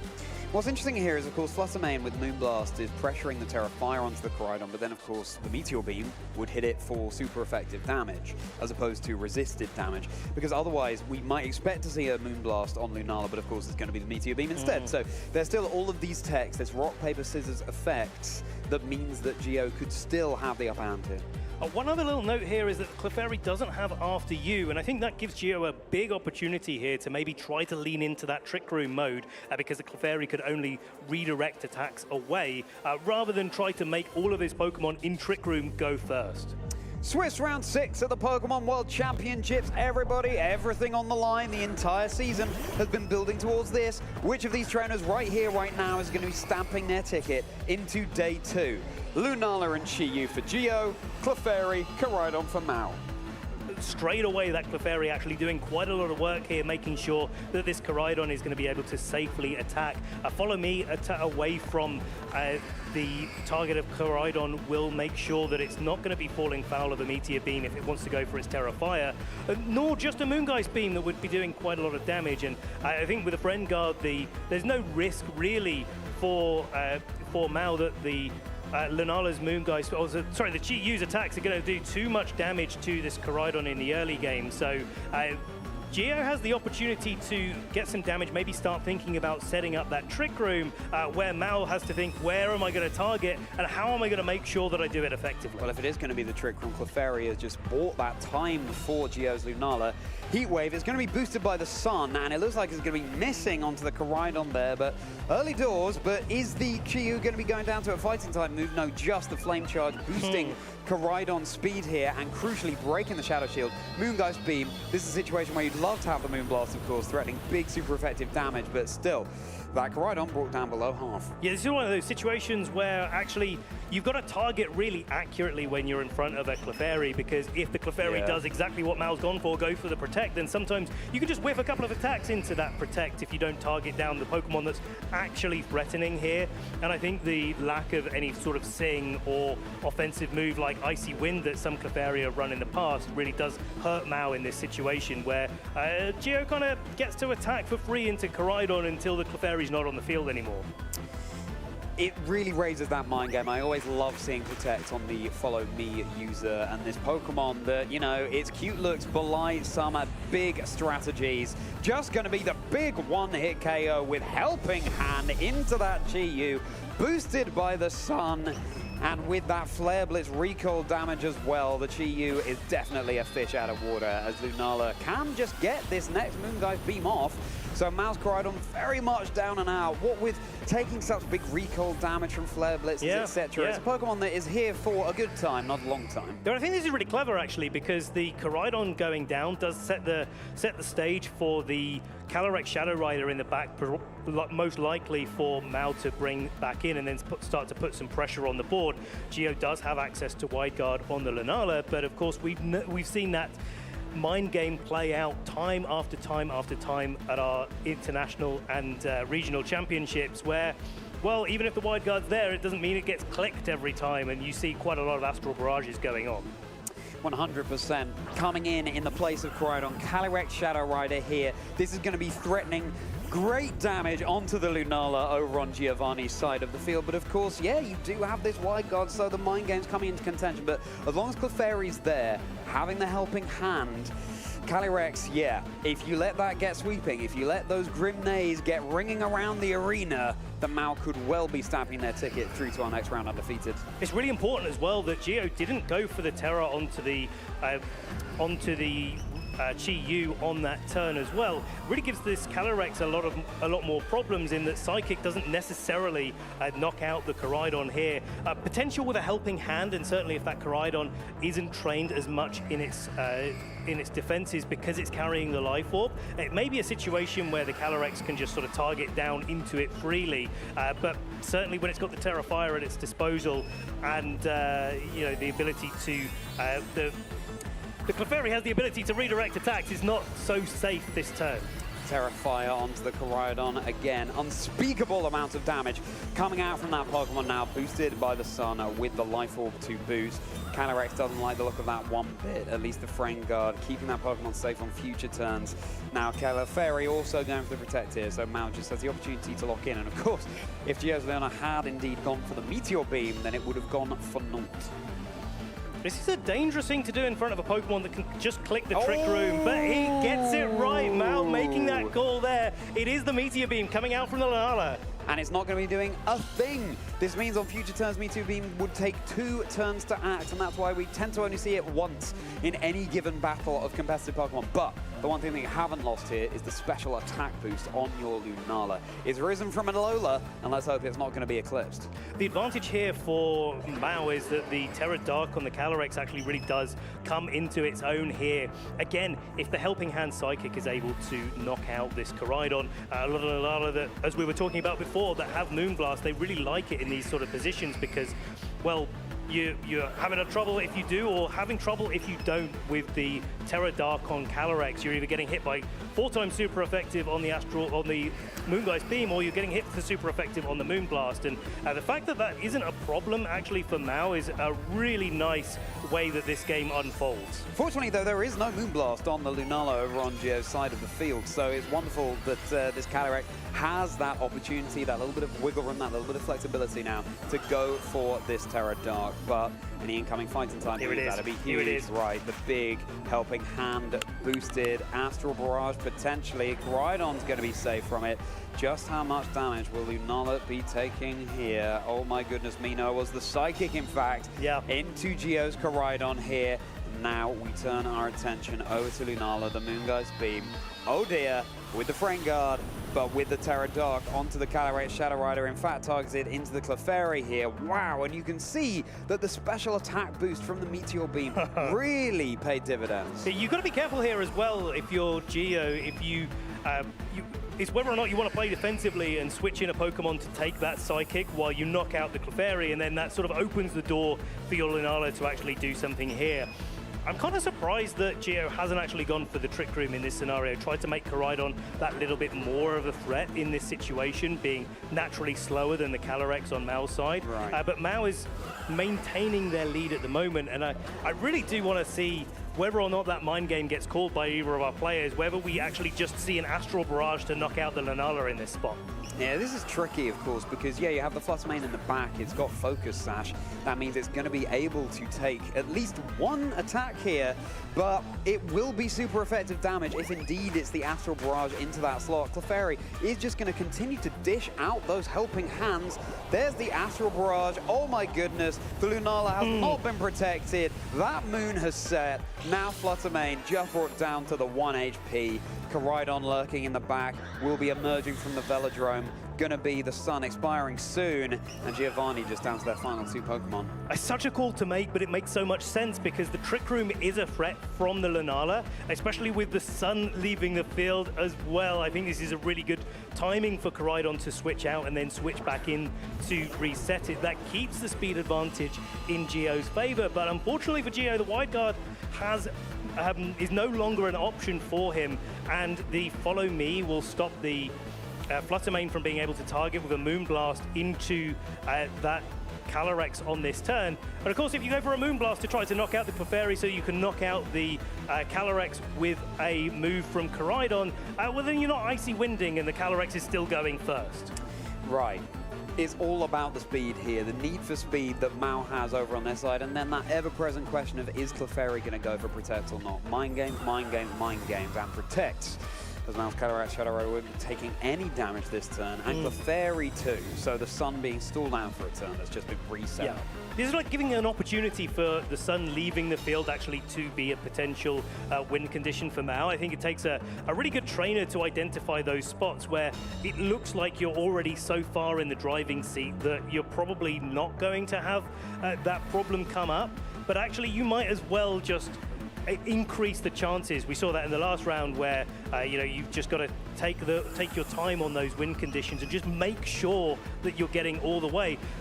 And while we're here, Charlie, worth reminding everybody at home, this is Swiss round 6. Whoever wins this game, both of them are 5-0. Whoever wins this game is locking their position in day 2 here at the World Championships. Yeah, absolutely. We're still in game 1, however, so we have at least one more game to go. It's just whether Gio's able to eke out the advantage. I mean, Mao has the luxury of an unrevealed 4th Pokemon in the back thus far, and they're going to be wanting to keep their cards close to their chest, not revealing that if at all possible to be able to catch Gio out potentially in the next game. Moonblast, is this going to be enough to deal the KO? It certainly will. That Clefairy is going all the way back to Mount Moon. Speaking of Mount Moon, Lunala, unfortunately that's down and out as well. Here's the Flare Blitz. It's boosted by the Sun. It's got that Life Orb into the Terra Dark Cataract Shadow Rider. That's going to be enough for the KO. Gio looking mighty pleased about that. And now the tables have turned. Now it's brought down to their final Pokemon. But there's been no Icy Wind on that Calyrex, and it looks like this is one of those Calyrex that sacrificed a little bit of speed on the way to the World Championships. Maybe it's been playing a little bit too much in regulation. It's a long ride to Anaheim, Ben. It's a very long ride from Japan over there, and Gio's had a little bit of a shorter ride, so maybe a little bit more gas in the tank there for the Koraidon. 100%. That Bicycle Beast now facing down this Fluttermane. Really thanking their lucky stars that Koraidon's gone for the Terrafy here. Of course, now taking resisted damage from Fluttermane.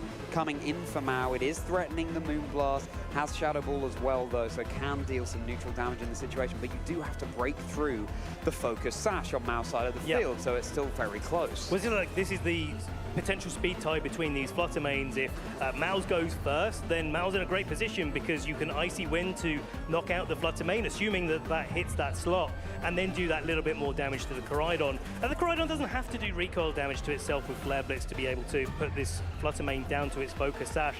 And I think arguably the play to make for Gio is to try to increase the speed. Mao does though get the speed advantage. Is going to be connecting with Icy Wind over on Mao's side.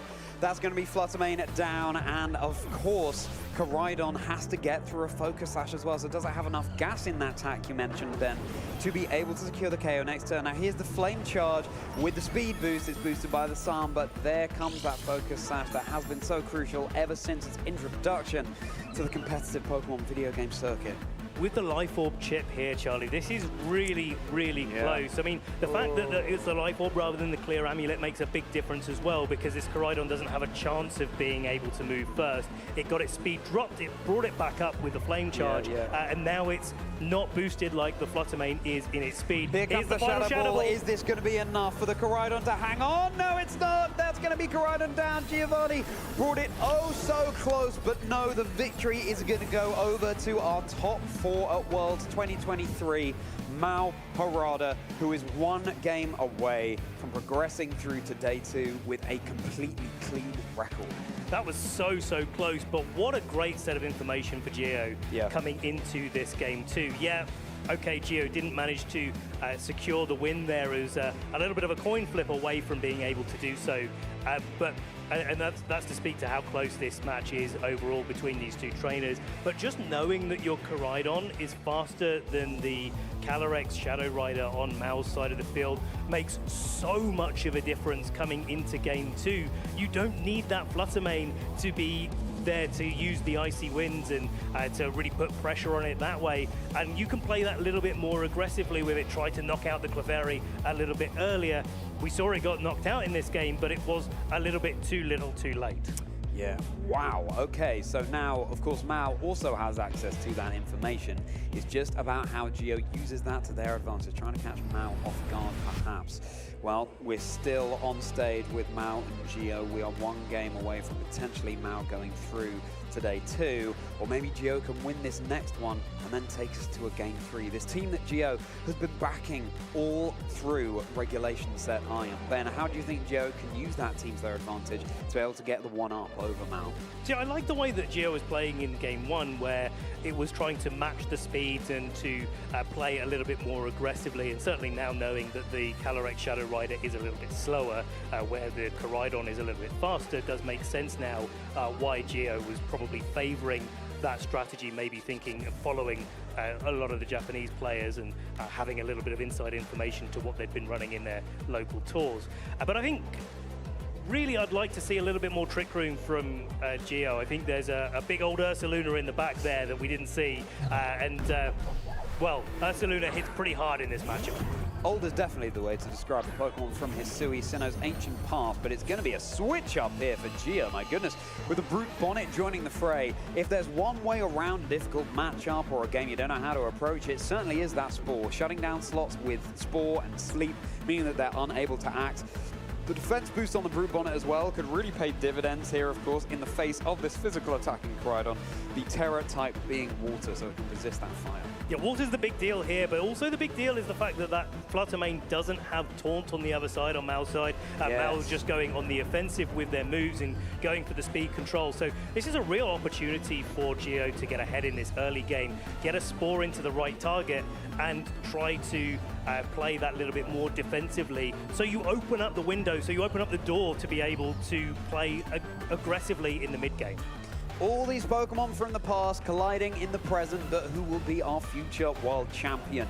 Time will tell as our fantastic trainers lock in their moves. Geo has to win this to be able to stay in contention for getting through to day 2 with 0 losses. Now, Brute Bonnet has indeed gone for its Terra Water. This means that it won't be taking super effective damage from fire, or indeed the fairy-type moves that Mao's Flutter Mane has access to. Flutter Mane, though, is instead just going to be protecting. Of course, Geo's Koraidon is so threatened by that Flutter Mane here as well. But Koraidon for Mao also protecting. This is something we've seen Mao do time and time again. Just going for the double protect, scouting out for what their opponent's locking into. And, you know, you don't want to take any chances if you can avoid them. Koraidon aiming to get its Spood a little bit boosted there with a Flame Charge, and the Spore aiming for the Koraidon. You know, I thought that could have been a side Flame Charge into the Brute Bonnet there. That would have been such a cool play. Goes to be able to resisting that hit with a defense boost from Photosynthesis, not take really any damage whatsoever. But it is a little bit of a risk, especially if the Brute Bonnet Terra was quite telegraphed in that situation where you really just want to have those supportive options available. Mao doing well to see how Geo's thinking in this turn, but also opening the door to the fact that, well, both of their Pokemon just protected, so they can't necessarily protect again.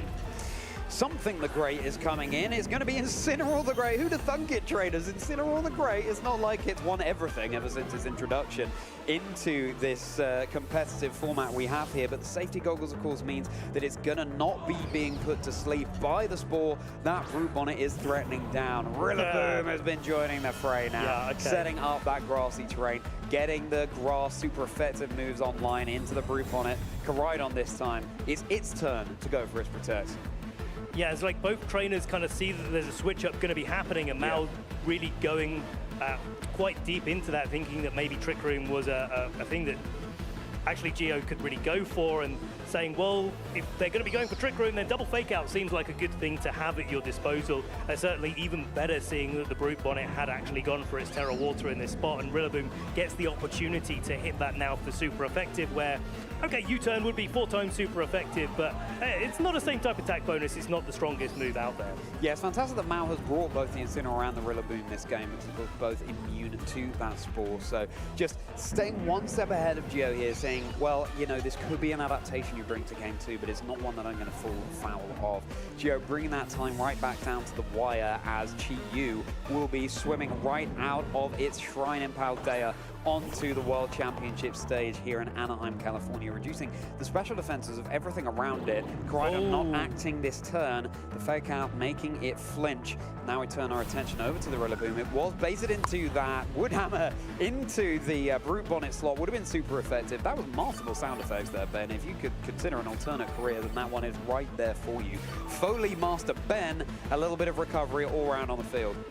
And getting the fake out onto that Koraidon really makes a difference here, because both of the Pokemon on Mal's side are really struggling to be able to survive attacks from that Koraidon.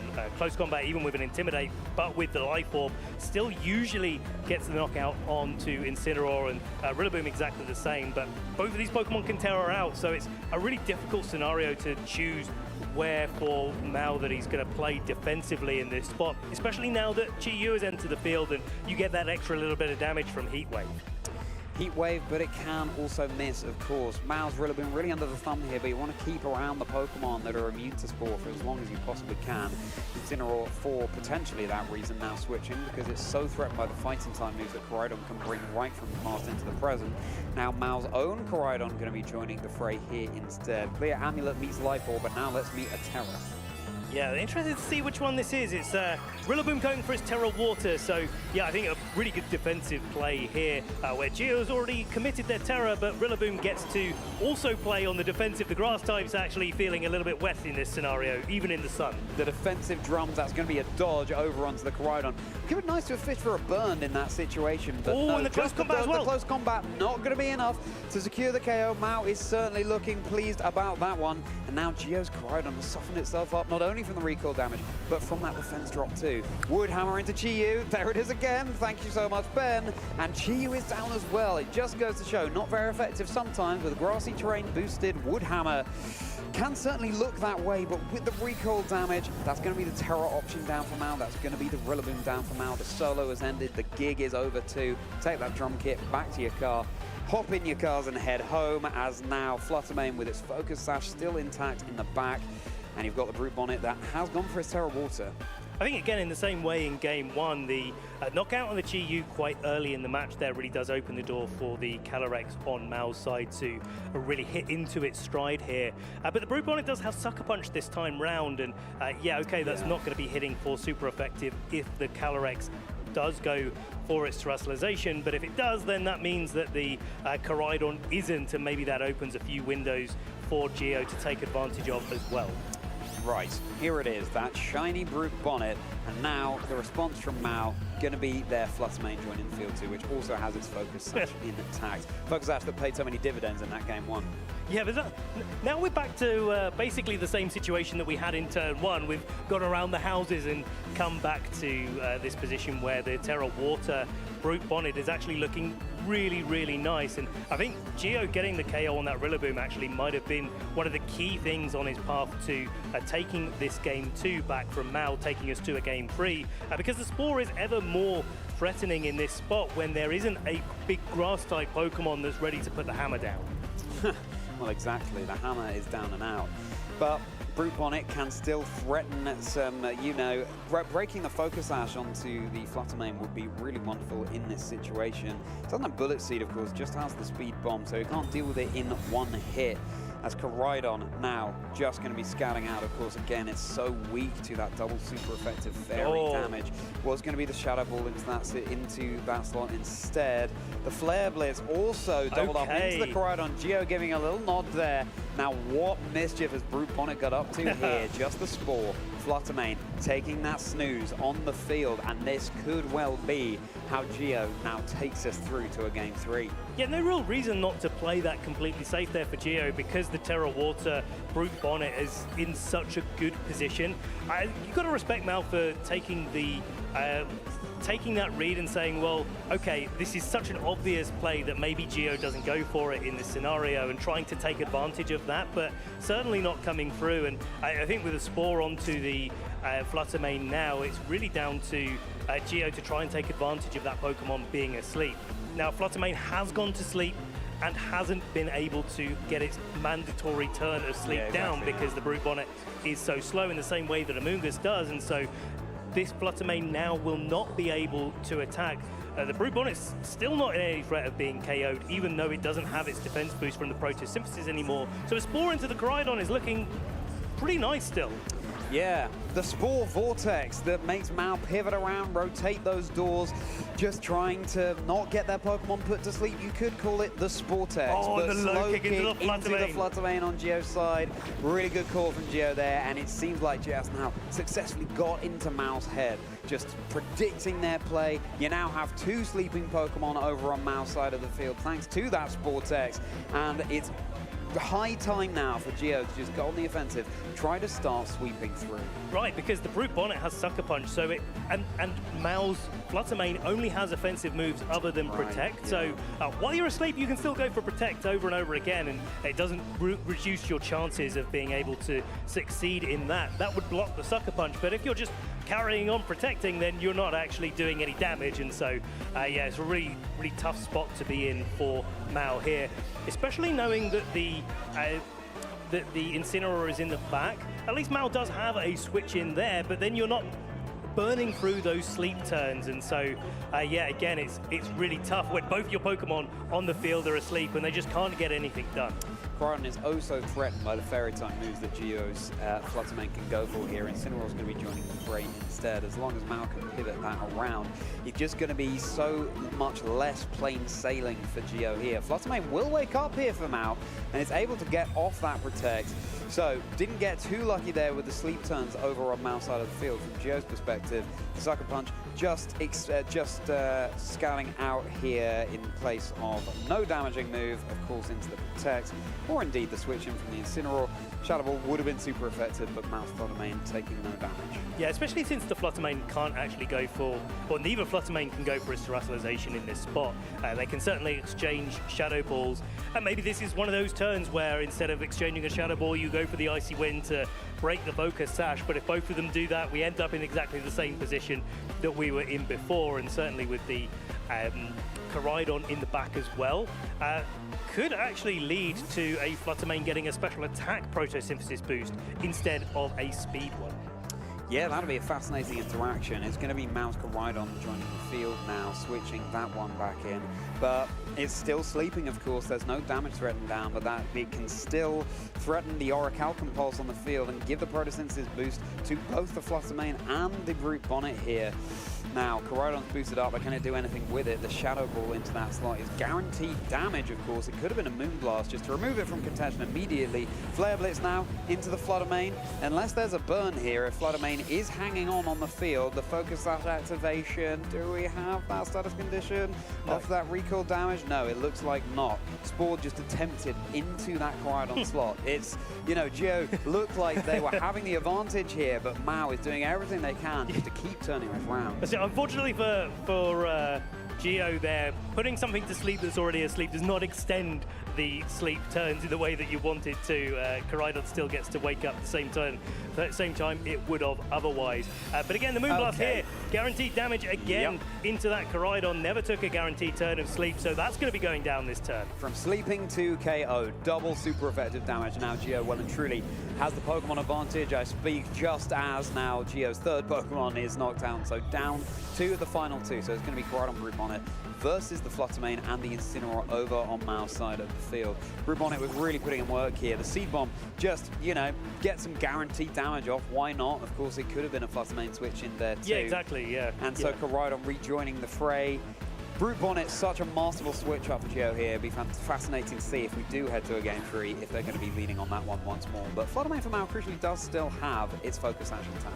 But what it can't do is attack 2 Pokemon at the same time with its damage-dealing moves. Yes, there is the Icy Wind potential there, but Brute Bonnet has a way to counteract that with a Rage Powder, so the Moonblast gets redirected, the Shadow Ball gets redirected away from the Koraidon. Koraidon gets to attack into the Incineroar whenever it really likes to in this scenario, and a Flame Charge would certainly knock the Fluttermane down to its Focus Sash. So yeah, a really good position, a really strong position for Geo to be in. Now let's not forget as well, the Sucker Punch after the Fluttermane is at its Focus Sash would stop this Fluttermane from attacking at all. So yeah, only a few turns away I think from Geo being able to lock up this game too, takes us to a game 3. Let's see if Mao can switch things around and get something done here with a helping paw from the Incineroar. What will Fluttermane be going for as it's going to be redirected into the Brute Bonnet on Geo's side of the field? Going to be the Moonblast. How much damage will that do? Brute Bonnet brought down to about a third, but the berry, fascinating to see a citrus berry in this format because of course there's so much Calyrex riding around unnerved, meaning that you're unable to eat those berries, but the super effective close combat now into Mao's Incineroar. Fluttermane has a mountain to climb here, and as it stares down its fellow Pokemon from the past, let's see if it's going to write its own future. I wonder if there's a scenario where actually Geo kind of wants to wait out this sun just that little bit longer to stop that photosynthesis boost, boosting up the speed of the Fluttermane and maybe being able to outspeed it with the Koraidon. But Citrus Berry here doing so much work, and unless the Fluttermane gets a critical hit, it's likely that the Fluttermane is going to be able to it's going to be targeted down by the Koraidon, take it down to its Focus Sash. If Koraidon does that with a Flame Charge as well, which is the most likely thing, then after the sun gets removed from the field, then the Koraidon always outspeeds the Fluttermane. There's no chance of any speed ties going on here. Brute Bonnet, definitely the MVP in this game. It was putting things to sleep, and now it's becoming the center of attention. That Moonblast, there's no critical hit to speak of there. That will be the Flame Charge, that will be the Fluttermane brought down to its Sash, that will be the boost to the speed of the Koraidon. Geo leaving nothing to chance as far as possible here, just making sure that they are stamping their ticket into a third game and trying to turn the tables against Mao Harada. And now Geo gets to do the perfect pin here overall, is to go for a Sucker Punch and then to go for any sort of attack onto the Fluttermane. If you keep on protecting, then maybe you get a few turns out of it, but yeah, Geo in a perfect spot to take this game, and that's why Mao forfeited that turn to take us to a game 3. So adaptations from both of our players here coming into game 2, and it does make me wonder what the game 3 is going to look like. But let's take a little bit of a recap here of the all of these Woodhammers coming down and taking the knockout onto that Chi-Yu. Give us that Woodhammer sound effect again, Ben. Oh, wow, that was a good one. Excellent, trainers. Let us know what you think of that one using the hashtag Pokemon Worlds. Brute Bonnet was so pivotal in that game. And the question is, of course, does Mao call that? Do they, I mean, they already brought the adaptation of the Incineroar and the Rillaboom. Yeah, right. To be able to block those spores, but it was so useful for Geo there. The thing is, you kind of have to go for your Terra Water onto the Brute Bonnet because there's so much firepower being threatened. Yeah, literally. Koraidon weak to the Moonblast, of course, so there are still so many cards to shuffle. But I think that's what Geo identified so well in that game too, right? Where there was a chance for close combat to go into the Incineroar, but actually Geo declined that free damage onto that slot and said, well, actually, no, I need to knock out this Grass-type Pokemon so that my Brute Bonnet can play so confidently into the end game. And I think that just that extra little bit of damage of the close combat really did seal the game for Geo. Maybe took a few turns to get to that end game state, but Geo did so well in finding that position early. What I really like from Mao in that game is how they left the Clefairy at home, actually. Yeah. It's another indication that they were predicting the Brute Bonnet switch up from Geo there, because once Clefairy's asleep, yeah, of course, you've got the Friend Guard active, but again, that is a Pokemon that's threatening no damaging moves, and if it had been brought to that previous game, I feel like that would have been an even swifter victory for Geo. But also leaving the Calyrex at home as well. I mean, that's not something that most of our trainers really want to be doing, but let's get into it, Charlie. Game 3, Swiss Round 6 here in Anaheim, California. Which of Mao Harada and Geo Siski will be progressing through to day 2 with a completely clean record of 6 wins and 0 losses? It all comes down to this game. And thank you, Geo, for providing the Paldea Elite 4 music, because it couldn't be more perfect for the high stakes that these trainers are providing. So Koraidon faces down Lunala, Fluttermane faces down Chi-Yu. Yeah, I think like Lunala actually sits itself into a quite nice spot here where it's putting on a lot of pressure, and it doesn't necessarily worry about taking too many, getting too many knockouts taken against it, especially if Geo wants to commit the early Terra Water onto that Lunala. Not Terra that we see too often in this regulation set, but actually working out really, really well. And I think Geo identifying in his team building process that actually Lunala really doesn't like playing into these mirrors. I've got to have the Terra Water to be able to play into those confidently, rather than to play this sort of mirror match that doesn't go so well for me all the time. The Moonblast, there's no special attack drop there. Heat Wave connecting into Mao's side of the field. The Flare Blitz is going to be big damage, but it's also going to deal big recoil damage right back to Mao's Koraidon. Chi-Yu is already down and out. Already, Mao has the advantage in terms of Pokemon numbers. The Moongeist Beam, though, super effective onto Mao's Fluttermane. Lovely to break this Focus Sash early that was such a thorn into Geo's side in that previous game, and now secure the KO with the Moongeist Beam. So we've traded a Pokemon apiece. Fluttermane and Chi-Yu, we often see them side by side on the field, but this time around, they were facing each other down. These trainers mean business. I think this actually really does favor Geo more than it does Mao, because now the Fluttermane on Mao's side of the field gets taken out. We've seen already in this matchup how important Fluttermane is to the end game. Well, if you knock it out on turn 1, you don't have to worry about it in an end game scenario. You can also use your own Fluttermane to your advantage here. Calyrex and Koraidon entering the field at the same time, I think really does make you question whether or not the Koraidon outspeeding the Calyrex in game 1 was just that one-time advantage, or if this is definitely the Koraidon having the advantage here. All 4 restricted on the field now. Again, this is so classic for game 3. These trainers saying, taking the gloves off, just trying to get the jump on their opponents. Definitely. I mean, that's the thing with these sort of situations where if you have the slower restricted Pokemon, you can really get into trouble quite quickly. But the Lunala has a tool up its sleeve that it's been using all season long in that wide guard to make that situation just that little bit easier to deal with and try to utilize, I think, for Geo certainly, the very powerful Moongeist Beam that he has access to. Okay, so Calyrex Shadow Rider is going to be riding all the way back to Galar, and joining us on the field instead is going to be the Clefairy. Okay, so Mao did bring it this game and has revealed all 4 of their Pokemon. So fantastic information for Geo here. The Terrestrialization onto the Koraidon for one of these trainers has become its Terra Fire. It's all the more boosted to its firepower now with the sun blazing down. It's going to be the Koraidon on Geo's side of the field. The Flare Blitz, massive into the Clefairy here. Just how much damage is it going to take? Oh, it's just enough for the big one-hit KO. My goodness gracious me. The Eviolite not coming into contention there at all. The item that boosts the defenses of a Pokemon that can still evolve. And Mao is brought down to just their final 2 Pokemon. Removing the Clefairy that early was wonderful, but then so is removing Geo's Koraidon. The low kick, Geo head in hand, But but just wait for it, down though. but not out. Because there could be another knockout yet to come. All of the restricted on the field at the start of the turn. Channeling the lunar energy raining down from the sky into Mao's Koraidon, but no, it will be hanging on here. But the Fluttermane, so lovely to have in the back with the Focus Sash still available.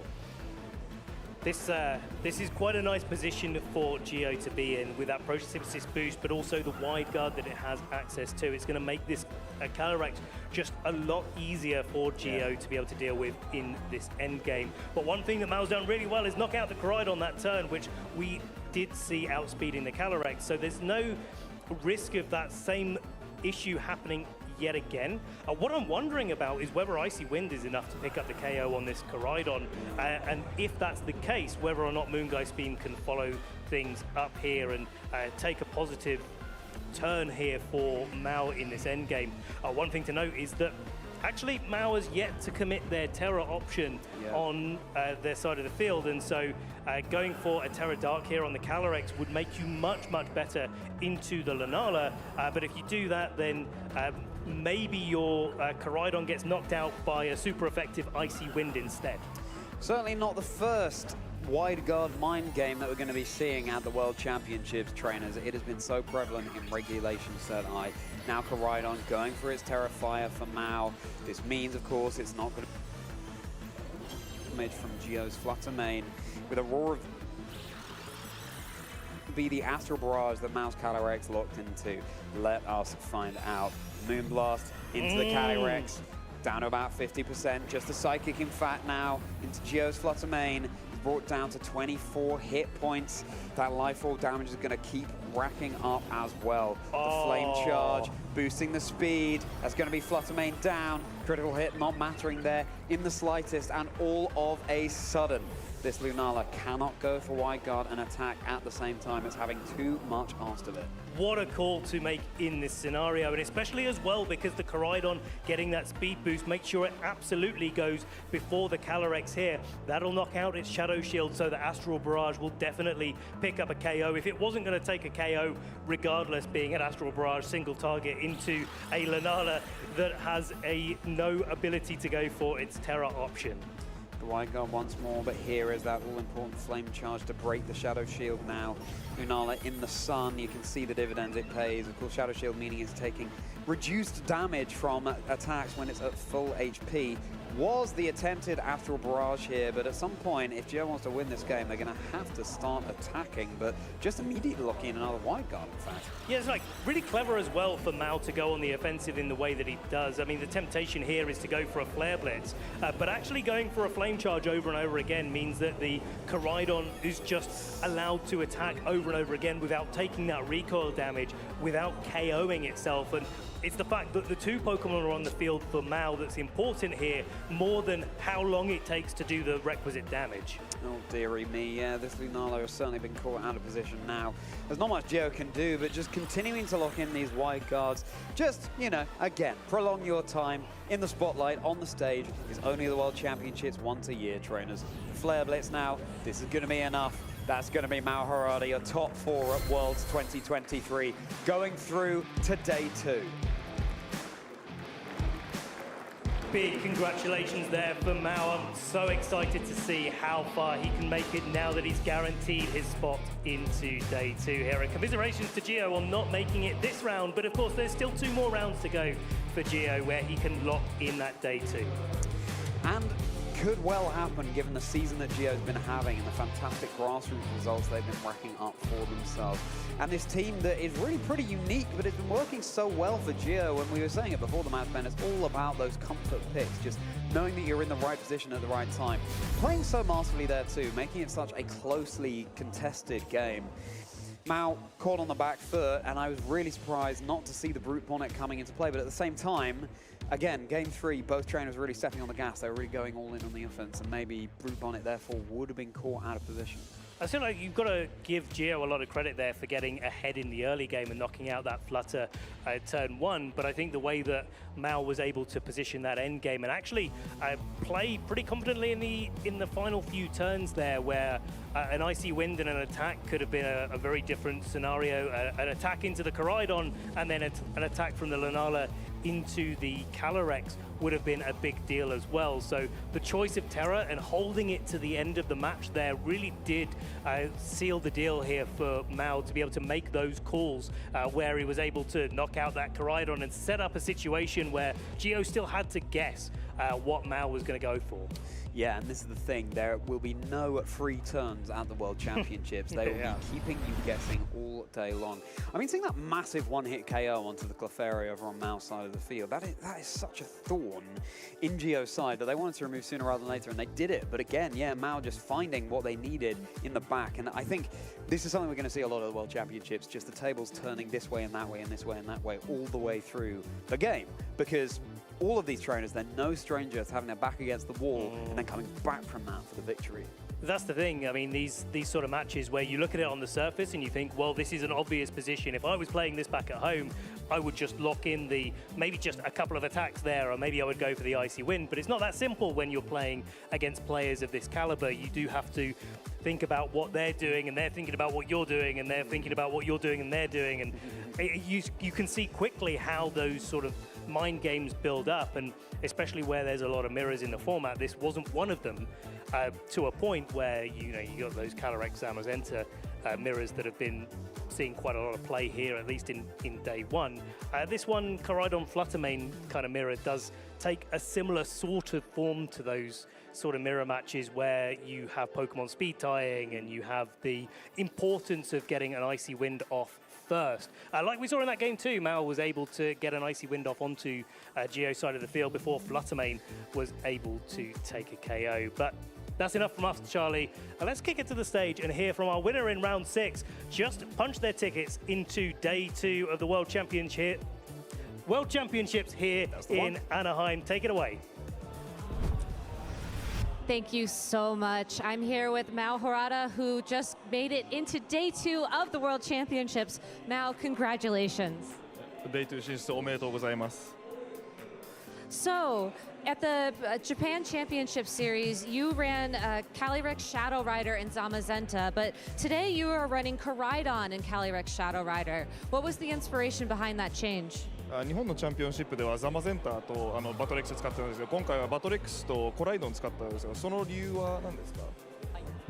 はい、ザマゼンタとバドレックスが、最も強いチームだと考えているんですけども、その最も強いチームに対して強いのがコライドンだと考えているので、今回はコライドンでチームを考えました。So he considers Calyrex and Zamazenta to be the strongest team. So he wanted to decide a team that's strongest to that combination, and then he decided on Koraidon. All right, so given that this match you just played was also against the Koraidon, what was your strategy? この試合でまたコライドンとの対決になったんですけど、それに対しての戦略は何かありましたか？はい、戦略としましては、ちょっと相手のアラブルタケを倒すのが難しいパーティーなので、相手のアラブルタケに対して、なるべく不利にならない盤面を作るように気をつけました。So the biggest thing he was worried about is opponents Among Us. Yeah, so he wanted to keep the situation so he wouldn't be like stuck with the Among Us to defeat. Yeah, that brute bonnet was certainly very scary. But you had some scary techs of your own, in particular the Helping Hand Incineroar. Where did you come up with that idea? 手助けのポケモン使ってたんですけど、そのアイディアはどこから来たんですか？はい、ガオガエンの手助けは、バドレックスとザマゼンタのチームでよく使われていて、コライドンのチームではあまり使われてない印象だったんですが、自分はコライドンとバドレックスで、組み合わせているので、こことも手助けが相性がいいんじゃないかと考えて、今回使いました。So it's usually used with the team with Zamazenta and Calyrex, but he thought that it would work well with the team with Calyrex and Koraidon as well, so gave it a shot. Well, it's working very well indeed. Again, congratulations on making it to day 2. Omedetou gozaimasu, and thank you so much for your time. And we're going to be back with more Pokemon action from the World Championships after this break, so stay tuned. You're not going to want to go anywhere.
Who's that Pokemon? Zoinks, Burgers, and I are going to pretend to be Pokemon. Amanda has to guess who we are. And go. Okay, okay. What's your relationship like with your parents? ooh, it's a little bit, we've got the spark between us, you know. It's a bit volatile, I would say. Okay. For me, I'd say a little icy, a little cold, but there's a warmth there, you know. Speaking of warmth, absolutely fantastic. Loving to death. All right. Super nice there. We did do this a little bit earlier. I talked about, you know, your morning routine, but what's your perfect day? Oh, well, a day that never ends, truly, where the sun rises and never sets. I like to soar as much as I can throughout the day, burning extremely bright. For me, get me cuddled up in a, I guess you could even say a cave. I would love to hang out in one of those, a cold one, all dang day. Give me a power plant. Just feed off that energy, you know. I need that. Okay. All right. Yeah. Loves a power play. It's in my contract. It's, you know. All right, Zapdos. Yeah, congratulations. Yeah. So that would make you Articuno and you Mr. Moltres. Yes, exactly correct.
My gameplay and watch it afterwards to see what I'm doing in the game and become more aware. I don't really think about it in the moment, I just perform. So I record it and then watch it afterwards to actually, you know, have the practice mindset, see where I can improve.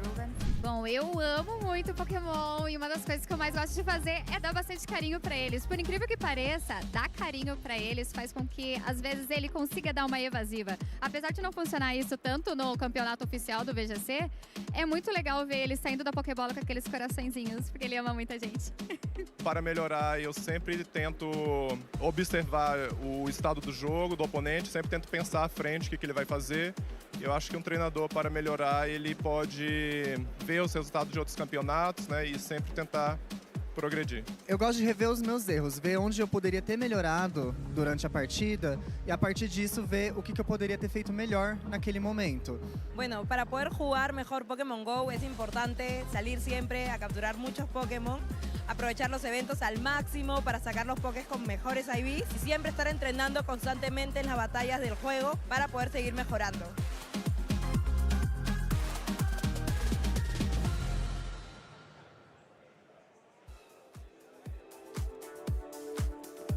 Welcome back, trainers, to the 2025 Pokémon World Championships here in Anaheim. We are getting to the business end of day one. We'll be getting into round 7 soon. My name is Lee Provost, and I have the pleasure to be joined on the desk by Scott Glaser. And it's great to be here with you, Scott. And the tournament so far has been incredible. The matches that we've been able to feature.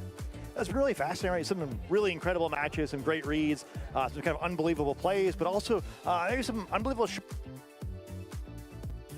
players seem to be struggling this weekend, but also, you know, that kind of creates an opportunity for some other players to maybe prove, hey, we should have been paying a little more attention to them.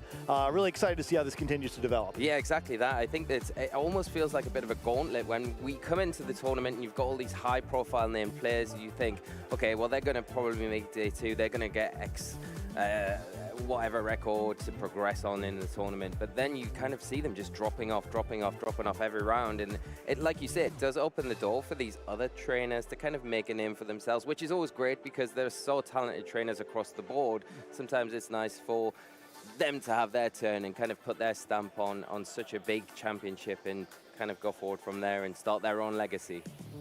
Yeah, plus we're in crunch time here, right? We're, as you see in the standings here, we are just over the halfway point in the tournament, so really getting near the end here. To the very top trainers, so these are all getting close, right? We're going to be 10 total rounds of Swiss, so they will need at least 8 wins in order to make it onto the top cut portion of the tournament, but only 6 wins needed to make it to the final rounds of Swiss tomorrow, so the very top players here have already clinched at least getting to the beginning of Saturday, but I think the goal is the end of Saturday. Yeah, the end tomorrow is where all of these players want to get to, and of course they're doing everything right up to this point where they're going to be able to lock in those places, which is an incredible achievement when you look at the players here that we've got, you know, across the board from all these different regions across the world that they're representing. We've got lots of familiar faces for myself from the European region, but lots as well from different areas, you know, across NA, as well as maybe some of the areas that we don't get to see that often outside of the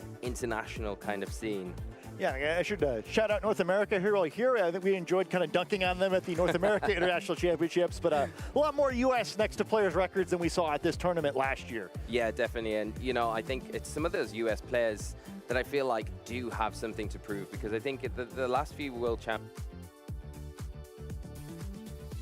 players in particular, Justin Tang has had a great season this year, and I've really enjoyed watching from across the pond Justin's kind of journey and being able to kind of clinch that regional earlier on in the season, and you know, with just an incredible team at the time where not many people were expecting to see that kind of composition. We've also got James Beck as well, you know, a very familiar face of past, maybe hasn't had the results more recently like we would expect James to have, so it's really nice to see James coming into this tournament, having the confidence, I think, coming in and then being able to kind of show why he is such a top player. But these are the rankings, of course. We do have the pairings for round 7 that we can also take a look at, and the feature match that we'll be able to be going into and sharing the outcome of that as we get forward. But is there any pairing here that you think, well, I mean, there probably is. I ask a silly question. Is there any pairing here that really catches your eye? Yeah, I mean, I love the top one. You're welcome, audience. I think it should be genuinely a lot of fun. You know, we're talking about Justin Tang. I think he's really been one of the preeminent players of this generation in North America, where we saw his rookie year where he won 2 regionals, and then he struggled a little bit, and now coming on really strong at this World Championship, still looking for that first, like, really big World Championship finish. And other side of the field, we have another, like, really great younger player. You know, Victor's no stranger to still being alive, you know, late in the stages of these big tournaments. Seems like he's always doing so well. Again, you know, we shouted out North America a little bit, maybe shout out Japan as well. It seems like, you know, it just wouldn't be the World Championship if we didn't have, you know, 2 or 3 matchups which have, you know, Japan versus Japan at this point. Maybe a little less than usual, but still, like, really great performance by that region. Excited to see some of these players maybe later in the tournament. Yeah, hopefully, and like you say, we're only in day 1, so we've got so many matches yet to come, which is so exciting when you think of what we've had so far. Yeah, but the Japanese players, they have been featured today on the broadcast, and they just seem to be dominating. Mao in particular that we had on last round, it's going to be a tough game for James to go up against, and particularly with how they're playing as well. But it'll be interesting to see kind of the end result when we get to that top cut, when we know what players will progress into that last bracket of the tournament and how many Japanese players we've got in there, because they always are one of the biggest threats, I think, coming into the World Championships. Yeah, I mean, again, it's an odd year. You know, we've had you know, depending on, I guess you consider 2009 counting or not, like, I think 7 odd-yeared World Championships. Japan's won 5 times. They got second once and then didn't participate in the other one. So yeah. They've never missed the finals on an odd year. They've also never won a World Championships on an even year. So, you know, critical year, I guess, for the you know, the country of Japan to get the big one. Definitely a critical year, but we can take a look at our players as we head down to the stage as they get prepared to get into battle. Victor Medina on one side and Justin on the other. Both got quite different teams from one another, but probably quite familiar Pokemon for their respective trainers, I think. Both quite familiar with the Pokemon that they've picked to come into this event. Maybe not so much with Justin, because he is rocking that Groudon. Yeah, I'm pretty excited to see that team where 2 really exciting trainers here. I'm very excited to see them play. I'm a little disappointed to see them play against each other. I'd love to see both of them make it deep into this tournament. But you see Victor's team here first. Kind of what we've come to expect largely from this Shadow Rider Calyrex. Zamazenta team. One thing to keep in mind is the Smeargle. I've seen a number of top players, including Japan's national champion, opting to go away from the deck in that Smeargle. A really fun move to watch, instead going for a fully support-oriented, maybe I guess defensive support-oriented Pokemon, maybe with the Wide Guard kind of taking that spot up. Having it when two different Pokemon going to be perhaps a bit of a problem for that Ground on the other side. You know, Precipice Blades never seems to hit anyway, but definitely not going to hit through Wide Guard. Yeah, and when you look at the Groudon on the opposite side, you think you've got double Wide Guard, so you've got a lot of options. Even if you lead with the Smeargle and that support line goes down, you've still got the Zamazenta to come in and kind of give you that additional protection as well. Some interesting Terastallization choices there for Victor, but he is one of those players, I think, I'm more familiar watching Victor quite frequently over in Europe, and he's been so close to getting that major title a lot of times earlier this season, LATAM finals. Didn't quite get over the line, performed very well consistently at many regionals as well this season, but could this be the year? But before that, we need to get into Justin's team, running that Ice Rider Calyrex and Groudon combination that we haven't commonly seen so much of this season. Yeah, I'm really excited to see it, where it's like kind of one of those things that seems like it should have worked better in this format than it has, where, you know, Groudon, a historically really effective Pokemon in these GS Cup formats. You get kind of all these Pokemon, the nice synergy with the Sun it brings with that Drought ability, the Chlorophyll on the Jumpluff, the Photosynthesis on Fluttermane and on Raging Bolt, and then increasing the fire damage of that already devastating Chi-Yu. A lot of really exciting offensive potential on this team.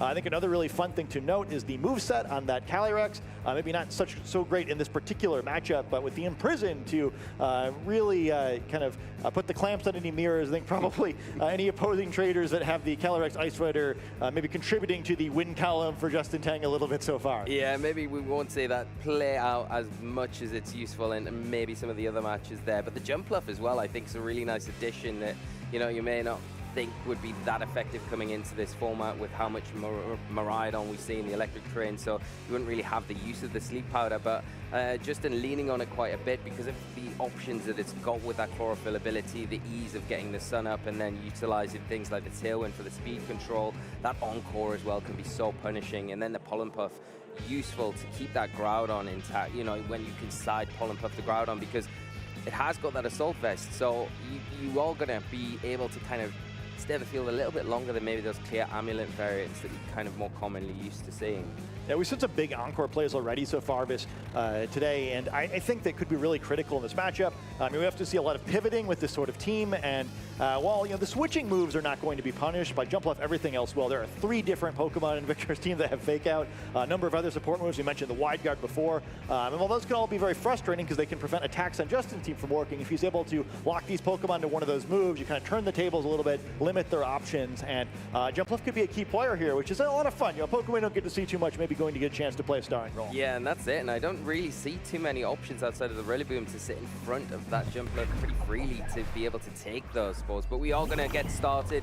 Let's see Justin lead off with the Raging Bolt and the Chi-Yu. Victor go for the more tried and tested Calyrex Shadow Rider and that Incineroar.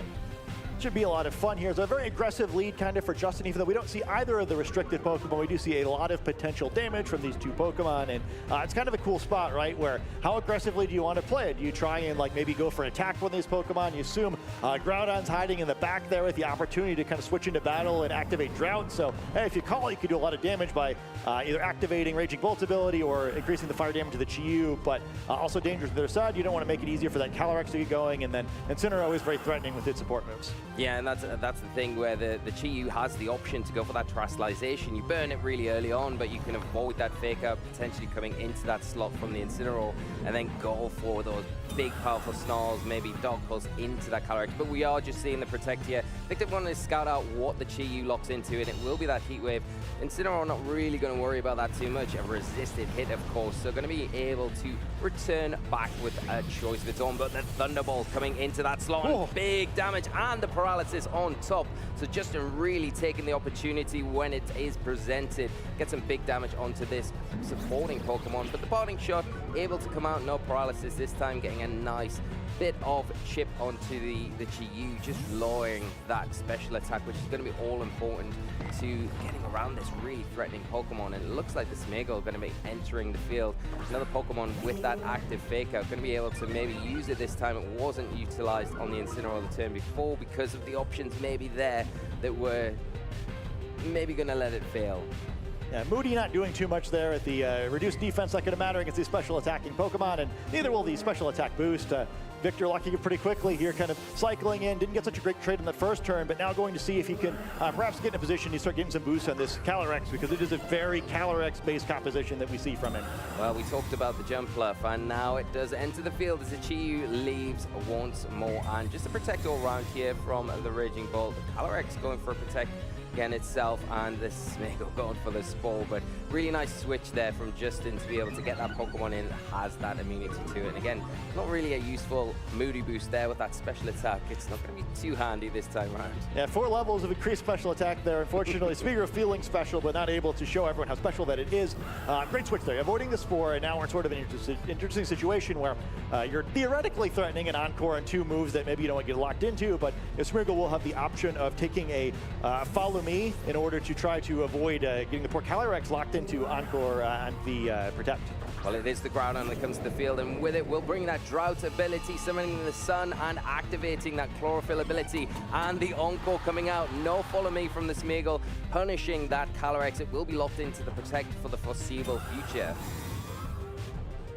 Perhaps trading a Spore for that? Maybe for that, yes. And probably a worthwhile one, because now you can maybe switch that Groudon out of the field, get something a little bit more effective that can come in, and maybe utilize that jump bluff now to go for the Spore into the Smeagol. Yeah, kind of a tough match for restricted Pokemon here. Calyrex going to have to leave battle, but at least, you know, hasn't been too... Well, you really don't have to switch it out here, but instead on Justin Ting's side of the field as well, you would see the sleeping Groudon. So, you know, the restricted Pokemon is sleep. There's 2 very offensively gifted, non-restricted Pokemon there with the Raging Bolt and the Chi-Yu, but we'll have to see how Justin tries to play this. Do you slow play it, try to leave the Groudon out, maybe eat some sleep turns so that later in the match, Groudon can do something offensively? You know, don't want it just to be bait for Calyrex later on if you can avoid it.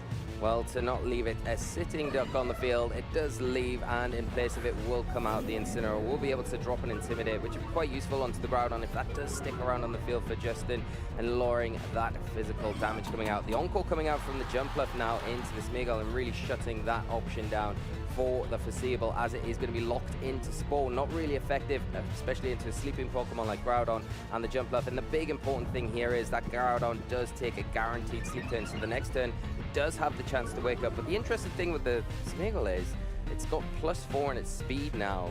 That's 2 speed boosts it's had, so it is going to be maybe outspeeding that jump bluff now, potentially.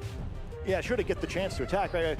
This Spore is going to fail because Groudon can't wake up yet, but now it's a threat you have to deal with, right? You don't want to risk having Groudon wake up and get slept again. So the Sleep Powder is going to go down and put this Smeagol to sleep, but we've already seen this Incineroar lock in a Flare Blitz, and I don't think Jump Bluff's going to like that at all. Not at all, and with that covered cloak, it hasn't got that security blanket of the Sash, so if it is targeted like we see here, it will be going down, boosted by the Sun, and an easy knockout. And Victor able to take down one of those big disruptive threats on Justin's side, while the Groudon, is it going to wake up? Is it not? Well, we'll have to wait and see, but it is going to pressure whatever comes back onto the field, because the Calyrex in the back of Victor still asleep, and another Moody boost, a defense boost here as well. This Smeagol's getting all the right boosts right now. Yeah, now it's a sort of a delicate spot where neither of Justin's remaining Pokemon have any way to avoid being put to sleep by that Spore, so you really have to hope that Groudon wakes up at some point. It has been intimidated, so it's not quite the setup you're looking for maybe if you're trying to get Calyrex in, so we're not going to see it quite yet, but yeah, Smeagol, you know, it's been an awkward spot. It's kind of been pinned down by the jump off the whole time, but it's sort of controlling the battlefield. Yeah, it really is. And I mean, as soon as the Smeagol does wake up, if it can get through these sleep turns, it is going to be a real disruptive force for Victor to be able to put a real pin on Justin, because you can automatically just put the Groudon back to sleep, you can put that Raging Bolt to sleep, you don't really need to worry about those threats. And then when you've got the restricted next to it, that's going to be able to constantly go for these body presses like we're seeing now from the Zamazenta, it's going to be a real hard Pokemon to deal with. We are going to see the Thunderbolt now from the Raging Bolt into that Smeagol. It is going to take it down to its Sash, so all we need now is Justin's Groudon to potentially wake up here this next turn, get an attack off, but that Encore has ended. And another speed boost for the Smeagol with that Moody. Yeah, the Smeagol saw Meowth driving that car earlier in the trailer. It's like, you know what, I can go pretty fast too. I don't even need a car. We just needed to wake up this next turn. If it does, it can prevent that Raging Bolt from being effective, but the Groudon now will wake up. We've had that 3 guaranteed sleep turns, so we know what's coming out. The Groudon is going to be able to go for an attack, potentially remove the Smeagol, which is going to be a big aid to Justin. We see the body press come out again, and it's a critical hit. It's a huge knockout. You would have thought from the original damage that it would have been able to take that, but no. Victor capitalizing on the position with the body press and removing the Groudon. Well, that's a huge problem. Not only that, but the Sun's also going to wear off this turn, going to reduce the damage of both the Raging Bolt and the Chiyu's attacks, and suddenly things are looking pretty bleak here. Smeagol's going to have a chance to wake up for this next turn, and the speed boost made it really threatening, right? Where perhaps Raging Bolt wouldn't have needed to bother targeting without those speed boosts, and it could have ended up with a little different situation here. And that critical hit, would have likely led to a situation where without it, the Smeagol maybe would have got knocked out, the Zamazenta would have been weakened, and now it's tough. Justin Tang down to 2 Pokemon.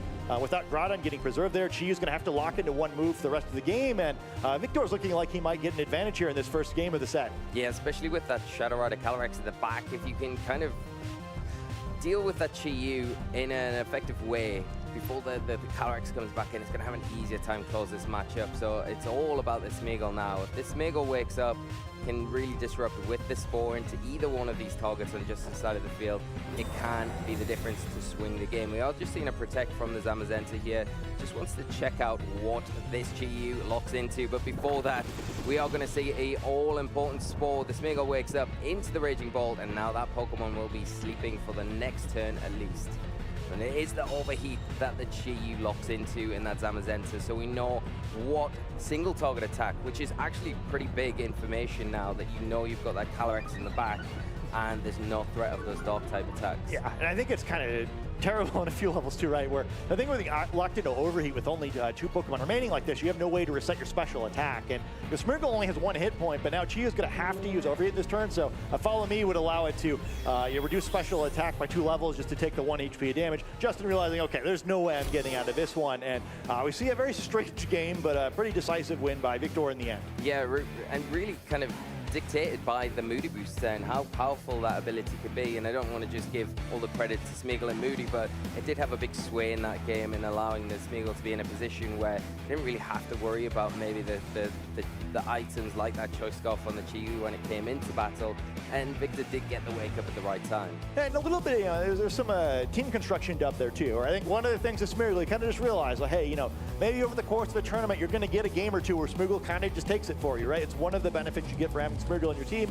The trade-off there is a Pokemon providing 0 offense, and some games maybe you'll have the reverse where your speed drops a few times and you can't win situations that you're supposed to be able to. That one, Smeagol does a great job, but I think Victor just plays it really well too, where the first few Moody boosts were not beneficial for this Smeagol, right? But it was able to stay on the field for so long because Justin wasn't really able to do anything about it, but it got enough rolls. Eventually you can get that speed boost. Moody does increase the stat, it increases by 2 levels, where it only reduces the stat by 1. So, in theory, Smeagol staying in the field for 100 turns or whatever, it's going to max out all of its stats. Just happened to get speed a little more quickly than the others this time. And I think the thing is as well, the body press critical hit probably did matter there because that too, yes, would have made it. But we'll see if there are any adjustments as we get into game 2 here. And it looks like Justin is leading out with the Raging Ball, the Chiyu, and Victor staying with the tried and tested Calyrex Shadow Rider and the Incineroar. I'm not too shocked to see no adjustments from Justin's side of the field there while he lost that first game. Probably feel like, hey, if the rolls had gone a more statistically probable way, maybe I could have won that one anyway. If we think back to the first game, there was that big double target on the Incineroar, right? Where at first Justin had the luck where he got the paralysis on the Thunderbolt, but even the combination of the 2 attacks not enough. This time Calyrex going to go for an attack on this first turn.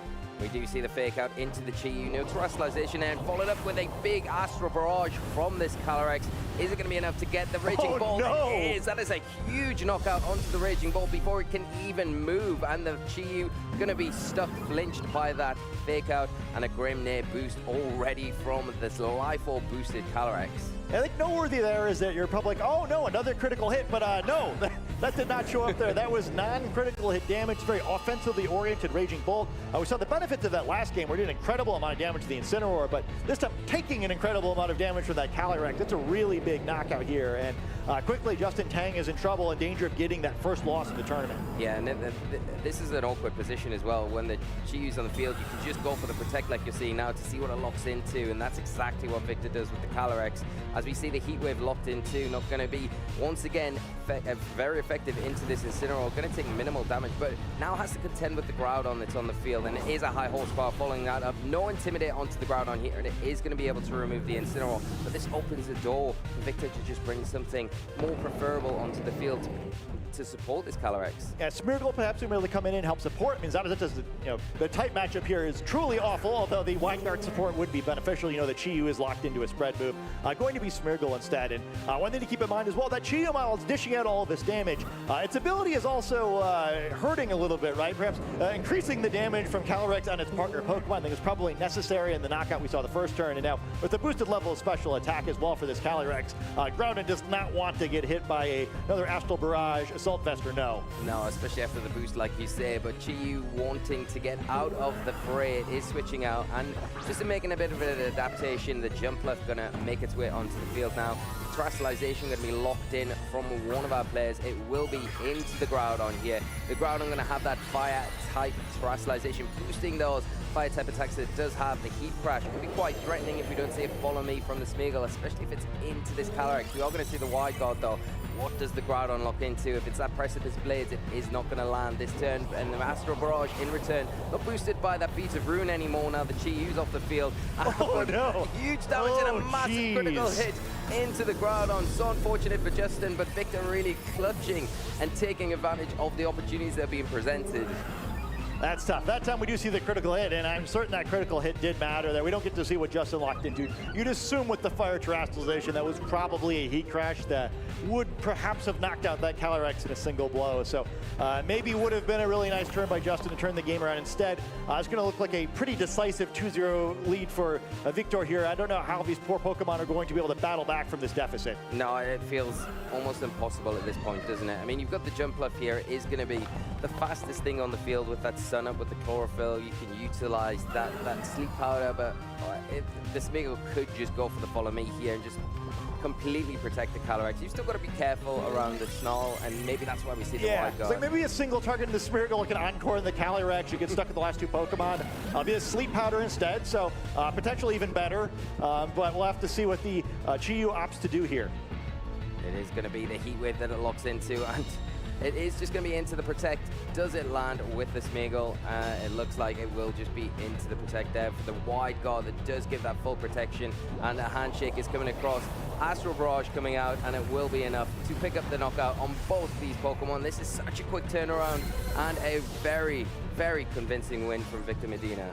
I mean, that's just what you see sometimes in this format, right? The power of these Pokemon is so overwhelming. And, one little mess up, or in this case, a couple of tough rolls, and the game can snowball so hard. It's why Calyrex Shadow Rider has been the most used restricted Pokemon all season long, where if you give it an inch, it takes a mile. Yeah, and I think in particular, when we're not talking about the critical hits, the Astral Barrage that was able to get onto the Raging Bolt at that turn 1 of Game 2, that was a knockout. So that was a big turning point as well. The first Grimnir boost, and then yeah, the second critical hit, like you say, is just really unfortunate, because in that scenario we would have seen the Heat Crash into the Calyrex. There was no redirection from the Smeargle, and I think things might have played out a little bit differently, knowing that the Zamazenta was in the back, and you've still got an active Chi-Yu if you're Justin. So like you say, the domino can fall sometimes, and it can just be an impossible challenge to come back from. Yeah, I mean, even the best players, right? I mean, this is a format where it's one of the reasons why it's so difficult. These Pokemon deal so much damage, and the Calyrex forms in particular, they snowball so hard because they get those boosted attacking stats after they pick up knockouts. And yeah, I think, and that's like a game, there's a real world where Justin turns that around. And even the first game, right, maybe without the critical hit on the Zamazenta, could have been a very different game. And Victor able to get the rolls there and able to play well enough that, getting a little bit of RNG was enough that he could lock the game down pretty easily. It wound up being a quick set there if you're Justin. Maybe you don't feel too bad about that, right? It sucks to get that loss, and but it's still 6-1, still a great place to be in this tournament. Still looking like he's got to go. I think he's gonna win 2 of the next 3 rounds, so still very doable achievement for a trainer who had already gotten to 6-0. So sometimes you give a match like this one, maybe just the way to look at it is like, I'm glad this didn't happen in the top cut. Exactly, and I think that would be the best way to look at it. It is really unfortunate, but like you say, I think coming to this stage of the tournament so far and with this record and how that match kind of unfolded, it's not really something you should look at and be like, oh, this is down to my performance. I think there was a lot of things out of your control in that match where, yeah, you could maybe have adapted, you could have maybe switched or led a little bit differently, but for the 9 times out of 10 in that scenario, if you just played it like you wanted it to go, it wouldn't have turned out like it did in the end. So just a bit unfortunate, but you've got to give credit to Victor as well, I think, in a lot of places, because although there was a number of fortunate turns, you've got to put yourself in those positions to get those fortunate turns pay off, you know, as well. So, and Victor now sitting on 7-0 record. Yeah, so just needs to win one of the remaining 3 rounds to guarantee a place in the top cut. Of course, you always love to do a little bit better than that, maybe put yourself in a little better position once you get to that point in the tournament, but really impressive performance by him. And then, yeah, I mean, even if he hadn't gotten those positive bits of luck, I don't think the game would have been over the other direction either, right? He was still very much in it. It's just that he was able to take a situation where maybe he was a little advantaged, maybe he was a little disadvantaged, and just, you know, get straight to that 100% chance to win. Yeah, it's one of these matches that I really enjoyed the match, but it could have been, it was one I was really looking forward to for both players that I've followed all this season and thinking, wow, they're going head to head against each other, so this is going to be, and then to end kind of the way it did, you kind of want a different outcome. Can we run it back again and just, you know, we probably got time, right? Yeah. You know, like the other round, they're playing other games probably just barely in game 2. Like, just pretend that never happened. Maybe do that again. Let's do it again. I mean, it's too bad, right? Because, yeah, it's like they're such good players, and like I don't really feel like, like sometimes when this happens, like, oh, you know, that player took a big risk, and like you can justify the risk, but that made it cost the match dead quickly. This one, it's not quite what happened. There wasn't really anything you could do, but you know, Pokemon's like that sometimes. It's definitely like that, and I think both players have probably had many scenarios like that in the past, and probably will have more in the future. But on that note, Victor is ready on stage, so we can throw it over to hear a bit more insight, how he feels after that last match and going 7-0 in this tournament. Thank you so much. I'm here with Victor Mendina. Congratulations on going undefeated 7 rounds of Swiss. How does it feel? I still don't fully believe it, I think. My last 3 Worlds in Master, I lost round 1. So being 7-0, it feels like kind of a dream. I want to win 1 more of the 3. I want to top cut. So job is not done. I want to do my best. I want to take it home. But of course, it's very, very difficult to do so. Very difficult, but you're running a team that you're very comfortable with, having running it in Bologna and NAIC. What was your prep like going into this tournament? Did you make changes? Yeah, I made some slight changes. Going into this tournament, I tried a lot of stuff. I tried a lot of archetypes. I didn't set on this team at first. But then when I played, I said, like, what's wrong with this? I made 2 top cuts. I think it's good into the meta. And so here I am with this team once again. For sure, it's good into this meta. You have the results to prove it. Tell me about that matchup against Justin Tang. It felt like it was very close in that game 1. Yeah, I mean, I kind of robbed him of game 1. I think he deserved it, but that crit, those sleep turns, I had to go for that. But he really got me in turn 1. Justin is a great player and a great friend. So we never played, actually. This is the first time I'm playing Justin. So I really wanted to play Justin to do good games, and we really did. I think we did. I think game 2 was better for me, of course, because I got that read in turn 1, and I think from then on, the match was almost set. But in game 1, yeah, I think he deserved the game, and he played amazingly. In that game 2, did you know that that turn 1 read would be so important? Going into the matchup, I didn't, but when I saw game 1, I was like, there's no way that he tears the Chiyu turn 1. So I felt like it was kind of safe knowing how Justin plays. So yeah. All right, well, that's the confidence of someone who clearly locked in day 2 at Worlds multiple times at this point. Victor, do you have any shout outs you want to give to anybody at home? Of course. I want to shout out Team C, that is the friend group that I'm with Justin, and a lot more. I want to shout out Antonio Sanchez, who is actually 4-2 right now and is playing. We prep together. I want to shout out Sufi, Espe. I want to shout out the whole European community, the whole Spanish community. and everyone who supports me. I'm so happy to be here, and yeah, so excited. I'll do my best. Your excitement is absolutely contagious. So thank you so much for sharing that with us, and thank you for showing such an incredible match. Best of luck in the rest of the tournament. And we're going to be back with more action here from the World Championships after this break, so please stay tuned.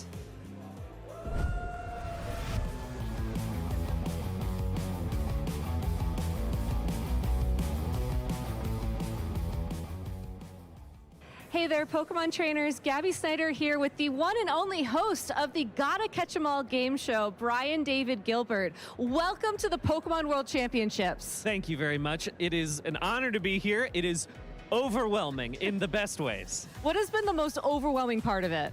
Truly just kind of absorbing the amount of exhibits I can go look at, and also figuring out just how much of my budget I should go over, which I have already gone over, but I think I can go over it more because there's some really cool stuff here. All right, well, if you figure that out, let me know. Yeah, I'll tell you. But, you know, as the host of the Gotta Catch 'Em All game show, I gotta ask you about your Pokemon history, because you ask your contestants about Pokemon, so I'm gonna flip the tables. Please. How did you first discover Pokemon? It feels like it's just always been there in my life, but also I was thinking about it, like, I do remember a very important Pokemon memory for me is my sister and I, like, watching over the shoulder of my older brother as he was playing Pokemon Red on his Game Boy, and just, like, I'm pretty sure there are photos of us doing this. I definitely remember my brother getting very upset with us for, like, sticking our heads way too far over his shoulder, but that was such an important memory to me as a kid,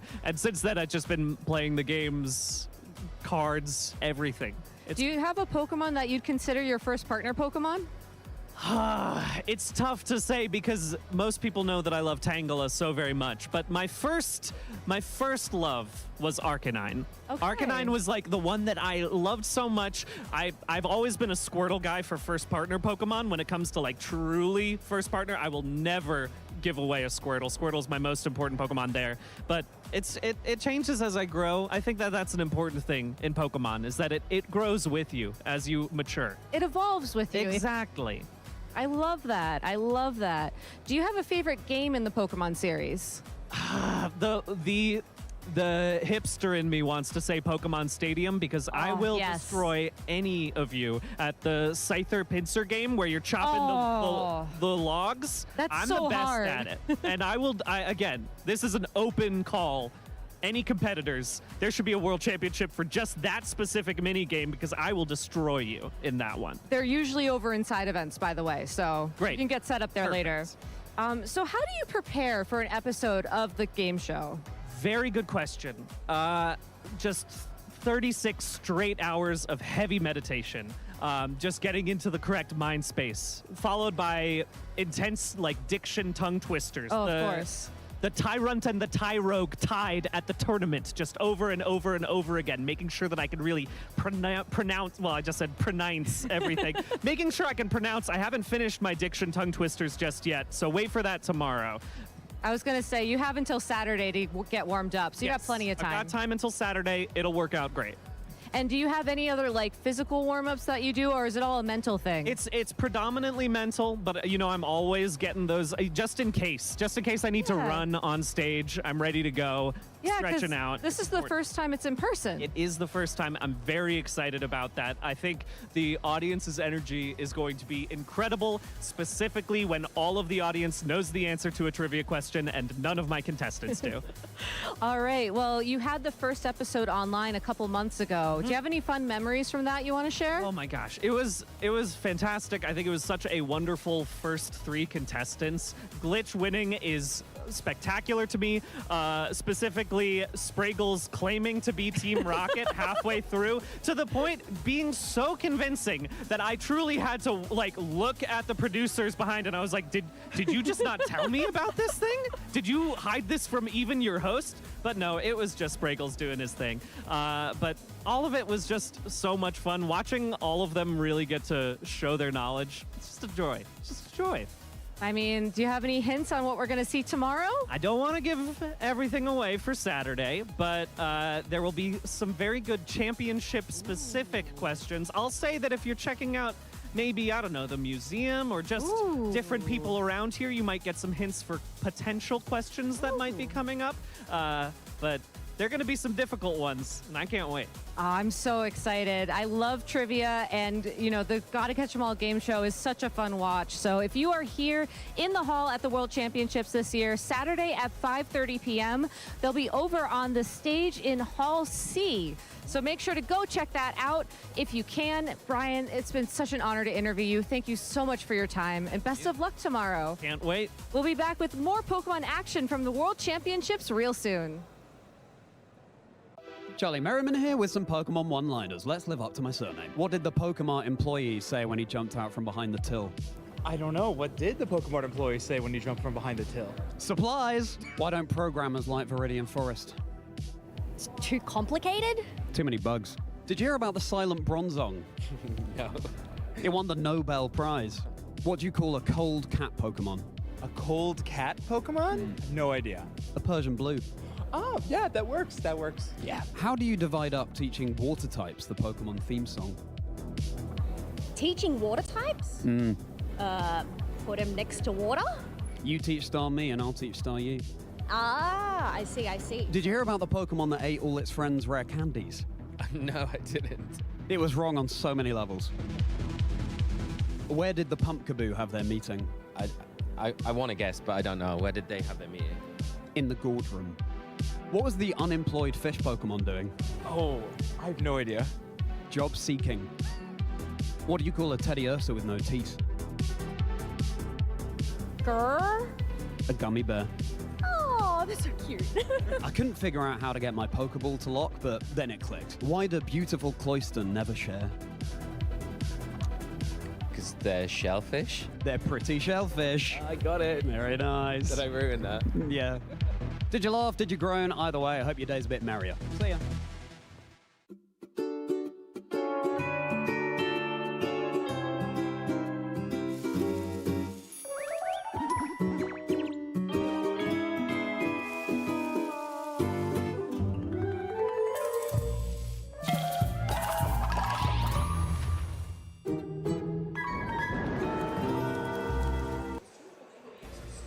Welcome back, Pokemon trainers, to the 2025 World Championships here in Anaheim, California. If you are joining us here in sunny California, I hope you're having a great time checking out all that we have to offer. We're here in our lovely lounge on the floor, going to get ready to run some replay footage for y'all from our lovely side TV. But, Ben, Charlie, Lee, I just want to check in. How's the day going for y'all? Good? It was going really great, and it's still going to be great, but, I mean, Charlie, I want to hear more one-liners, not less. You want to hear more one-liners? Yeah, we've just had a few come through on the on your little pre-recorded section, but I want more, and I think Lee wants more too. I can see the little smile on his face. Gagging for more. I'm not sure he does. I'm not sure Is he does this what want more. the EU regional streams are like? It's just all you guys doing one-liners back and back? Yeah, I think everyone's taken a leaf out of the Merriman book, I would say. That it's just whether they can live to that merry name, I don't think Have I we- can. Have we achieved Merriman's status yet, or are we? Well, it's difficult. You're going to have to change your name by deed poll, so I mean, that's step one. We can do that, Ben. Yeah, I think so. I mean, Ben personally... Lee Merriman? Yeah, it could be. Could be. I Lee mean, Merriman, it has a ring to it. Lee Merriman. It does. Yeah, I like it. I like it. I mean, personally, I'm Ben not quite Merriman. sharp enough to do one-liners, so I kind of take six-liners, but I'm working it down to one. The thing is, Ben, I would do one more one-liner, but I think it might be overquill. And on that note, I'm just going to awkwardly say we have our feature match ready to go. I'm actually not sure what it is because I left my lovely phone over there. So why don't we just roll the footage? But it's such a lovely phone, trainers. It is. It's Alex Underhill versus Wei, and I don't have my glasses on, so apologies Fantastic. there. But this is going to be the first full Corona I've seen all weekend, so excited to see that. Yeah, I mean, we've seen it. We saw a Ho-Oh before we saw a Volcarona. So it's like, Why is that? I don't know. To be honest, I'm still just happy that we saw the only Ho-Oh in the tournament and we got it on stream. So for me, that's like... That was the only one. That was the only one. That's the only exciting. One. The only one. The thing is, both Ho-Oh and Volcarona are very weak to the rock type, and what's facing it down right now? An Ogerpon Cornerstone Mask, so a little bit under the thumb for Alex there. Yeah, but you can always terrestrialize, and I would imagine, I mean, arguably also the Calyrex Ice Rider is weak to that rock type. One of them is going to terrestrialize, right? True. Right? The pro play is to not terrestrialize, right? And then the Ivy Country doesn't come out into that slot, and you get the Trick Room up, or maybe you get a cheeky Quiver Dance at the same time. And I think Alex, being a three-time regional champion, is kind of one of those experienced players that you see like, well, yeah, this situation doesn't look good for Volcarona, maybe that's the chance, but also switching it out seems pretty reasonable too. Goodbye, Volcarona. Hello, Miraidon. Okay. Miraidon and Calyrex Ice Rider. Who'd have thunk it? That combination. I love it personally. I'm still on that train. We got it. There's the Calyrex. Terra Fairy. Okay, so this is like one of the Terra options on Calyrex that doesn't always take super effective damage from a rock and a grass type Ogerpon. So yeah, it's quite nice there for us. Oh, that's a lot of damage. And the body press. Oh, okay. Yeah. See you, Miraidon. Back to the bike shed. Bye. That was a good double there, though, because if you switch, you get the KO. If not, you probably still get the KO anyways, and you don't have to worry about Flame Body, too, which is always nice. It's going on the Glacier. That's nice to get the Ogerpon down to its sturdy. Activate that sash. And making the call that Zamazenta's not going for the wide guard there as well. Yeah. So this is what Regulations AI is all about, right? The wide guard mind game. Volcarona's back though. Yeah, but it's got Electric Seed defense boost now, so... False is weak to the rock. I know, Lee. Listen, I'm just trying to throw Alex a bone here, my friend. You know what, as well, if the Zamazenta has Heavy Slam, that Terra Fairy's looking really, really good there for Alex too, because it's not like low kick. It's not doing more damage because the Pokemon's heavy. It's doing less damage. So Calyrex, one of those Pokemon that can take advantage of that. Okay, well that's unsurprising. No protect. Oh, okay. Okay. I wonder if Alex's Calyrex has Leech Seed or High Horsepower. Or Yeah. It was Leech Seed, I think. It's Leech Seed, Yeah. okay, right. Well, this is where you'd love the High Horsepower, really, but Well, yeah. you can Trick Room in this scenario as well. That still does the same thing overall. Yeah. Nice. Good. Yeah, this is a nice spot now where you're going to be able to just pick off that Ogerpon, and then you still got to worry about the Zama, but you're probably able to maybe get Leech Seed onto it, I think, if you can. It's whether or not you want to get cheeky or not and not target down directly the Ogerpon. If the Zama's wide guarding, then it's not attacking, so it's probably positive. I think Wei's like in a little bit of a sticky situation at the moment, but it does depend on what they've got in the pack. Okay, so is it going to be a single target fire move into Zamazenta? I think it was. Yeah. Leech Seed. Makes sense. Nice. Good call, good call. I think the Fiery Dance into the Ogerpon. That would make more sense. Yeah. And then if you get the boost with that. Do you do that when you play? Yes. That's very intimidating. In my head. Oh, okay. Yeah. And it did get the boost. Yeah, Oh, it did. There you go. Better summoned it. Every single time I've got to do that now. I also do that at dinner, Gabby, so, you know. Who's getting boosted at dinner? Me. By the food? Yeah. That's classic, Ben. Classic, Ben. I think that's a different game where you get food buffs. Possibly, but I'm still going for it. Okay. Bolty. That's pretty great with Trick Room still on the field. Is that what you nicknamed your Raging Bolting game? Bolty. Yeah. Chicken Bolty. Chicken Bolty, the Raging Bolt. It's a curry, Gabby. That's why. Yeah. I'm learning so much here. Hey, listen, you're welcome. You're welcome. You know, we're in Anaheim, so it's only right that we give something back, you know, from the Brits. I respect Other side it. Of the pond. Okay. Surely he won't wide guard 3 times in a row, right? But the Raging Bolt doesn't want to take a Glacier Lance, so... I almost feel like you're kind of forced into it here, but... But Wei hasn't terrored yet? No. So the Raging Bolt, depending on what its terror is, actually could release some pressure off the Zamazenta wide guarding by going for its terror here. Here it is. Maybe it's Fairy? Could just be the classic electric. Yeah. Oh yeah, there it is. Alrighty, classic. Yeah. Light bulb moment. Wei's got the right idea. Yeah. I Will got they that find reference. the way? Yeah. You love to see it. That's still the wide guard, though. All bets are off, Ben. All bets are off. All bets Oh, are off. okay. Harkening back. Yeah, okay. You know, this is something that Alex Underhill does really well with these teams. I feel like he can balance like stall versus offense super, super well. Yeah. That still hurts, but I mean, with double Leech Seed and I think leftovers as well, like, you're sitting pretty comfy after that. Yeah, you are. Yeah, absolutely. Obviously, you know, always the drawback of a slower playstyle is you're opening yourself up to those critical hits and the powers as well from Thunderbolt. But that would just reduce Calyrex's speed on the one hand in the trick. Yeah. If you get the full power. It's nice though, there's almost a pin here because you don't really need to worry about the Zamazenta because it's kind of forced into having to wide guard really while the Trick Room's up, so you can kind of just concentrate on the Raging Bolt. Of course, now it is that electric type. It's not got the dragon typing to kind of take those elemental attacks. But seen a bit of a switch. They did it. They redeemed it from NAIC. Well, a pleasure to see you again, Wolf's Incineroar. How many people do you think brought that this weekend? I think we should have a tally. That's another thing for the bingo card, right? Yeah. Wolf's Incineroar. Okay, another wide guard. Surely he won't wide guard 4 times in a row. Thunderbolt into... If this isn't Calyrex. Yeah, Incineroar. Because that could have picked up the KO that turn. I think that would be a pretty strong try. But you understand here why Way's going into that slot, because the Volcarona, as we're getting to the end of Trick Room, we're going into the last turn of Trick Room here, would be a great opportunity to Quiver Dance, protect, and then you maintain the speed advantage once the Trick Room expires. Yeah. I love how Way was taking advantage of the electric terrain that Alex set up as well with Raging Bolt, with the electric terror as well, just trying to sweep through. It's gone now. You've almost got the opportunity to go for the Glacial Lance here and a fake out into the Zamazenta. Yeah. It can't protect either. Yeah, now the electric terrain's gone, you haven't got the additional damage, so you're pretty safe to do it. You might, at worst, if the Raging Bolt probably survives, you lose your Incineroar.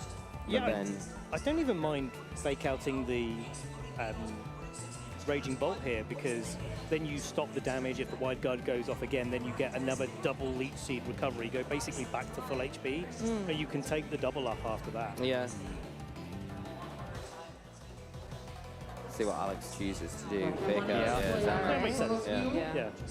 We apologize. You are for round 2. Critical hit fake out. Got about 2 HP for Glacial. And that gets through the defense boost. I think that's the winning turn there for Alex, getting that fake out damage. Thunderbolt, Chicken Bolty, going for the Thunderbolty. You can see just how much of a difference leftovers and Leech Seed is making, though. It's also curious to me that Way hasn't switched these Pokemon out of Leech Seed.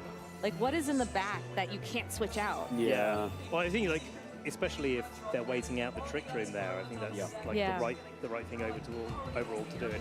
Actually, I want to give props to you, Gabby, for not entertaining Charlie's Chicken Bolty there. We just got to keep moving on. We've got to keep trucking with the game. These guys. Rude. Well, I know. We're just completing our Galar Corridors over here. No respect. Which only seems to have Bolty in it. It's like sandwiches now. Sandwiches. Right, yeah, I know. Yeah. I'm just fixated on my Bolty sandwiches. Bolty sandwiches. There we go. Yeah. There we go, Charlie. Yeah. Thank you. Thunderclap those pieces of bread together. Oh, okay, so the Zammer actually switches out. No more wide guard. But then what is it? Calyrex. Shadow. Okay, that makes sense. But there's nothing extra boosting the nothing extra boosting the Raging Bolt up, so the Thunderbolt probably KOs the Calyrex there, doesn't it? Yeah, I think. Yeah. I think it's gonna be a roll. Yeah. No, I think that's a nice KO to get. Yeah. I think if you're Alex, that you're kind of hoping that Way almost thinks you're going to protect that slot and chases down the Incineroar rather than going for the Calyrex. Yeah. But even so, in these end games, there's a lot of them that Volcarona actually just wins by getting a Quiver Dance up.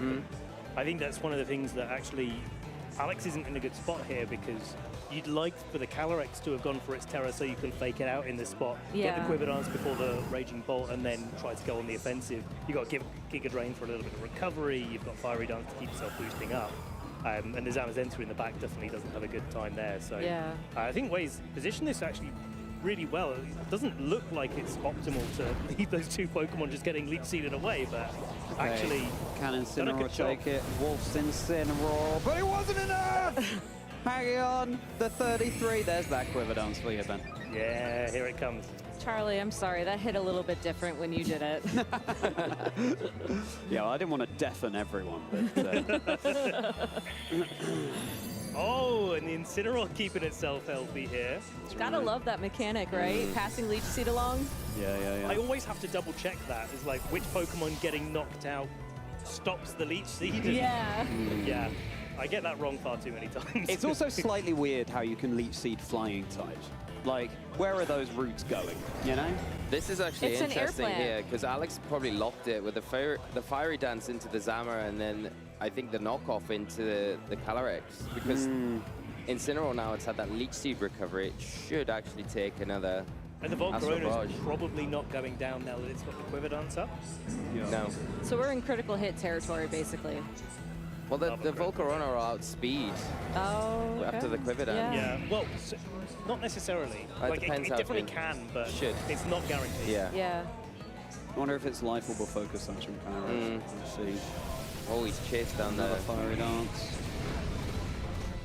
Great call. Ooh. Okay. Oh, okay. Encore. So that's the second Encore Calyrex Shadow Rider, at least I've seen today. That's pretty cool. And rising up in regulations that high.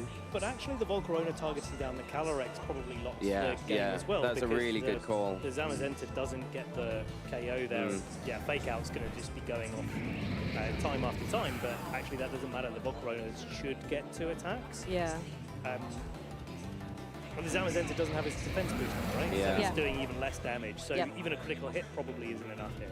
Well, I think what you do is you just ensure that you're attacking the physical attacker, so you have your special defense buffs, and you just hope that the critical hit doesn't come through. Yeah, I think so. So Volcarona doing very well. Iron Moth nowhere to be seen. Slitherwing nowhere to be seen. You know, Interesting. I was fearing Iron Moth coming into this actually. Really? Yeah, we were having a little. There is an Iron Moth in the field. Really? There is. Yeah. I think I've And seen it's performing pretty well. I think it was 5-1 last time I checked in. Let's go. So there's a Totodile out there. Yeah. I want to talk to the Totodile trainer. Yeah. If you're out there in the hall, come find me. Yeah, Mark absolutely. Cotter, isn't it? I think so. Yeah. Yeah. Are they still in contention for day 2? I have no idea.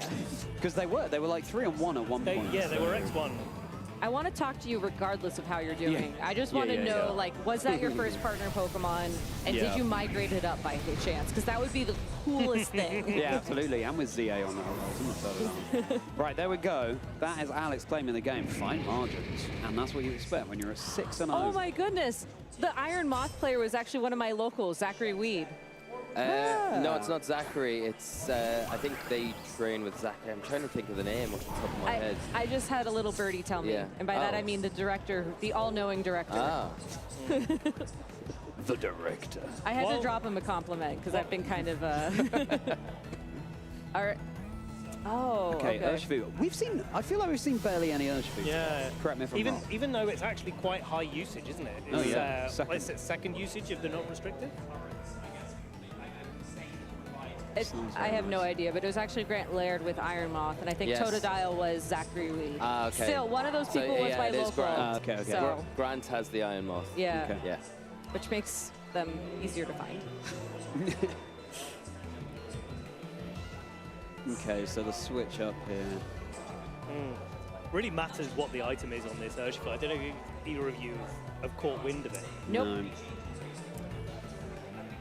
Not yet. Well, it's either a focus sash or a choice scarf or maybe a choice band, right? I There's think the nothing else right Miraidon's now. scarfed. There's the occasional Mystic Yes. Water been played Yeah. with the season, but I feel like it's dropped off a little bit. That's what I think too. Miraidon has the snarl, which is really nice here. Ooh. Yeah, as Lee says, that's suggested. Okay, photosynthesis. Is there anything else on Alex's team that wants the sash? The Okay, Urshifu, yeah, maybe. yeah, there we go. Yeah. Yeah, there's the snarl. Nice.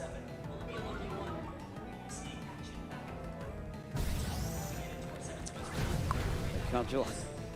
Ben, the master of the Foley. My goodness. Except I feel like it's a bigger hit than that, probably. It's like a bosh. I can go bigger if you want. Yeah. do you want us to get you like a sound stage so you can like really go at it? Yeah, You know, that would be great. Yeah, if you could just get that going right now, that'd be perfect. Honestly, I feel like I've done enough random stuff this weekend that I probably could get it going. This weekend, Gabby, the weekend hasn't even started. We're on Friday. We haven't even finished Friday. It feels like it's already been a weekend. It's been a week. Yeah. It's been a week.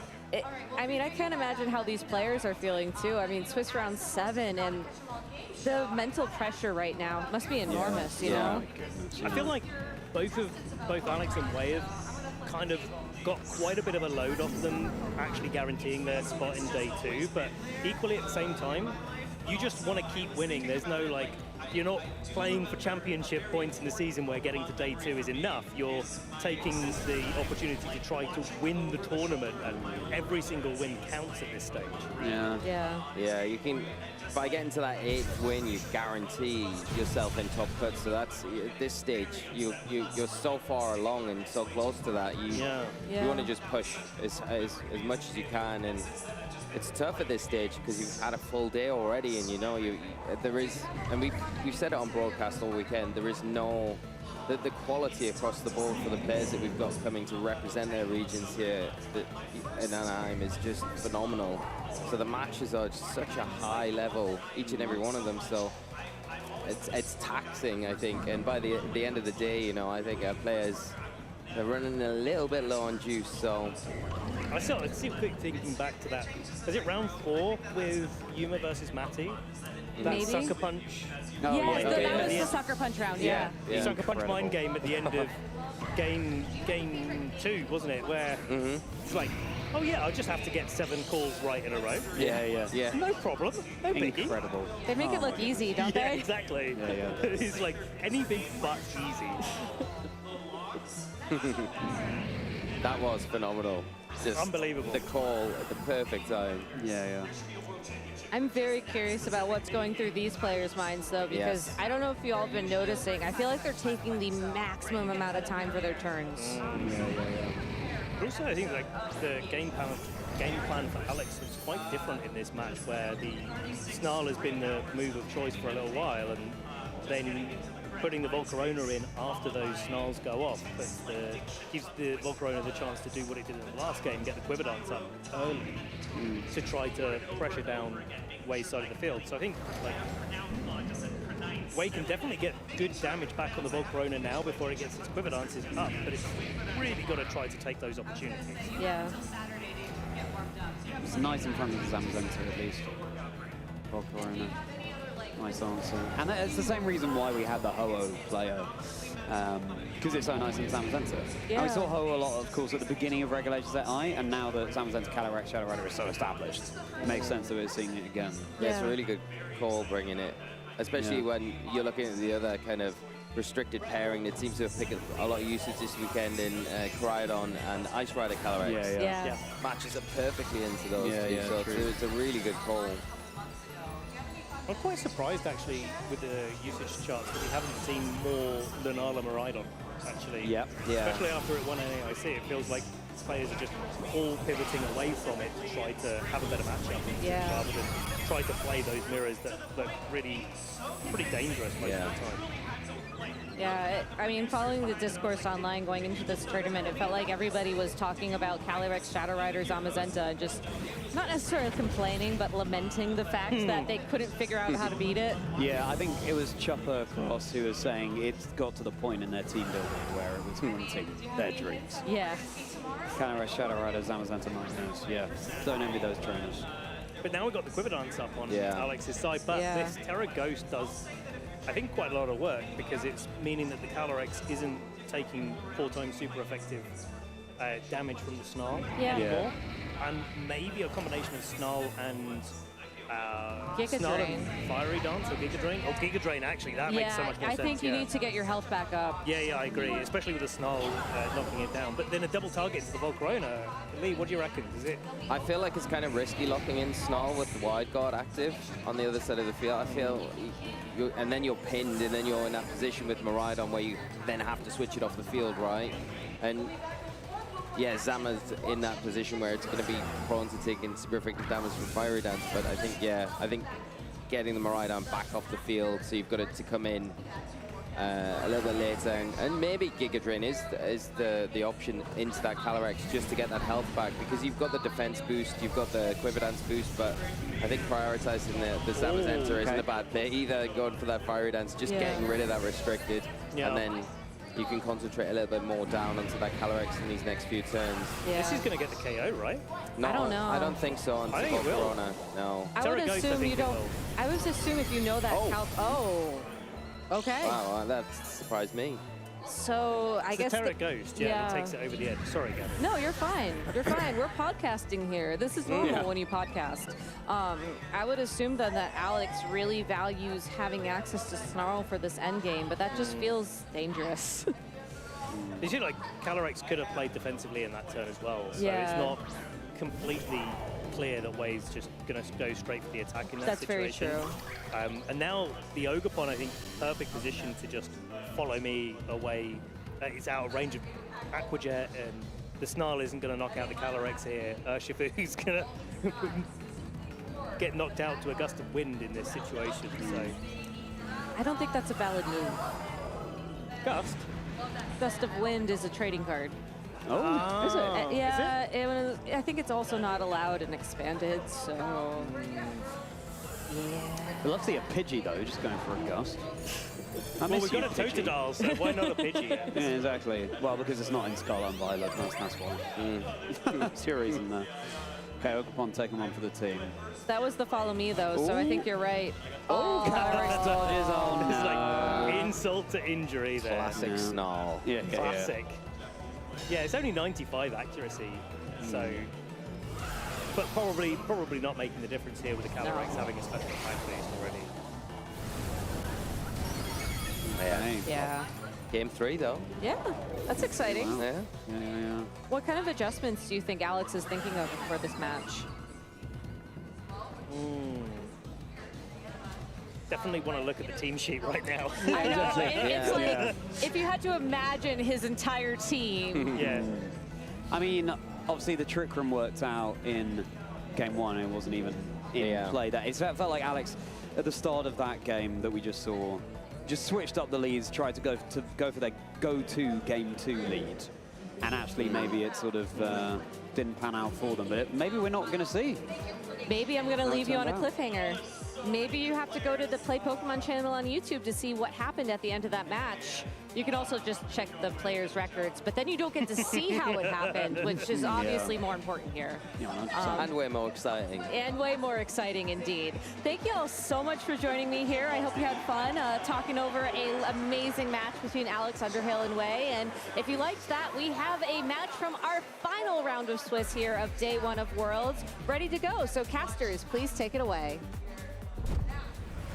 Thank you so much. Welcome back, everyone, to the desk here for the final round of Swiss here at the Anaheim Pokémon World Championships. I'm Sierra Dawn, joined here by none other than the Scott Plaza. It has been an insane day of competition so far. Yeah, we've had the best of times and the worst of times on stream. We have some really incredible predictions. We've had some really tight matches. We've had whatever last round was. So we've got a great variety of games. I can't wait to see what we get in this final round of Swiss for today. And then, moving on to the final 2 rounds of Swiss tomorrow. Yeah. So what are we missing at that point? If we're covering absolutely everything today, what are we We're missing? due for a repeat. So either we get another great game or another terrible game, or no, we get another great game. We're going to will it into existence. It's going to be, our minds will be blown. It'll be the greatest match we've ever seen. It is going to be a great game, guys. It's going to be a good game. You know, the song, the thematic. All right, we'll just...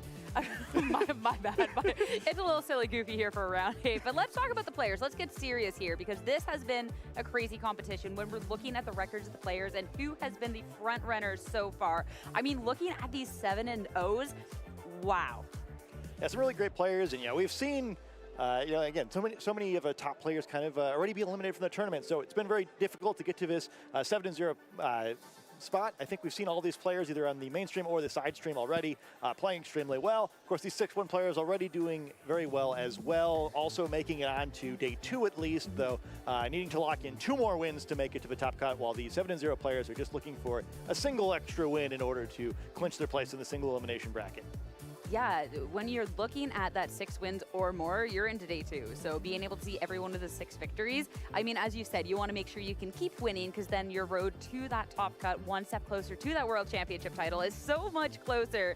But to be in day 2, that is just a great step already. And for the players at 5-2, this is where things get really scary because they only have one final game to determine their fate. Yeah, they win 3 in a row from here. We'll see this next round of players here as they match up.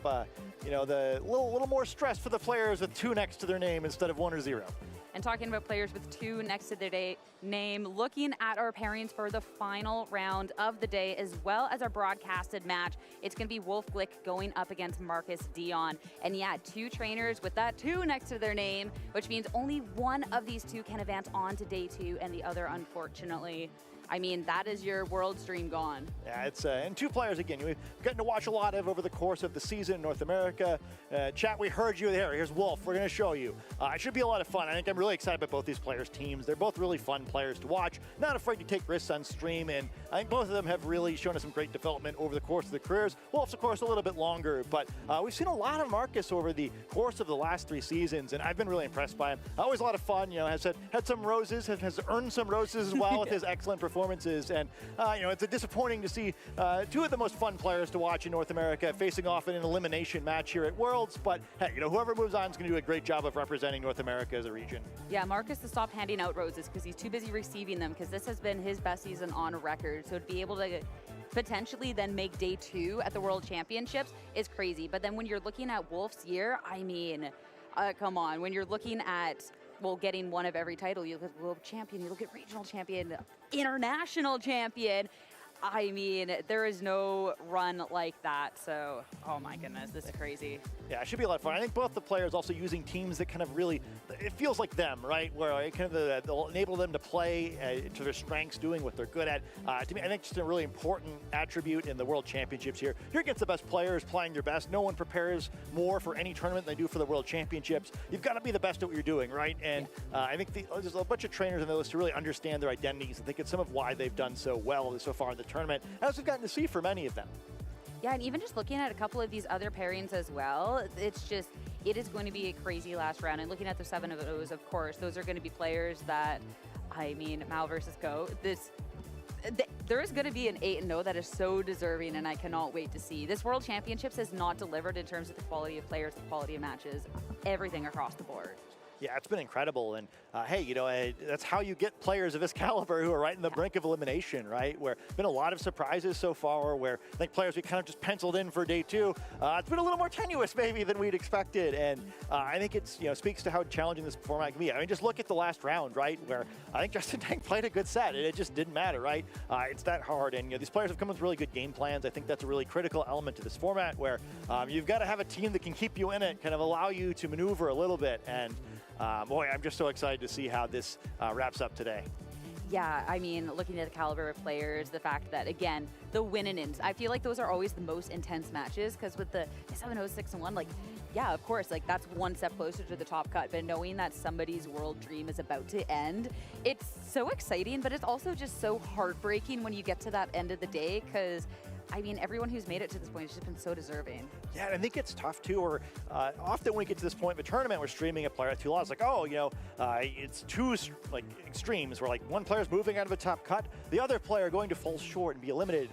The elimination is going to happen here, right? One of these players is going to be done, but whoever wins still is going to get 2 more wins in consecutive rounds tomorrow just to move on. So it's an important stepping stone, but it's just the beginning of the journey. So these players are going to have to take a measured approach to this match, defeat a very difficult opponent, and then get some good sleep tonight and we're set for tomorrow because it's far from over.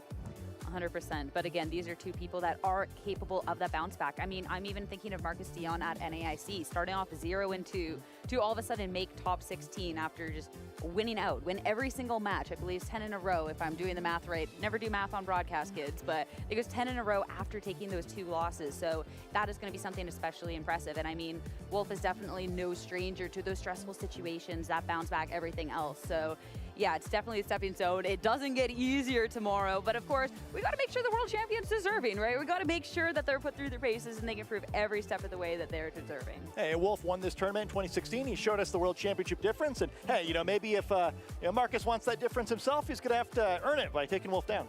Yeah, and I'm curious of the growth too, because again, this has been Marcus's best season, and I'm looking back at Toronto where, I mean, oh, Wolfie, but it was a match that we actually got to see play out. Very different teams, of course, very different format, where Wolf took Marcus out of the tournament, knocked it out in top 8. So now to be able to see that, yeah, we get a semi kind of a rematch now, a showdown between these two trainers with so much on the line. It's really exciting, especially too seeing the teams and everything they've brought into the tournament. We'll get into that into a second when we know that trainers have headsets on, but...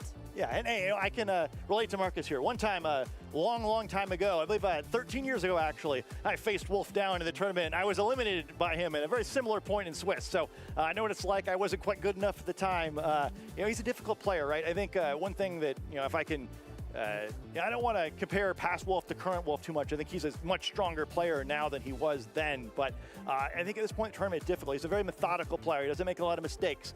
He's kind of good at getting you to bait, you know, kind of make the first move, kind of bait yourself into making errors. So, you know, Marcus's side, you know, he tends to be good when he plays a little quicker, right? So I think it's sort of an interesting style matchup. You know, Marcus is not going to be afraid to maybe take some risks, and Wolf's usually good at capitalizing. And so, you know, will the kind of the younger upstart player able to, you know, maybe catch Wolf off guard here, or will Wolf be able to maybe choke this one out as we've seen him do so many times? I mean, it's whether Canada can take down Wolf or whether this is going to be a Wolf that you take down Canada. Yeah, which, you know, that was, as you mentioned, right? That's what happened last year, right? The last round of Swiss, it was a different Canadian player who was able to take Wolf down, just cut his dreams short last year. So I know Wolf's put a lot of prep in, and, you know, I think you'll see some familiar members of his team, so it'll be some Pokemon that he's very familiar with. But, hey, you know, Wolf comes in prepped every year, and he only won the one time. I mean, I definitely know Marcus has been putting the work in, and like, still, again, without leaking the teams, because, you know, we're going to make sure that this is a good match. But I feel like both of these teams are very reminiscent of both of these players' play styles. I feel when I look at Wolf's team, it's like, yeah, this is very Wolf. I look at Marcus's team, it's like, yeah, this is very Marcus. And I feel like that some teams, when they kind of speak to how the player plays, and like, you could look at a team and you're like, yes, this is a Marcus team. This is a Wolf Glick team. I feel like there's always that like extra level, right? Because you know this is something that when you're talking about those different play styles, that this suits it. Yeah, I think that's really important because, yeah, you know, I think Wolf playing like a hyper offense team, it doesn't scare me as much, right? Where like it's still Wolf, and you know, I'm sure I'll still find a way to lose, but it's. You know, it doesn't like feel like him at his best. Where, yeah, I think both these players. You know, I'm sorry, I feel like we're repeating ourselves here as we try. You know, ethics or whatever. We're trying to do the right thing. We're just excited for the matches, you guys. Yeah, but we got to do this right. Yeah, I mean, I'm always excited, but I think maybe a little more than usual this time. Where, yeah, I think it's exciting. I hope we get to see more than like 7 turns this time. I'm sorry if we don't. You know, the curse is me if that's the problem. But yeah, I think yeah, it should be really great here. And you know, props to both players as well. Where I always feel bad when we stream these elimination games, where it's a tough thing to have happen while you're on stream. But hey, neither of them are any stranger to broadcast matches. I mean, that's exactly it, right? So that'll be the big thing. But we are slowly but surely waiting to get into the match here between these two players. But yeah, we're just figuring a couple of little things out here. So don't mind us. But I also have to ask for a director to repeat the cue so I can know exactly where we're going on this one. All right, we're gonna head over to our verses and get ready for this match.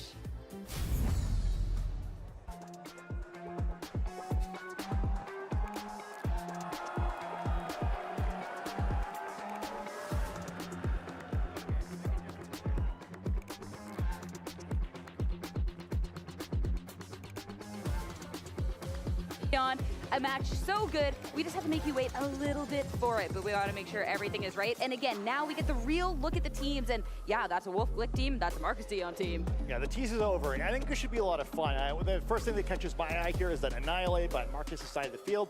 You know, you can probably guess what moves if you're familiar with the video game championships, as Annihilate tends to know. I think if there's one really defining characteristic of that Pokemon, it's very good at trading itself one for one in a Pokemon on the other side of the team. I think if you're playing a matchup between more offensively based teams, that's a little less devastating. For a defensive team, I think it can be a lot worse, where even if you don't entirely lose a Pokemon, if one Pokemon is really critical to your defensive matchup, to really screw up the way that you're trying to cycle between your Pokemon and put a hole through your team that makes you use a different plan. And that's something I would love seeing if I was on Wolf's side of the field.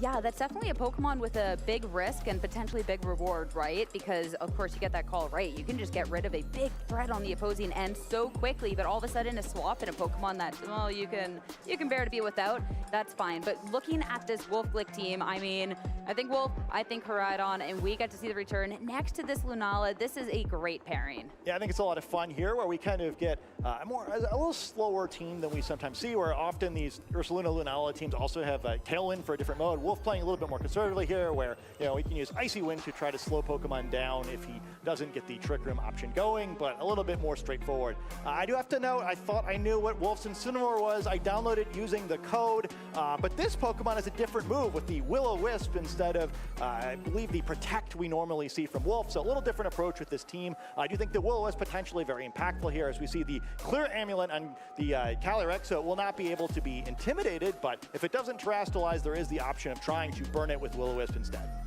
Looking over at Marcus Dion's team, I mean, we get to see a return of the Miraidon and Calyrex that he made a top 16 appearance with at NAIC with, as well as that Incineroar, whether that one's Wolf one, well, but looking at the other three partner Pokemon, this is where we've deviated.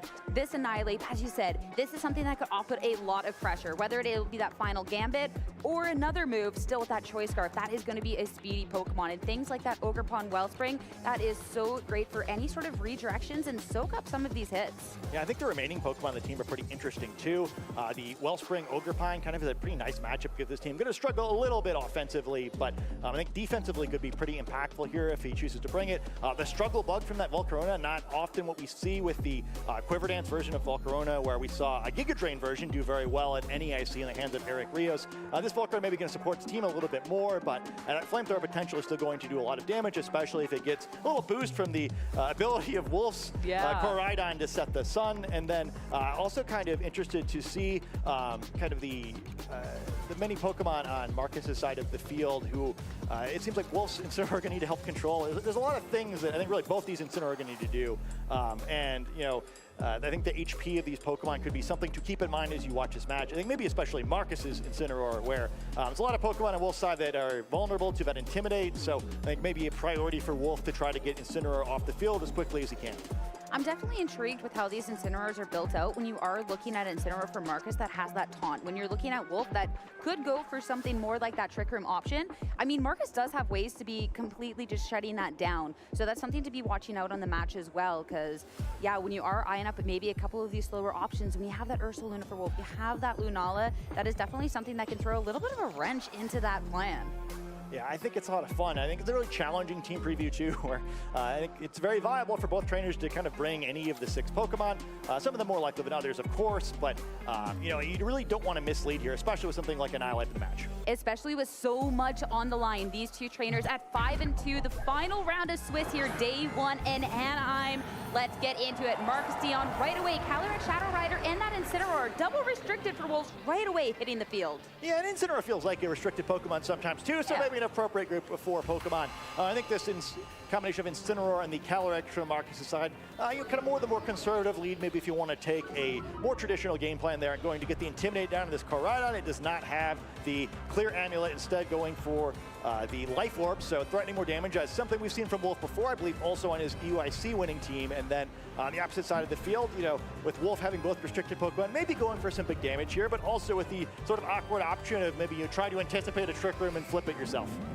Yeah, and looking over this, it's a little bit awkward. So when you have this Koraidon, of course, you would love to be able to leverage a lot of damage right away on this turn, but eyeing up an Incineroar, that can stop it in its tracks as well. This Calyrex is kind of in a little bit of a weird spot because, of course, yeah, Trick Room could be good, but when you know that Wolf also has a couple of those options, is that something you go for? Like, where do we go from here? Yeah, tough to make a read too, where fake out into the Koraidons, that's hard to avoid, where you can't fake out the Lunala, so it seems very likely that's going to happen. Wolf anticipating, going to switch in the Ursaluna, hoping to end this turn with Trick Room active.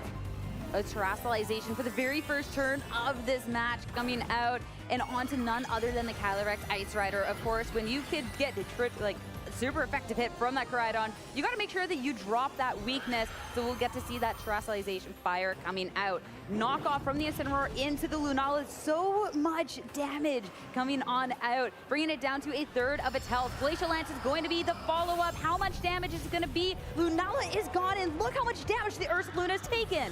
Well, I don't think that was what Wolf was looking for at all. Gets red hard there, loses a Pokemon immediately, gives up a Chilling Aid of his Calyrex, and Ursaluna's going to go down pretty quickly itself. Of course, you don't take damage from Burn the first turn that Flame Orb activates, but this Pokemon's very weakened now, and it tends to be a slower Pokemon. Wolf has lost his Trick Room setter, going to have a hard time getting any attacks off. Koraidon going to come out back on the battlefield, but we'll see the value of this Fire Terrestrialization from this Calyrex. It's good against almost everything in Wolf's team. You know, resists now the Fire type attacks of this Koraidon. If Incineroar's around, doesn't have to worry about a Will-O-Wisp from it, though. And yeah, I think even would have avoided the attack from Lunala, but close combat coming down, going to pick up a knockout for Wolf.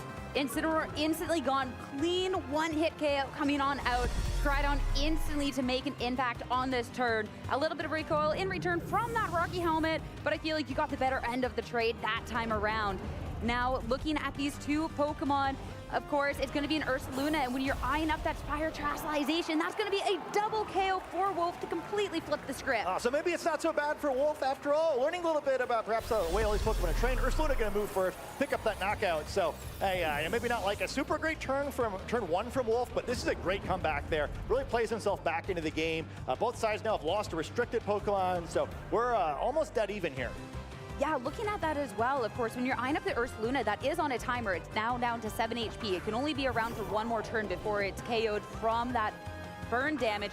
Wondering if it could have maybe had to protect on that turn, but now it's going to be two offensive Pokemon for Marcus hitting the field, Miraidon and the Ogerpon, the last two Pokemon. And where can we see the impact? Of course, when you have that Miraidon, there is no access to any sort of protect since it is that Assault Vest. Yeah, pretty strange situation here where, and Marcus said you're probably going to go with some sort of attack to finish Ursaluna off here. Don't want to actually allow it to attack anything, and you can't just double protect, as you mentioned. The Koraidon Wolf side sort of an interesting situation where do you think because you kind of have to pay the tax of attacking the Ursaluna, you can get away with swing with the Koraidon, or you go for a protect here and hope that the combination of Wolf's final two Pokemon are able to win a 2-on-2? Well, this is a big turn for the match. I mean, Wolf has taken so much momentum, and a fourth Pokemon in the back still unrevealed to Marcus. Might be the opportunity now is, of course, when you're eyeing up this Miraidon on the opposing end, it's something that could put a lot of pressure. So that's going to be swap out from Koraidon and none other than Amoonguss, the former idol. Let's give the props here to hit the field. Spiky Shield from the Ogerpon, so just eyeing up what this Miraidon can do on the turn. Draco Meteor into the Moongus to soak up the hit and survive 26 HP. Well, that's a really surprising move. The Ursaluna's gonna get to swing. You know, it took all that damage, but it picks up a one-hit knockout on the Miraidon. Wolf looked like he was in such a bad spot to start this match, but that's a massive knockout. Ursaluna's gonna feint to burn damage, but it goes down a hero. Ursaluna essentially only had 2 turns on the field to really make an impact, and picking up not 1 but 2 restricted Pokemon KOs in its time. It has done its job. It's going to be only the Ogerpon Wellspring left for Marcus Dion, and Koraidon now can hit the field, and we've seen how much damage that Koraidon can do. That is everything, and I feel like just one move flick away from closing this out. Yes, potentially a tricky spot. Wolf taking some time to think here, really smart, where even though he has 1 Pokemon remaining, you still get this, the extra 45 seconds to select the Pokemon if you want to think through the move here. Ogerpon's sort of an interesting position where if it was anything that wasn't a Grass-type Pokemon, you could just go for a Rage Powder and attack here for an easy finish. Will, however, be immune to that Rage Powder from Amoonguss, so still potentially a trickier spot from Wolf here. Wants to make sure he doesn't throw this game. You gotta make sure all the eyes are dotted. I mean, yeah. You gotta think through it. You gotta make sure, the eyes are dotted, the T's are crossed. But that's just gonna be the concession from Marcus. And Wolf like to take the first game in the set, which is such a high-intensity match. I mean, when you go from that first turn, that call from Marcus, and the amount of damage, to then see how Wolf completely flipped that on his table, like, that was crazy. Yeah, I really love that. Recovery from Wolf there, because that first turn was devastating, right? Where I don't know exactly what he was going for there, but you wound up losing restricted Pokemon for free. Definitely not what he was expecting, but yeah, Ursaluna winds up being so clutch. That first pair of knockouts, I think, kind of made sense, right? You're on Marcus's end, like there isn't a whole lot you can do to avoid giving up, as we see poor Lunala and Ursaluna here just getting absolutely ravaged by that Glacial Lance. But hey, they pay it right back there. Ursaluna picks up a big knockout. It's really this turn that surprised me so much as the one afterward, where I think, Wolf playing defensively, he switches the Koraidon out, ends up being pretty good, but I think that I was surprised that the Miraidon went for the Draco Meteor there, maybe feeling like, you kind of have to because you're afraid of the damage back in the other direction. And maybe one of the weaknesses of the moveset of this Miraidon, right, where we've seen a surprising amount of Miraidon that don't have that Dazzling Gleam move. This is one of them where the only spread move is Snarl. I think it would have been enough to pick up the knockout there, though actually it would have been kind of close, but maybe feel like, hey, if Koraidon does choose to swing here, I could be throwing the game that way instead. So it doesn't get the read quite right there. Wolf able to take advantage, and wow, I guess 7 HP in a dream there for the Ursaluna, but really making some impressive damage there, and we see why that Pokemon has become so popular in this format. And definitely, I feel like there is that opportunity when you are looking at that Ursaluna that took so much damage on that swap in. You do have a couple of more defense pieces or just Pokemon with Protect, and when you know it's on a timer and it only had 2 turns on the field, could have maybe tried to slow down the pace a little bit, but maybe not aware of the speed. But we're going to see how it switches up in game 2. There was a lead that seemed to work for Marcus, so we're going to run it back, and a full run back for both of these players. I'm sort of fascinated that both players opted to do this again. I felt like that last game probably didn't go quite according to either player's game plan, where that was a very chaotic sort of game where Wolf really dragged it back just by struggling. So can you imagine that Wolf does something a little different this time? Yeah, and already you get to see that with the move Hover, and I'm curious if Marcus wants to make such an aggressive read or play as well, especially too getting good information about the speed tiering of the Pokemon. So already going to be a little bit of a switch up. Incineroar's not sticking around to find out any sort of wrap. Instead, it's going to be Annihilate that hits the field. Oh, great switch. Yeah, so if this is something like a fighting type move, that could be everything. And I'm curious with the Calyrex Ice Rider click, because that is the wide guard from the Lunala. No spread damage moves. Close combat is also not going to do anything. And Leech Seed from this Calyrex. Now, if Lunala sticks around, it is going to be losing valuable health. Yeah, Marcus may be the god of turn ones there, where once again it's just a great turn. The switch into the Annihilate may not seem incredible, but I think it really puts Wolf in a tricky spot here. Leech Seed onto this Lunala is tricky, where you don't want to keep just feeding easy HP to the Calyrex. Makes it harder to keep clicking that wide guard. And Annihilate makes this very tricky for Wolf, where you really like to try to fight your Moongeist Beam into that slot now to try to avoid the threat of a final Gambit. You can't use it on the Lunala because it's immune to the fighting type attack. So you'll have to see what this Annihilate blocks into, but it really does force Wolf's hand, where it's really hard to do anything with Koraidon except for click Protect, although Wolf maybe has other ideas, certainly at least considering something a bit more bold. I mean, fortune favors the bold here, and up 1 in the set. We've seen that Marcus is willing to be making these calls, and if Wolf can maybe get a little bit ahead of that, it could be everything. Now we're going to see Terrestrialization turn 2 of this match, and with that Koraidon, this is where you can really get to see a lot of this offensive pressure come out into this fire type. And Koraidon, you know how much damage you can deal in the sun with those fire type attacks. Shadow Claw from the Annihilate so fast, and Lunala super effective is down. Critical hit, 1 restricted for Wolf is gone. Now it's going to be up to this Koraidon to try and make that difference up with an attack here on this turn. Flare Blitz in retaliation. You have the Sun, you have the Terrestrialization into the Calyrex. That's going to be a 1-for-1 trade on the turn. Yeah, both restricted Pokemon going down. These two Pokemon seem to, these two trainers seem to always like trading restricted Pokemon 1-for-1. And a really interesting read by both trainers. I don't think that critical hit on Lunala likely mattered with the double weakness there, but Marcus does still have to pay a little bit there. We're locking into the Shadow Claw rather than the final Gambit means that you can't just immediately switch moves and try to pick up a knockout on this Koraidon. Clearly, Shadow Claw not going to be able to knock out anything else on Wolf's team in a single blow. So Koraidon perhaps going to be free again to swing again on the next turn, pending what Pokemon Marcus has in the back. That'll be the question here, and we got to see that it was a Miraidon in that game number 1, but this time around, it was just going to be Incineroar that still hits the field. So we will have to wait to see what the last Pokemon is. But now, when you are eyeing up this turn, again, this is Incineroar that has a little bit of fake out pressure, so that could help out. Yeah, definitely could. Also, it's intimidated this Koraidon twice now, so Wolf probably going to be heavily incentivized to get that off of the field, which leaves poor Mungus here to stare down both Annihilate and the Fire-type Incineroar. Still have the options if you're, Wolf. Do you try to go for a Spore on one of the slots? You just defend your Mungus. Do you attack anyway? Where Wolf has played this game pretty recklessly, despite the Intimidate. If you expect Marcus maybe to ignore the the Koraidon slot, anticipating a switch. You could try to get a cheeky Pollen Puff off to that slot. Lots of interesting options. And Annihilape is going to get out here and reset its attack so it can use a different attacking move once it returns to battle. And that's going to be the confirmation, finally, of the fourth Pokemon. Yes, it is going to be that second restricted. Miraidon hits the field, as well Hadron Engine. So if there is going to be something like a Spore from the Amoonguss, of course, it won't be able to hit anything because of that electric terrain. But a switch for a switch, Ursaluna to hit the field as well on this turn, as now we get to see the terrestrialization coming out from the opposing end. Incineroar into this water type. Hey, you know, we can see the opposite of we saw last time. The Calyrex going from the chilly ice type into becoming a fire type this time. Incineroar going to, well, kind of worse in its type matchup for now, but not going to matter much for this turn. Going to try to go for a taunt onto this Amoonguss, but nothing there.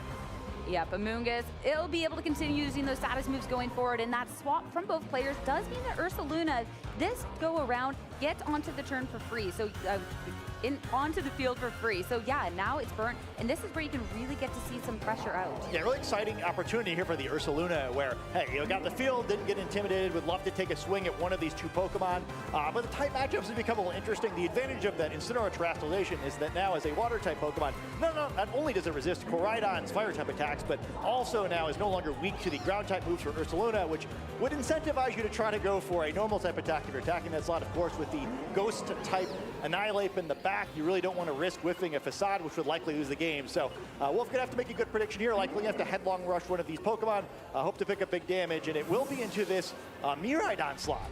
Yeah, Miraidon not able to protect, and also on the type chart doesn't fare too well. That one could be interesting. Of course, the Miraidon is faster, but Amoonguss with that Rage Powder will be able to keep its partner Ursaluna safe. Now Miraidon, that's going to be the Volt Switch, so this is great. The Incineroar had just swapped out, and now Miraidon will be able to bring it back onto the field. I'm sure Incineroar is not going to appreciate what's about to happen next, but... Yeah. Oh, I appreciate it's a lot more than it would without the Terrestrialization, right? I really like how Marcus plays these turns. He's going to take this attack pretty well, because he's going to get the Intimidate down first. And certainly any attack from an Ursaluna is going to be quite painful, but I think Marcus mitigated this pretty well, going to... ooh, geez, that still does a lot, but it survives and now has the fake out pressure this turn. That's going to be the important part. We made it through. We survived. Rocky Helmet's going to be a little bit of damage, burn just a little bit more. So slowly but surely trying to put this Ursaluna into a little bit more favored. And now Annihilape's back on the field. And again, this Annihilate full health. And yeah, I can pick a move with that Choice Scarf and just be so fast. Yeah, sort of a fun situation now. You see Wolf considering another tricky decision where, you know, I think on the Annihilape side, what does it choose to lock into here, right? Where I think a final gambit to try to take out the Amoonguss may be very tempting. Wolf has some fun options to play around that. But instead, the Annihilape just going to leave the battle, and that could be just as dangerous. Yeah, this is a big pivoting game now. Miraidon back out onto the field. It is just that continued back and forth. And going on into the turn, Amoonguss yet again protect. Now, I'm eyeing up the bear and the cat out on the field. Fake out Incineroar, Ursaluna, not doing too much. Yeah, it's an important fake out there. We saw what Wolf locked into. That likely would have been a game losing had Incineroar gone for anything that wasn't fake out there. But instead, Miraidon again getting back out in the field safely, and this is going to be a very critical turn. There is certainly the option of getting an attack off here with the Ursaluna with a Rage Powder, but we'd likely have to lose the Amoonguss to do it. Wolf going to have to decide if he's willing to do that at this point in the battle or not. Only has that Koraidon in the back that's already been weakened a little bit with the speedy Miraidon to deal with, so needs to avoid getting himself in a situation where he can't close the game out with the remaining Pokemon. And slowly but surely for this match, as much momentum we had in the first couple of turns, this has started to really slow down. And going on forward, it has been Wolf that's been having the Pokemon be damaged a little bit more and more throughout this. Going on into the turn, talking about that preservation, Amoonguss with Regenerator, you can swap out, get HP later, which does mean Miraidon is going to make a reappearance back out onto the field. We're going to set up that Sunlight as well. But I'm curious, looking at this Miraidon, where that's going to be. That is the Draco Meteor, and of course, into the Miraidon. It already had a lot of health taken away, so Koraidon is down. Wolf, only 2 Pokemon left. This Ursaluna, though, even though it's had the attack drop, I'm curious if you can make enough momentum going on forward, but it has been taking so much damage. And that knockoff, Ursaluna just down to 30 HP, so might not have enough. Headlong Rush, Miraidon, that will pick up the KO, but now it's going to be Marcus Dion with 2 quite big attackers.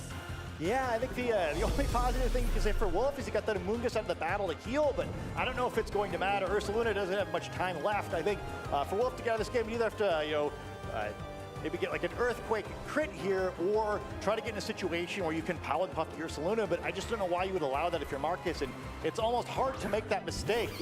There's no choice but to attack with this Annihilate, but the Choice Scarf, that's all it can do, and while I think the Amoonguss is potentially healthy enough to survive a final Gambit, I don't know that it's going to matter.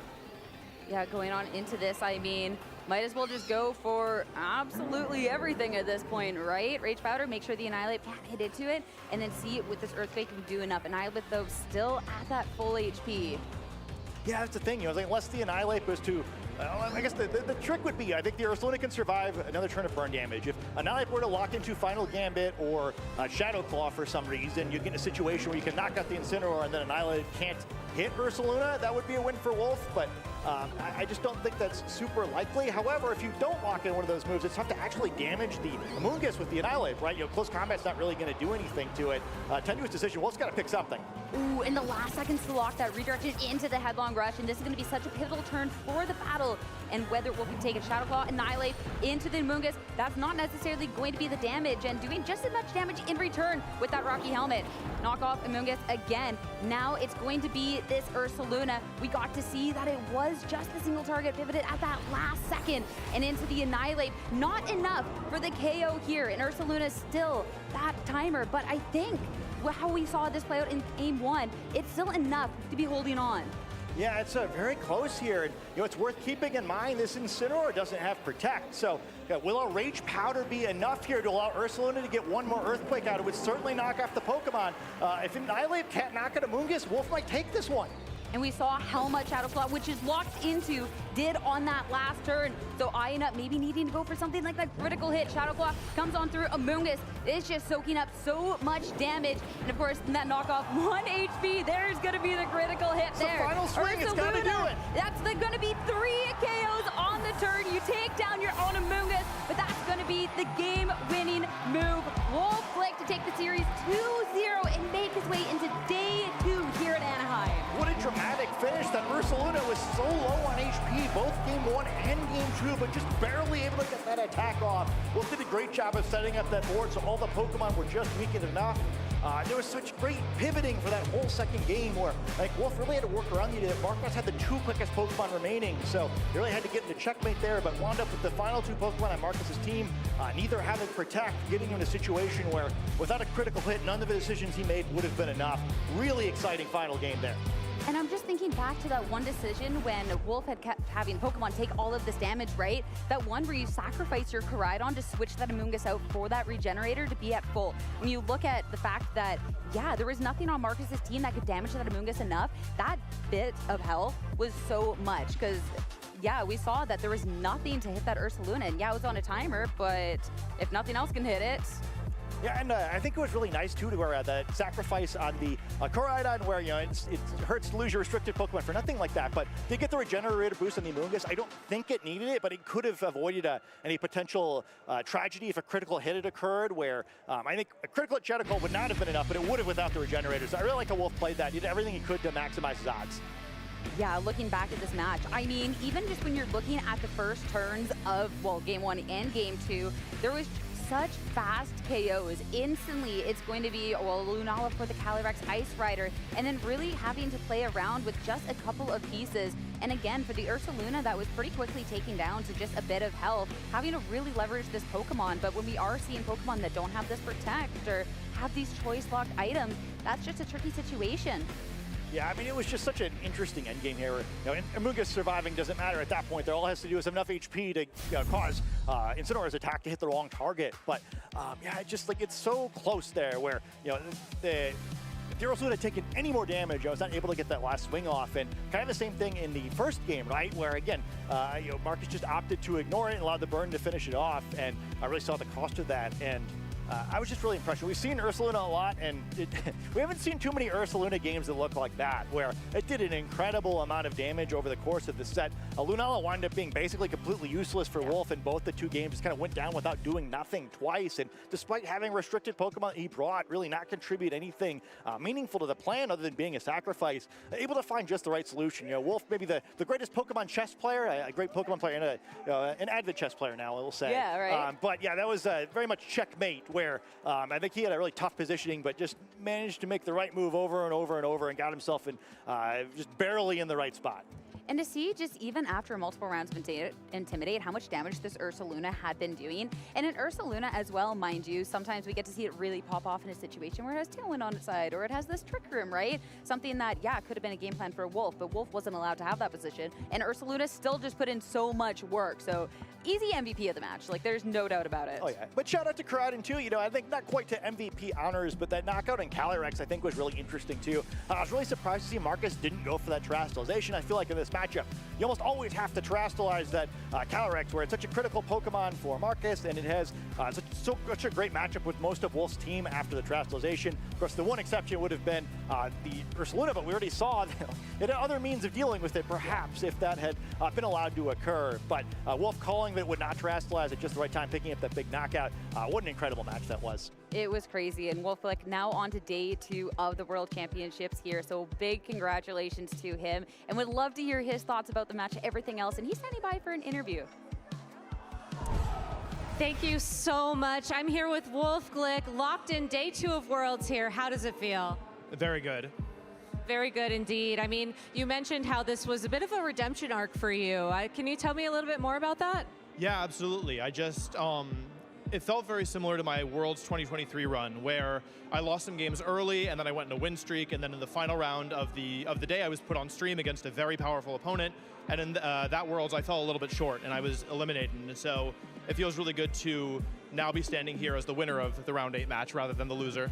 How do you not get caught in that headspace of like, oh no, it's happening again, what do I do? You know, that spiral. I know as someone who's also very competitive, it's very hard to get lost in those thoughts, you know? Yeah, I think that the World Championships for me are very difficult. For everyone, they're very difficult, but I feel like in past years, I have been in this position where I feel like I am good enough to do well, and I like have the practice and maybe the team sometimes not. But for the most part, I know that I can do it, but then on the day, something is happening in my head, like I just can't really focus. I'm making plays that I would never make in practice, and it can kind of feel like all your hard work is crumbling right in front of you, and it's a really scary feeling. And after I lost my second game today, it was round 4, so first half of the day, and I was already on elimination point, and I just was feeling really frustrated and really, I think, a little uncharacteristically defeatist. And I was kind of ready to give up, to be honest. But my partner Haley got in this morning, and she kind of took me to the side, and she was like, "Listen, you got to pull it together," in a kind way. And I was like, "Yeah, but I keep drawing bad matchups." And she's like, "What are you worrying about the matchup for? You're Wolf Glick. You're gonna win it." And so when I was yes. So in this matchup, I wasn't thrilled to see it, to be honest, especially when a strong player like Marcus was piloting it. But the question that I started asking myself was, how am I going to win? Not how easy is it to win, not how good is my opponent, not how lucky am I getting or unlucky. The only real question that has been on my mind since that round is how am I going to win? And I'm happy to say that I figured it out in that one. All right, well, I'd love to ask you about your match with Marcus, but first, real quick, Koraidon and Lunala. I know a lot of people were, sort of second-guessing Lunala in particular, Calyrex Shadow Rider being the ghost type of choice. What made you pick these 2 Pokemon? Well, here's the thing. I brought them to Milwaukee. I did okay, not bad. I made top cup, but it wasn't my best finish, okay? And then I doubled down, and I brought them to NAIC, and it was my second time in Scarlet and Violet going out in the first day. So of course, the only rational thing is to triple down, right? But I have always believed in these Pokemon. I think that they are strong enough to win the World Championships. I think they fit my specific style the best, and I personally believe that the reason why they don't have as many strong results is that it's an incredibly difficult composition to pilot, but I went into Worlds believing that I could do it, and to be honest, even though I'm still on elimination point and will be on elimination point for the duration of my tournament run, I still think that I can do it this year. All right, well, that was a certain strong start to game 1 with Lunala and Koraidon in the lead. Did not work out in game number 1. What was going through your brain? Uh-oh. Yeah, well, after the turn 1, I went, well, I guess it's going to be a game 2, game 3 angle. But I also, of course, it would have been really easy to give up in that position, but I also recognize that from Marcus's end, it's actually somewhat difficult because you recognize that you have such a huge lead that you start fixating on you're like, oh, I'll make this play, but then, oh, what if he calls it and whatever. And my Ursaluna outspeeding his Ice Rider, which neither of us knew was going to happen at that point in the match, I think really swung it. I think he, given that I went for the play that I went for, it made sense that he would think that his Ice Rider would be faster than mine. But yeah, I kind of realized that even if I had already lost the game, the important thing was winning the set, right? And I somehow found a way to turn it around, thanks to that very explosive turn 2. But even in the moment, I was like, okay, well, I'll do my best to win this game, but I am pretty far behind. But that doesn't really matter because, I've lost game 1, but how am I going to win game 2? How am I going to win game 3? And thankfully, I didn't need to get to game 3, so happy about that. For sure. It's been incredible to watch you play throughout the season. You've won a regional, you won a grand challenge. Now you're here competing at the World Championships after winning the European International Championships. You've been given the opportunity to give so many shout outs, but I have to ask you one last time for today. Do you have any shout outs you want to give to anybody at home?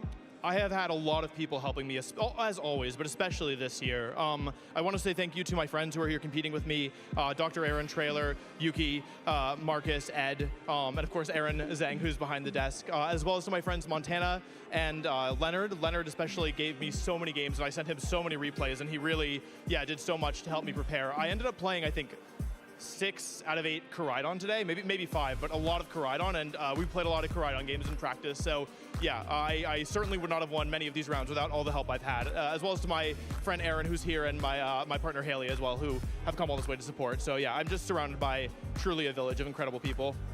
Awesome. Thank you so much, Wolf, for your time. Best of luck in the competition tomorrow. That's it for me here from the stage of day 1 of the competition. Let's throw it to the lounge to wrap up the day. Thank you so much, Gabby. That's it from Gabby, who has been crushing it, by the way, and that is the beginning of the wrap-up of the day. Welcome to the lounge, everyone. I cannot believe day 1 is done already. Where did the time go? It's always the way, isn't it? I totally agree with you. There are just so many incredible matches after incredible matches. Because there's so much going on in the venue, I just sort of look up and we've lost 3 more rounds. And here we are.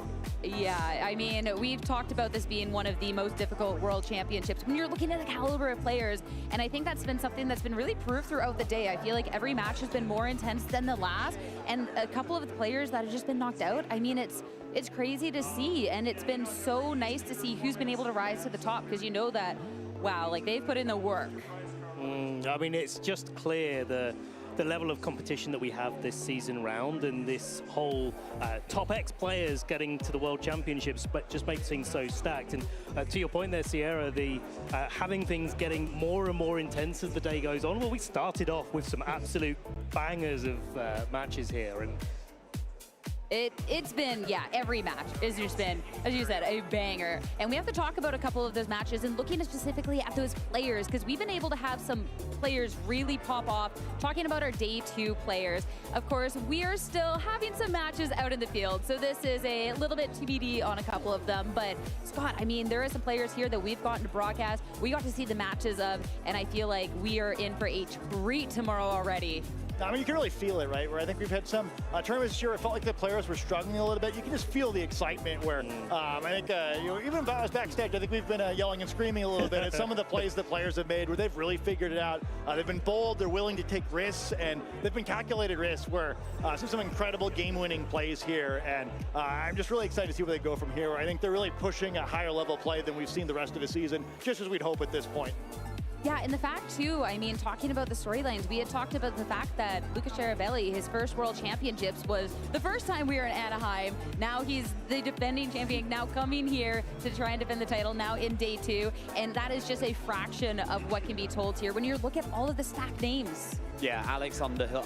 Alex Underhill's face is really making me laugh there. He's really thoroughly enjoying that medal that they've got. The medal, yeah. Exactly. Show it off. Simone, there's got to be a skip plume somewhere on these graphics, right? And Simone has been the one to get it in. But, got Montana mod there, of course. Been rocking the Cataracte Shadow Rider since Regulation Set G, and clearly still believing in that Pokemon. Victor Medina, I mean, the trainer who, ironically, given his first name, has never been the Victor, but maybe this year at the World Championships it could happen. Justin Tang, San Antonio regional champion as well.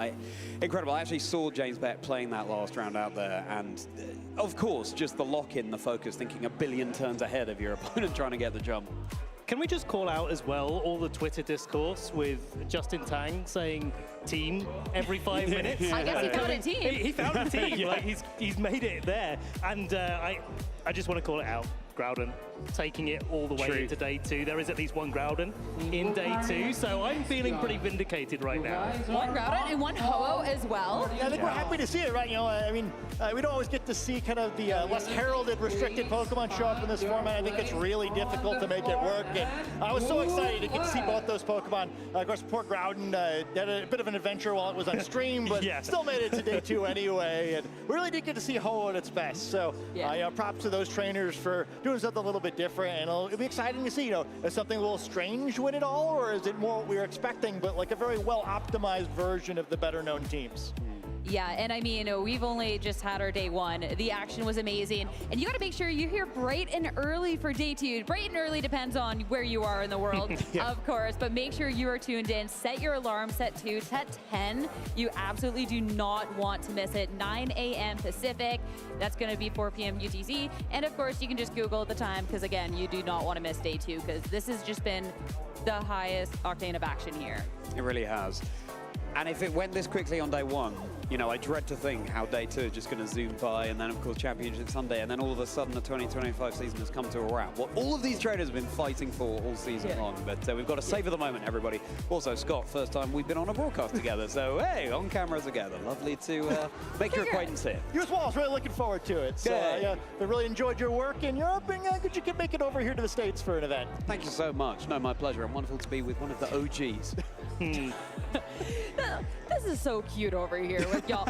But we got to talk about some of the other games too, while you two reminiscent about all of this. Because yeah, as much as we've had fun over here, there is a lot of the other broadcasts that are still running with some great action as well. I mean, looking back at NAIC, you're looking at the storylines of the TCG, you're looking at, I mean, Go Finals was insane across all divisions, and Unite is always hype. So you want to make sure you can tune into that. Follow all of those, and you can find all of that information, Pokemon.com/broadcast. Of course, make sure we're open in the main tab, but have all the other tabs open too, because they have been putting in work. Definitely. I mean, like, been talking to some of the Go-casters in the background, and I think we were on round 4 or 5, something like that, and I was talking to Fareed Tomahawk, UK, and he was saying, like, there's already been so many upsets in this tournament so far, so yeah, it could be someone new winning everything over on Go. Yeah. I'll be excited to catch up. Right? I feel like I've been, the VG tournament's just been so exciting. I've been kind of locked in, but you know, like our caster booth is right next to the other games. Like I keep hearing screaming out of the corners. Something exciting must have been happening. I mean, 75% Unite, but yeah. They moved Unite away from everyone else because they're so loud to just hear Go yelling all the time. So you know the action over there is hype. So you love it. But bringing it back to VG, I mean, our day might be over, but we still have a gift for you, because of course there is the distribution of none other than Luca Cherubelli's world-winning Farigiraf. Luca has the opportunity to get another Pokemon, but yeah, this is definitely something meta relevant, strong Pokemon, really, really strong. But if we're going to talk about free stuff, let's just keep this rolling, because of course Unite as well, this is a great opportunity to start really getting into a couple of these other games and stuff to redeem all of this stuff now. Yeah, an in-game sticker. Yes, please. Thank you very much. World's 25. Of course, Luca Cherubelli, going back to VG, is in contention for well, he's made day 2, so could they do it? Could they get the repeat? But it's not just going to be Unite, is it? I mean, we're just going to keep giving away free stuff over here, and maybe it is just Unite, because we got more Unite stuff for you. They really make sure with Unite they give you as much as possible. The Murkrow emblem is so nice, so cute, and everything else, but that is actually it for Unite now. We have TCG as well. Great opportunity to get a lot of cards in the game, so some of these actually very good for meta-wise. At least that's what I have been told from the casters. And then a couple of things that are just really, really cute, so you love to see that. Whenever it's a full art, you got to make sure that you're on that right away. I mean, cue the VG casters talking about how pretty the cards are in TCG. I mean, it could be more true here as well. I think this is definitely something that anyone that's got even a cursory interest in the TCG have got to get right on now. And last but not least, there's none other than Pokemon Go, so you can get all of the good free stuff. And yeah, if you're trying to get into competing in Pokemon Go, this is some great stuff to really get you started there. And a Skarmory inspired by a World Championship team, I love that they get to really feature that as well. It's not just a Fiji. You get some cool Pokemon over there too. Yeah, no, don't forget that Elite TM there, you know, rare and valuable item. I waste all of mine, so excited to get another one to once again use foolishly. Yeah, I also waste my resources somewhat. I'm like, this Pokemon's cool. Let me use all this Stardust here. And I definitely need to make sure right away to be getting that. And of course, Pokemon Pocket. Maybe not something that's on the main broadcast, but still being able to get the free goodies is really, really nice. I love being able to open up the packs and get all the free goodies, so this is great. Yeah, you can collect cards without actually amassing any more. It's all on your phone. It's all there. It's all ready to go. And Pocket did have a fun moment in the Championship today. You know, they had a side event where everything filled up. It was very popular. I think people have a lot of fun. I think there's another one tomorrow that's even bigger. So good to see folks enjoying Pocket here, even though it's not one of the main events. Yeah, I mean, there's been a lot of hype for Pocket. I've seen like, oh yeah, this is meta and this is it. Like, it's actually really cool. So definitely pick up all of that free stuff while you can. But as for us, I mean, it has been a great day of VGC action, and that is only day one. Make sure to be tuning in bright and early for day two. It's going to be a great one. But thank you all so much for tuning in. Take care, trainers.